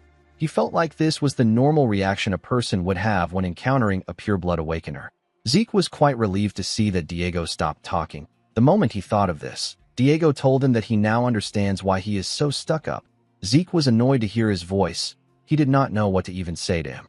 Diego put his arm around his neck and told him that he should have paid for the meal since he is a Draker. He laughed and told him that he is just kidding. Everyone turned to them when they heard Diego's voice. Zeke could not believe that the boy was becoming rowdier. While he was talking, the dean clapped his hands and asked everyone to pay attention. The students immediately became quiet. Zeke wondered why there were so many people in a lecture hall. He believed that they came because of the special lecture being held by the dean. Upon seeing the amount of student there, Flaubert said that he can tell that they are looking forward to the lecture. Diego took out a book and showed it to Zeke. He asked him about what he thinks about the lyrics. He asked him if the rhyme scheme is crazy. Zeke reminded him that he said that they should listen to the lecture. He asked Diego to pretend to listen. The dean decided to skip the formalities and go straight to the main event. He told the students that he had a really hard time getting this person. He introduced the person as a Black Knight of the Drakers who is returning from the field. Zeke smiled when he saw the person. He recalled that the person returned to the Four Seasons Fortress. He wondered if the man will begin international activities now. The person turned out to be Duke Draker. The students were shocked to see the Gale Knight. They did not expect to see the Black Knight that disappeared. They recalled that rumors were going around that Duke was recently sighted around the Four Seasons Fortress. The students did not expect it to be true. Duke told them that it is an honor for him that they all remember him after he stepped back from the front lines. He advised the students to engrave the lecture in their hearts and soul. He revealed to the students that he became a Black Knight after being part of the normal class in the academy. The content of Duke's lecture was much better than our boy expected. The students did their best to focus on Duke's long lecture. After a while, they began to fall asleep. Diego didn't even listen to him. He was focused on his lyrics. Zeke could not believe that Duke has been bragging for 2 hours straight. He wondered if his master was ever going to stop. Immediately he thought of this. The dean grabbed the mic and said that he feels bad for students who were listening intently. He said that they are out of time. Zeke was relieved to hear this. The dean took a look at his watch and announced that the second speaker is someone they all know. He told them that introductions won't be necessary. He explained to the students that even though the woman is incredibly busy as a guardian knight, she took time out of her schedule to come there. Zeke was surprised to hear this. Within the Draker family, knights are classified as normal knights, intermediate knights, advanced knights, and guardian knights. Because of this, there aren't even 10 guardian knights in the family. Our boy was certain that the second speaker will be a prominent figure. Flaubert took a look at his watch. He wondered why the guardian knight was taking so long. A woman with platinum blonde hair stepped into the hall. Zeke carefully looked at her. Although the woman had platinum blonde hair and a white full-plate armor that stood out, our boy still didn't recognize her. The students were quite happy to see the woman. One of them said that he is so happy he came to Valhalla. He said that he did not expect to see the white silver knight in person. Zeke was shocked to hear this. He quickly turned to the woman. He immediately realized that he was looking at the first of the Draker's direct descendants. He was looking at Carly Draker, the woman known as the White Silver Knight. The port town of Isen is an important hub when it comes to sea travel in the central continent. Currently, it is a city with excellent geographical value due to how it can secure trade routes to not only the trade city of the Dolta Republic and the southern continent. It also has access to the eastern continent as well. However, the situation in Isen was completely different just a few decades ago. At that time, southern pirates had occupied the town, and it was a lawless land where all kinds of felonies were being committed. After she became a proper knight of the Draker family, Carly Draker began cleaning up the pirates. 5 years after embarking on this endeavor, no pirate could be found within Isen. After this, Isen became the greatest port city under the Draker's protection. The surviving pirates hid themselves in the deathly water to the south of the Dolta Republic. Carly's achievement of securing trade routes in Isen was acknowledged, and she became the youngest guardian knight. This is a feat that even Abel, who had everything in his hands, was never able to achieve. In the present, Zeke stared at his sister. He knew that the guest would be an important figure, but he didn't expect it to be his eldest sister. He recalled that Carly is currently engaged in a battle of succession against Abel. It was natural for Zeke not to recognize his sister. This is because something happened to her even before his regression. Carly let out a sigh and tapped her finger on the podium. She yelled and ordered everyone to keep shut. The students immediately kept quiet. They became scared. Zeke was not surprised to see that everyone trembled in fear. He knew that this was the natural reaction people would have when a guardian knight yells. Carly told the students that their attitude and behavior of not keeping quiet when a speaker has presented themselves is different from the disciplined Valhalla that she graduated from. She told them that their forefathers would click their tongues if they saw how they are. She asked them if they think that the peace they are enjoying now was granted to them at no cost. She told them that it was gotten through the blood, sweat, and tears of those who came before them. The students did not know how to react to this. Carly told them that it is not important if they just know this. She said that it is only when they reflect this in their actions that this knowledge truly has meaning. Zeke did not expect his sister to be like this. Carly told the students that it is only through rigorous training and a strict adherence to rules that one can grow a healthy mindset as a knight and become a true knight. Zeke realized that his sister is a young boomer. As they walked out of the hall, the students spoke about how awful Carly's talk was. They wished they had listened to Duke more. Zeke knew that his sister gave meaningful advice, but it did not seem to have any effect on the students. While walking, he remembered what Diego told him. With a bright smile on his face, Diego apologized to our boy. He told him that the 5 hours of composition lit a fire in his soul. He said that he has finished the Valhalla tour. He told Zeke that he will be leaving now. Our boy was happy that Diego left. He planned to hunt for talents and live his life in Valhalla. He believed that it will be better for him to search for Tarakan's secret library during times like this. Before our boy could take another step, someone called out to him. When Zeke turned around, he saw his elder sister. Carly asked him if he could spare her some time. In the next scene, we are taken to the Valhalla public training room. We see Carly take out a glowing sword. Zeke realized that this is the mithril sword that the Holy Kingdom gave his sister. The Holy Kingdom was originally bordering Isen, so the pirate problem was a big issue for them too.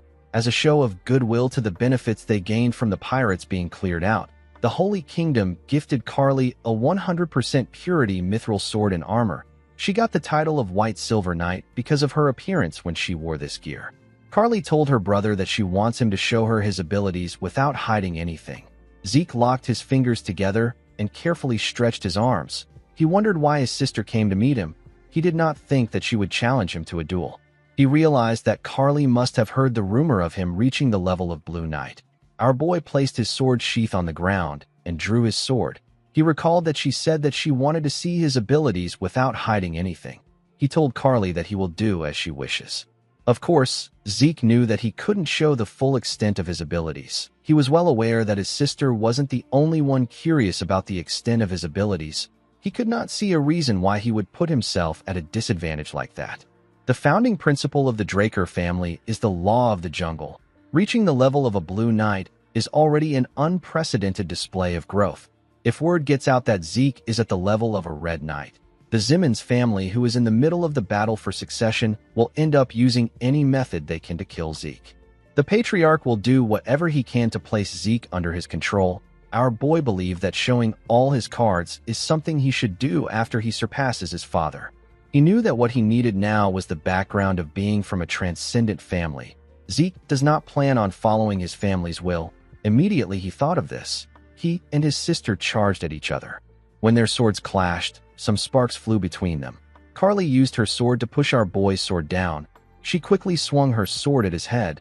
Zeke was able to dodge the attack, but Carly landed a cut on his face. He quickly ordered his system to temporarily pause his healing factor. Since his opponent is a Guardian Knight, our boy knew that she might notice his healing factor. He didn't want to make the same mistake he made with Duke. Carly made her attacks faster and used her sword to push her brother back. She moved close to Zeke and gave him an attack that sent him flying. She landed a cut on his shoulder with her attack. Zeke wondered if he had to go to the red level. Limiting himself to the blue level doesn't let him put up a fight. Carly jumped and charged at Zeke from above. She raised her sword and swung it at him. When she got close to him, Zeke was able to block the attack with his sword. The impact of the attack caused a huge explosion. When the dust cleared up, we see Carly pressing her brother down with her sword. She told Zeke that most swords would have split into two by now. She told him that he is using an excellent sword. While struggling to hold on, our boy smiled. He pushed Carly back and put some distance between himself and her. He carefully cleaned his face. He realized that a full-on battle against a red-level knight, while limiting himself to the level of Blue Knight, is suicidal. Carly asked her brother if he is letting his guard down just because he created this much distance between them. Zeke did not know why his sister said this. He quickly turned to the side. He realized that he messed up. Before acquiring the title of White Silver Knight, Carly Draker had another famous title. Because the aura blade she swung around resembled that of a giant's sword, Carly was called the Giant's Blade. When Zeke turned to the side, he saw his sister's aura blade about to tear him apart. He grit his teeth to withstand the attack, but he was still sent flying. Our boy crashed into a wall. His sword was stuck to the ground. Carly's attack destroyed everything it touched. The woman became worried. She wondered if she did not hold back enough. The moment she thought of this, she noticed something. She saw her brother walking out of the rubble. Zeke placed his hand on a wall and smiled. He was certain that he managed to put on a convincing act. He hoped that his sister liked it. Carly put her sword away and told her brother that he's amazing. She could not believe that he blocked her strike. She told him that he exceeded her expectations. She let out a sigh and told Zeke that she has something to discuss with him. The moment she said this, Zeke fell to the ground. Carly was surprised to see this. She quickly ran to her brother. When she picked him up, she noticed that his internal injuries were quite serious. She wondered if Zeke used his aura excessively. She took out something from her pocket and poured it into Zeke's mouth. She told him that this is their family's highest-tier recovery potion. She asked him to drink it slowly. Immediately, our boy swallowed the potion. His body began to glow. Zeke asked his system to temporarily activate his healing factor. Our boy believed that it won't be suspicious if he uses something like this now. Everything Zeke is doing is an act. He was attempting to hide his strength by disguising himself as someone who has reached the level of Blue Knight. When the Giant's Blade got close to him, he received it with a bare minimum defense to allow himself get hit by it. Right before the attack touched Zeke, he noticed that the smallest of openings appeared. He did not know why this happened. Our boy received Carly's aura with his body. Because his constitution does not allow the use of aura, Zeke naturally ended up resisting it. Since Carly believed that he was capable of using aura, she ended up believing that his internal injuries were a result of Zeke pushing himself past his limits. Zeke raised his head up and touched it as if he had a headache. Carly asked him if he is feeling better. Zeke smiled and referred to her as Dame Carly. He thanked her for what she did. Carly stood up and asked him to call her sister. Our boy didn't expect this. The scene shifts, and we are taken to the outskirts of Atlas. We see a carriage moving around. Inside the carriage, we see Carly offer Zeke some tea. She told him that she prepared it for him because she heard that he enjoys it. She revealed to him that it was shipped by air from the eastern continent. Zeke thanked her for the tea. He recalled that his father said something similar the last time they met. He wondered about how far the tale that he likes tea has spread. Our boy was surprised to see that they were sitting inside a carriage. He told his sister that he would have never imagined that the inside would look like this when he saw it from the outside. Carly revealed to him that she used camouflage magic on the carriage. She said that a guardian knight's carriage stands out too much. Zeke found it odd that his sister dragged him from a training room to the city outskirts by carriage. He asked Carly if the subject is something that would cause other people trouble if they should hear about it. Carly told him that it is about the butchering knight. She revealed to her brother that she needs more power in order to stop Abel. Zeke asked her about what she means. He asked her if she is talking about the second son of the household. Carly told him that she will explain from the beginning. She revealed to our boy that one of their family's tenets is the oath of neutrality. She said that Abel has broken the creed to not get involved in national disputes. He is currently siding with the Rome Empire against Alencia in their dispute. Zeke realized that Abel has been making his moves from an early point in time. He asked his sister if the Four Seasons Fortress is unaware of this. Carly revealed to him that the fortress is overlooking the issue. She explained to Zeke that the Four Seasons Fortress is currently divided. This is because supporters of the Empire have appeared in the Elders' Assembly that Abel is receiving support from. Zeke asked her if all the Elders are on the Empire side. Carly revealed to him that some of them are maintaining neutrality. Our boy could not believe that the stuck-up Assembly of Elders was merely maintaining neutrality instead of showing dissent. He told his sister that it is only a matter of time before all the Elders join the Empire's side. Carly told him that it will be appropriate to view the situation like this. She explained to her brother that she is trying to find a method she can use to stop Abel. She said that she can't just wait for him to get caught. She told him that if they leave Abel alone, this will devolve into a great war. Zeke knew that Carly's predictions were correct. It has already been 3 years since our boy regressed. 7 years from now, the Drakers and the Rome Empire under Abel's command will launch a continental war. Countless people will die or get ruined. The skies will go dark and the land will be drenched in blood. Carly revealed to her brother that she has resolved herself to acquire enough power to stop Abel. She explained to him that Abel is currently controlling the higher-ups of the family. He believes that those lower down will naturally follow him. However, Carly believes that true knights do not bow to power. They follow justice and a greater cause. While being true to her beliefs, Carly plans to rally the normal knights in the vicinity of the Four Seasons Fortress. She told Zeke that she does not plan to force him to support her. She told him that he is still young and his future is guaranteed as a pure-blood awakener. Zeke took a sip of his tea and stared at his sister. He now understood the kind of person she was. Although she possesses an iron will, she is prepared to act as flexible as needed if it is for the sake of justice. She is a righteous and pure person. Zeke realized that the reason an opening appeared in her giant's blade was because she was concerned about him. Although she appears as steadfast and as strong as a Draker, she is also a gentle soul. Carly told her brother that he could be branded as a traitor if things go wrong. She asked him to think about it carefully. Zeke thanked her for her concern. He placed his cup on the table and went on his knees. He told Carly that he has made his decision. He told her that he wishes to join her on her path of chivalry, even though he is inexperienced. Carly was shocked to hear this. She gently smiled and thanked her brother.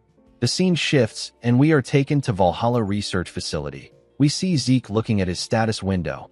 In his past life, our boy was able to acquire up-to-date information about his family through K.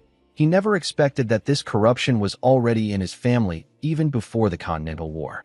The reason Zeke intended to leave his family early was because he wanted to avoid Abel's interference while gathering enough forces to prepare for the Continental War. However, now that there is someone sharing the same goals as our boy, it is not necessary for him to leave the family. Zeke actually liked this situation. Remaining in the family would make it easier for him to keep tabs on Abel's actions. With Carly at the forefront, Zeke wouldn't have to face the brunt of any retaliation. In order to achieve his goal, Zeke needed to officially become a knight and turn public opinion on Carly's side. Even if Carly is firstborn and a guardian knight, she is neither a pure-blood awakener nor is she from one of the great families. In our boy's past life, Carly was pushed back by Abel's forces and failed to take the family for herself. However, if a pure-blood awakener like Zeke becomes an official knight and gives Carly his support, the scale would be balanced.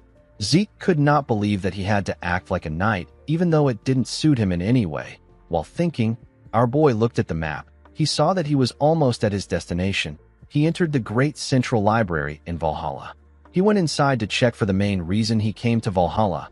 He went to check for Tarakan's secret library. Inside the humongous library, our boy walked into a closed section.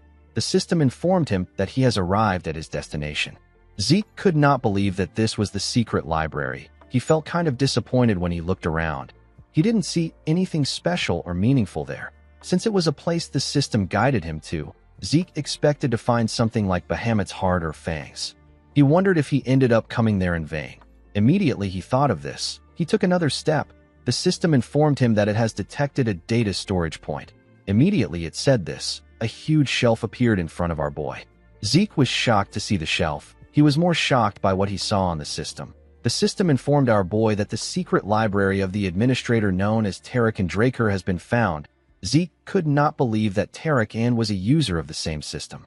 Since this was a bookshelf that only appears in reaction to the system, our boy understood why no one has ever discovered it. The system informed him that the information within Administrator Tarakan's library has been linked and updated in his own system. It explained to Zeke that he will now always have access to Tarakan's secret library.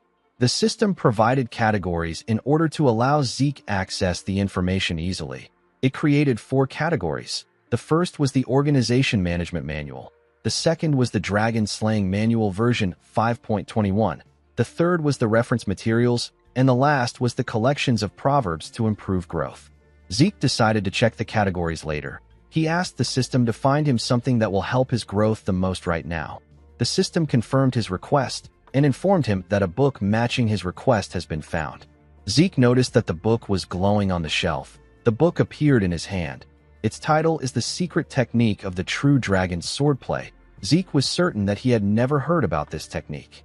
He checked the back to see who the author is. He was shocked to see the name of the author. It was the close advisor to the hero King Kaiser, the man known as Sheltern Draker.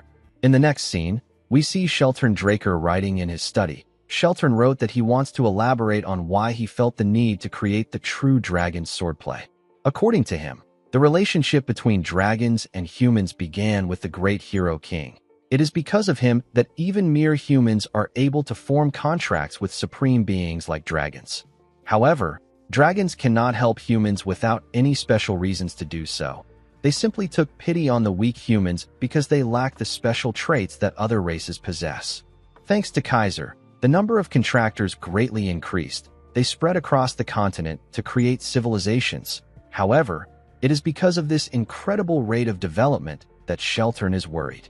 Sheltern fears the dragons. If such transcendent beings help humans because they were driven by feelings as shallow as pity, then they could also easily turn against humans. Sheltern believed that if his concern ever comes true, humanity will not be able to resist in the slightest. They will find themselves completely annihilated over the course of a day. Due to his fears, Sheltern decided to find a way to fight dragons. The first thing that came to his mind was magic. However, magic was the very first gift that dragons granted humans. It is because dragons inscribed circles into the hearts of humans that they are able to cast spells. Their own hearts were incapable of generating mana on its own. Attempting to combat dragons with magic would be a fool's errand. Sheltern's next thought was the elemental sword wielded by the hero king. This was a power that even the dragons feared. Unfortunately, this is a power granted only to Kaiser, who has inherited the blood of the fairy monarch. Since he didn't have a lot of options left, Sheltern immersed himself in research in order to discover a new power which only humans could wield. He tested the primitive swordsmanship of the north and the mysterious powers of the East. There was nothing that Sheltern did not try in order to transcend the limits of his own humanity. When he was at a dead end in his research, Sheltern received help from someone he never thought would help him. It was the contracted dragon of Kaiser. The dragon's name is Kronos. Kronos claimed to help Sheltern because he found his research intriguing. However, the man could feel a strange determination from the dragon. His determination was too strong for Sheltern to simply accept his given answer as the truth. Sheltern could not refuse the dragon's help. He continued his research. He and Kronos happened to stumble upon aura. It was neither elemental force nor mana. It was a power that only humans were able to wield. Having finally discovered a clue after Kaiser left for the spirit realm, Sheltern continued his research on aura. Not long after this time, Sheltern's research bore fruit. The man walked out the theory and application of aura, as well as a style of swordsmanship for utilizing it. Sheltern wrote and distributed the True Dragon's swordplay. However, things did not go as he wanted. In a world where people could quickly and easily grow powerful through the use of dragon-made artifacts, the True Dragon's swordplay, which required one to put in efforts in order to grow stronger, was cast aside and neglected. As he wrote his book, Sheltern said that he is relieved to see that his concerns have been unfounded and dragons have not betrayed humanity. Sheltern wrote that he still believes that a day will come when this swordsmanship will be necessary. He hoped that the person who finds the book understands his will and works hard to learn the techniques. While Zeke was looking at the book, he received a message. The quest is titled Successor of Sheltern. Zeke was asked to learn the secret techniques of Sheltern Draker. He was given 3 months to learn the technique. The quest reward would be the coordinates to the Kronos Kingdom's treasury. Our boy put the book back in the shelf. He was happy to see the reward. He was certain that the treasury would be filled to the brim with incomparably powerful artifacts. The problem Zeke had was that the time limit was 3 months. He wondered if this technique was much harder to learn than the elemental sword. He decided to focus on learning the True Dragon's swordplay for now. Zeke found it funny that Sheltern was right in the end. Just as he predicted, the dragons later betrayed mankind, and the Liberation War took place because of this. Zeke asked his system if there is no more useful information in the secret library. He asked it if it has something like Tarakan's journal. The system confirmed his request and found one record matching his request. It informed him that a magic video record will be played. The library slowly began to fade away. Our boy was surprised to see this. He recalled that this was the same thing that happened when the tutorial began. Zeke was taken to a desert. He wondered about where he was. The place felt like a space that the system created. When Zeke turned around, he saw something horrifying. Our boy couldn't move. The thing raised its head and body out of the ground. Zeke's indomitable mental defense skill quickly got activated. Even though the skill was activated, our boy was still shaking. The monster in front of him felt too real. Zeke could not believe that he was looking at the being once known as the king of all creations. He was standing in front of a dragon. While he was shaking in fear, someone called out to the dragon known as Bahamut. Our boy could not believe that he was looking at the evil dragon. He quickly turned to the person behind him. Zeke could not believe that he wasn't able to sense the presence of the man behind him until he opened his mouth. He could tell that this man was ridiculously powerful. He was basically a monster. The man with the blurry image passed through Zeke. Our boy was surprised to see this. He quickly understood that he was literally inside the recording. Zeke wondered if this scenario recorded in Tarakan's journal is the decisive battle between Bahamut and Tarakan Draker from the legend of the Dragon Slayer. When Bahamut raised his enormous hand, Zeke smiled. He was quite excited to witness the battle that was passed down only through legends. To our boy's surprise, Bahamut used his claw to hit the ground. Tarakan did not seem fazed by what the dragon did. Bahamut asked Tarakan to tell him why he is hesitating. Tarakan did not say anything. Bahamut referred to him as his contractor and told him that he disappoints him. Zeke was shocked to hear this. He could not believe that Tarakan was Bahamut's contractor, just like Kaiser and Kronos. Zeke could not comprehend what was happening. He did not understand how the legend of the Dragon Slayer came to be and how Tarakan subjugated Bahamut. While thinking, Zeke noticed something odd. The world of the recording began to glitch. Our boy did not understand what was happening. While he was looking around, he noticed that Tarakan told Bahamut something. Unfortunately, he couldn't hear what they were saying. Zeke called out to his system and asked it if it can do anything about the glitch. The system could not accept his request. Zeke did not like this. While thinking, he turned around to see Tarakan. Zeke remembered asking Kaiser if a contracted dragon could kill its contractor. Kaiser laughed and told our boy that he spouts a lot of nonsense. The Hero King said that a dragon can never betray a human. It is more likely for the betrayal to come from the human. The moment our boy remembered this, he saw Tarakan take out his sword from Bahamut's head. Our boy saw Bahamut's corpse slowly getting reduced to ashes and disappearing. He could not believe his eyes. After Bahamut's corpse completely faded away, Zeke saw something in front of Tarakan. He saw the heart and fang of Bahamut that he received at the home of the Dragon Slayer. Zeke wondered if a dragon always leaves behind a part of itself and turn into dust. He recalled that the pure-blood gloves in his hands are made from dragon leather. He believed that Bahamut might be a special case. While he was thinking, he saw a huge glitch appear in the cloud. Zeke got dragged back to reality. He wondered if the video ended there. He sat on the ground to put himself together. He could not understand what was happening. He decided to head back home. Zeke found out that Tarakan's secret library got connected to the system so that he could access the records wherever and whenever he wanted.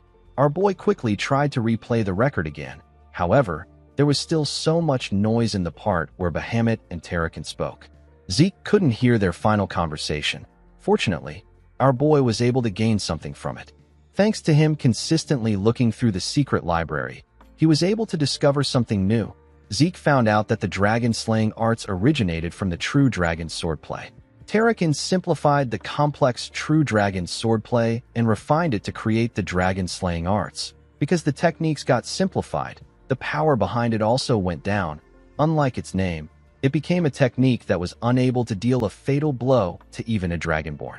However, by applying one's innate traits to the technique, it will be possible to land an effective blow. While the technique dropped in raw power, Tarakan succeeded in improving its practicality. The one thing that bothered Zeke the most was the big difference between the legend of the Dragon Slayer, known across the world, and the contents of Tarakan's journal. The current legend of the Dragon Slayer says that Tarakan slayed Bahamut and ushered in a golden era of prosperity. It is not much different from any other story of a hero that is told across ages.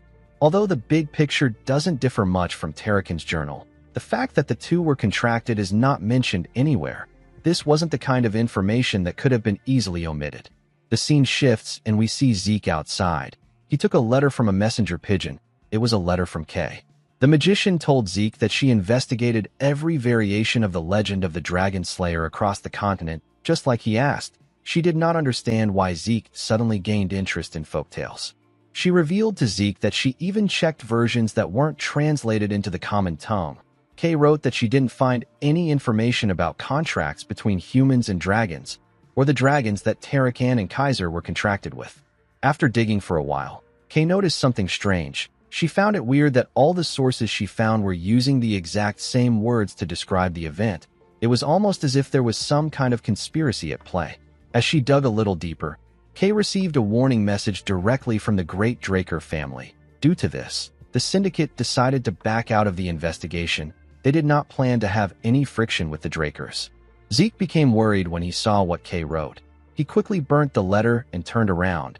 Zeke became certain that his family is censoring information regarding Tarakan. He didn't understand why they would do this. The Draker family, which is currently one of the 3 transcendent families, made its name off Tarakan, the man who is praised far and wide for being the first Dragon Slayer. It did not make sense to Zeke that the very same Draker family was restricting information regarding Tarakan and Bahamut. Regardless of their reason, Zeke was certain that there was more at play. He believed that he might have missed something. He decided to go through the secret library again. When Zeke opened the front door, he called out to the system. Before he could issue a command, our boy sensed something. He carefully closed the door and looked around his house. He recalled that all employees, including Decker, are off today. Duke and Andre will both be late because they have business to attend to. As Zeke walked up his stairs, he wondered about the identity of the man watching him from the dark. Our boy quickly asked his system to turn on the mini-map in his head. The system confirmed his order. It showed him the location of his intruders. Our boy confirmed that there are 2 presents in this place. One person is inside and the other is outside. Zeke wondered if the hunting dogs from the giant mountains tracked him here. He quickly removed this idea from his head. He didn't use the dragon-slaying arts, or even a long sword. Even if the hunting dogs are good, it is impossible for them to draw any connection to him and what happened there. Zeke realized that he needs to find out who ordered the men to target him. He already had a suspect in mind. The man inside his house watched him as he went into his room. While the man was looking at the door, Zeke appeared in a window behind the man like Spider-Man and asked him if he was sent by Abel. The man was surprised to hear our boy's voice. He quickly turned around. Zeke believed that Abel sent an assassin to kill him because he found out about the alliance he and Carly made. He was certain that this was the only plausible explanation of what is happening. Zeke moved to the ground and took out a blade from his inventory. He told the man that he doesn't have to answer the question if he doesn't want to. Immediately he said this, he appeared in front of the man and swung his dagger at him. The man was able to quickly block the attack before the dagger reached his neck. Zeke told the man that he has a lot of ways to get the truth out of him. As Zeke and the man clashed, their swords released sparks. Zeke did not have any trouble pushing the man back. He swung his dagger at the man multiple times, but the man was able to block it with his dagger. Our boy tried to push the man down by swinging his dagger with a lot of pressure. The man was able to block the attack. He quickly pushed Zeke back. Our boy used his leg to hit the ceiling and push himself back. He was able to safely land on the ground. After crossing blades with him, Zeke was able to gain a rough idea of his identity. Even if a person masks their appearance, it is still difficult to hide their swordsmanship style in battle. This style of swordsmanship is from the Gorkha Kingdom, which is in the northern regions of the continent. The Gorkha Kingdom's rangers are known to be the strongest of rangers. They are known as the Northern Continent's guardians. They wield a kukri.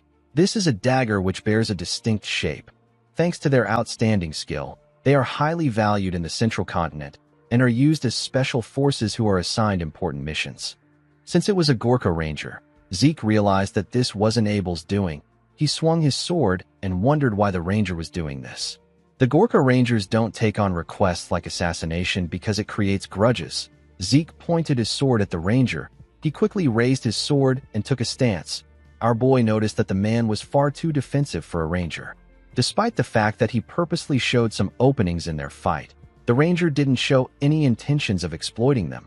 Even though the man is definitely skilled enough to be able to react to the openings, he didn't intend on pressuring Zeke at all. Our boy was able to deduce that the goal of the rangers was to secure him and not to eliminate him. Immediately he thought of this. Zeke turned to the side. He saw a ball enter the hallway through his window. Our boy realized that the other person outside has begun to move. He knew that the ball contained a sedative meant to subdue him. When Zeke struck the ball with his sword, it released a large amount of gas in the air. Our boy immediately recognized the scent of the sedative. It had the characteristic earthy scent of mandragora rootlets. This was a common ingredient used in sedatives. Zeke let go of his dagger. He decided to play along. When the system detected compounds from mandragora's rootlets, it activated our boy's poison resistance skill. Zeke fell to the ground and acted as if he lost consciousness. The ranger walked up to him and picked him up. His partner came into the building through the window. As the man slowly carried him away, our boy wondered about who kidnapped him. He did not know why someone would do this. He wanted to see how the situation would play out. The scene shifts, and we are taken to the outskirts of Atlas. We see Zeke tied up in iron chains in one of the houses. He was surrounded by rangers. Our boy smiled when he saw the person sitting in front of him. He said that he never expected his kidnapper to be an outsider. He referred to the man as Cliff Lionheart. This man is the Reinhardt merchant group leader. Since Zeke knew who he was, Cliff believed that their conversation would go smoothly. Our boy was also acquainted with this man in his past life. The Reinhardt merchant group is one of the 10 great merchant groups. It acts with the Alencia Kingdom at its center. Of course, if things follow the expected trajectory, the continental war that Abel and the Empire will start will end up raising the merchant group and the Alencia Kingdom to the ground. At the time of the war, both Zeke and Cliff belonged to the side that fiercely opposed the Empire. However, for one reason or another, after passing secret information that could be fatal to the Empire to Zeke, Cliff returned to the Alencia Kingdom during its collapse. Our boy never saw the man again. Even after going through so much to escape the kingdom, the man still returned there. Zeke did not know if Cliff was trying to be patriotic. He found the man's decision to be foolish. Cliff apologized to Zeke for using an inevitably rough method to get him there. He used his hand to signal someone. The ranger that kidnapped our boy moved close to him and removed his chains. Cliff assured Zeke that he will receive an apology from his merchant group for this discourtesy. He told him that he wants to take his time to have a discussion with him. Zeke carefully moved his wrist. He asked the man to go straight to the point. With a serious look on his face, our boy asked Cliff to tell him what he wants. The man did not expect a young boy to have this kind of response. He realized that a Draker is still a Draker regardless of how young he is. He knew that even the most experienced knights wouldn't be able to help being guarded and anxious in a situation like this, but Zeke didn't falter at all. Although Cliff set the stage in order to take the initiative in their conversation, our boy managed to take back control. Cliff asked Zeke to take a look at the documents in front of him before they start talking. Our boy took out the documents. Cliff explained to him that it is a record of those infected by the new pandemic that recently spread across the southern regions of the central continent. Zeke asked the man about why he wants him to see this. The moment our boy asked this question, he saw a document that caught his eye. Cliff noticed that Zeke found something. It was a document about a woman called Elena Stone. This is the mother of Liam Stone. She was suffering from the rose disease. However, because our boy gave Liam instructions on how to create the cure, Elena is now doing better. Zeke threw the document on the table and asked Cliff to tell him what this is about. The man said that the new disease is known as the rose disease. He said that it is a torturous disease with a fatality rate of 100%. Cliff told our boy that Elena Stone did not die from the disease. She even recovered. He said that he questioned the physician in charge of the woman. They refused to talk about the case. With a serious look on his face, Cliff asked Zeke if he knows anything about this. Zeke smiled when he heard this. He knew that the man already caught a whiff of the circumstances from the very beginning, and yet he still insisted on picking at him like this. Our boy wondered if the man did this because he is a merchant. He assumed that Cliff's goal is to gain a monopoly over the cure of the rose disease. Considering the fatality rate of the disease, this is an entirely plausible motive. The worth of the cure is so unimaginable that a person could rob the entire continent of its wealth, and it would still pale in comparison. However, Zeke knew Cliff quite well. He is a reasonable man who can see past his own self-interests. There is no way a man like Cliff would lose himself to greed and take on the risk of kidnapping a descendant of one of the transcendent households. This means that the man has another goal. Zeke told the merchant that he was the one who gave the woman the cure. Cliff was happy to hear this. He jumped out of his chair and asked our boy to sell the cure to him. He told him that he will pay him any amount he wants. Zeke raised his hand and smiled when he heard this. He asked the man to tell him why he is excited. He told him that he is not acting like a merchant. Cliff was annoyed to hear this. Our boy became certain that Cliff's goal is not money. He wants to save someone's life. With a smile on his face, Zeke told the man that they need to make a deal. The man sat down back. Zeke told him that he has to fulfill 3 simple requests in exchange for receiving the production method for the cure. Cliff asked him if he can tell him his request. Our boy said that he doesn't know yet. He told the man that he will call in these favors when he needs them. He assured him that he won't ask for anything a merchant group can't handle. He asked him not to worry too much. Cliff was still quite worried. He asked Zeke if they can come to terms on the things that they can't handle. Our boy smiled when he heard this. After some time, Zeke wrote the production method on a paper and stretched his hand out to give it to Cliff. He asked the man to follow the instructions on the paper to make the cure. Cliff quickly stretched out his hand to receive the paper. Zeke moved his hand back. He told the man that there is something he is personally curious about. He asked Cliff to tell him the person in need of the medicine. The man froze in fear. With a nervous look on his face, he told Zeke that he simply intends to procure a product with immense worth as a merchant.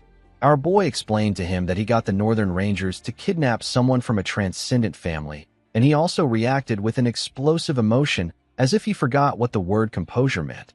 Zeke told Cliff that this isn't how the great Reinhardt merchant group should present itself. Cliff realized that our boy had caught on to him. He sat down and said that the cure is for a member of the royal family of the Kingdom of Valencia. Zeke did not expect to hear this. He asked the man to tell him which member of the royal family it is for. Cliff told him that he can't share this with him. Our boy did not understand why he would say this. He asked the man if he knows how many royals are in Valencia. The moment he said this, our boy noticed something different about Cliff's eyes. He remembered the man telling him that he is returning to the Valencia kingdom in the past. Zeke asked the man to put himself together. He told him that both the kingdom and the Reinhardt merchant group are done for. He told him that he will die if he goes back there. Zeke advised Cliff to seek asylum in the north. Cliff thanked him for his suggestion. He told our boy that he is very tired now. With a look of sadness and emptiness in his eyes, Cliff said that he wants to face his end in Alencia. The Cliff of the present apologized to Zeke and told him that he can't share any more information with him. Our boy realized that the look in his eyes is completely different from the look he had in his past life. He wondered if this sick person was someone precious to him. Zeke recalled that his sister told him that Abel is supporting the Empire in their fight against the Alencia Kingdom. Apart from this, the kingdom is already in a chaotic state due to disputes regarding the administration of various races' ghetto. There is also the weak power of the royal family. Internal power disputes have led to a considerably difficult situation. Since there was still time before the Continental War breaks out, Zeke decided to get a connection to the Alentian royalty. He believed that this connection will pay off in the future. He stretched out his hand to give Cliff the paper. He told the man that it is fine if he doesn't want to tell him. When Cliff accepted the paper, Zeke told him that the contract has been established. Cliff's hands were shaking. He couldn't believe that the cure was in his hands. He held the paper close to his chest like a man that has found hope. Our boy called out to him. He apologized for disturbing him while he is wallowing in his emotions. He asked Cliff if he is okay with him making his first request now.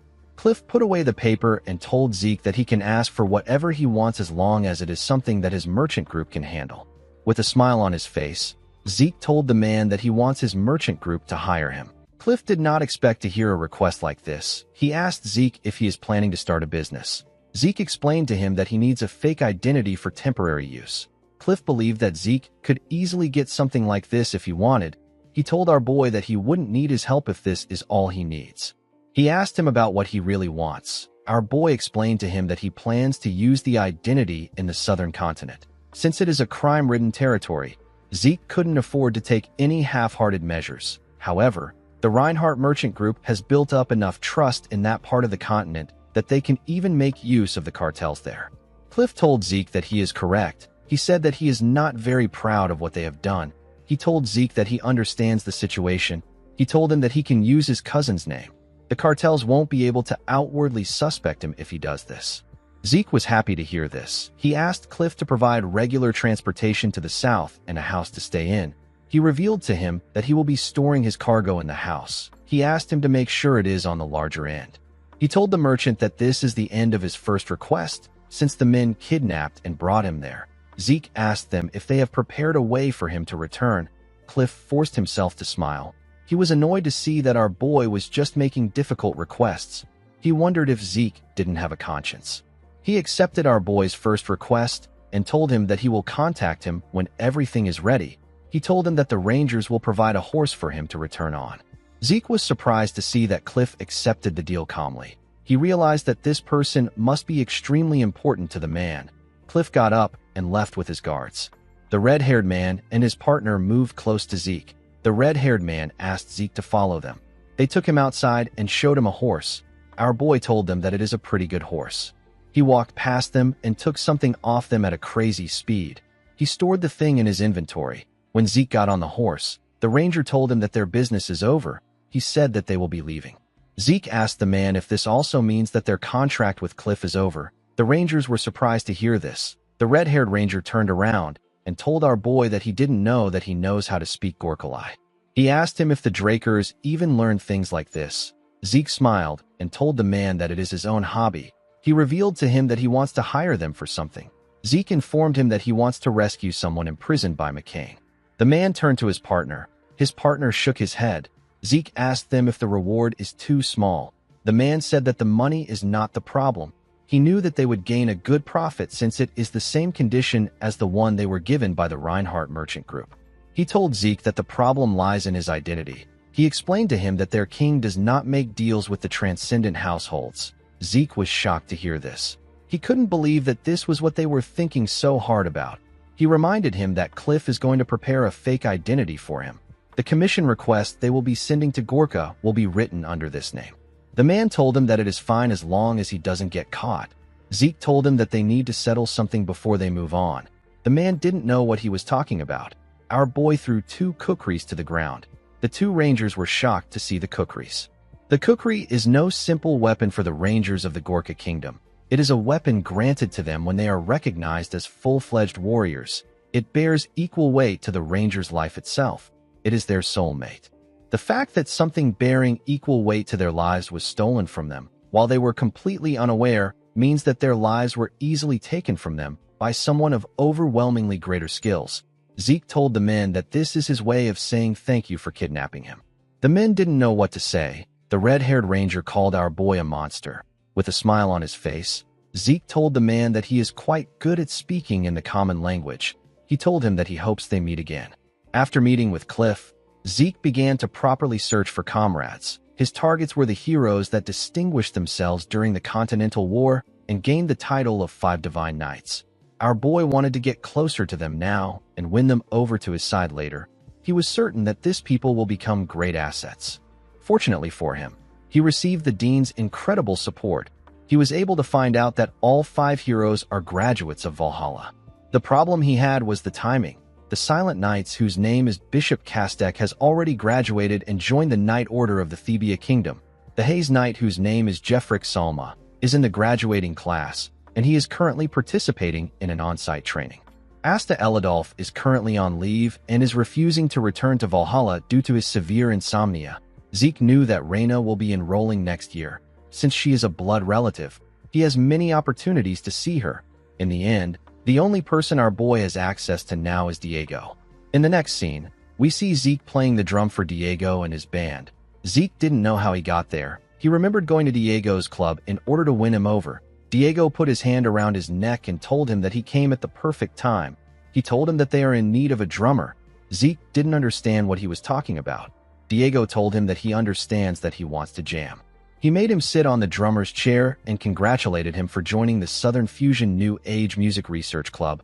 Our boy didn't know what to say. He began to hit the drum and follow the band's rhythm.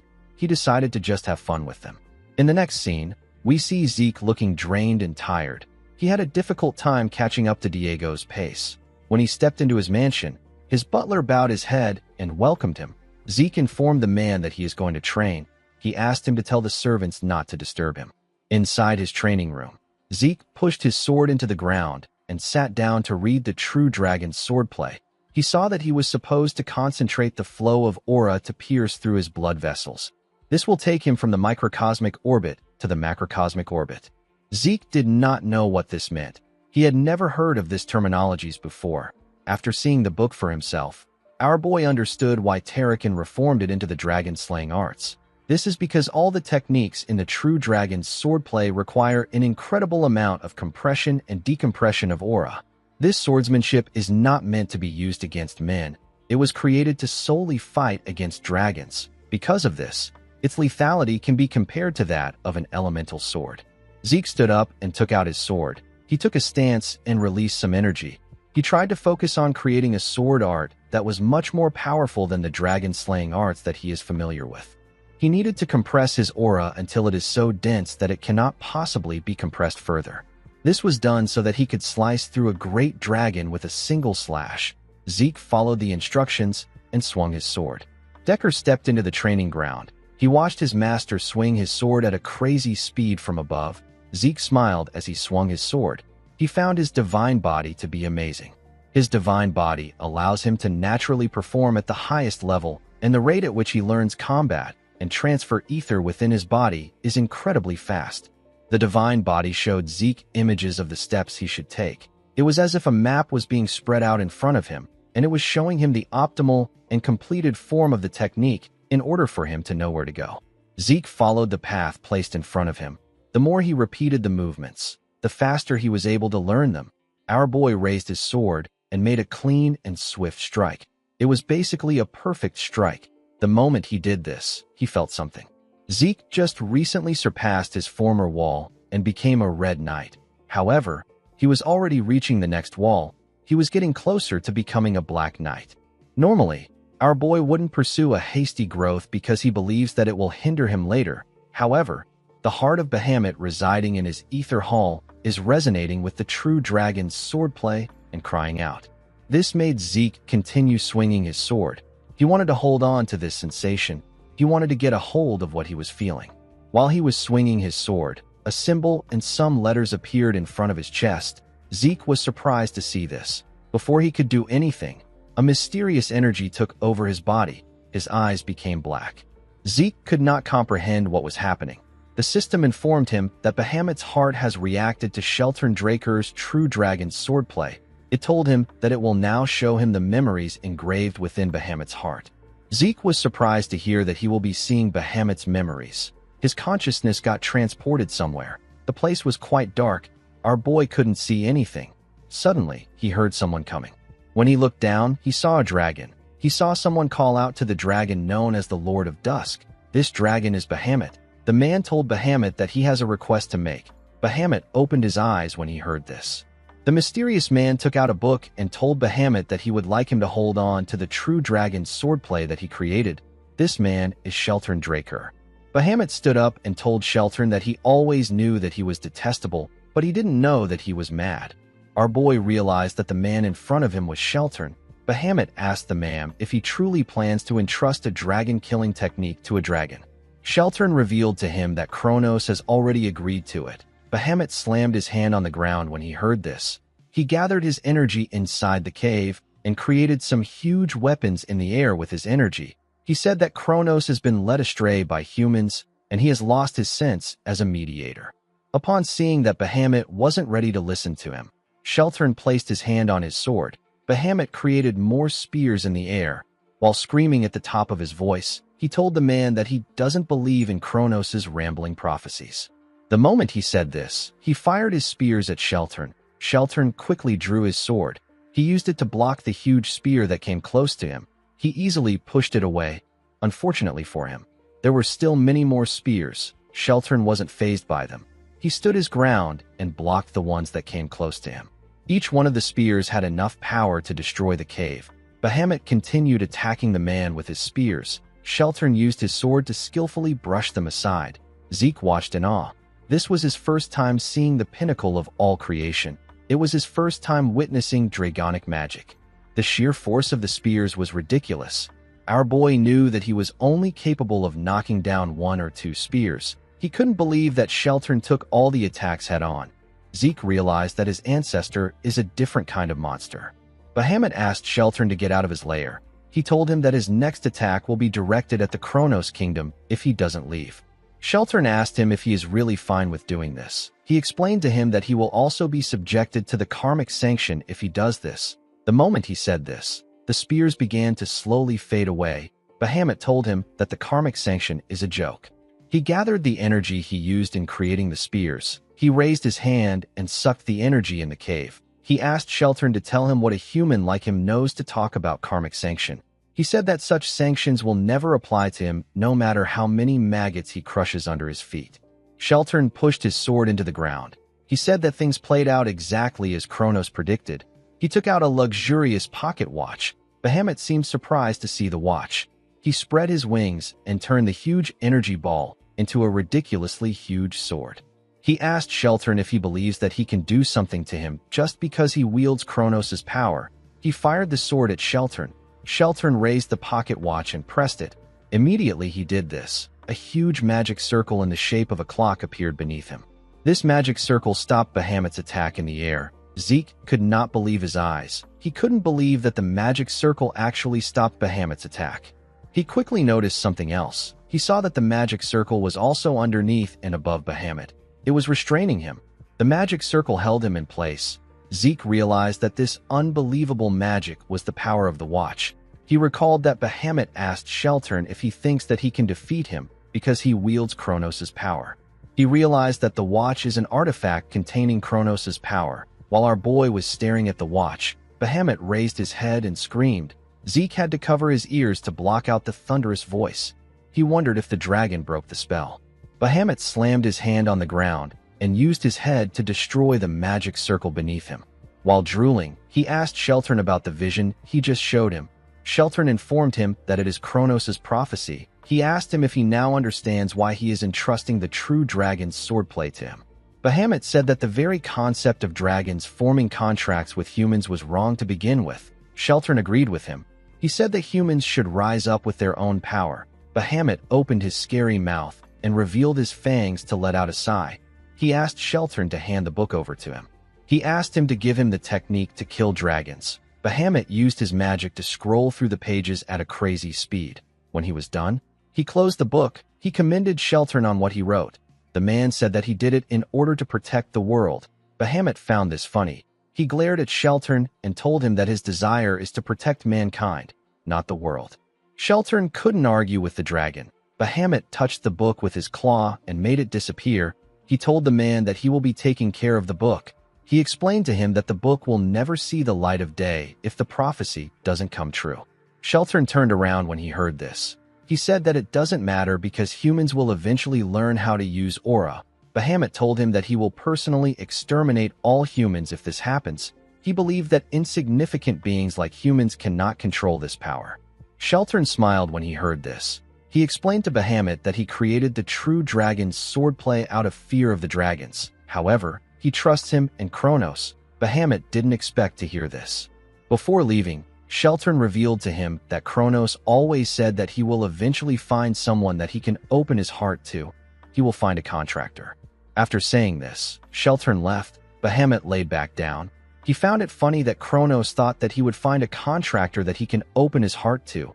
He said that such a thing will never come to pass. He closed his eyes after saying this.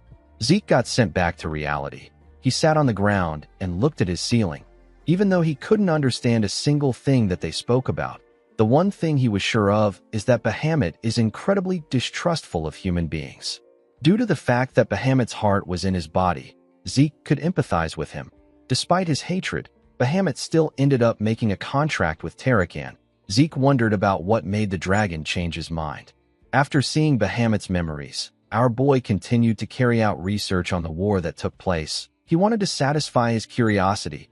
All history related to Tarakan was being manipulated by the Drakers. In this current era, Tarakan's contracted dragon is an evil dragon. It was impossible to find any useful document.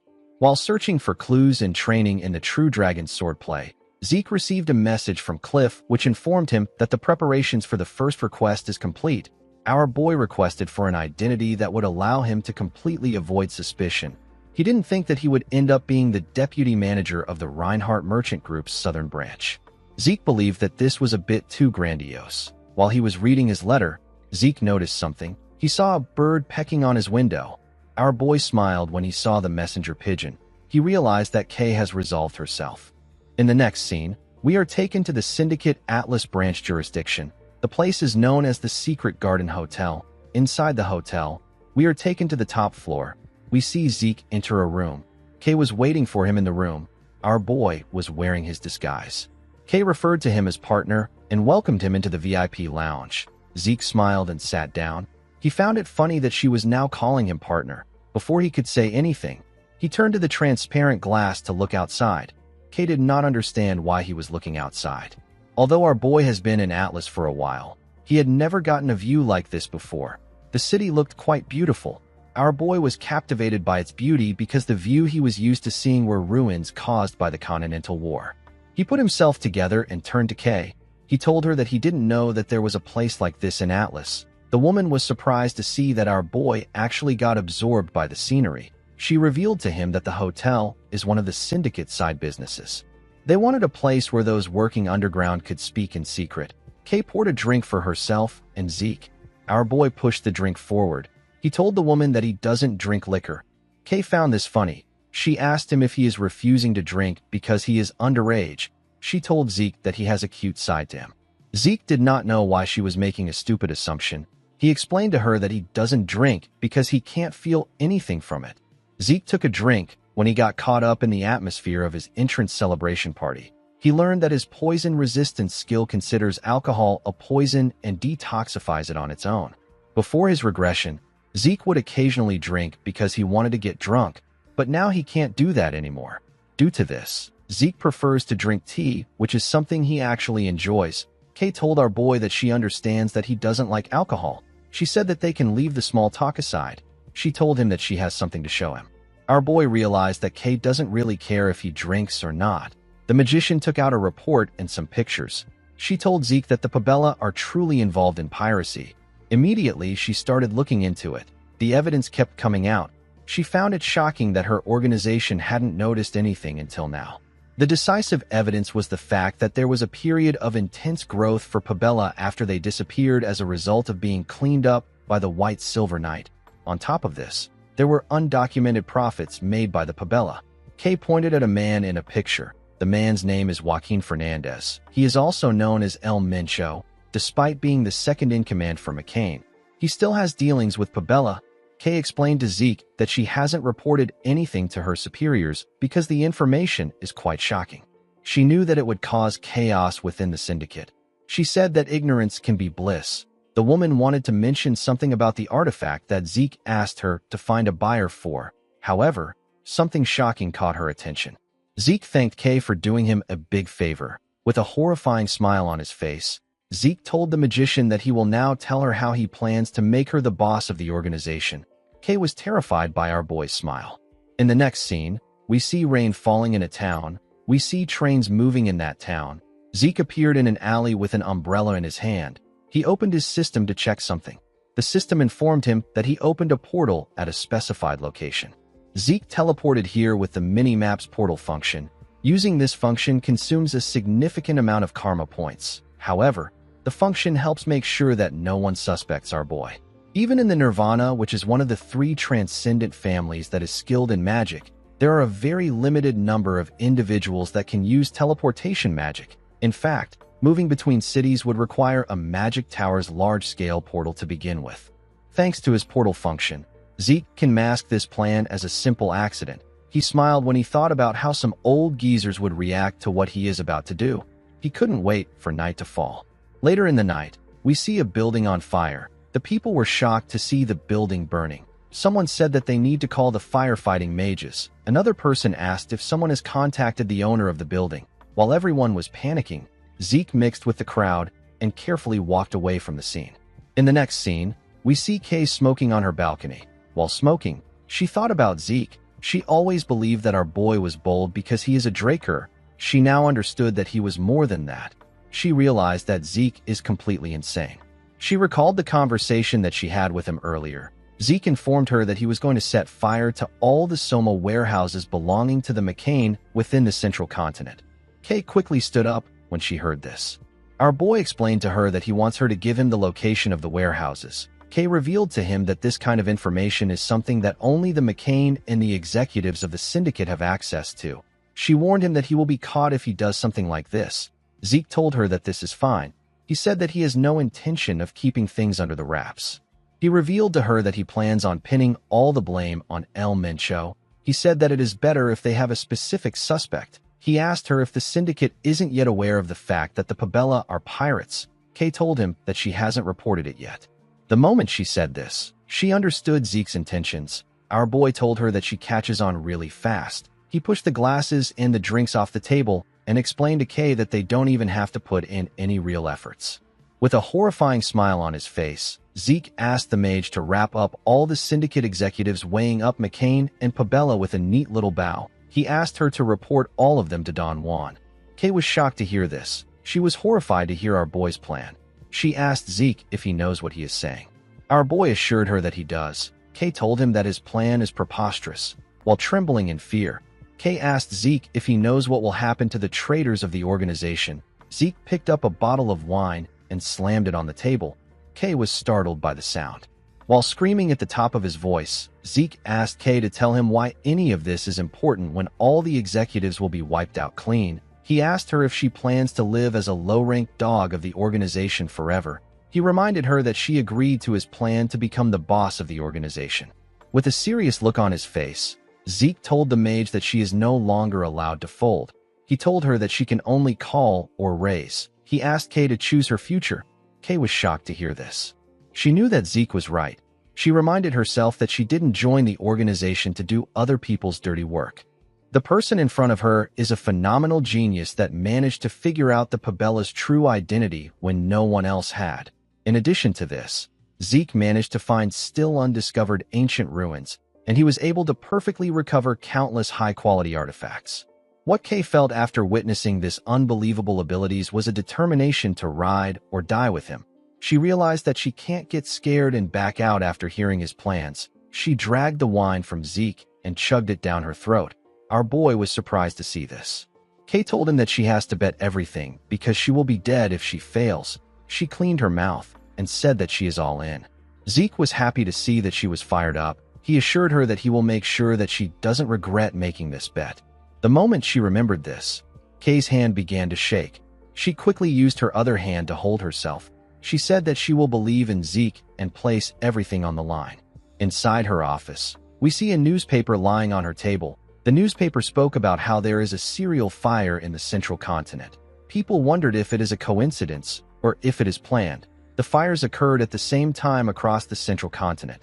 The investigation agencies from the affected nations have said that it will be difficult to consider it a planned arson. The fires were concluded to be a result of negligence. The scene shifts, and we are taken to a mansion. We see a man in his office. The man had the same newspaper as Kay on his table.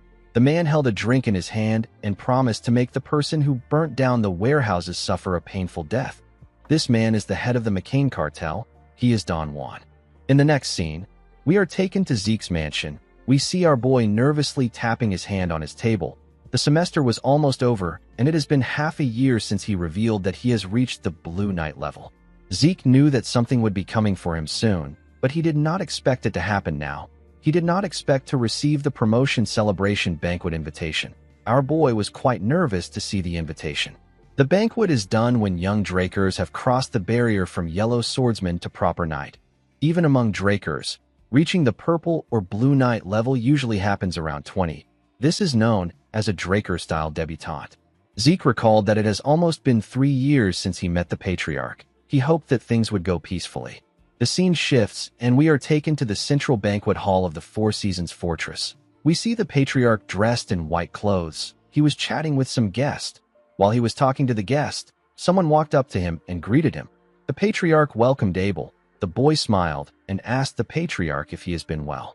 Abel told his father that this is his first time seeing so many important figures at a promotion celebration banquet. His father agreed with him.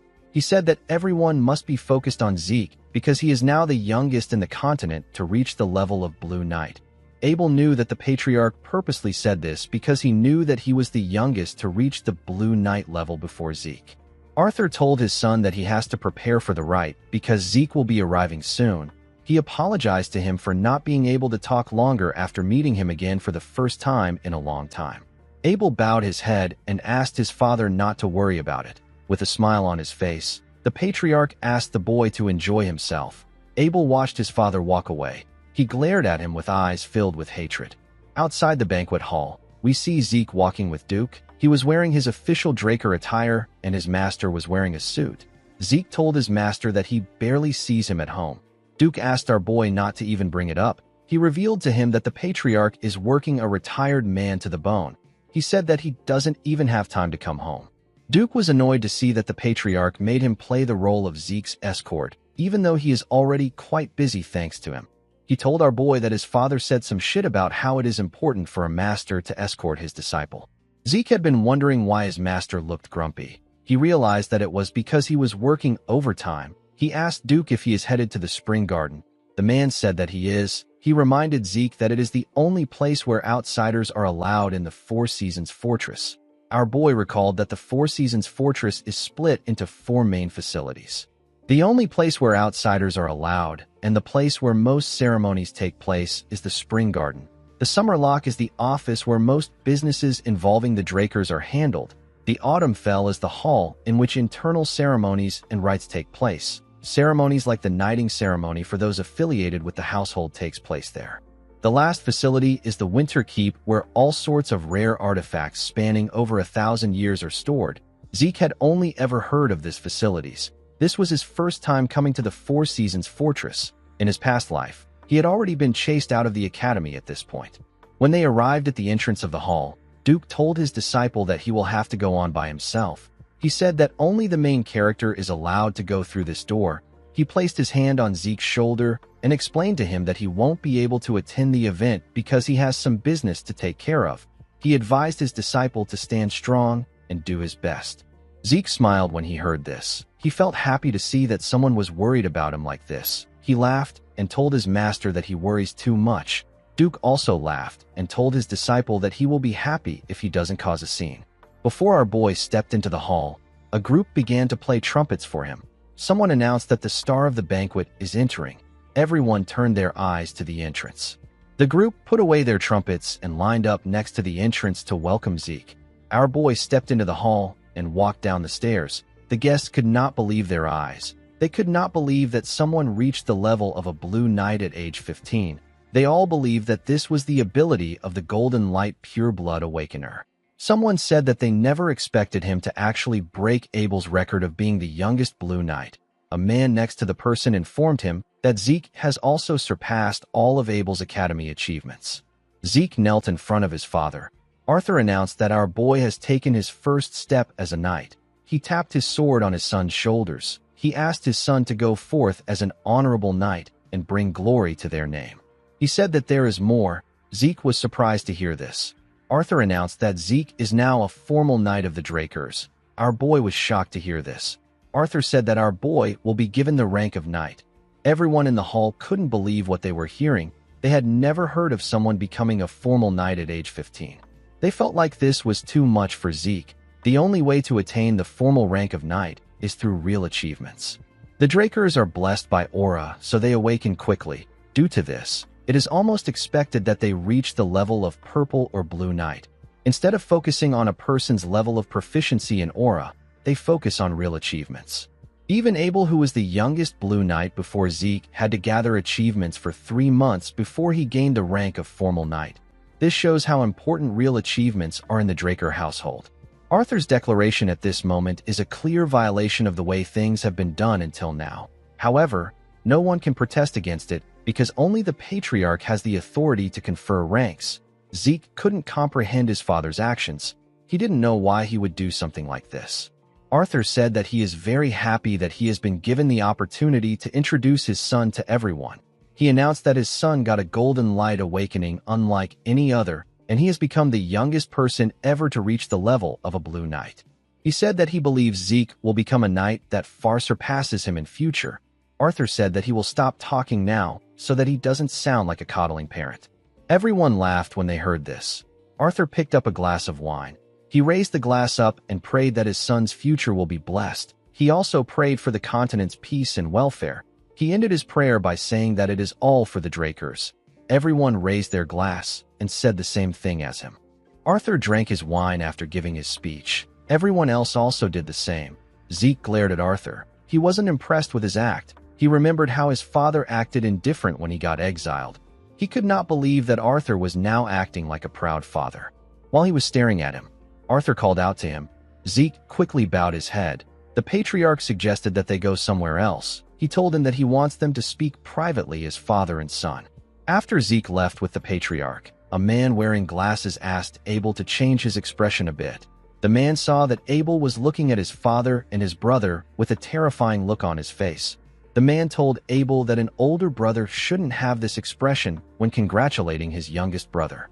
Abel put himself together and asked the man about the prince. The man revealed to him that the prince said that he will show up after the trifling rite is over. He said that the prince will be there soon. Abel suggested that they leave. The man agreed with him. In the next scene, we see Zeke step out of his father's office. He stepped out with a token in his hand. The token can be exchanged for one of the family's treasures. Zeke wondered why the patriarch gave him something like this. Since it wasn't a bad thing, our boy decided not to think too much about it. He didn't understand his father at all. He moved close to the guests and looked around. He recalled that this banquet will last for several days. He wondered how he was going to get through it. He did not know how he was going to last several days in this place while keeping his expression under control. He told himself that being a noble isn't for everyone. While he was thinking, someone called out to him. When our boy turned around, he saw a beautiful girl with blue hair. The girl introduced herself as the first princess of the Alencia kingdom. Her name is Melissa Alencia. Zeke recalled that Princess Melissa is the one who will rise to power as the next monarch of the Alencia kingdom. In contrast to the current and ineffective king, Melissa will set groundbreaking policies that would prioritize the people. This will allow her to gain the overwhelming support of the people of her kingdom. Due to this, she would often clash with the Alencia aristocrats. However, if she was to ascend to the throne officially, It would only be a matter of time before they began to try to curry favors from her. Before Zeke's regression, this promising princess ceased all international activities and went missing. Articles speculating her assassination at the hands of the Empire were spread across the continent.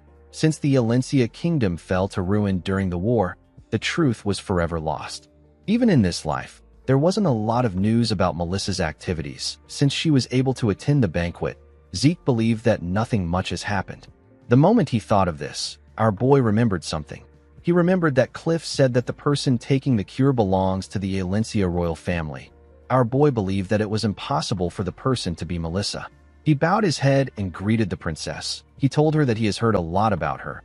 He told her that it is a great honor to have her at his promotion celebration banquet.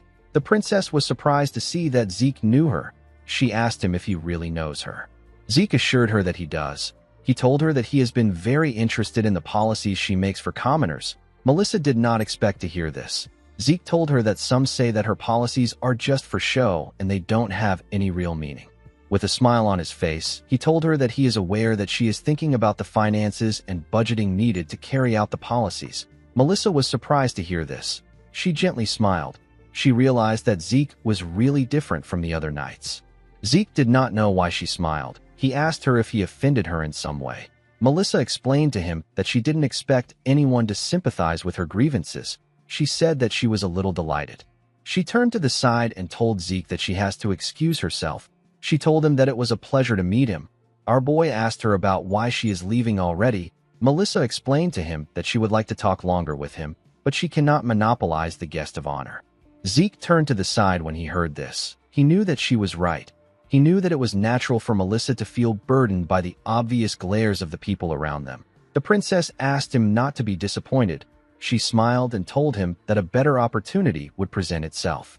After the princess left, other nobles greeted Zeke too. Our boy spoke and exchanged pleasantries with this nobles. A while later, we see two nobles leaving after Zeke spoke to them. He forcefully smiled as he watched them walk towards the door. He was relieved to see that he was almost done with the greetings. He could finally breathe now. Our boy didn't like events like this. He preferred training with Kaiser than mingling with this nobles. While he was thinking, Zeke heard something odd. He quickly turned to the side. He heard the dull clanking of an armor. He wondered about why someone would wear an armor to a banquet like this. A man with golden hair and a golden armor walked into the hall with his guards. The man said that he has finally found our boy. He referred to him as the guest of honor of the banquet and the youngest Blue Knight in history. This man is the fourth imperial prince of the Rome Empire. His name is Karis. This is the man who joined hands with Abel to start the Continental War. The man stretched out his hand to our boy and introduced himself as Karis Nerva Constantinus. Zeke didn't shake the prince. He bowed his head and offered his first greeting to the prince. He thanked him for attending his promotion celebration banquet. Karis turned to his hand and glared at it. He realized that Zeke didn't shake him on purpose. He smiled and placed his hand on our boy's shoulder. He asked him not to worry about such formalities. He asked our boy to have a drink with him. Zeke was surprised to hear this.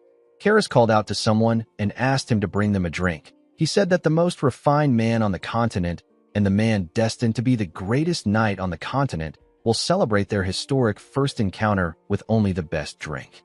Karis got a glass and poured Zeke a drink. He told him that this is a drink poured by an imperial prince. He asked him to drink it without leaving anything behind. Zeke forced himself to laugh at the prince's joke. He drank the wine in one go. The nobles at the banquet were surprised to see that Zeke was taking Karis's words seriously. They believed that Zeke was still a child, even though he is a Blue Knight. Some of them said that the prince is behaving poorly. They expected him to refrain from acting like this, since he was well aware of how influential the Drakers are. Karis told Zeke that he did well. He told him that he likes him. He asked him to drink with him until they empty the bottle. Before he could do anything, Abel walked up to him and bowed his head. He referred to him as the new rising sun of the empire. Karis asked Abel if he will be joining them. Abel thanked him for his offer and told him that he has something important to discuss with him. Karis placed his hand on his shoulder and asked him to tell him what it is. Abel told him that there are too many listening ears around them. He suggested that they move somewhere else for their conversation. Karis told him that he understands. He apologized to Zeke and told him that he has to take his leave. He told him that they will bask in the beauty of the moonlight the next time they drink together. He He said that they will speak about the great epics of the legend of the Dragon Slayer. After saying this, Karis and his guards walked forward with Abel. Everyone stood nervously and let them walk out of the hall. After they left, the nobles began to speak. Someone said that he cannot believe that someone like that is a prince. Another person said that this is a testament to the lack of legitimacy behind the empire. A man said that he did not expect Abel to handle the situation. He said that he now understands why Abel has such a strong reputation. Zeke was not surprised to see that they were praising Abel. He knew that anyone who doesn't know Abel will think that he is an older brother giving his bewildered younger brother a helping hand. Our boy didn't really care about this. He was more bothered by the fact that the fourth prince and Abel already knew each other in this life. According to the information Kay gave him in his past life, the two men shouldn't be acquainted yet. Due to the way Karis treated Abel, our boy could tell that they were very close. He realized that the Continental War may start sooner than he expected.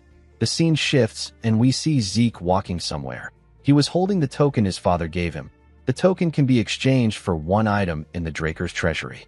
While looking at the item, Zeke remembered the conversation he had with his father. Arthur asked him about how his plan to become the continent's strongest is going. He told his son that he can tell his plan is going smoothly since he was able to become the guest of honor at this banquet. Zeke told him that it is going well. He told the patriarch that it is all thanks to him. Arthur asked his son not to call him patriarch. He told him that it is too formal. He asked Zeke to feel at ease and call him father. Our boy was shocked to hear this. He knew that someone had said these words to him before. These were the same words that Carly said to him.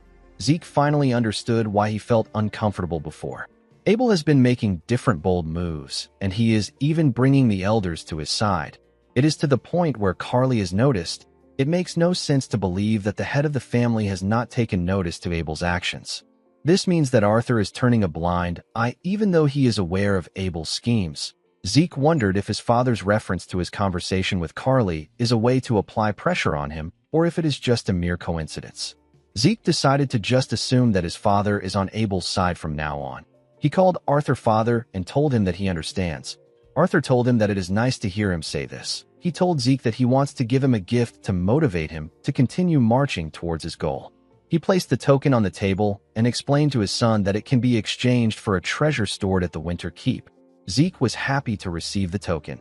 He recalled that the Winter Keep is a place known across the continent to be packed to the brim with incredibly rare artifacts. Arthur explained to his son that there are a lot of valuable treasures in the treasury, but there are also useless things that merely glitter inside. After walking for a while, Zeke arrived at the humongous gates of the Winter Keep. He didn't understand why his father gave him this token, but he planned to use everything in his arsenal to become stronger. The attendant at the gate told Zeke that she has been waiting for him. She asked him to move closer. She told him that she wants to provide a brief explanation of the storage facility. She revealed to Zeke that the Draker treasury currently stores roughly 17,000 rare artifacts. The artifacts can be gotten by exchanging a token. Although there is no limit to how much time a person may spend inside, once a person exits the facility, they will not be allowed to re-enter. The attendant asked our boy to remember this. Zeke told her that he doesn't see any guards around even though rare artifacts are stored there. The woman told him that guards are not necessary. Our boy did not expect to hear this. The attendant explained to him that the security magic cast here is equivalent to what was cast on the Patriarch's study. On top of this, the artifacts in the storage are tracked with magic. It would be impossible to steal anything. Zeke did not think this place would have that kind of security. The attendant pointed at a hole and asked Zeke to place his token inside. Our boy shoved his token in the hole. The moment he did this, he felt the entire room shake. The room shook because of the opening of the giant gates. Zeke was shocked to see how large the storage was. The treasures were placed on ridiculously huge shelves. Our boy did not expect it to be on this level. When he stepped in, he realized that the inside is much bigger than he thought. He was not surprised to see that his family would build something like this. The attendant told him that she will take her leave. After she left, Zeke raised his head up and looked around. He knew that it would take him ages to identify the function of each relic. He asked the system if it is able to organize the relics there according to his desired criteria. The system acknowledged his request and informed him that this function has been linked to his dragon eyes. It asked him to select a target item using his dragon eyes. Zeke was surprised to hear this. He smiled and activated his dragon eyes. He said that he now understands it. The dragon eyes can now also display information regarding the detected object according to the administrator's requests. Zeke activated the shadowless steps of the Gale Arts and used it to run around the storage in an instant. Numerous status windows appeared in front of him. They were displaying the functions of the items Zeke saw with his dragon eyes. After running around for a while, Zeke stopped moving. The system informed him that the selected items will be displayed on the mini-map. It displayed the map of the treasury and told our boy that he selected 17,138 items. Zeke did not expect it to be this much. He asked the system to exclude non-artifacts like normal items and consumable items. The system removed the selected items and informed Zeke that there are 9,832 items left. This was still way too much for Zeke. He asked the system to exclude all swords inferior to the Stygian blade. Every single sword was removed. Zeke smiled when he saw this. He realized that his Stygian blade is much better than this artifact's. While looking through the item list, Zeke noticed something odd. There was an item without any information. Our boy decided to check it out. He went to the location of the item. The system informed him that he has arrived at his specified coordinate. When Zeke raised his head up, he saw a bracelet. Our boy didn't understand why the item's information wasn't displayed when the item looked so normal. While he was looking at the bracelet, a status window popped up. Our boy was shocked to see what was written on it. The system told him that the item has reacted to him being the heir of Tarakin Draker. Zeke picked it up. He realized that the item must have belonged to Tarakin since it reacted to his title. While he was looking at the bracelet, the system displayed its information. The item is known as the Sacred Guardian Stone. It is a bracelet with a guardian stone embedded in it. It allows a person to call a summon. It calls a summon that matches the user's soul. The guardian stone bears the fairy monarch's blessing. The system told him that the Sacred Guardian Stone is now in his possession. It told him that he can now call forth a summon that is suitable to his soul. The moment it said this, the Guardian Stone disappeared from Zeke's hand and moved to his wrist. Our boy was shocked to see this. He asked the system if he can't remove the item from his possession. The system explained to him that the item has entered his possession due to his status as heir to Tarakin Draker. It told him that the item cannot be removed. Zeke became nervous. He hadn't looked through all the items. This bracelet could ruin his plans. He calmed himself and said that the bracelet is probably better than most artifacts since it is Tarakin's legacy. He asked the system to activate the bracelet's properties. The system accepted his request and began to search for a summon suitable for his soul. The bracelet began to glow.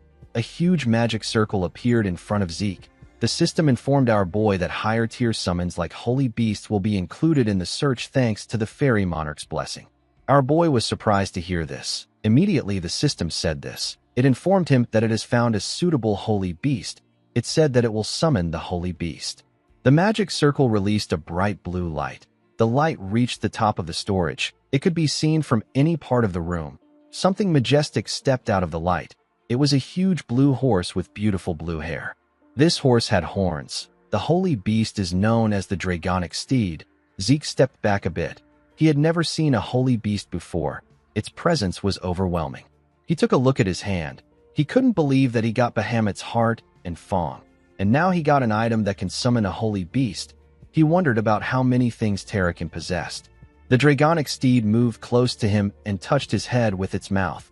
Zeke now understood what it meant for the beast to be suitable to his soul. He placed his hand on the Dragonic Steed and moved his head closer to it. The holy beast also did the same. Although this was their first time meeting, Zeke felt like he was reuniting with an old friend.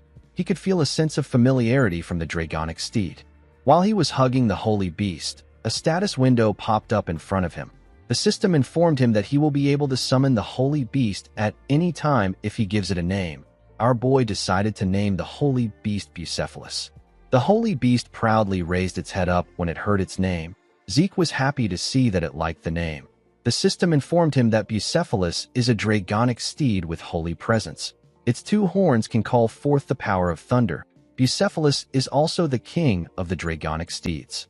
Even though the monster was the king of the Dragonic Steeds, Zeke didn't know what it meant. It was his first time seeing a Dragonic Steed. Bucephalus moved close to him and grabbed him with his mouth. Our boy was shocked to see this. He asked his steed to tell him what is wrong. Bucephalus placed our boy on his back. Zeke asked him if he wants to give him a ride. The beast nodded his head. Zeke gently touched the beast's mane. He could not believe that Bucephalus understood his desire to confirm his abilities and placed him on his back. He asked his steed to run like the wind. Bucephalus raised his head and gathered some energy when it heard this command. It ran forward in an instant. Only a blue light was seen in the storage. Zeke held on tightly to the beast. He realized that he couldn't hear its hooves hitting the ground even though it was running this fast. He wondered if he has gotten his hands on something crazy. When he looked down, he saw something shocking. There were magic circles beneath the beast's hooves. Magic circles appeared in the places the beast placed his hooves. Zeke was amazed. He told Bucephalus that it is the best. The scene shifts, and we see our boy in a carriage. Before he left the winter keep, the attendant asked him if he will really choose the bracelet. Our boy was not surprised to see her reaction. He believed that it was natural. While thinking, he remembered his father's warning. He realized that this item would be one of the useless items his father was referring to. He understood why anyone would think it was trash. The item responded to his title. Even the system was unable to show any information on it. It makes sense that no one has ever discovered the true value of the bracelet. Zeke always believed that he would only be able to discover Terrakin's legacy through dungeons that the system led him to. He didn't think that he would stumble into it like this. He was happy to see that he managed to get his hands on something incredible today. He decided to head back home to relax. When Zeke arrived at his mansion, he let out a sigh because he saw someone he didn't expect to see. The person referred to him as Sir Zeke and congratulated him on becoming a proper knight. Our boy asked the man about why he is being so formal. He told him that he is creeping him out. The man turned out to be Cliff. He told Zeke that he needs to speak in a reserved way in the presence of a formal knight of the Draker. Our boy sat down and told him that he will appreciate it if he doesn't come looking for him out of nowhere. He explained to him that his future plans could be jeopardized if his relationship with him is discovered. Cliff apologized to Zeke. He pointed at someone on the chair and said that the person demanded to meet him. He said that his hands were forced. The person took off her hood and told Zeke that she will like to extend her greetings again. She introduced herself as the owner of the Reinhardt Merchant Group. The person turned out to be Princess Melissa. Zeke was not surprised by her shocking reveal. He told her that he did not expect her to be the true owner of the Reinhardt Merchant Group. Melissa smiled when she heard this. She could tell that Zeke already knew. Princess Melissa recently decreased her public appearances, and yet she appeared at Zeke's promotion celebration banquet. At this point in time, the rose disease patient who Cliff got the cure for would have been completely cured. Only an idiot wouldn't have figured out that Melissa is the patient. The princess raised her hand to signal Cliff and said that she will go straight to the point. Cliff placed some documents and thumbtacks on the table. He also placed a map on the table. Melissa told our boy that she wanted to see him to get his assistance. Zeke asked her about the type of assistance she is referring to. Melissa asked him to take a look at the documents before they start discussing. Our boy picked up the documents. The princess revealed to him that the rose disease has recently been spotted in the borders of her kingdom. She said that the documents contain the results of the rose disease analysis done by the Nirvana Transcendent family. Zeke carefully looked through the documents. He was shocked to see what was inside. He asked Melissa if what is written there is true. He asked her if the rose disease is really a pathogen created with magic. Melissa explained to him that the analysis was done by the Nirvana family. It is the Transcendent family that is most proficient in magic. The princess assured him that the analysis is true. Zeke could not believe that the rose disease was man-made. He realized that the disease is spreading faster than it did before in his past life. He wondered if his regression changed something. Melissa told Zeke that this is not all. She took out some thumbtacks and placed them at different points in the map. She explained to Zeke that the disease was first spotted in a village on the border of the Rome Empire and the Alencia Kingdom. However, the disease isn't spreading towards the Rome Empire. It is actually only heading for the Alencia Kingdom. Zeke was shocked to see this. He understood what the princess was saying. Melissa told him that the Rome Empire created the disease and they are spreading it to Alencia on purpose. This made perfect sense to Zeke. In his past life, the reason why the Alencia Kingdom was so easily defeated by the Rome Empire was because of this disease. Our boy now understood why the princess needs his help. He asked her if she wants the rights to mass produce and distribute the treatment for the rose disease. Melissa told him that he is correct. She explained to him that Cliff only acquired the right to produce it in the previous contract. She said that an additional contract needs to be created for the kingdom to distribute it. She told Zeke that he wrote an interesting condition in the contract. Our boy told her that he doesn't plan to annul the contract even if she says this. Melissa told him that she would also not annul it if she was in his position. As a businesswoman, the princess was aware that those who reveal their motives are the ones with the shortest straw. She told Zeke that she revealed her motives in order to strike a deal with him. She said that she doesn't want to leave without getting something. Zeke smiled when he heard this. He was impressed that the princess understood the situation. He became certain that the Reinhardt Merchant Group did not join the top 10 merchant groups category out of luck. Melissa placed a document on the table. She explained to Zeke that she is planning to distribute the cure as relief supplies to the citizens. She asked him not to worry about the production and distribution of the cure. She revealed to him that she will compensate him by giving him 20% of their merchant group's shares. Zeke was shocked to hear this. The Reinhardt Group is currently part of the top 10 merchant groups. The merchant group will still continue to grow if they don't fall along with Alencia in the Continental War. Right now, the value of 20% of their shares amounts to millions of gold. If Zeke is able to stop the war and allow the merchant group to grow even more, this shares would be worth billions. Although her offer was tempting, Zeke still wanted to confirm some things. He told Melissa that he needs to ask her some questions before he can decide.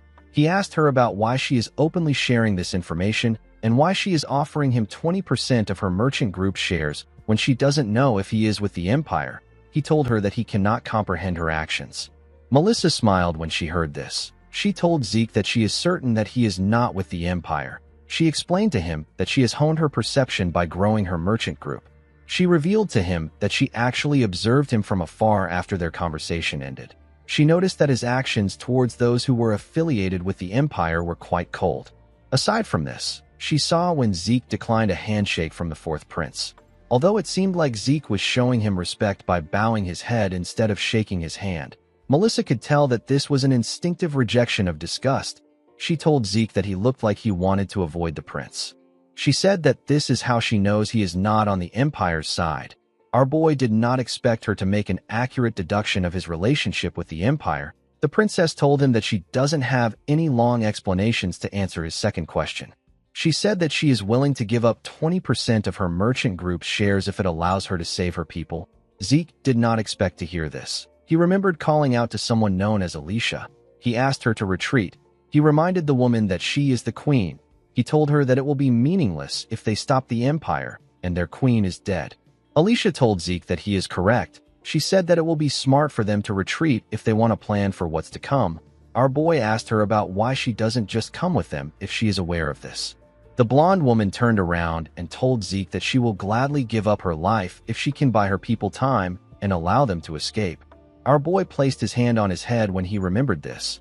He had been doing his best not to think about this. He did not expect Melissa to say something that Alicia said. He put himself together and told the princess that he accepts the deal. The princess was surprised to hear this. She assured Zeke that he won't regret it. Our boy asked her to make sure that his identity isn't revealed. Melissa asked him not to worry about this. 2 weeks later, we are taken to the training hall in the basement. We see Zeke swinging his sword at a crazy speed. Each strike was clean and precise. While swinging his sword, Zeke took a stance and tightened his grip on his sword. When he swung his sword, it was as if he created a tornado in the hall. The room looked like it was going to collapse. Zeke calmed himself after swinging his sword. While he was trying to catch his breath, a status window popped up. The system informed our boy that he has successfully learned the true dragon's swordplay. Zeke could not believe that he was able to do it within a month. The system told him that the conditions for the achievement quest has been met.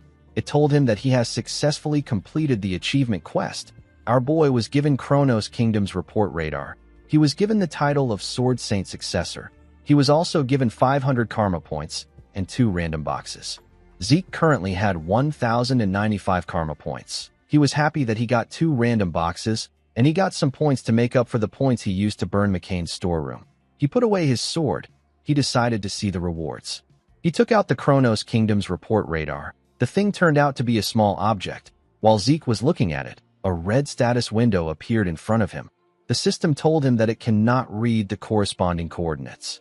Our boy was shocked to see this. It was his first time seeing a red status window. The system asked Zeke to find the seal that can activate the coordinates. It explained to him that he can activate the radar after he has found the scattered seals. It told him that the locations of the seals are linked and visible on the mini-map.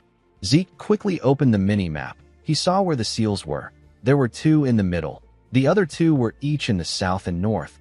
Zeke knew that it was going to take a while for him to gather the seals due to the distance between each seal. While he was looking at the mini-map, a status window popped up. Zeke smiled when he saw what was on it. He said that he has been wondering why it didn't pop up. Our boy was given a new quest known as the Treasure from the Legendary Kingdom. He was asked to find the scattered seals of the Kronos Kingdom and restore them to their original state.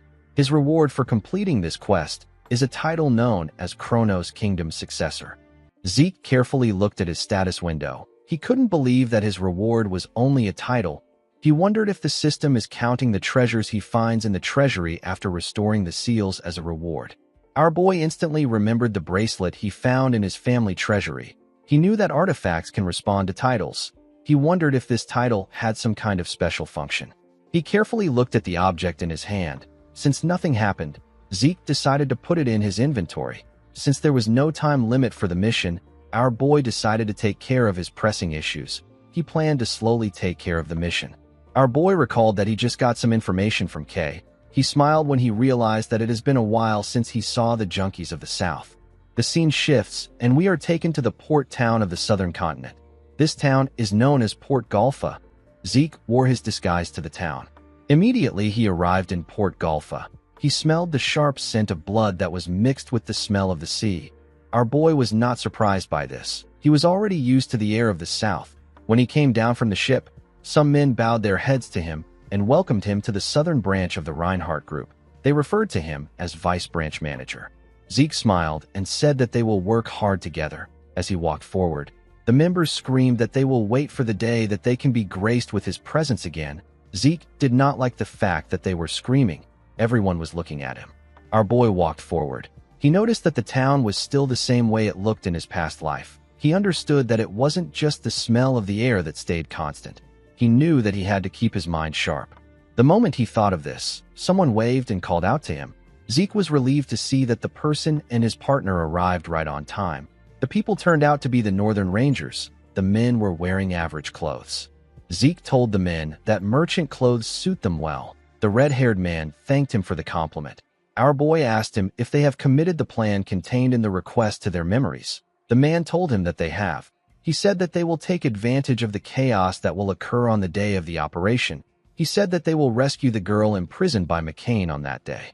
Zeke tapped him on his chest and commended him for studying the plan properly. He reminded him that the girl's protection and escort are both part of his request. He advised him to keep his guard up until the end of the mission. The man told him that he understands. He told our boy that there is something that he is curious about. Our boy asked him to tell him. The ranger explained to Zeke that they are not aware of the kind of incident that will cause the chaos which will unfold on the day of the mission. He asked our boy if some kind of festivity will soon take place in the South. Zeke smiled when he heard this. He told the man that he wouldn't call it a festivity because it will be far more chaotic than that. He said that it will be a day to remember because McCain will disappear. The ranger was shocked to hear this. Before he could say anything, someone called out to our boy. When Zeke turned to the side, he saw a man walk up to him. The man asked him if he is still talking. He told him that he will come back when he is done. Zeke realized that this man was the guide that the merchant group provided. He told him that he is already done talking. He asked the man to show him the way. The guide said that he understands. He asked our boy to follow him to the carriage that he prepared. Before Zeke could leave, the ranger asked him if he is planning on going to war with McCain. Zeke waved to him and said that he was just joking. He asked him not to think too hard about it. The man told his comrade that he cannot take Zeke's words as a joke. His comrade told him that he understands. In the next scene, we see a carriage going somewhere. Zeke and Kay were inside the carriage. Our boy asked Kay if she has checked the safe house provided by the merchant group. Kay said that she has. She revealed to him that the place has a lot of storage space, even though it looks worn out on the outside.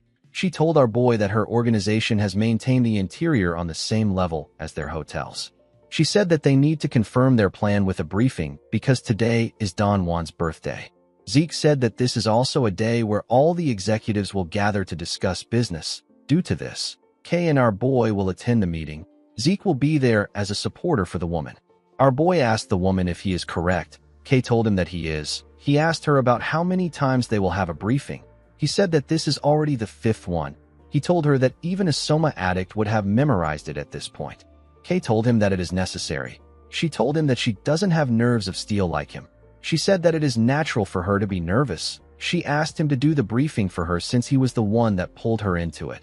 Zeke already noticed that she had been acting different from normal. He did not think that she would be nervous. While shaking, Kay asked him to tell her what they will do if Don Juan finds out that they were the ones behind the Soma warehouse burning. She said that the McCain paralyzes traitors and carries their bodies to a shock dragon swamp. The woman became more terrified. She wondered if they will be caught after covering up everything. Zeke felt like teasing her when he saw her panicking. He told the woman that the McCain usually handles a mage differently. Kay asked him about what he means. With a bright smile on his face, he told the woman that there is a widespread belief that keeping a mage's cadaver helps block curses. He told her that the McCain will never allow her to be a shock dragon's food. Instead, they will chop her body up and sell her parts across the south. Kay became terrified. She asked him if this means that the finger-shaped necklaces that the McCain wear are real fingers. She wondered about how much they will sell her fingers for. She asked Zeke to gather her body parts and bury her in a nice place. Immediately she said this, she realized something odd. She asked him about how he found out about the chopping of body parts. Zeke believed that it was natural for him to know this. He believed that no one could know the South more than him. In his past life, he raised the McCain into prosperity and dragged it down as a hitman. Our boy had a toxic relationship with the McCain before his regression. This relationship began when he was chased out of the academy and captured by a slave trader. He got sold to a Soma plantation owned by the McCain. The plantation was a place where all Zeke had to do was to follow orders and harvest Soma. He was eventually dispatched to the battlefield as a human shield. However, he managed to be the sole survivor each time. Zeke didn't question anything at that time. He was simply relieved by the fact that he survived. He now realized that he might have activated his healing ability at this time. The ability must have activated due to his survival instinct. After returning alive 6 times as a human shield, Don Juan decided to turn Zeke into a hitman. The Don might have had an eye for people because our boy was perfectly suited to be a hitman. He could easily take down a purple knight by making them drop their guard. He then used poison on them. However, it was a completely different story with blue knights. Despite sneaking up on them with his presence hidden, the blue knights would still always spot him. Even if they were to be stabbed with a poison-laden blade, the warriors would manipulate their internal aura and use it to burn or expel the poison. Although they were skilled, a blue knight is still a human. Zeke mastered the art of taking advantage of the smallest openings that humans inevitably show. Thanks to this, he was able to kill a blue knight. After our boy killed over a dozen blue knights, he was able to solidify his position as a hitman in the McCain cartel. After this, Zeke managed to achieve great things against the Pabella cartel and even brought it to its ruin. His position increased in the cartel. He eventually became Don Juan's foster son and even secured a position as the Don's rightful heir. Unfortunately for the Don, Zeke had his own intentions. On the day that the cartel's top executives gathered to see the successor of the Don, our boy killed every single person in the room. He left the McCain after he did this.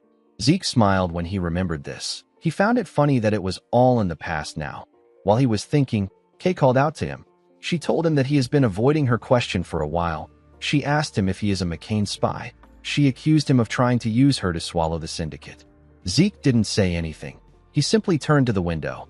This just made Kay more anxious. She asked him to answer her question. Zeke found it funny that the current Kay was a bit dumb, unlike her previous self. The scene shifts, and we are taken to Don Juan's mansion. Inside the mansion, there was a party taking place. Different people were being served by women with animal ears and tails. In a different room, we see Kay introduce herself to Don Juan as an official of the syndicate. Zeke was by her side. Our boy carefully looked around. He said that money is amazing. He noticed that the guards were not just McCain hitmen. There were also some infamous outlaws and rangers among them. It was a diverse roster. The Don and the executives sat together on a huge table. This meeting was taking place in a secret meeting room that was behind the mansion's banquet hall. Don Juan smoked his cigar and greeted Kay. He told her that he heard she was a mage. He did not expect her to be a woman. He said that a beautiful mage is rarer than a jewel.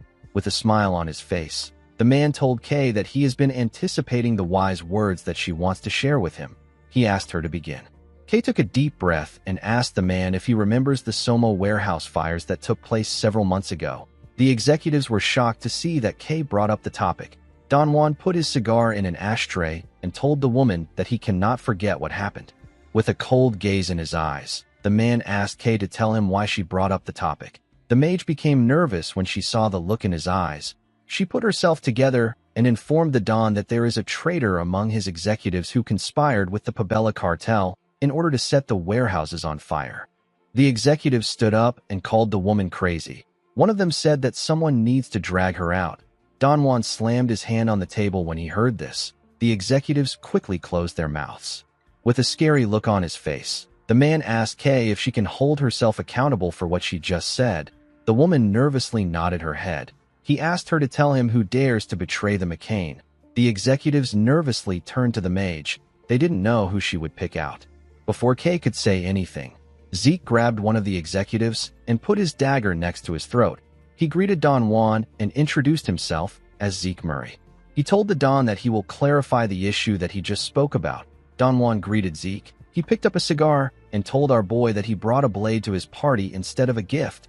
Zeke held the executive's hair tightly and told the Don that his gift is in front of him. The Don used a lighter to add fire to his cigar and asked Zeke if he is suggesting that his beloved brother, whose name is Joaquin, is the traitor. Zeke smiled and asked the man if he should call him Joaquin or El Mencho. He asked the man to confess with his own tongue since he already understands what is happening. Joaquin could not believe what he was hearing. He wondered about how Zeke figured out something that even his boss wasn't able to. He turned to his guards and asked them to tell him why he is paying them. He asked them to stop staring and do something. He called them ungrateful wretches and asked them to do what they are paid for. The guards took out their weapons. One of them told Joaquin that there is nothing they can actually do. He said that Zeke is a professional. Our boy didn't give them any openings for them to approach him. The guards knew that Zeke would use Joaquin as a human shield if they try to attack him from a distance.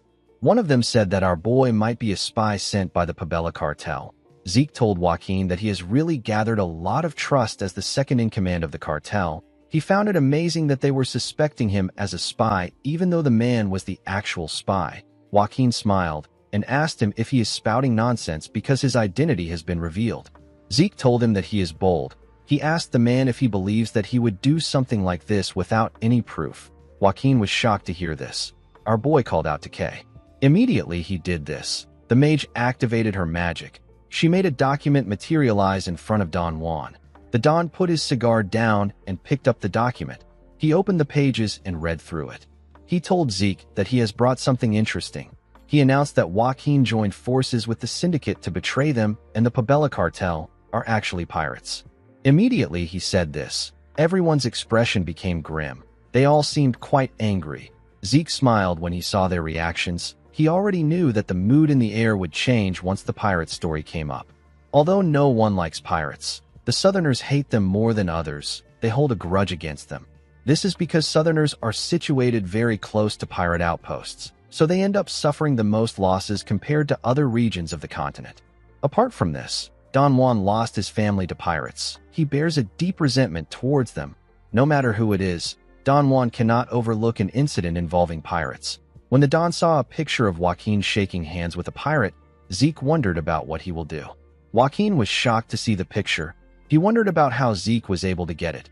He saw that the report stated that the deal he made with the Pabella cartel and the burning of the Soma warehouse are related.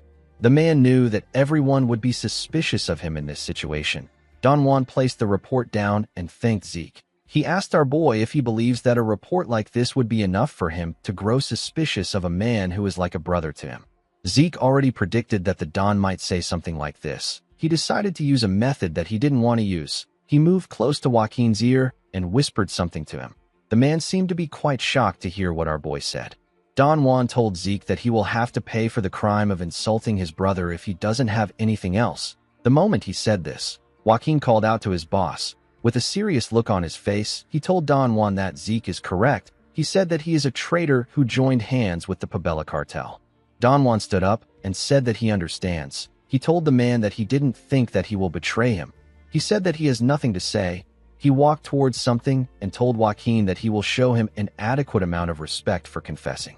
Immediately he said this. He threw an axe at the man's head. A large amount of blood gushed out of Joaquin's head as his body slowly fell to the ground. Everyone in the room was shocked to see Joaquin's body on the ground. His blood was all over the place. Zeke did not think that the second-in-command would go out like this. He found the Southerners to be a fascinating bunch of people. Before Joaquin died, our boy swore on God that he wouldn't touch the family that he has hidden away if he confesses. He picked up a cloth and used it to clean his face. He found it amazing that Joaquin believed that an oath made with the name of God is absolute. Although he threatened him, Zeke never had any intentions of messing with his family. Don Juan walked up to Joaquin's body and grabbed his axe. Zeke realized that this man was actually a competent boss of a criminal organization. It is actually unlikely that Don Juan punished Joaquin because he truly believes that Joaquin is a traitor. He punished the man because he had no other choice but to do so. The culprit behind the Soma warehouse fires from several months that resulted in massive losses for the McCain cartel and the Pabella spy were the same person according to Kay's testimony. This naturally caused chaos. Due to Zeke's decisive actions to secure Joaquin and declare him as the traitor, as well as the shocking revelation that the Pabella cartel are pirates, added to the chaos. However, even in these circumstances, Don Juan still maintained his composure and calmly attempted to analyze the situation. Unfortunately, his subordinates couldn't act like him. While so many things were happening, El Mincho himself confessed to being a traitor. Even if the man wasn't the traitor, allowing him to go unpunished would make the organization's discipline fall apart. Don Juan understood this, so he punished his comrade. Zeke realized that the man still had his cold, calculating nature. Don Juan took out his axe from the man's head and swung it to remove the blood on it. He carefully looked at his axe with a cold gaze in his eyes. Since Joaquin was a traitor, just like Kay said, Don Juan said that his friends at the syndicate must also be traitors. The men from the syndicate became scared when they heard this. The Don threw his axe on the documents. He said that Kay wrote that their first step of moving from McCain to the Pabella cartel was burning the Soma warehouse. With a menacing look in his eyes, the Don told the men that he will grant them a painless death if they confess like Joaquin did. One of the men said that it is a setup. He said that they never planned or executed such a scheme. He pointed at Kay and referred to her as a spell-casting witch. He said that this is all some trick planned by her. He told Don Juan that he needs to interrogate Kay. Immediately he said this. Someone threw a weapon at the man's head. His blood splashed on Kay's face. The woman was horrified to see this. She didn't even know how to react. While trembling, Kay took a look at the dead man in front of her. She saw a dagger in his head. Don Juan asked Zeke about what he is doing. Our boy was the one who threw the weapon. He told the Don that he simply helped him punish a traitor. He explained to him that he personally took care of Joaquin, who confessed to being a traitor. He said that there is no doubt that the syndicate that worked with him are also traitors. He asked the Don if his actions are not justified. Don Juan finally understood what Zeke was planning.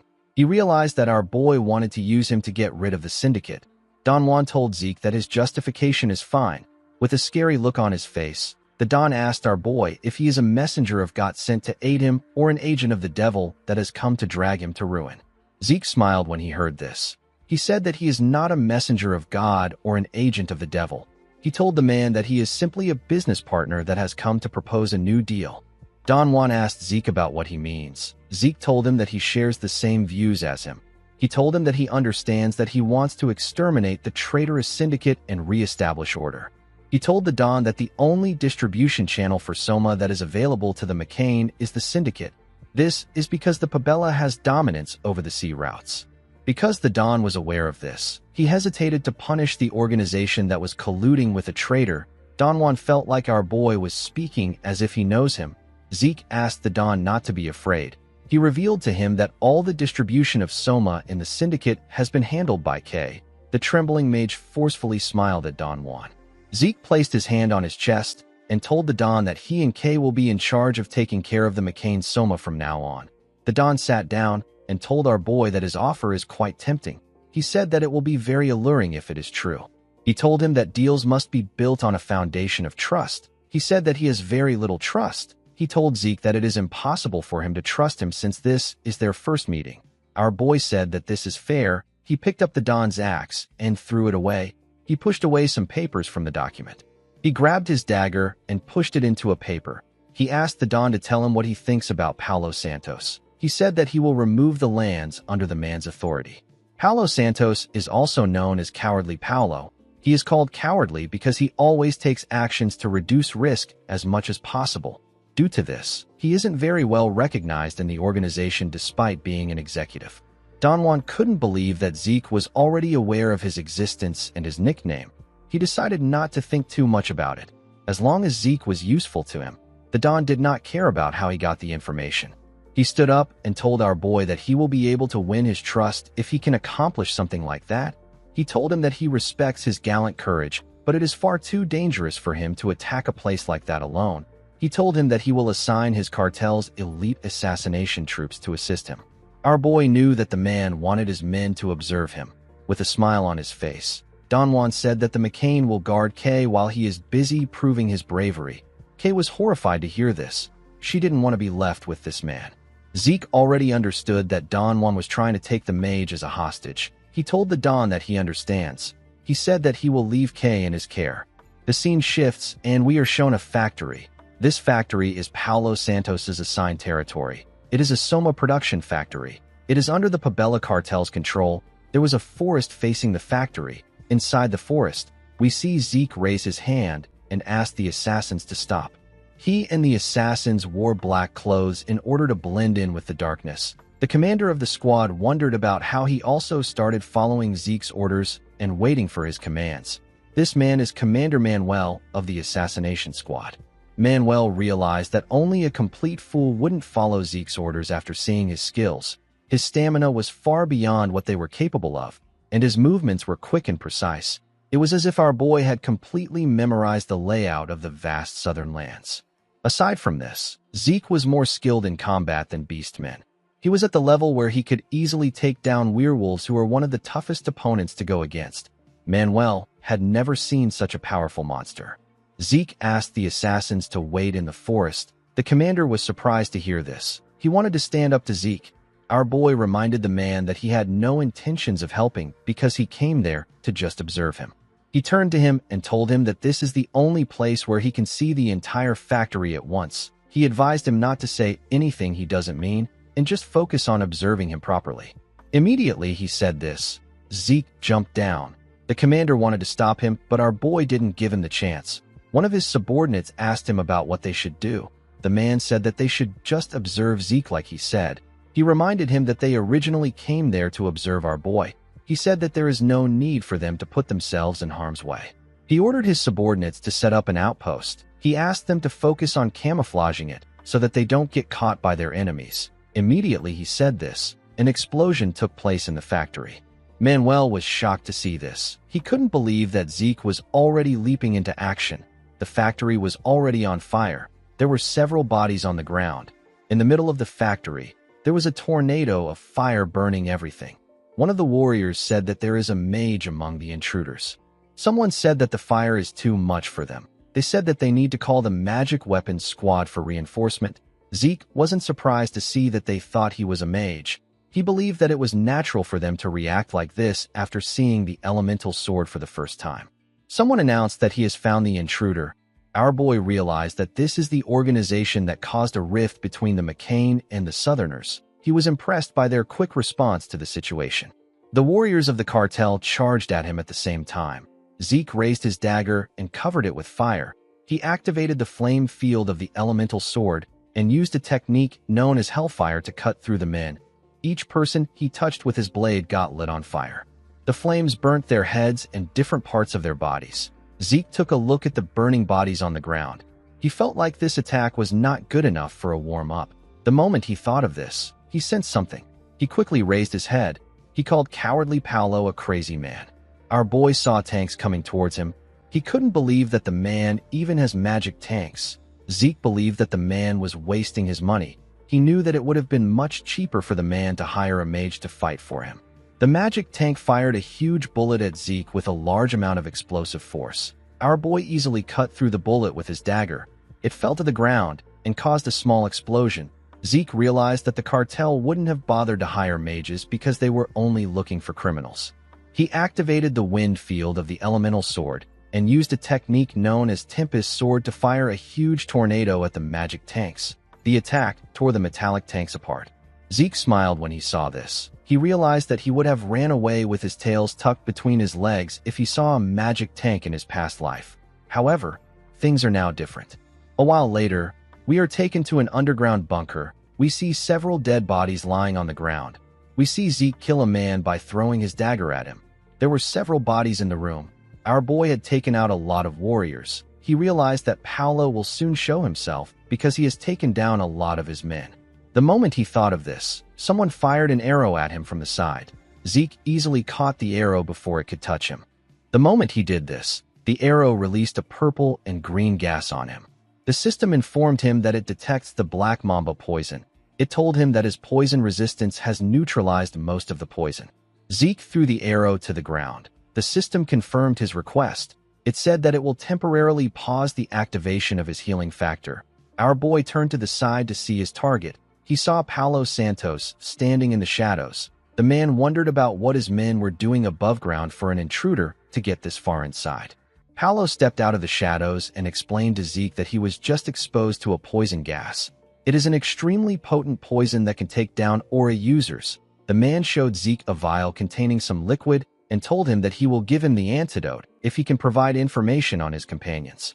He told our boy that his comrades must have already been captured due to how quiet things are on the surface. He advised him to take the deal before it is too late. Zeke couldn't believe that Paolo was trying to strike a deal with something that doesn't exist. He realized that the man saw him as a fool.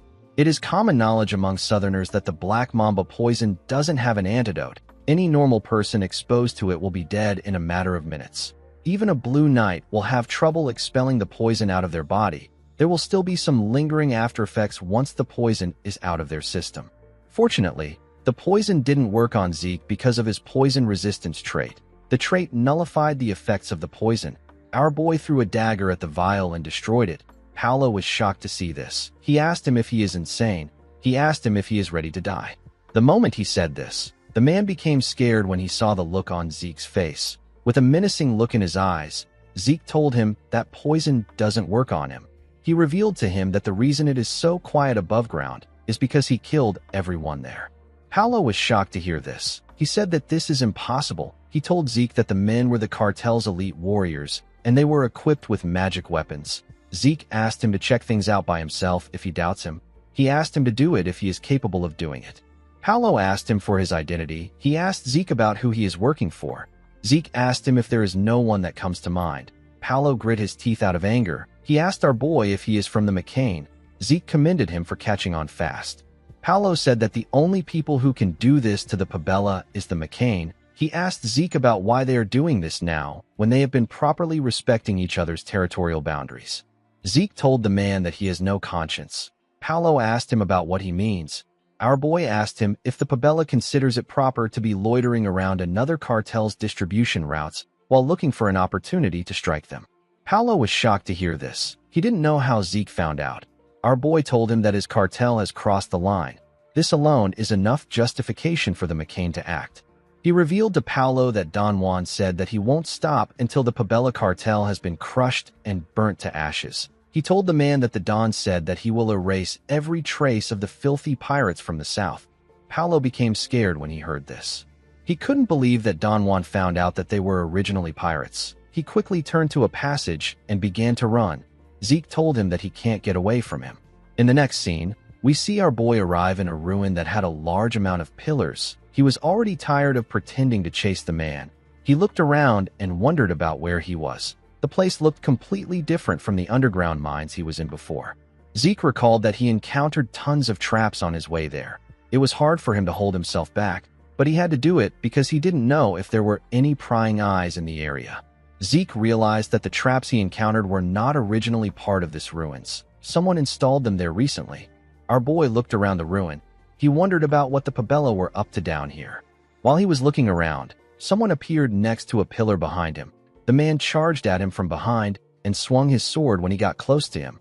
Zeke easily sensed the man's presence. He turned around and carefully dodged the attack. He moved close to the man and asked him about who he is. The man was shocked to see our boy next to him. He changed the direction of his sword and swung it at Zeke. Our boy covered his dagger with wind and swung it at the man. His attack destroyed the man's blade and tore him apart. A large amount of blood gushed out of his body. The man fell to the ground. Immediately this happened, the man's comrades came out of hiding. Zeke instantly recognized them. He wondered why he kept running into this men wherever he goes. The men turned out to be the Empire's hunting dogs. The leader of the hunting dogs said that this is the reason he didn't want to work with the southern bastards. He believed that the cartels should have settled their issues among themselves. He didn't understand how the Pabella would let a rat get this far into their base. The blonde man told Zeke that he can't let him leave the ruin with his life. The moment he said this, our boy recalled that he saw the southern continent's ruins being marked on the hunting dog's operation map that he found in the giant mountains. He wondered if this ruin contains one of the artifacts that the Emperor is after. He carefully raised his dagger. The leader informed his subordinates that he saw a wind-like element wrapped around the dagger before Zeke swung it. He said that the dagger is not normal. He advised his men to face Zeke with the assumption that the dagger is an artifact. The moment he did this, the man noticed something. He saw Zeke holding a magic scroll. He quickly turned to his subordinates and announced that our boy is holding a magic scroll. He asked them to brace for impact. Zeke asked him to relax. As the scroll slowly faded away, our boy explained to him that it is a simple soundproofing and barrier spell with no lethal effects. A barrier appeared at the entrance of the ruin. Zeke revealed to the man that no one will know about what is happening there for the next 30 minutes. He took out his sword from his inventory and asked the man not to worry about getting caught. Zeke wanted to have fun since he didn't have a lot of opportunities to test out his new skills. He raised his sword and asked the hunting dogs to come at him. The leader became nervous. He noticed that Zeke wasn't using a subspace pocket. Our boy brought his sword out of thin air instead of using a medium connected to a subspace. Due to the strange weapon Zeke used earlier, the man thought he was a mage, but now that our boy was using a sword, the man didn't know what to think. While he was looking at Zeke, the man saw something shocking. Zeke activated his ether and channeled it into his sword. He formed an aura blade. The man couldn't believe that Zeke was a blue knight. Before the man could charge at him, Zeke used the first verse of the True Dragon's swordplay. The technique is known as Sky Slice. Our boy destroyed the things around him with the technique. The leader got cut down by the attack. His subordinates charged at Zeke, but their resistance was futile. Nothing could be heard from the room. The barrier absorbed the sound. 30 minutes later, we see Zeke burning the bodies of the hunting dogs with his flame elemental sword. He was burning the bodies in order to make it hard for anyone to find any traces. It will seem like the McCain used knights and mages in their attack. This will intensify the strife between the McCain and the Pabella cartel. Zeke wondered why the Pabella cartel and the Rome Empire were working together. The only thing our boy could think of was that they were cooperating in order to find ancient artifacts in the south. He recalled that he never found any traces of the Empire and the Pabella working together when he searched this place in his past life. He remembered that he came there 3 years later. He realized that the Empire might have found the artifact they wanted and left the place. Zeke decided not to think too much about it. He felt relieved that he was able to foil the Emperor's plan even though it was a coincidence. He decided to head back since he was done burning the bodies. The moment he took a step forward, Zeke sensed something. He quickly turned around. A red-haired man wearing a red armor said that the situation is quite troubling. He said that he came there because he sensed a strong and chaotic energy. The energy vanished in a manner similar to magic. The knight said that he did not expect a guest he never invited to find his way there. Zeke instantly recognized the armor. He knew that it was a magic armor known as Herzion. This armors are only given to red knights of the Empire. The Herzion is inscribed with countless auxiliary enchantments like lightning magic and automatic restoration magic. It is the supreme artifact of artifacts. However, the Herzion this man was wearing is a bit different from the one issued by the Empire. Zeke asked the man for his identity. He asked him if he is a red knight of the Empire. The moment he said this, our boy saw a blade in front of him. He quickly took out his sword and covered it with his aura. He used it to block the man's attack. The knight added more force to his sword and used it to push our boy back. He sent Zeke flying. Our boy's body went through 2 huge pillars. His back got slammed on the third one.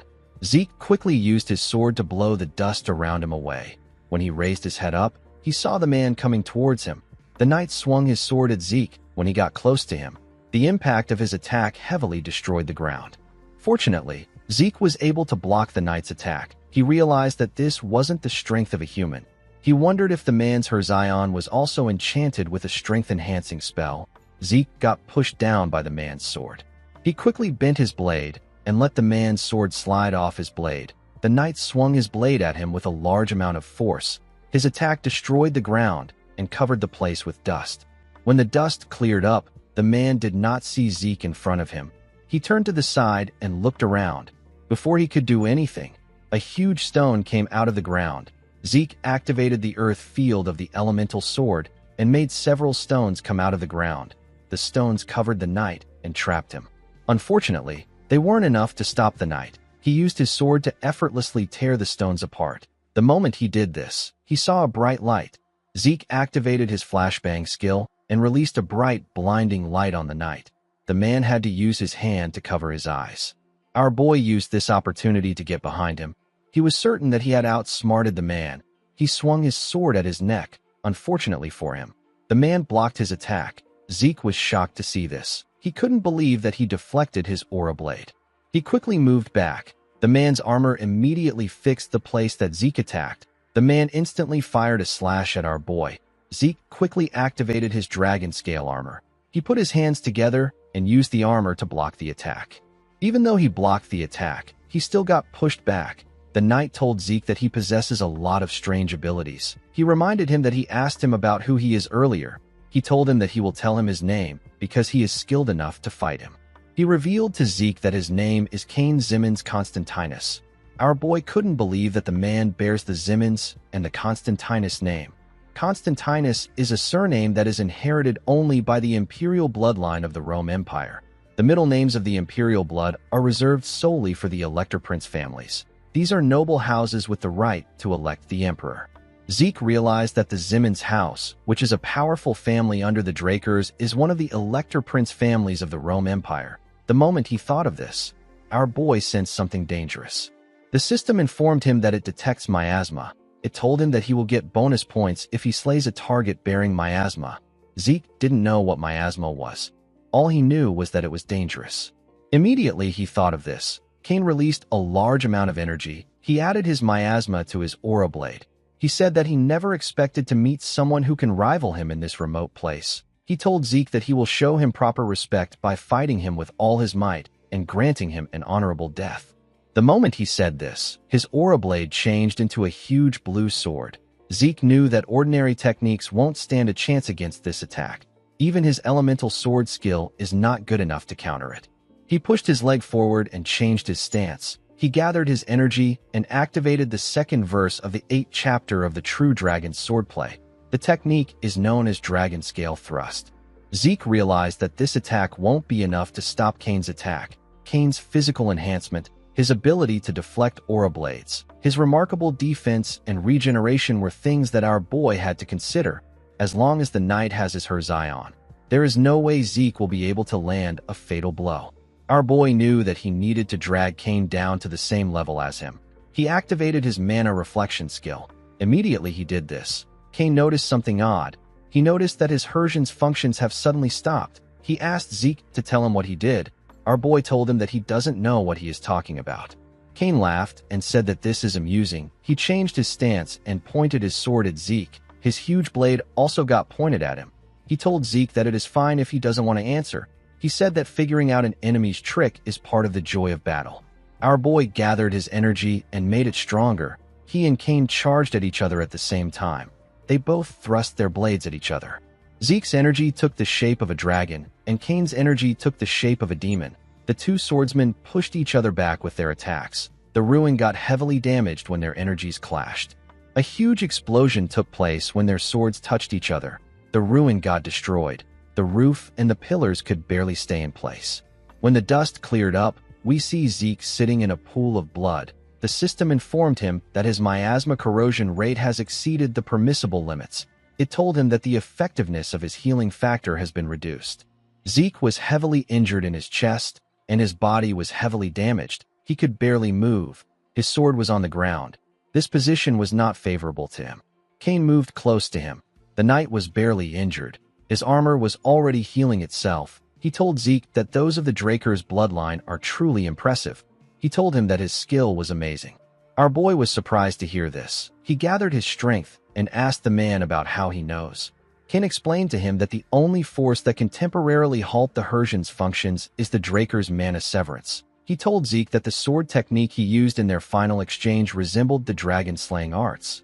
Zeke was shocked to hear this. The dragon-slaying arts comes from the true dragon swordplay, so it makes sense for them to resemble each other. However, the dragon scale thrust that Zeke just used appears in the latter half of the dragon-slaying arts. This half is a portion that is strictly forbidden to be revealed outside the family.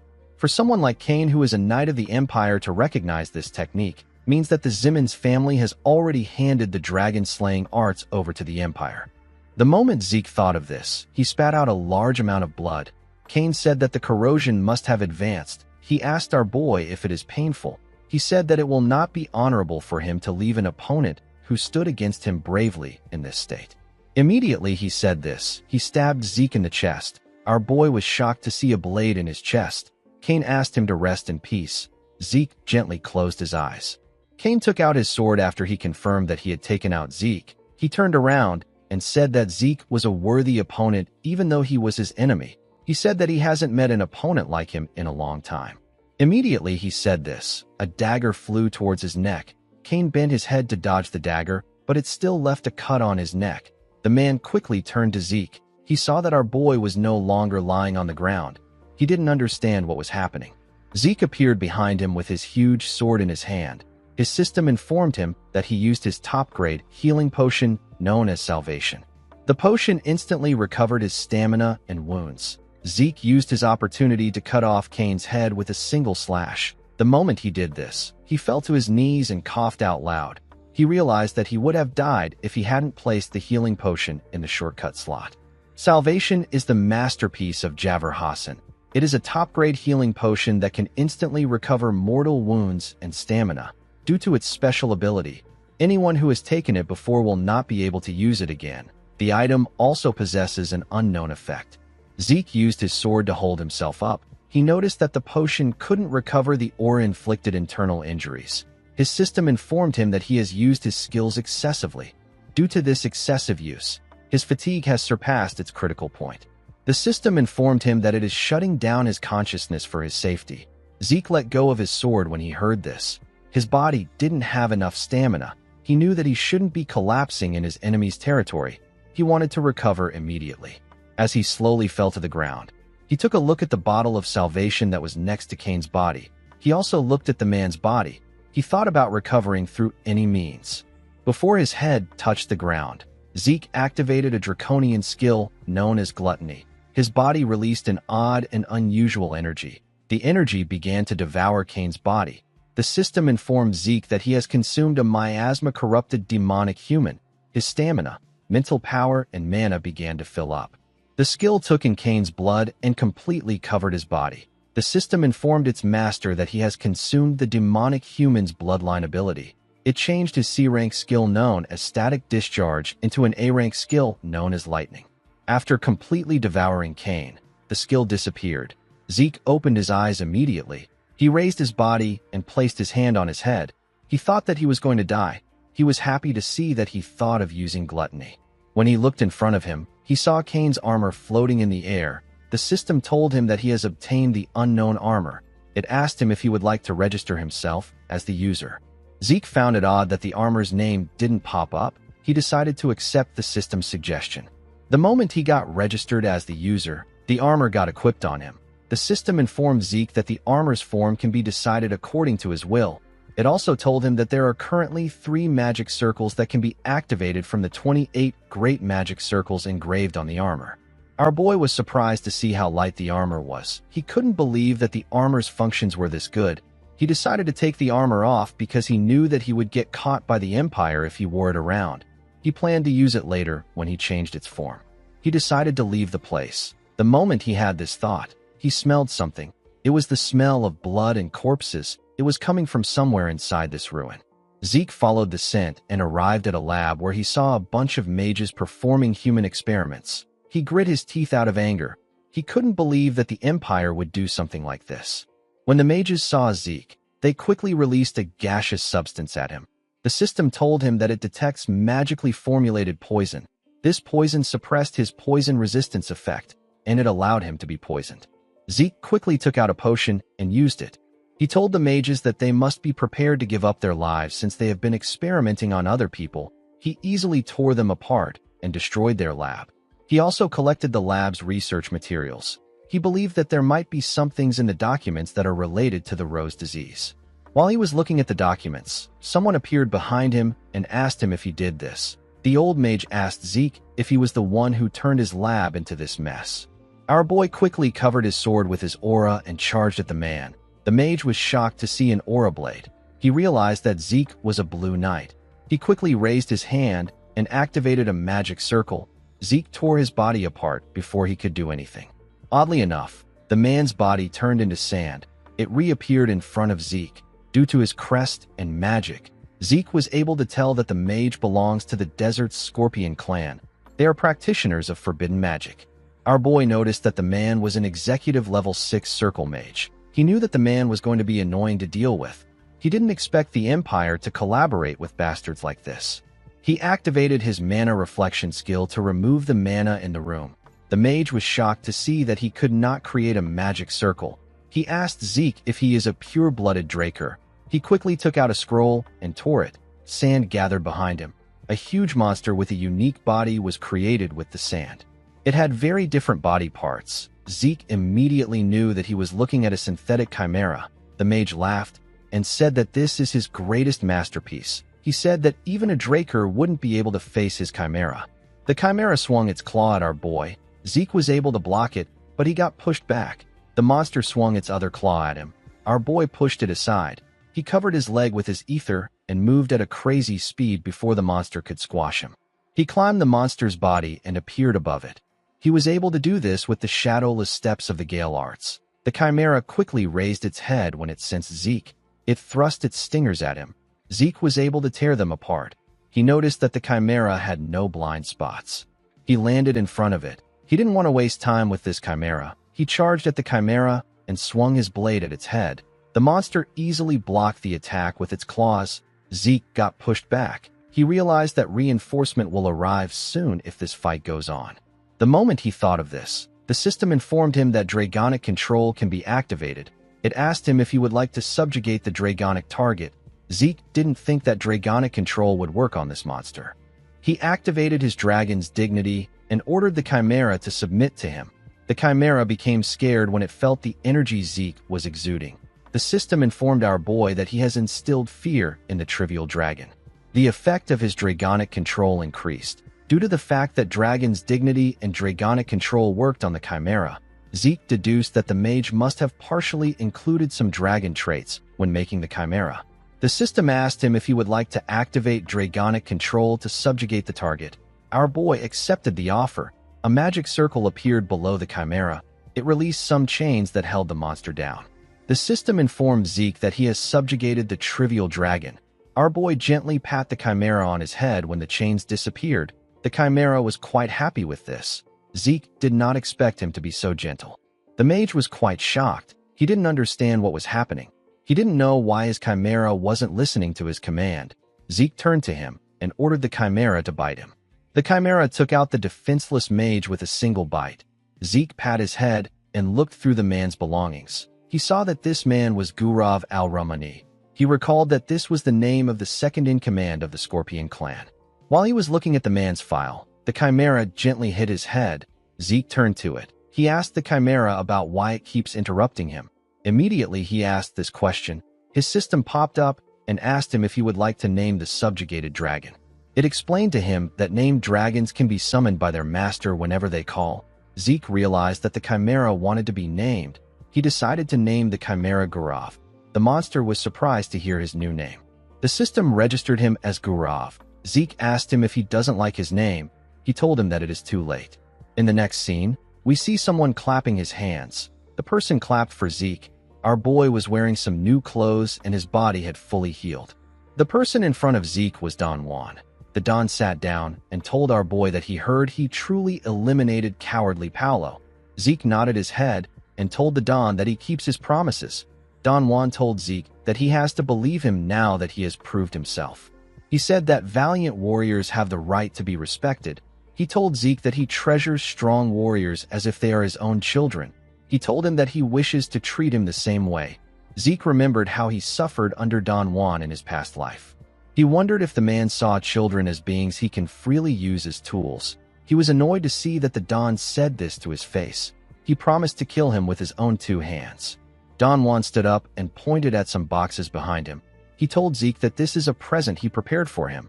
Zeke was shocked to see the boxes. Don Juan reminded him that he said he wanted to be his business partner. He said that this is a proof of trust to match his claim. When Zeke picked up one of the boxes, he felt what was inside. He knew that only one thing would have the size and weight. When he opened the box, he saw the head of a syndicate executive. The other boxes contained the heads of the other executives. Don Juan asked Zeke if he likes his present. Our boy smiled and told him that he does. He was happy to see that everything was going as planned.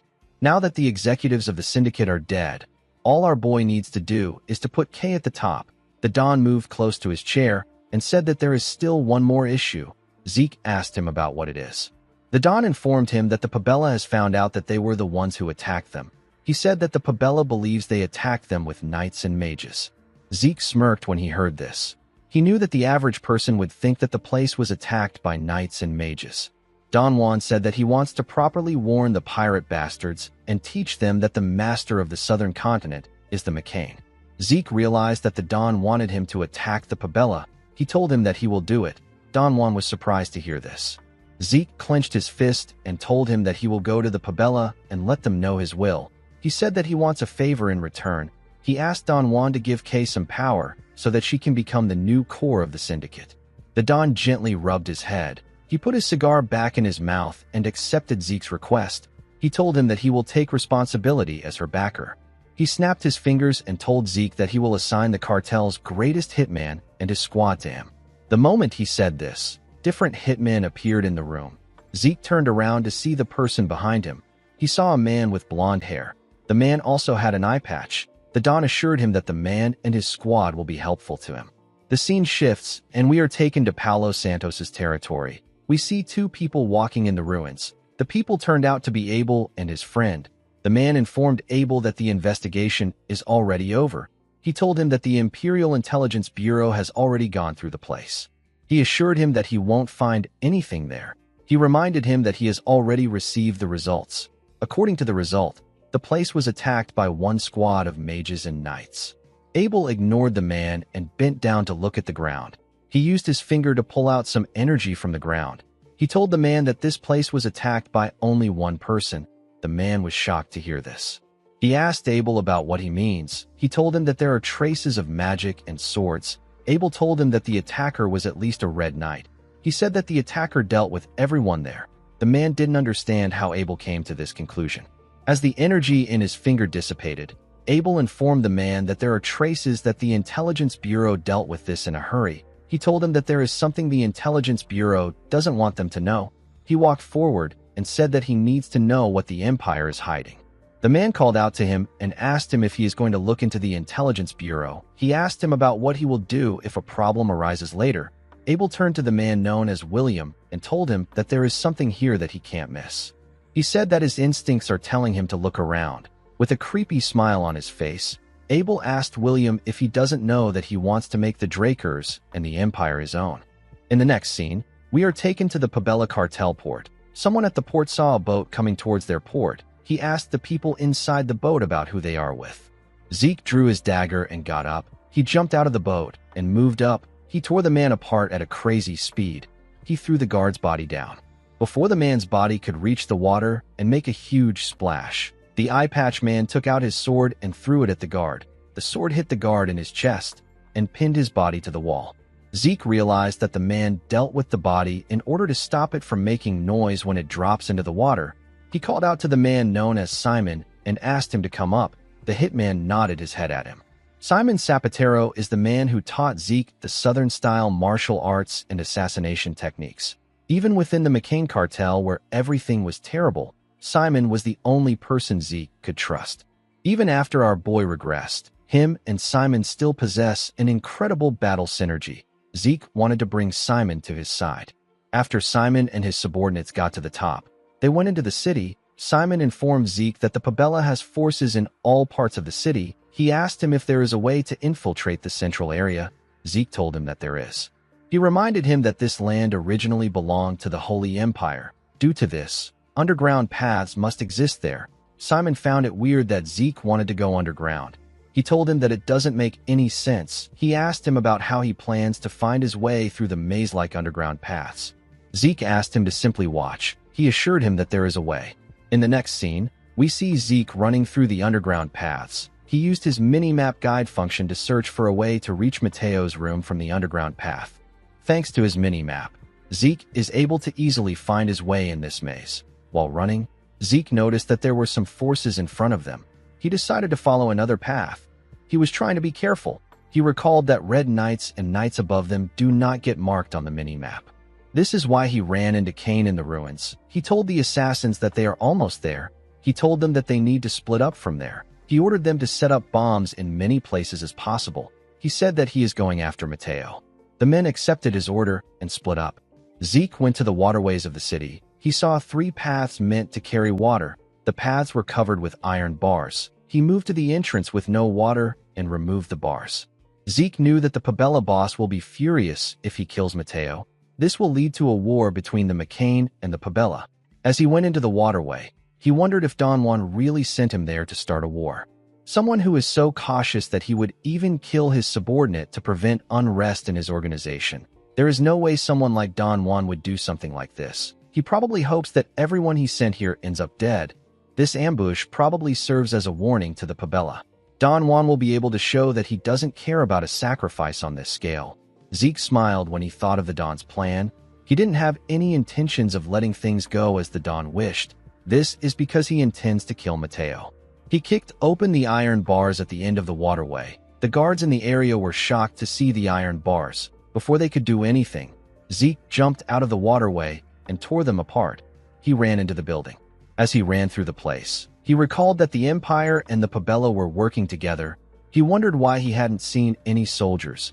Even his mini-map wasn't showing their location. The moment he thought of this, a bright light shined in his eyes. Zeke quickly used his hand to cover his eyes. He realized that this was where the soldiers were hiding.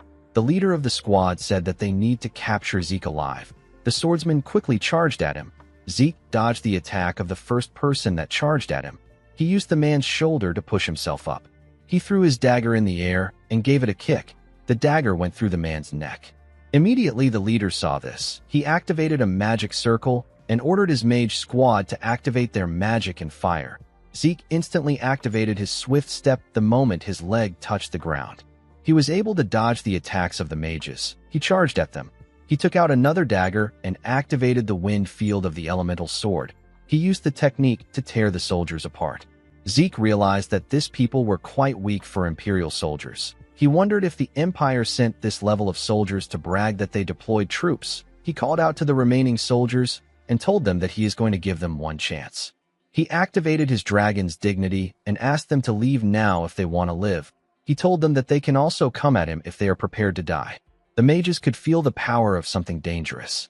Some minutes later, we see Zeke looking at the soldiers' bodies. He wondered what the Empire was trying to do by coming all the way to the south. Immediately he thought of this.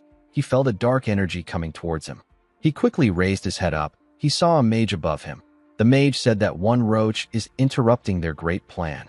Zeke was surprised to see the man. He wondered about when the man arrived. He wasn't able to sense him until now. He asked the mage about who he is. The man raised his hand and released some dark energy from his ring. His energy touched the bodies of the soldiers. The dead men got turned into zombies. The mage ordered them to capture Zeke. He told our boy that he will pull out his soul by himself because he interrupted the great plan. Zeke was surprised to see that the man was able to raise this much zombies in one go. He realized that the man is a high-level black mage. He knew that most black mages on this level are from the Scorpion clan. He wondered why he couldn't see the man's affiliation and magic circle. He decided to take care of the zombies. He He swung his sword and beheaded some of them with a clean strike. His system informed him that he has eliminated miasma-corrupted zombie knights. He was granted 10 karma points for this. Zeke was surprised to see this. He smiled brightly when he realized that he could gain karma points. His system notified him several times that he had obtained 10 karma points. After he took out the last zombie, he got his last notification. Zeke turned to the mage. He expected him to make a move. To his surprise, the mage turned himself into his dark energy and left the place. Zeke ignored him and walked forward. He decided to turn the man into points later. As he walked through a hallway, Zeke realized that he will soon reach Mateo's office if he keeps walking. He knew that someone will be appearing soon. The moment he thought of this, someone appeared and pointed a dagger at his neck. Zeke told the man that he has been waiting for him. The man turned out to be Simon. Zeke told the man that he didn't expect him to come there. He asked him if the Don ordered him to eliminate him before things escalated.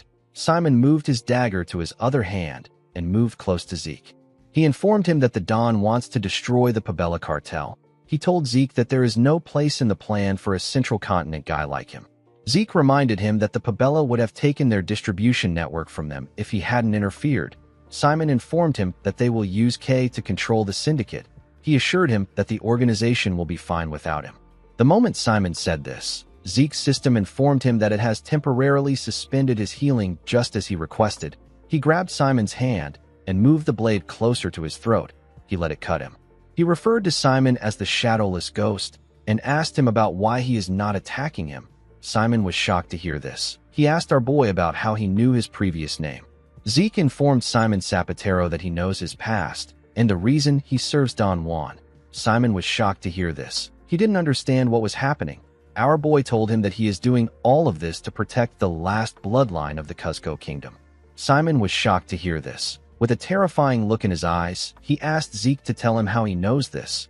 Our boy knew that the man was going to attack. He quickly moved back and summoned a dagger out of his inventory. He used the dagger to push Simon's dagger down.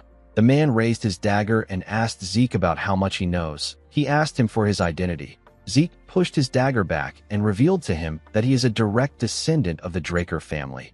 He shared his name with Simon. Simon was surprised to hear our boy's name. He asked him if he is the rumored youngest Blue Knight. He said that the entire southern continent will shake if the Drakers get involved. Zeke told him that this issue doesn't concern his family. He revealed to Simon that he is there on his own accord.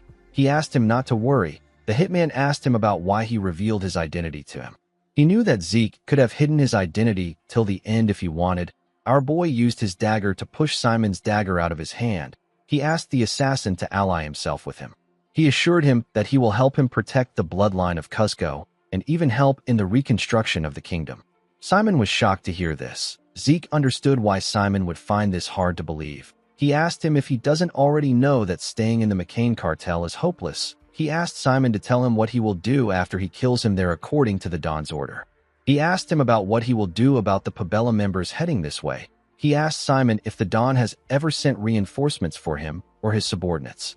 Simon told him that they have always had to save themselves. Zeke reminded him that the cartel took over their lands after the kingdom fell. He explained to him that Don Juan wants him, who is a former knight, to disappear. Once he is gone, the princess will be alone. She will be sold to the Cusco rebels at a high price. When the Cusco kingdom fell 10 years ago, Simon took the newborn princess and sought refuge at the border. He became an outlaw in order to become stronger. He did his best in hopes that he would one day defeat the rebels and restore the princess back to her rightful place. For this same reason, he became a hitman for the Don. Unfortunately, Don Juan already knew about his past. In the end, Simon was labeled a risk by Don Juan and got disposed of. The princess got sold off to the rebel forces. Before he died, Simon begged Zeke to take care of the princess. By the time our boy found her, there was nothing left for him to save. This is why Zeke wants Simon to leave the McCain. Since they didn't have a lot of time, Simon decided not to ask Zeke about how he knew his secret. He told him that he is correct. He said that the McCain, which he thought would be stable forever, is now shaking. He told Zeke that this is happening because of him. He said that everything has been spiraling ever since he attended the Don's birthday and got involved with the Pabella. He asked Zeke about what his ultimate goal is.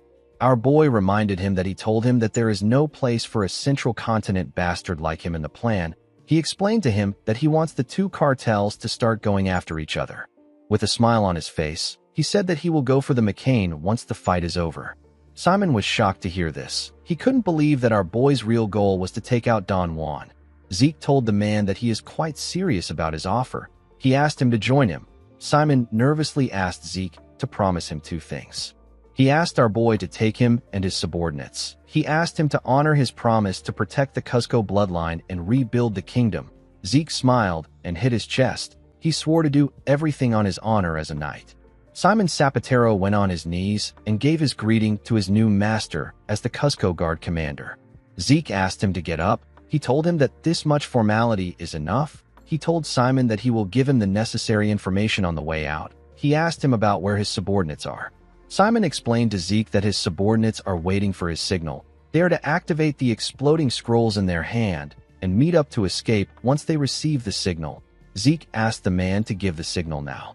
He asked him to call all his subordinates to the underground waterway entrance. Simon said that he understands. He informed his new master that he has already tied up Mateo in his room. Zeke walked forward and told him that he did well. In the next scene, we see Mateo fall to the ground. He called Zeke a bastard and asked him if he thinks that the McCain will be safe. Our boy smiled and moved close to Mateo. He explained to him that nobody will be safe when a war breaks out between the two cartels. He showed Mateo a paper containing a message and told him that the war will break out thanks to him. The man began to shake when he heard this.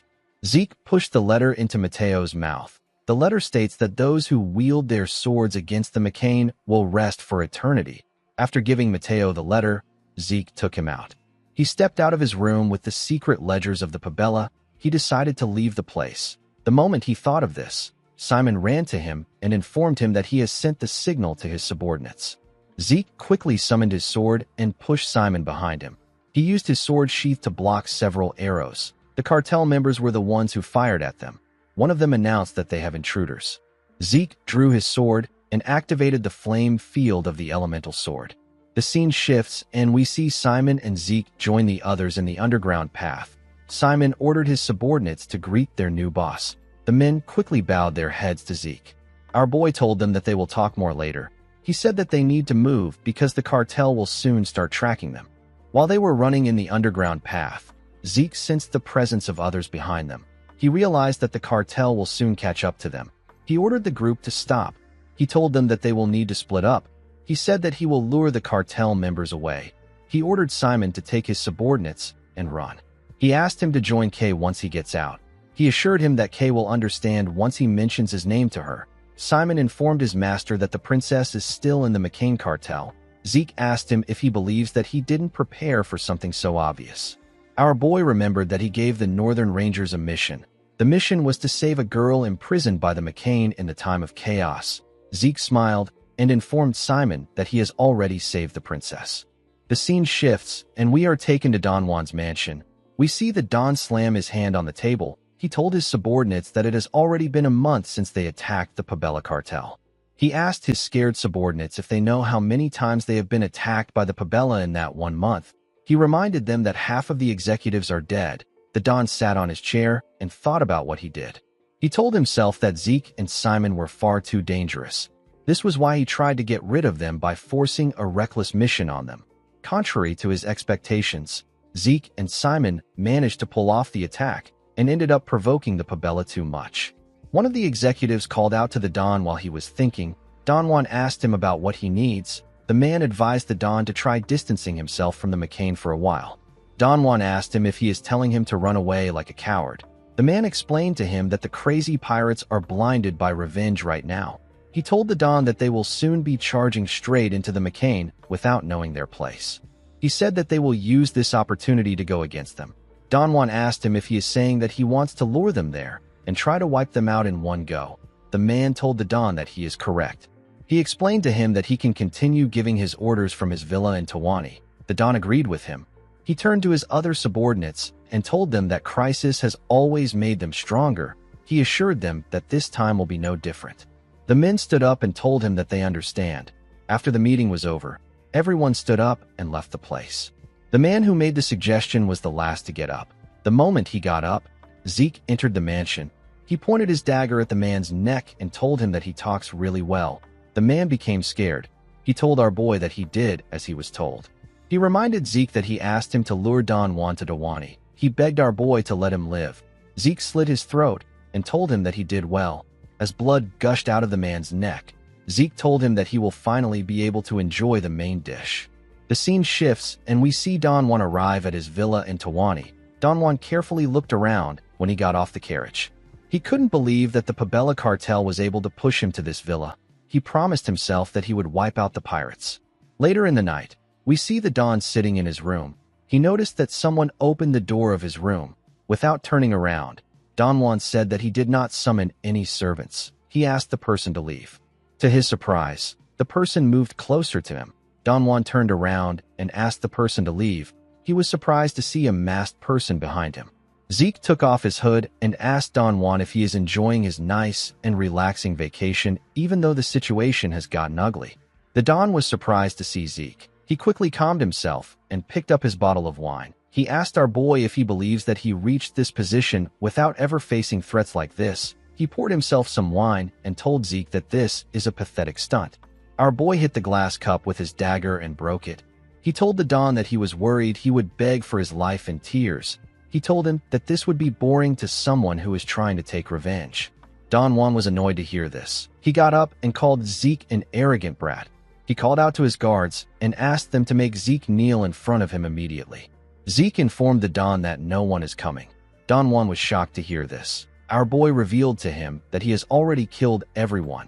He told Don Juan that he always regretted the fact that he didn't have enough time to make him suffer in his previous life. He hid his dagger on the table and told Don Juan that he has recently been having dreams of the days he crawled like a dog under him. He said that he remembers the countless people he had to kill because of his orders. Don Juan couldn't comprehend what Zeke was saying. He asked him about why he is spouting nonsense. He said that he never gave such orders. Zeke slammed his body on the glass behind him and asked him if he knows what the victims say to him in his dreams. With a terrifying look on his face, Zeke told the Don that the victims always beg him to spare them. He said that they were begging the bastard who enjoyed wealth and glory while standing on their blood. He raised his dagger and told Don Juan that they cried out desperately. The Don told Zeke that he is wrong. He said that he is a savior chosen by God. Zeke cut off his ear when he heard this. He began to torture the man. A while later, we see blood all over Zeke's clothes. He asked Don Juan to die slowly while feeling the pain of his victims. At daybreak, Zeke walked downstairs and took off the coat he wore. Kay and Simon were waiting for him downstairs. Kay asked him if he is done. Zeke said that he is. He asked Kay about how things went with the syndicate. Kay revealed to him that it went exactly as he said. She said that she reported that the executives were killed by Don Juan while trying to defect to the Pabella. She told Zeke that there is no punishment for her since she was the one who was already handling the field operations. Zeke gave Simon his coat and gave Kay a document. He told her that the syndicate will need to handle the document from now on. Kay quickly went through it. She saw that it was a contract with the Reinhardt mercenary group.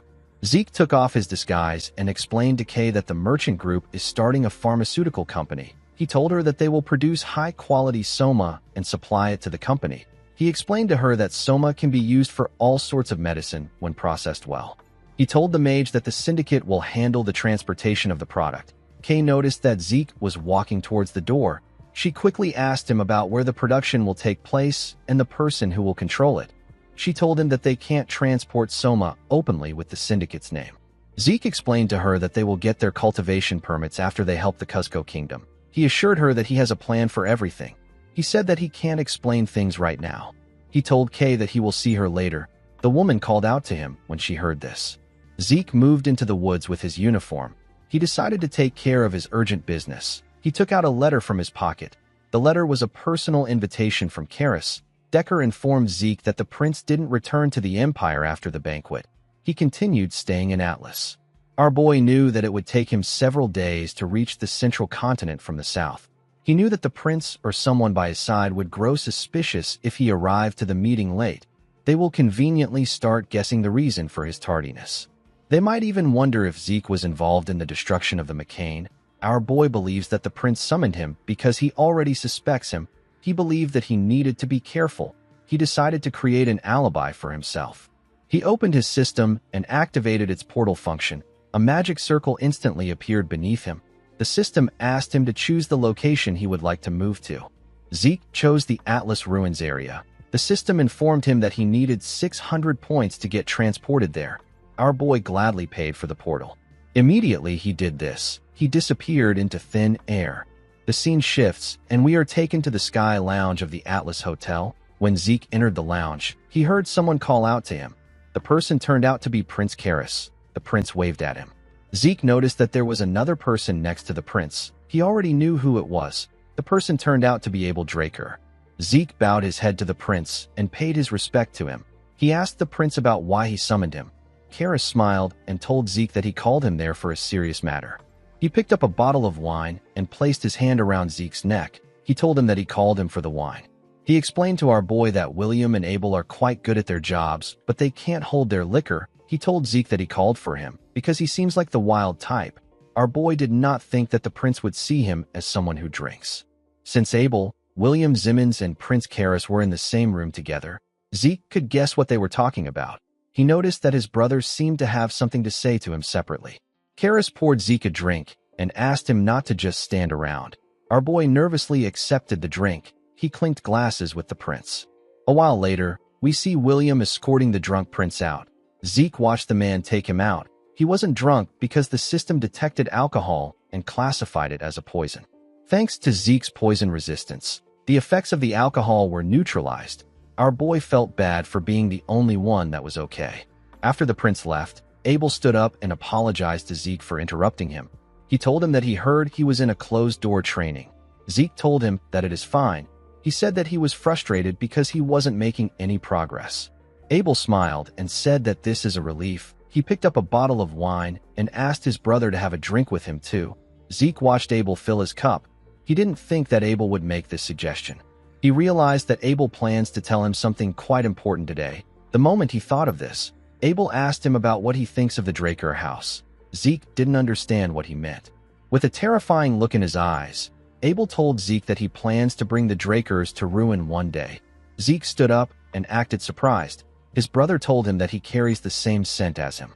He told him that he carries the scent of blood, battles, deaths, and victories. He said that this is exactly how a pure-blood dragon slayer is supposed to be. He told our boy that he is a perfect role model and he smells like a predator. Abel explained to Zeke that he will understand what he is saying if he is a predator like him. Our boy didn't like what he was hearing. He didn't like the fact that this family always spoke about bloodlines. He asked his brother if the reason he's staying close to the Empire is to also bring it down. Abel drank his wine and placed his cup on the table. He said that many people say that Atlas is the greatest place on the continent. He told Zeke that he disagrees with this.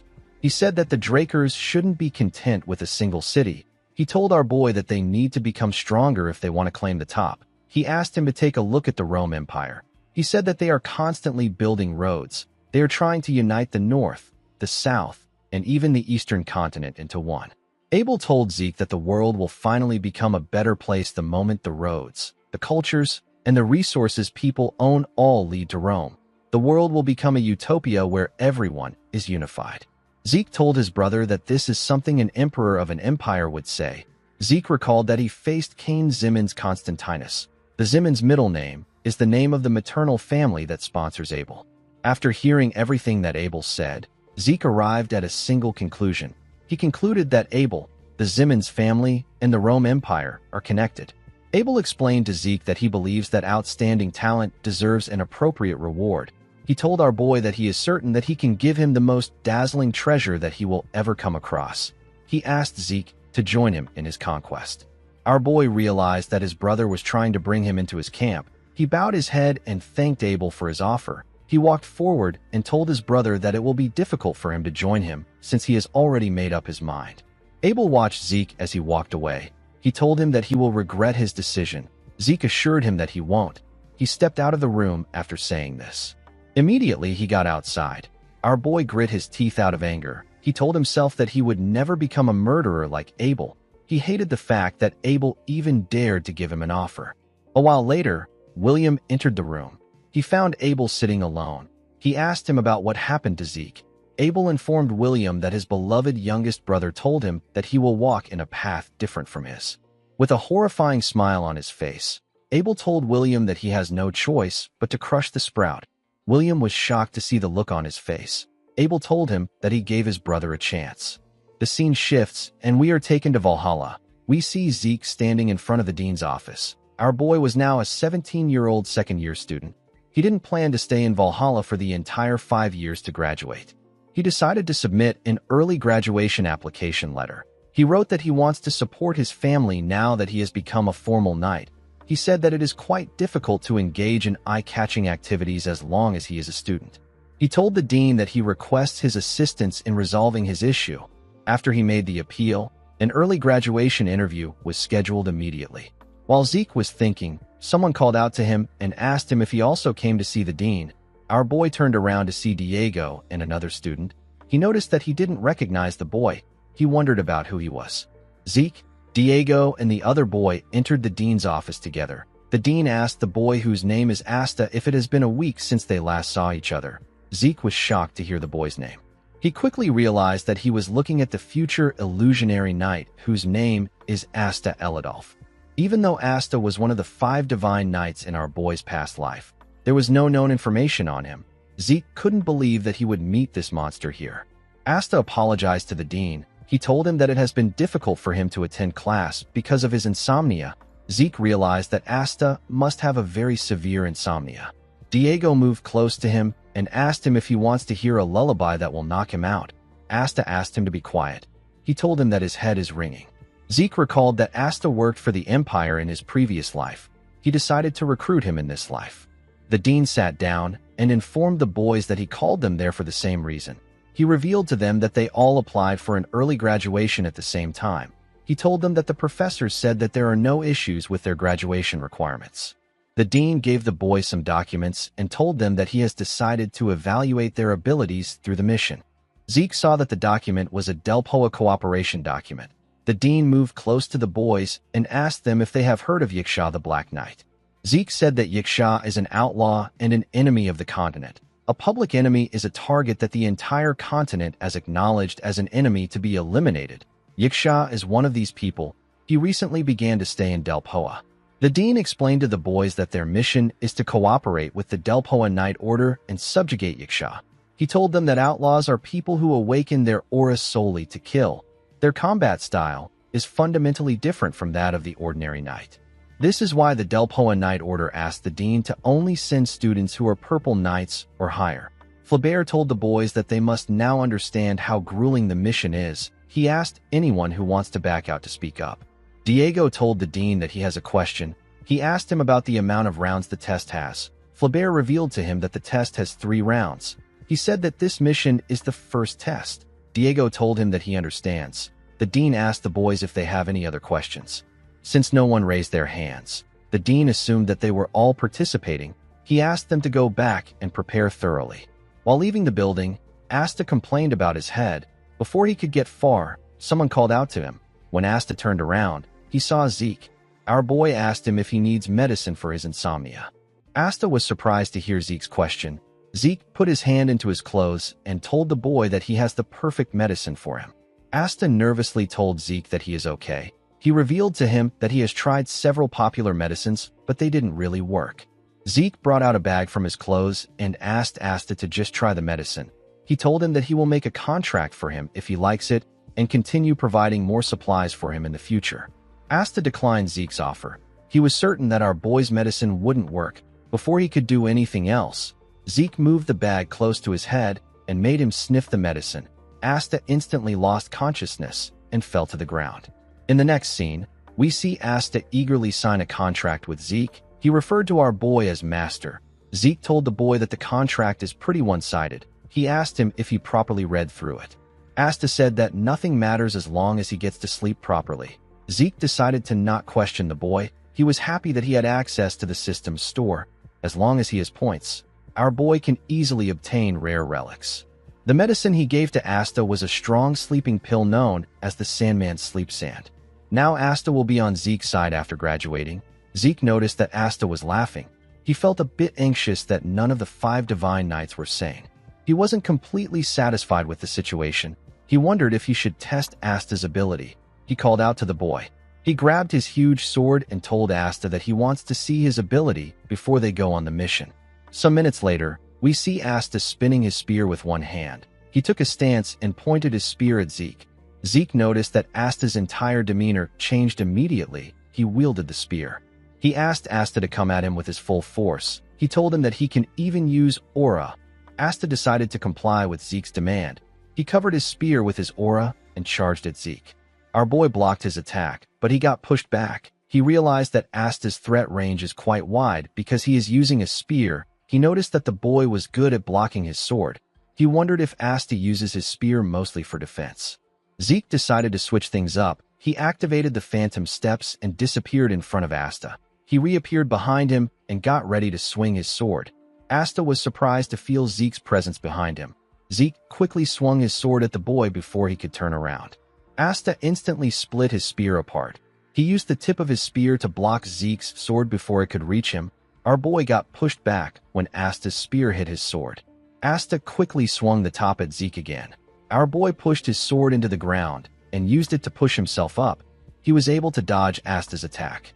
Zeke never expected Asta's spear to split into two.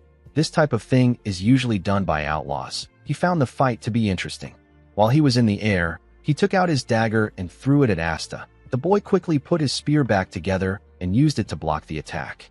Immediately, Zeke landed on the ground. He charged at Asta. The moment Asta saw our boy coming at him, he turned his spear and got ready to split it. Zeke stopped moving when he saw that the boy was about to split his spear again. He pushed his sword into the ground. He was certain that Asta won't be able to block this attack by splitting his spear.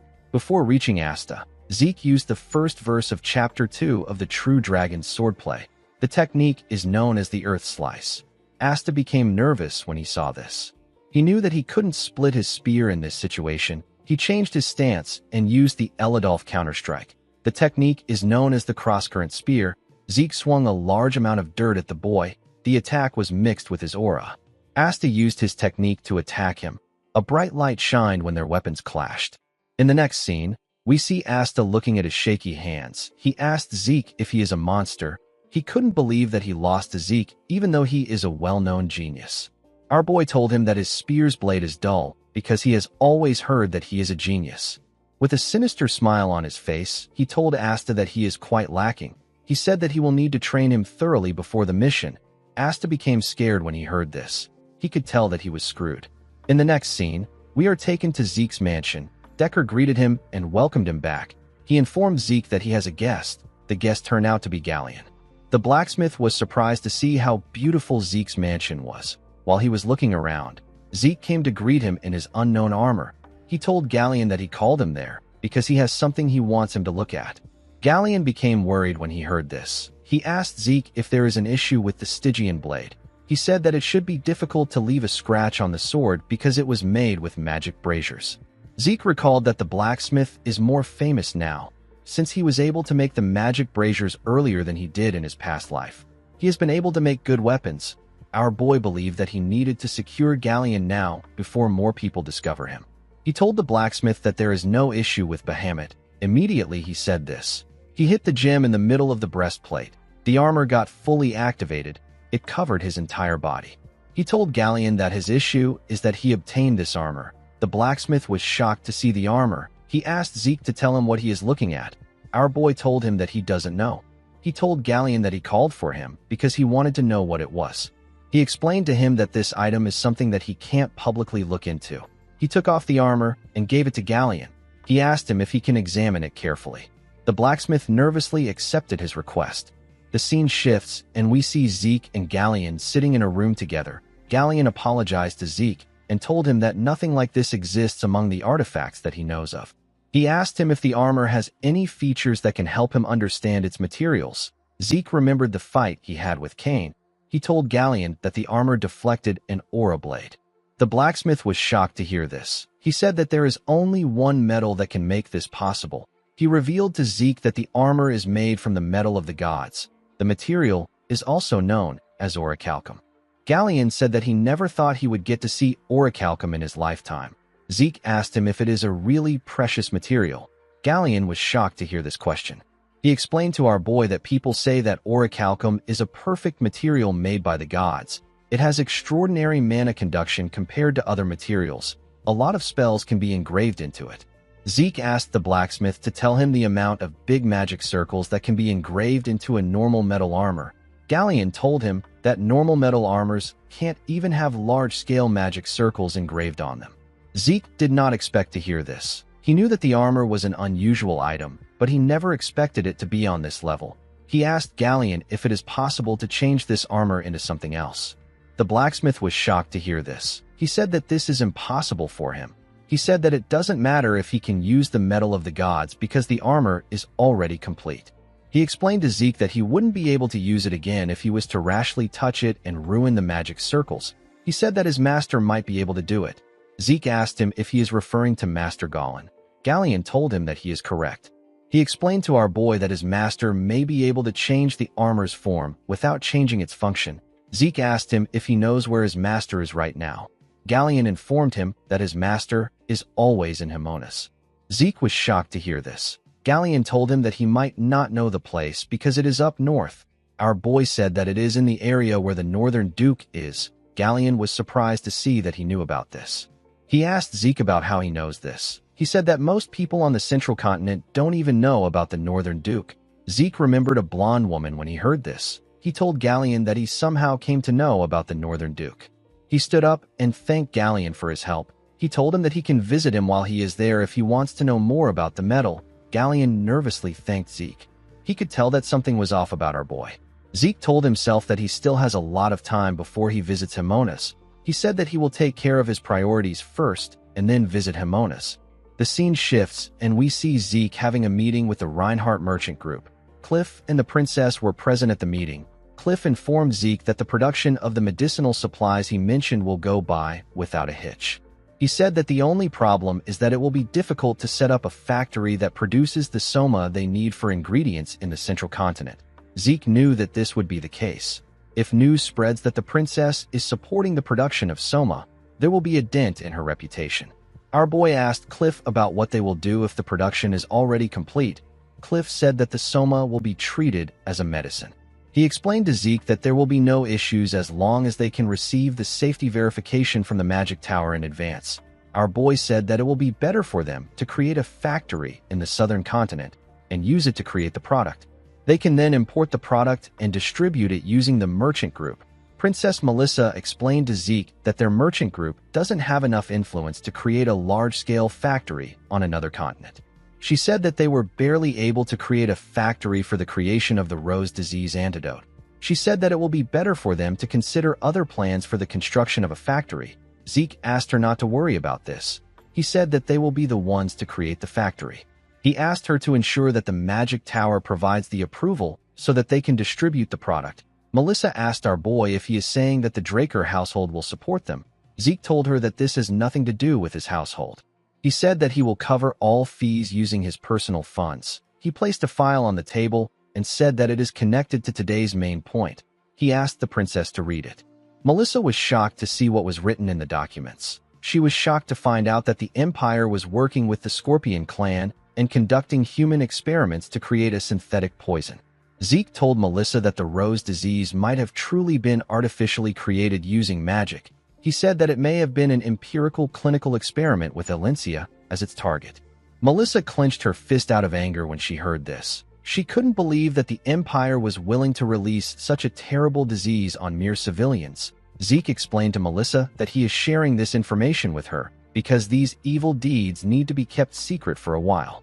The princess was shocked to hear this. She got up and asked Zeke about what he is saying. She said that they need to reveal the Empire's evil deeds so that they never get to do something like this again.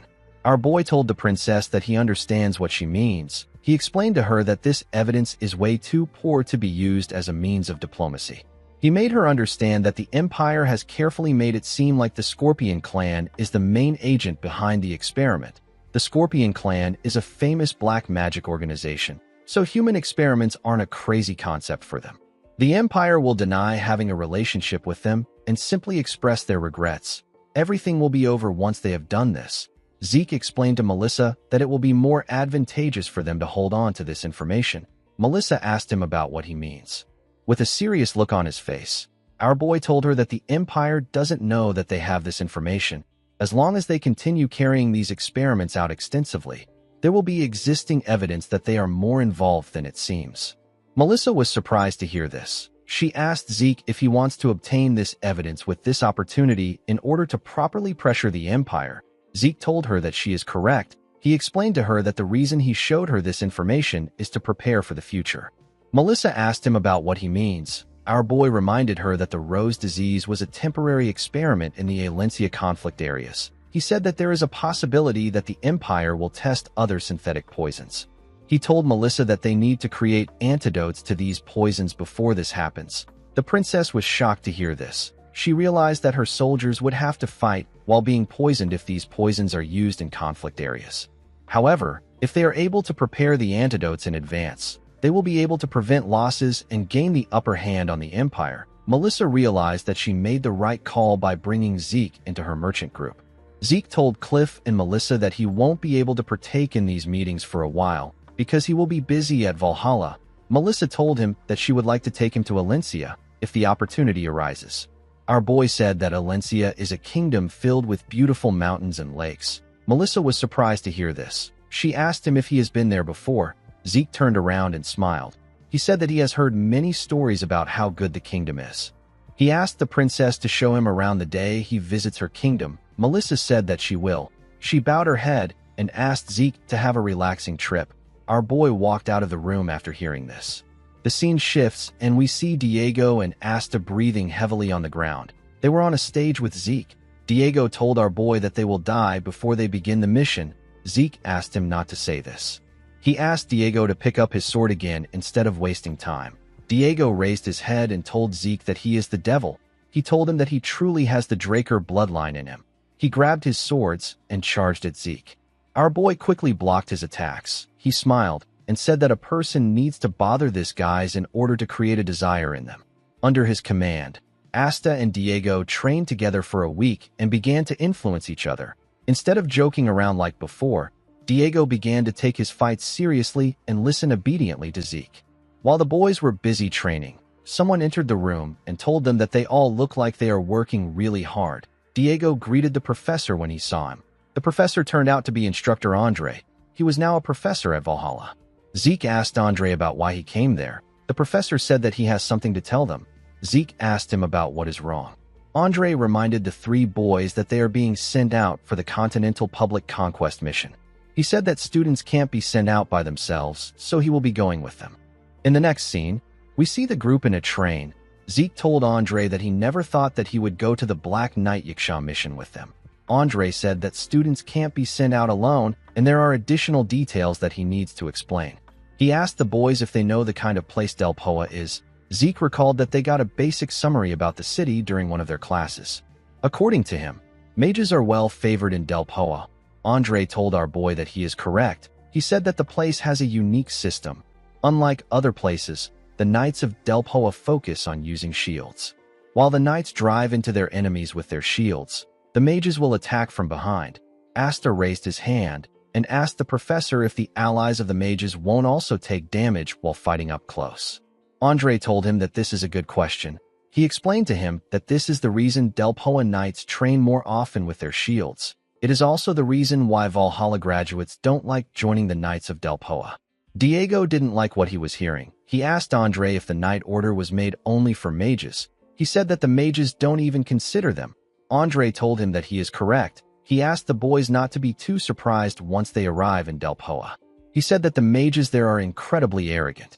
The scene shifts and we see Andre shake a knight's hand and introduce himself as an assistant professor from Valhalla. The knight was amazed to see that Valhalla dispatched someone from the Draker family. He told Andre that it is an honor to meet him. He introduced himself as Delphoa's 8th Knight Captain. His name is Jorge Outer. Andre told Jorge that the cadets who came with him are among the top students of Valhalla. He assured him that there will be no issues in the mission. Jorge laughed and said that he trusts the students since he went as far as to call them top students. He pointed at the carriage behind him and told Andre that the captain is waiting for him inside. Diego found this odd. He said that Jorge just said that he is the captain. Zeke asked him to keep quiet. He reminded him that they are in Del Poa. Immediately our boy said this. The knight opened the door of the carriage and showed the captain's face. The captain glared at Andre with a condescending look in his eyes. Diego said that the man really looks like a douchebag. Zeke reminded him that he asked him to keep quiet. He carefully looked at the mage captain of Del Poa. He noticed how the knight captain was sucking up to him. He didn't think that things would be this bad.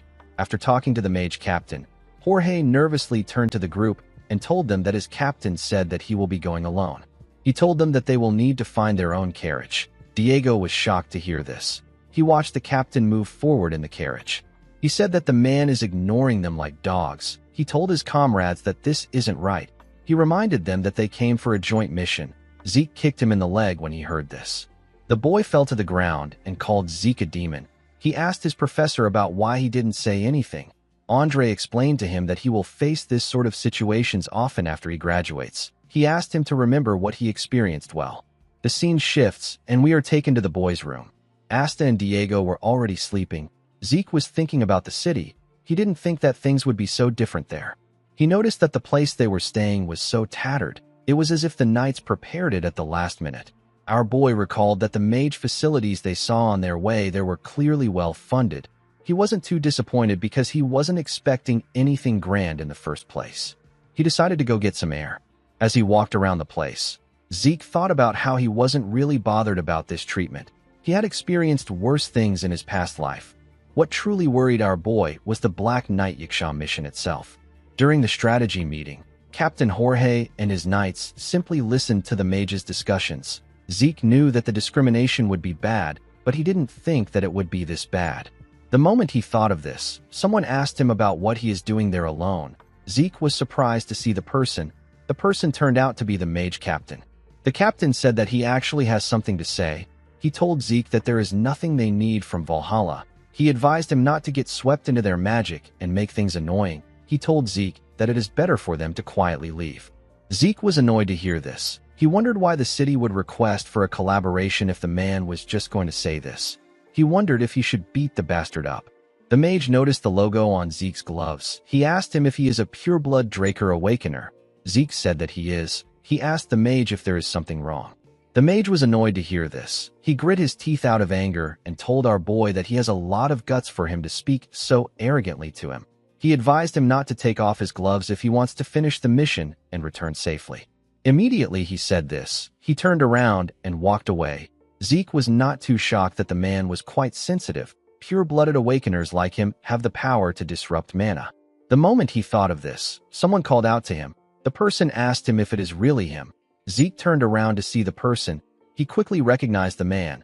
The man happened to be Instructor Fanon. The mage laughed and told Zeke that he knew it was him. He moved closer to our boy and asked him about how he has been. Zeke told him that he has been good. He asked the mage about why he is there. The instructor smiled and said that there is no better place to gain experience as a mage than Del Poa. He told Zeke that he volunteered to enlist because he wasn't satisfied with just research. He asked Zeke about why he came there. Our boy revealed to him that he is there for the Black Knight Yiksha mission. Fanon was shocked to hear this. He asked Zeke if he can follow him for a moment. He took our boy to a different room. Our boy asked him about what he wants to say to him. Fanon clenched his fist and told Zeke that he cannot go on tomorrow's mission. Our boy asked him about what he is talking about. With a serious look on his face, Fanon told Zeke that he must not go on tomorrow's mission because it is expected to fail. Our boy was shocked to hear this. In the next scene, we are taken to Zeke's room. We see Diego raise his head up and say that he is still so tired. He felt like he didn't sleep at all.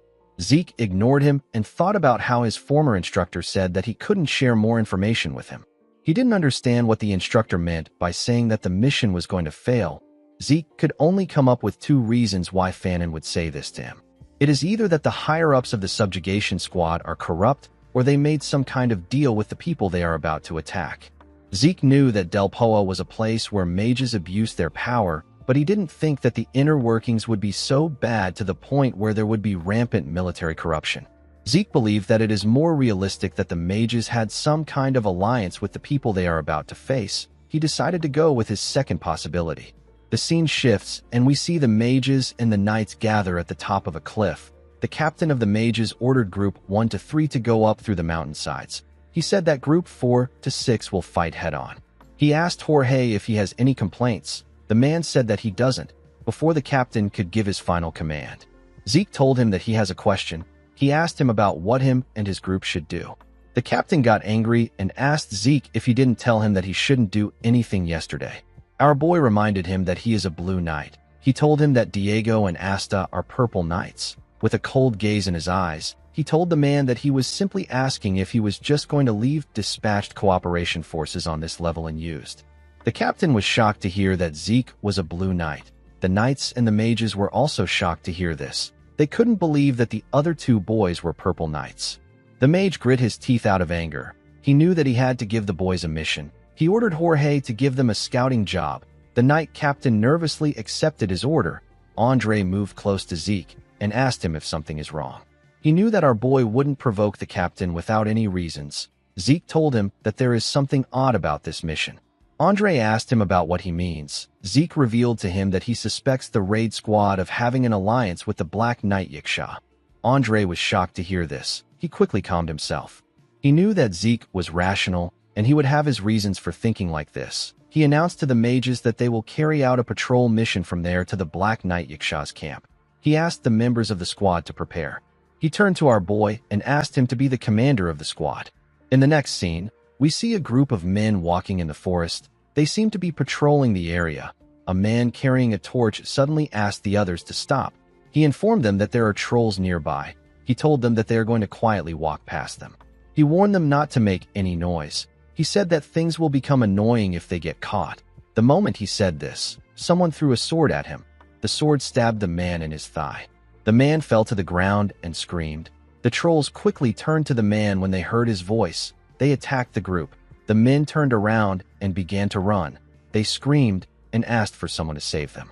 Before the trolls could attack them again, Diego and Asta appeared behind them and attacked them. They easily cut the two trolls down. Zeke landed in front of them and turned to the wounded men. He asked them if they are the Black Knight Yiksha's patrol team. He asked them to tell him where the Black Knight Yiksha is. The scene shifts and we see Zeke and his group looking at the fortress of the Black Knight Yiksha from afar. Asta informed our boy that the fortress is made out of sturdy natural stones. He said that it won't be easy to break through. Zeke turned to Jorge and asked him about where the mage core is. He told him that it will be difficult for them to raid this place by themselves. With a nervous look on his face, Jorge informed Zeke that the mages will support them from behind after they are done taking out the fortress. Zeke was shocked to hear this. He asked him about what he means. He asked him if he can see the number of enemies in the fortress. He asked the knight captain if he wants all of them to die. Immediately he asked this question. Diego saw something in the air. He was shocked to see the object. He informed the group that flying objects are coming towards them. Zeke quickly turned around. He instantly knew that the objects were shells. He turned to the men and ordered them to get as far away as possible. The moment he gave the order, the shells hit the ground and began to destroy everything. They caused a large explosion immediately they touched the ground. Jorge was shocked to see this. He couldn't comprehend what was happening.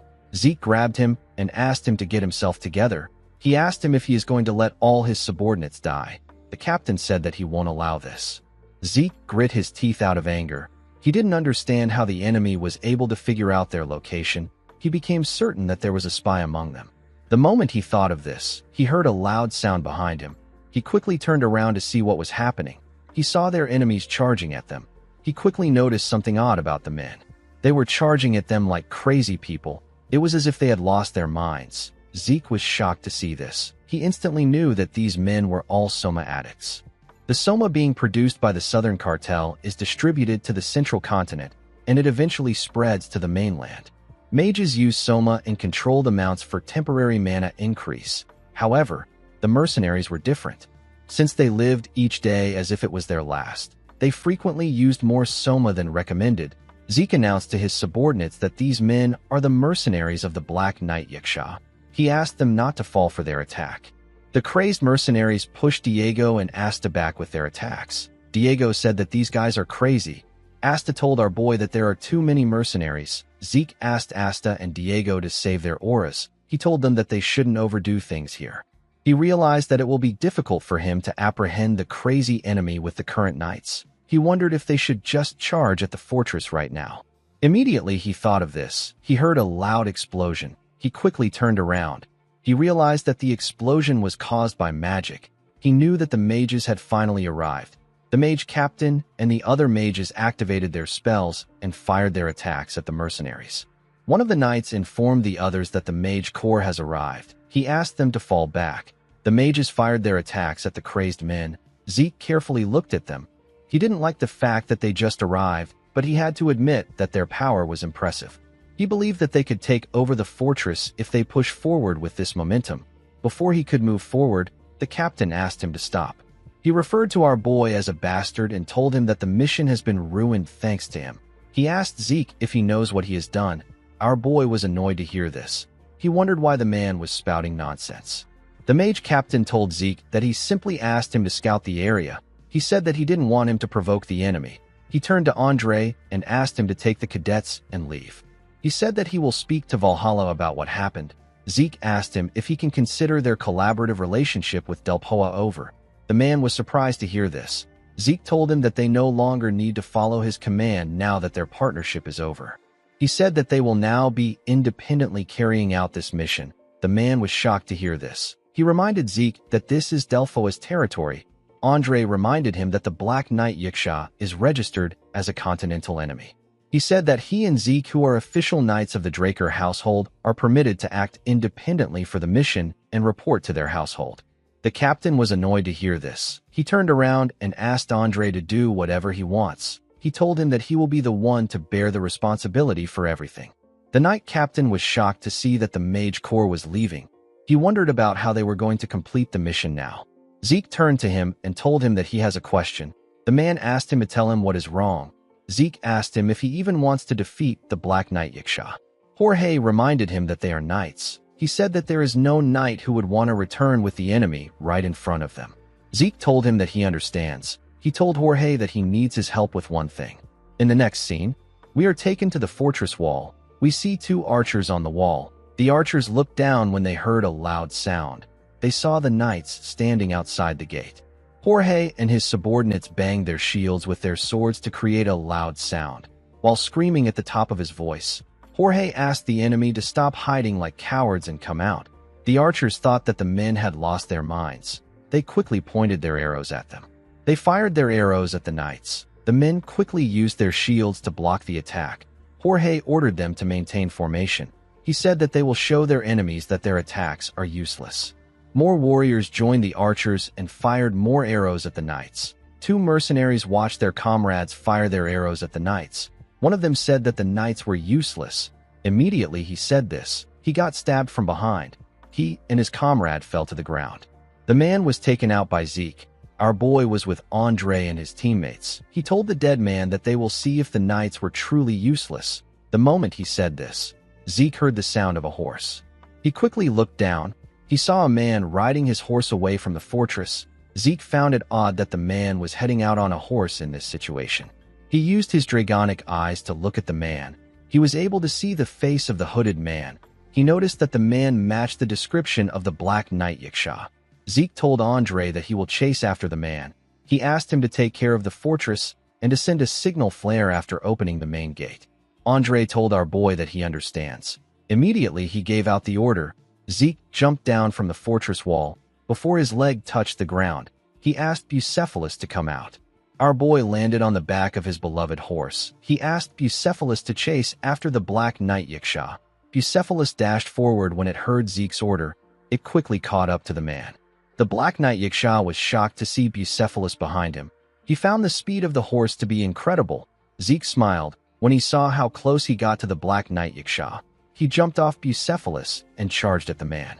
He swung his sword with a large amount of energy when he got close to the Black Knight Yiksha. His attack destroyed the ground. The Black Knight Yiksha was able to jump back and dodge the attack.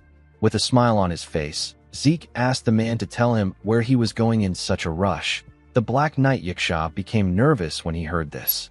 He charged at Zeke. He and our boy blocked each other's attacks. As his sword clashed with Zeke's sword, the Black Knight Yiksha realized something. He realized that Zeke wasn't from Delpoa. He asked our boy to tell him who he is. Zeke smiled and told him that nothing will change even if he knows his identity. The moment he said this, he and the Black Knight Yiksha pushed each other back with their attacks. The Black Knight Yiksha swung his sword and fired some substance at Zeke. The substance burned through Zeke's clothes and touched his skin. The system instantly informed our boy that it detects the desert scorpion's poison. Thanks to his poison resistance constitution, the poison did not affect him. Zeke didn't expect the man to use poison. He realized that the Black Knight Yaksha uses a lot of petty tricks like other outlaws. Due to the fact that his poison didn't work, the Black Knight Yaksha asked Zeke if he was from the desert or the southern borderline. Our boy told him that he has quite the curious mind. The Black Knight Yaksha took out some daggers and said that it doesn't matter. He threw the daggers at Zeke and told him that he is still going to die. The daggers moved close to Zeke from all directions. Our boy used his sword to block some of them. He activated his dragon scale armor and used it to block the rest of the daggers. He found the man's attack to be impressive. The moment he thought of this, he saw something shocking. He saw that the Black Knight Yaksha was using an aura blade. Zeke realized that the man was hiding his skills. The Black Knight Yaksha told him that this is the end. He charged at Zeke at a crazy speed and tore him apart with his blade. He asked our boy to die. The moment he said this, Zeke told him that he can tell from his swordsmanship that he is from the Empire's Intelligence Bureau. The Black Knight Yaksha was shocked to hear his voice. Before he could do anything, he felt a large amount of pain in his body. He fell to the ground and dropped his sword. Zeke moved close to him with his aura blade and told him that it is now his turn to ask questions. He asked the man to tell him why a bastard from the Intelligence Bureau is making a fuss at Delpoa. The man quickly bit his tongue when he heard this. He decided to take his life in order to not answer Zeke's question. Our boy poured a potion in his mouth and told the man that it is pointless. He told the Black Knight Yaksha that he is well aware of how determined agents of the Imperial Intelligence Bureau are. With a smile on his face, he told the man that he might let him kill himself if he says something that satisfies him. The Black Knight Yaksha was shocked to hear this. He realized that the person standing above him is insane. In the next scene, we see the Black Knight Yaksha struggling to catch his breath. Zeke was holding his dagger. He asked the man if he is ready to talk. The heavily injured man asked our boy to tell him what he is curious about. Zeke asked him to share his identity and what he has done. The Black Knight Yaksha revealed to him that he is an agent of the 13th unit of the Imperial Intelligence Bureau. Zeke was surprised to hear about a 13th unit. He always believed that there were only 12 units. The Black Knight Yaksha was shocked to hear this. He asked our boy about how he knows about their units.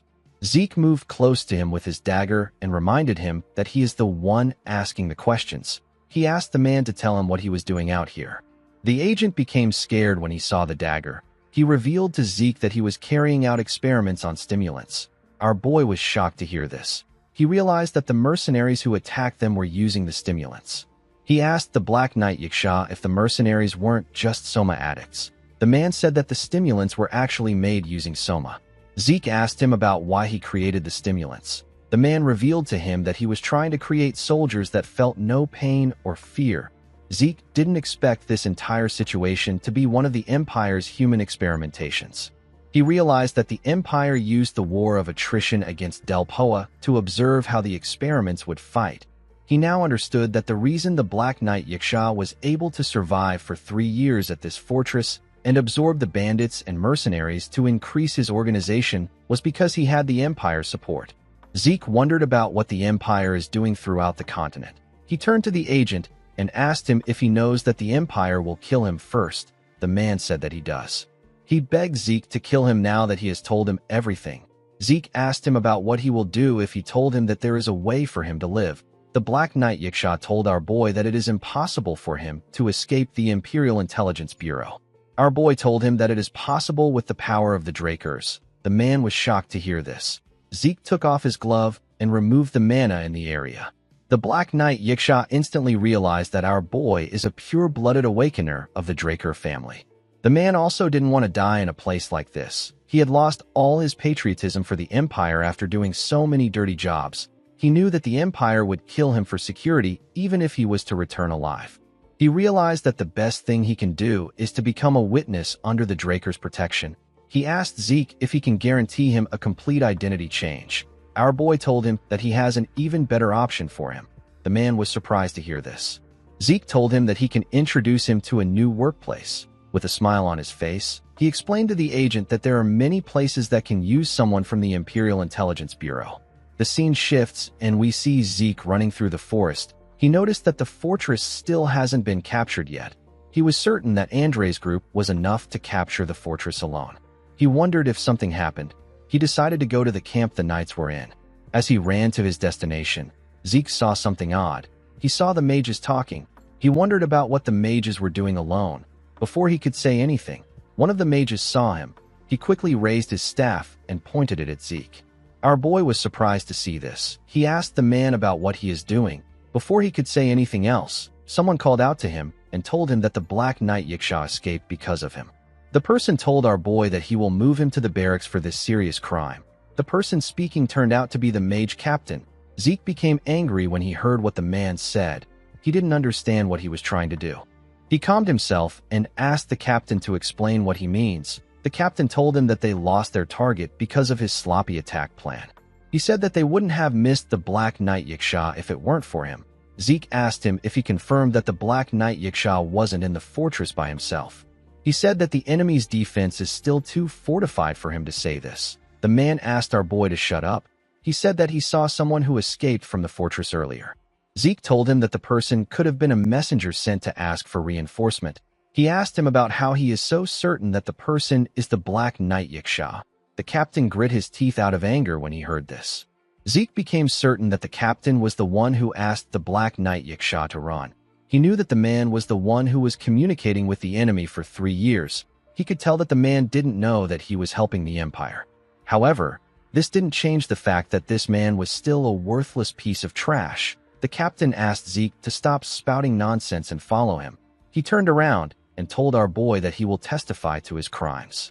Zeke let out a sigh. He decided to just follow the man. The scene shifts and we see Zeke return to the base with the mages. He saw something shocking immediately. He entered the base. He saw the knight captain and his knights kneeling. Their hands were tied behind their backs. Zeke called out to the wounded knight captain. Jorge was surprised to see Zeke. Our boy asked the mage captain to explain what is happening. He asked him about why he arrested the knights. The mage captain asked him to shut up. He told him that he is overstepping his boundaries. Jorge raised his voice and told Zeke that he doesn't regret helping him. He said that he and his subordinates wish to be remembered as honorable knights. Immediately he said this, he and his men got electrocuted by the mages behind them. Zeke asked the mage captain if it isn't too much for them to treat their own allies like this. He said that no one would do something like this even to prisoners. The captain grit his teeth out of anger and reminded Zeke that he asked him to shut up. He told him that he will execute him right there if he says one more word. The moment he said this, a huge explosion took place next to them. Someone came out and told Ingrid Haxon that what he just said can be considered a threat to Zeke Draker. The person who said this was Andre. The man was with Diego and Asta. With a serious look on his face, Andre informed Ingrid that the Drakers are ready to fight against Del Poa for his statement. Ingrid was surprised to hear this. He knew that this was an explicit warning from the Draker family. He believed that Andre wasn't being serious when he said that they will go against Del Poa. He told the knight that his reaction is too extreme. He explained to him that he just declared war on Del Poa. He told Andre that he is taking his joke too far. Andre asked Ingrid to listen carefully. He explained to him that the Draker name is not something that is used lightly. Ingrid realized that Andre wasn't playing around. He cleared his throat and said that he made a mistake. He said that he was too sensitive because of the battle they just had. He asked Andre not to misunderstand him. He explained to Andre that he was simply trying to guide Zeke to the barracks for a more thorough investigation. Zeke gently smiled when he saw how scared Ingrid was. He asked the man if he can speak to his comrades before going to the barracks. The man didn't like this, but he had no choice but to accept Zeke's request. He told him that he will give him 20 minutes. The scene shifts and we see Zeke and his comrades in their room. Zeke took off his gloves to remove the mana in the area. He did this in order to stop the surrounding magic equipment from working on them. Andre asked him about what he wanted to tell them. Zeke revealed to his professor that he caught the Black Knight Yiksha. Andre was surprised to hear this. He asked our boy if he caught him alone. Zeke explained to him that he got the man to put his guard down before the battle got prolonged and eventually caught him. Andre couldn't believe that Zeke captured an enemy that even an experienced knight couldn't easily face. He was quite impressed. Zeke revealed to the group that he found out that the Black Knight Yiksha was deeply involved with Captain Ingrid after interrogating him. He said that the captain and the Black Knight Yiksha's relationship is so deep that it makes things complicated. The professor asked our boy about what he plans on doing now. Zeke said that it would be right for them to let Delpoa deal with their own business. He told him that he will simply play his part. The scene shifts, and we are taken to Zeke's containment unit. 2 guards were standing outside his unit. Inside the cell, we see our boy raise his head. He realized that someone will be arriving soon. Some minutes later, someone knocked on his door. The person turned out to be Fanon. Zeke didn't seem surprised to see the man. The mage asked him about what is happening now. Zeke told him that this is the result of not listening to his warning. Fanon didn't expect our boy to ignore his advice. Zeke realized that Fanon already knew about Captain Ingrid's corruption. Aside from him, most high-level mage officials already had an idea of it. In order to rise to a higher rank, Delpoa mages must have core experience. Zeke planned to offer Fanon a path to sever this experience. He told the man that he has something to tell him. Fanon asked him to tell him what is wrong. Zeke asked the man if he knows about the Empire's stimulant experiment. He shared everything he learned from the Black Knight Yiksha with the mage. Now, Fanon had 2 things to think about. The first is to confess the internal corruption he just discovered, and the second is to neglect it for his own safety. Zeke told the mage that he has something he wants to ask him for. He asked Fanon if he will help him expose this corruption. The mage was shocked to hear the question. Guys, we have come to the end of our video. If you guys want more of this recap, let me know in the comments section. Don't forget to like and smash that subscribe button for more recaps. See you guys later.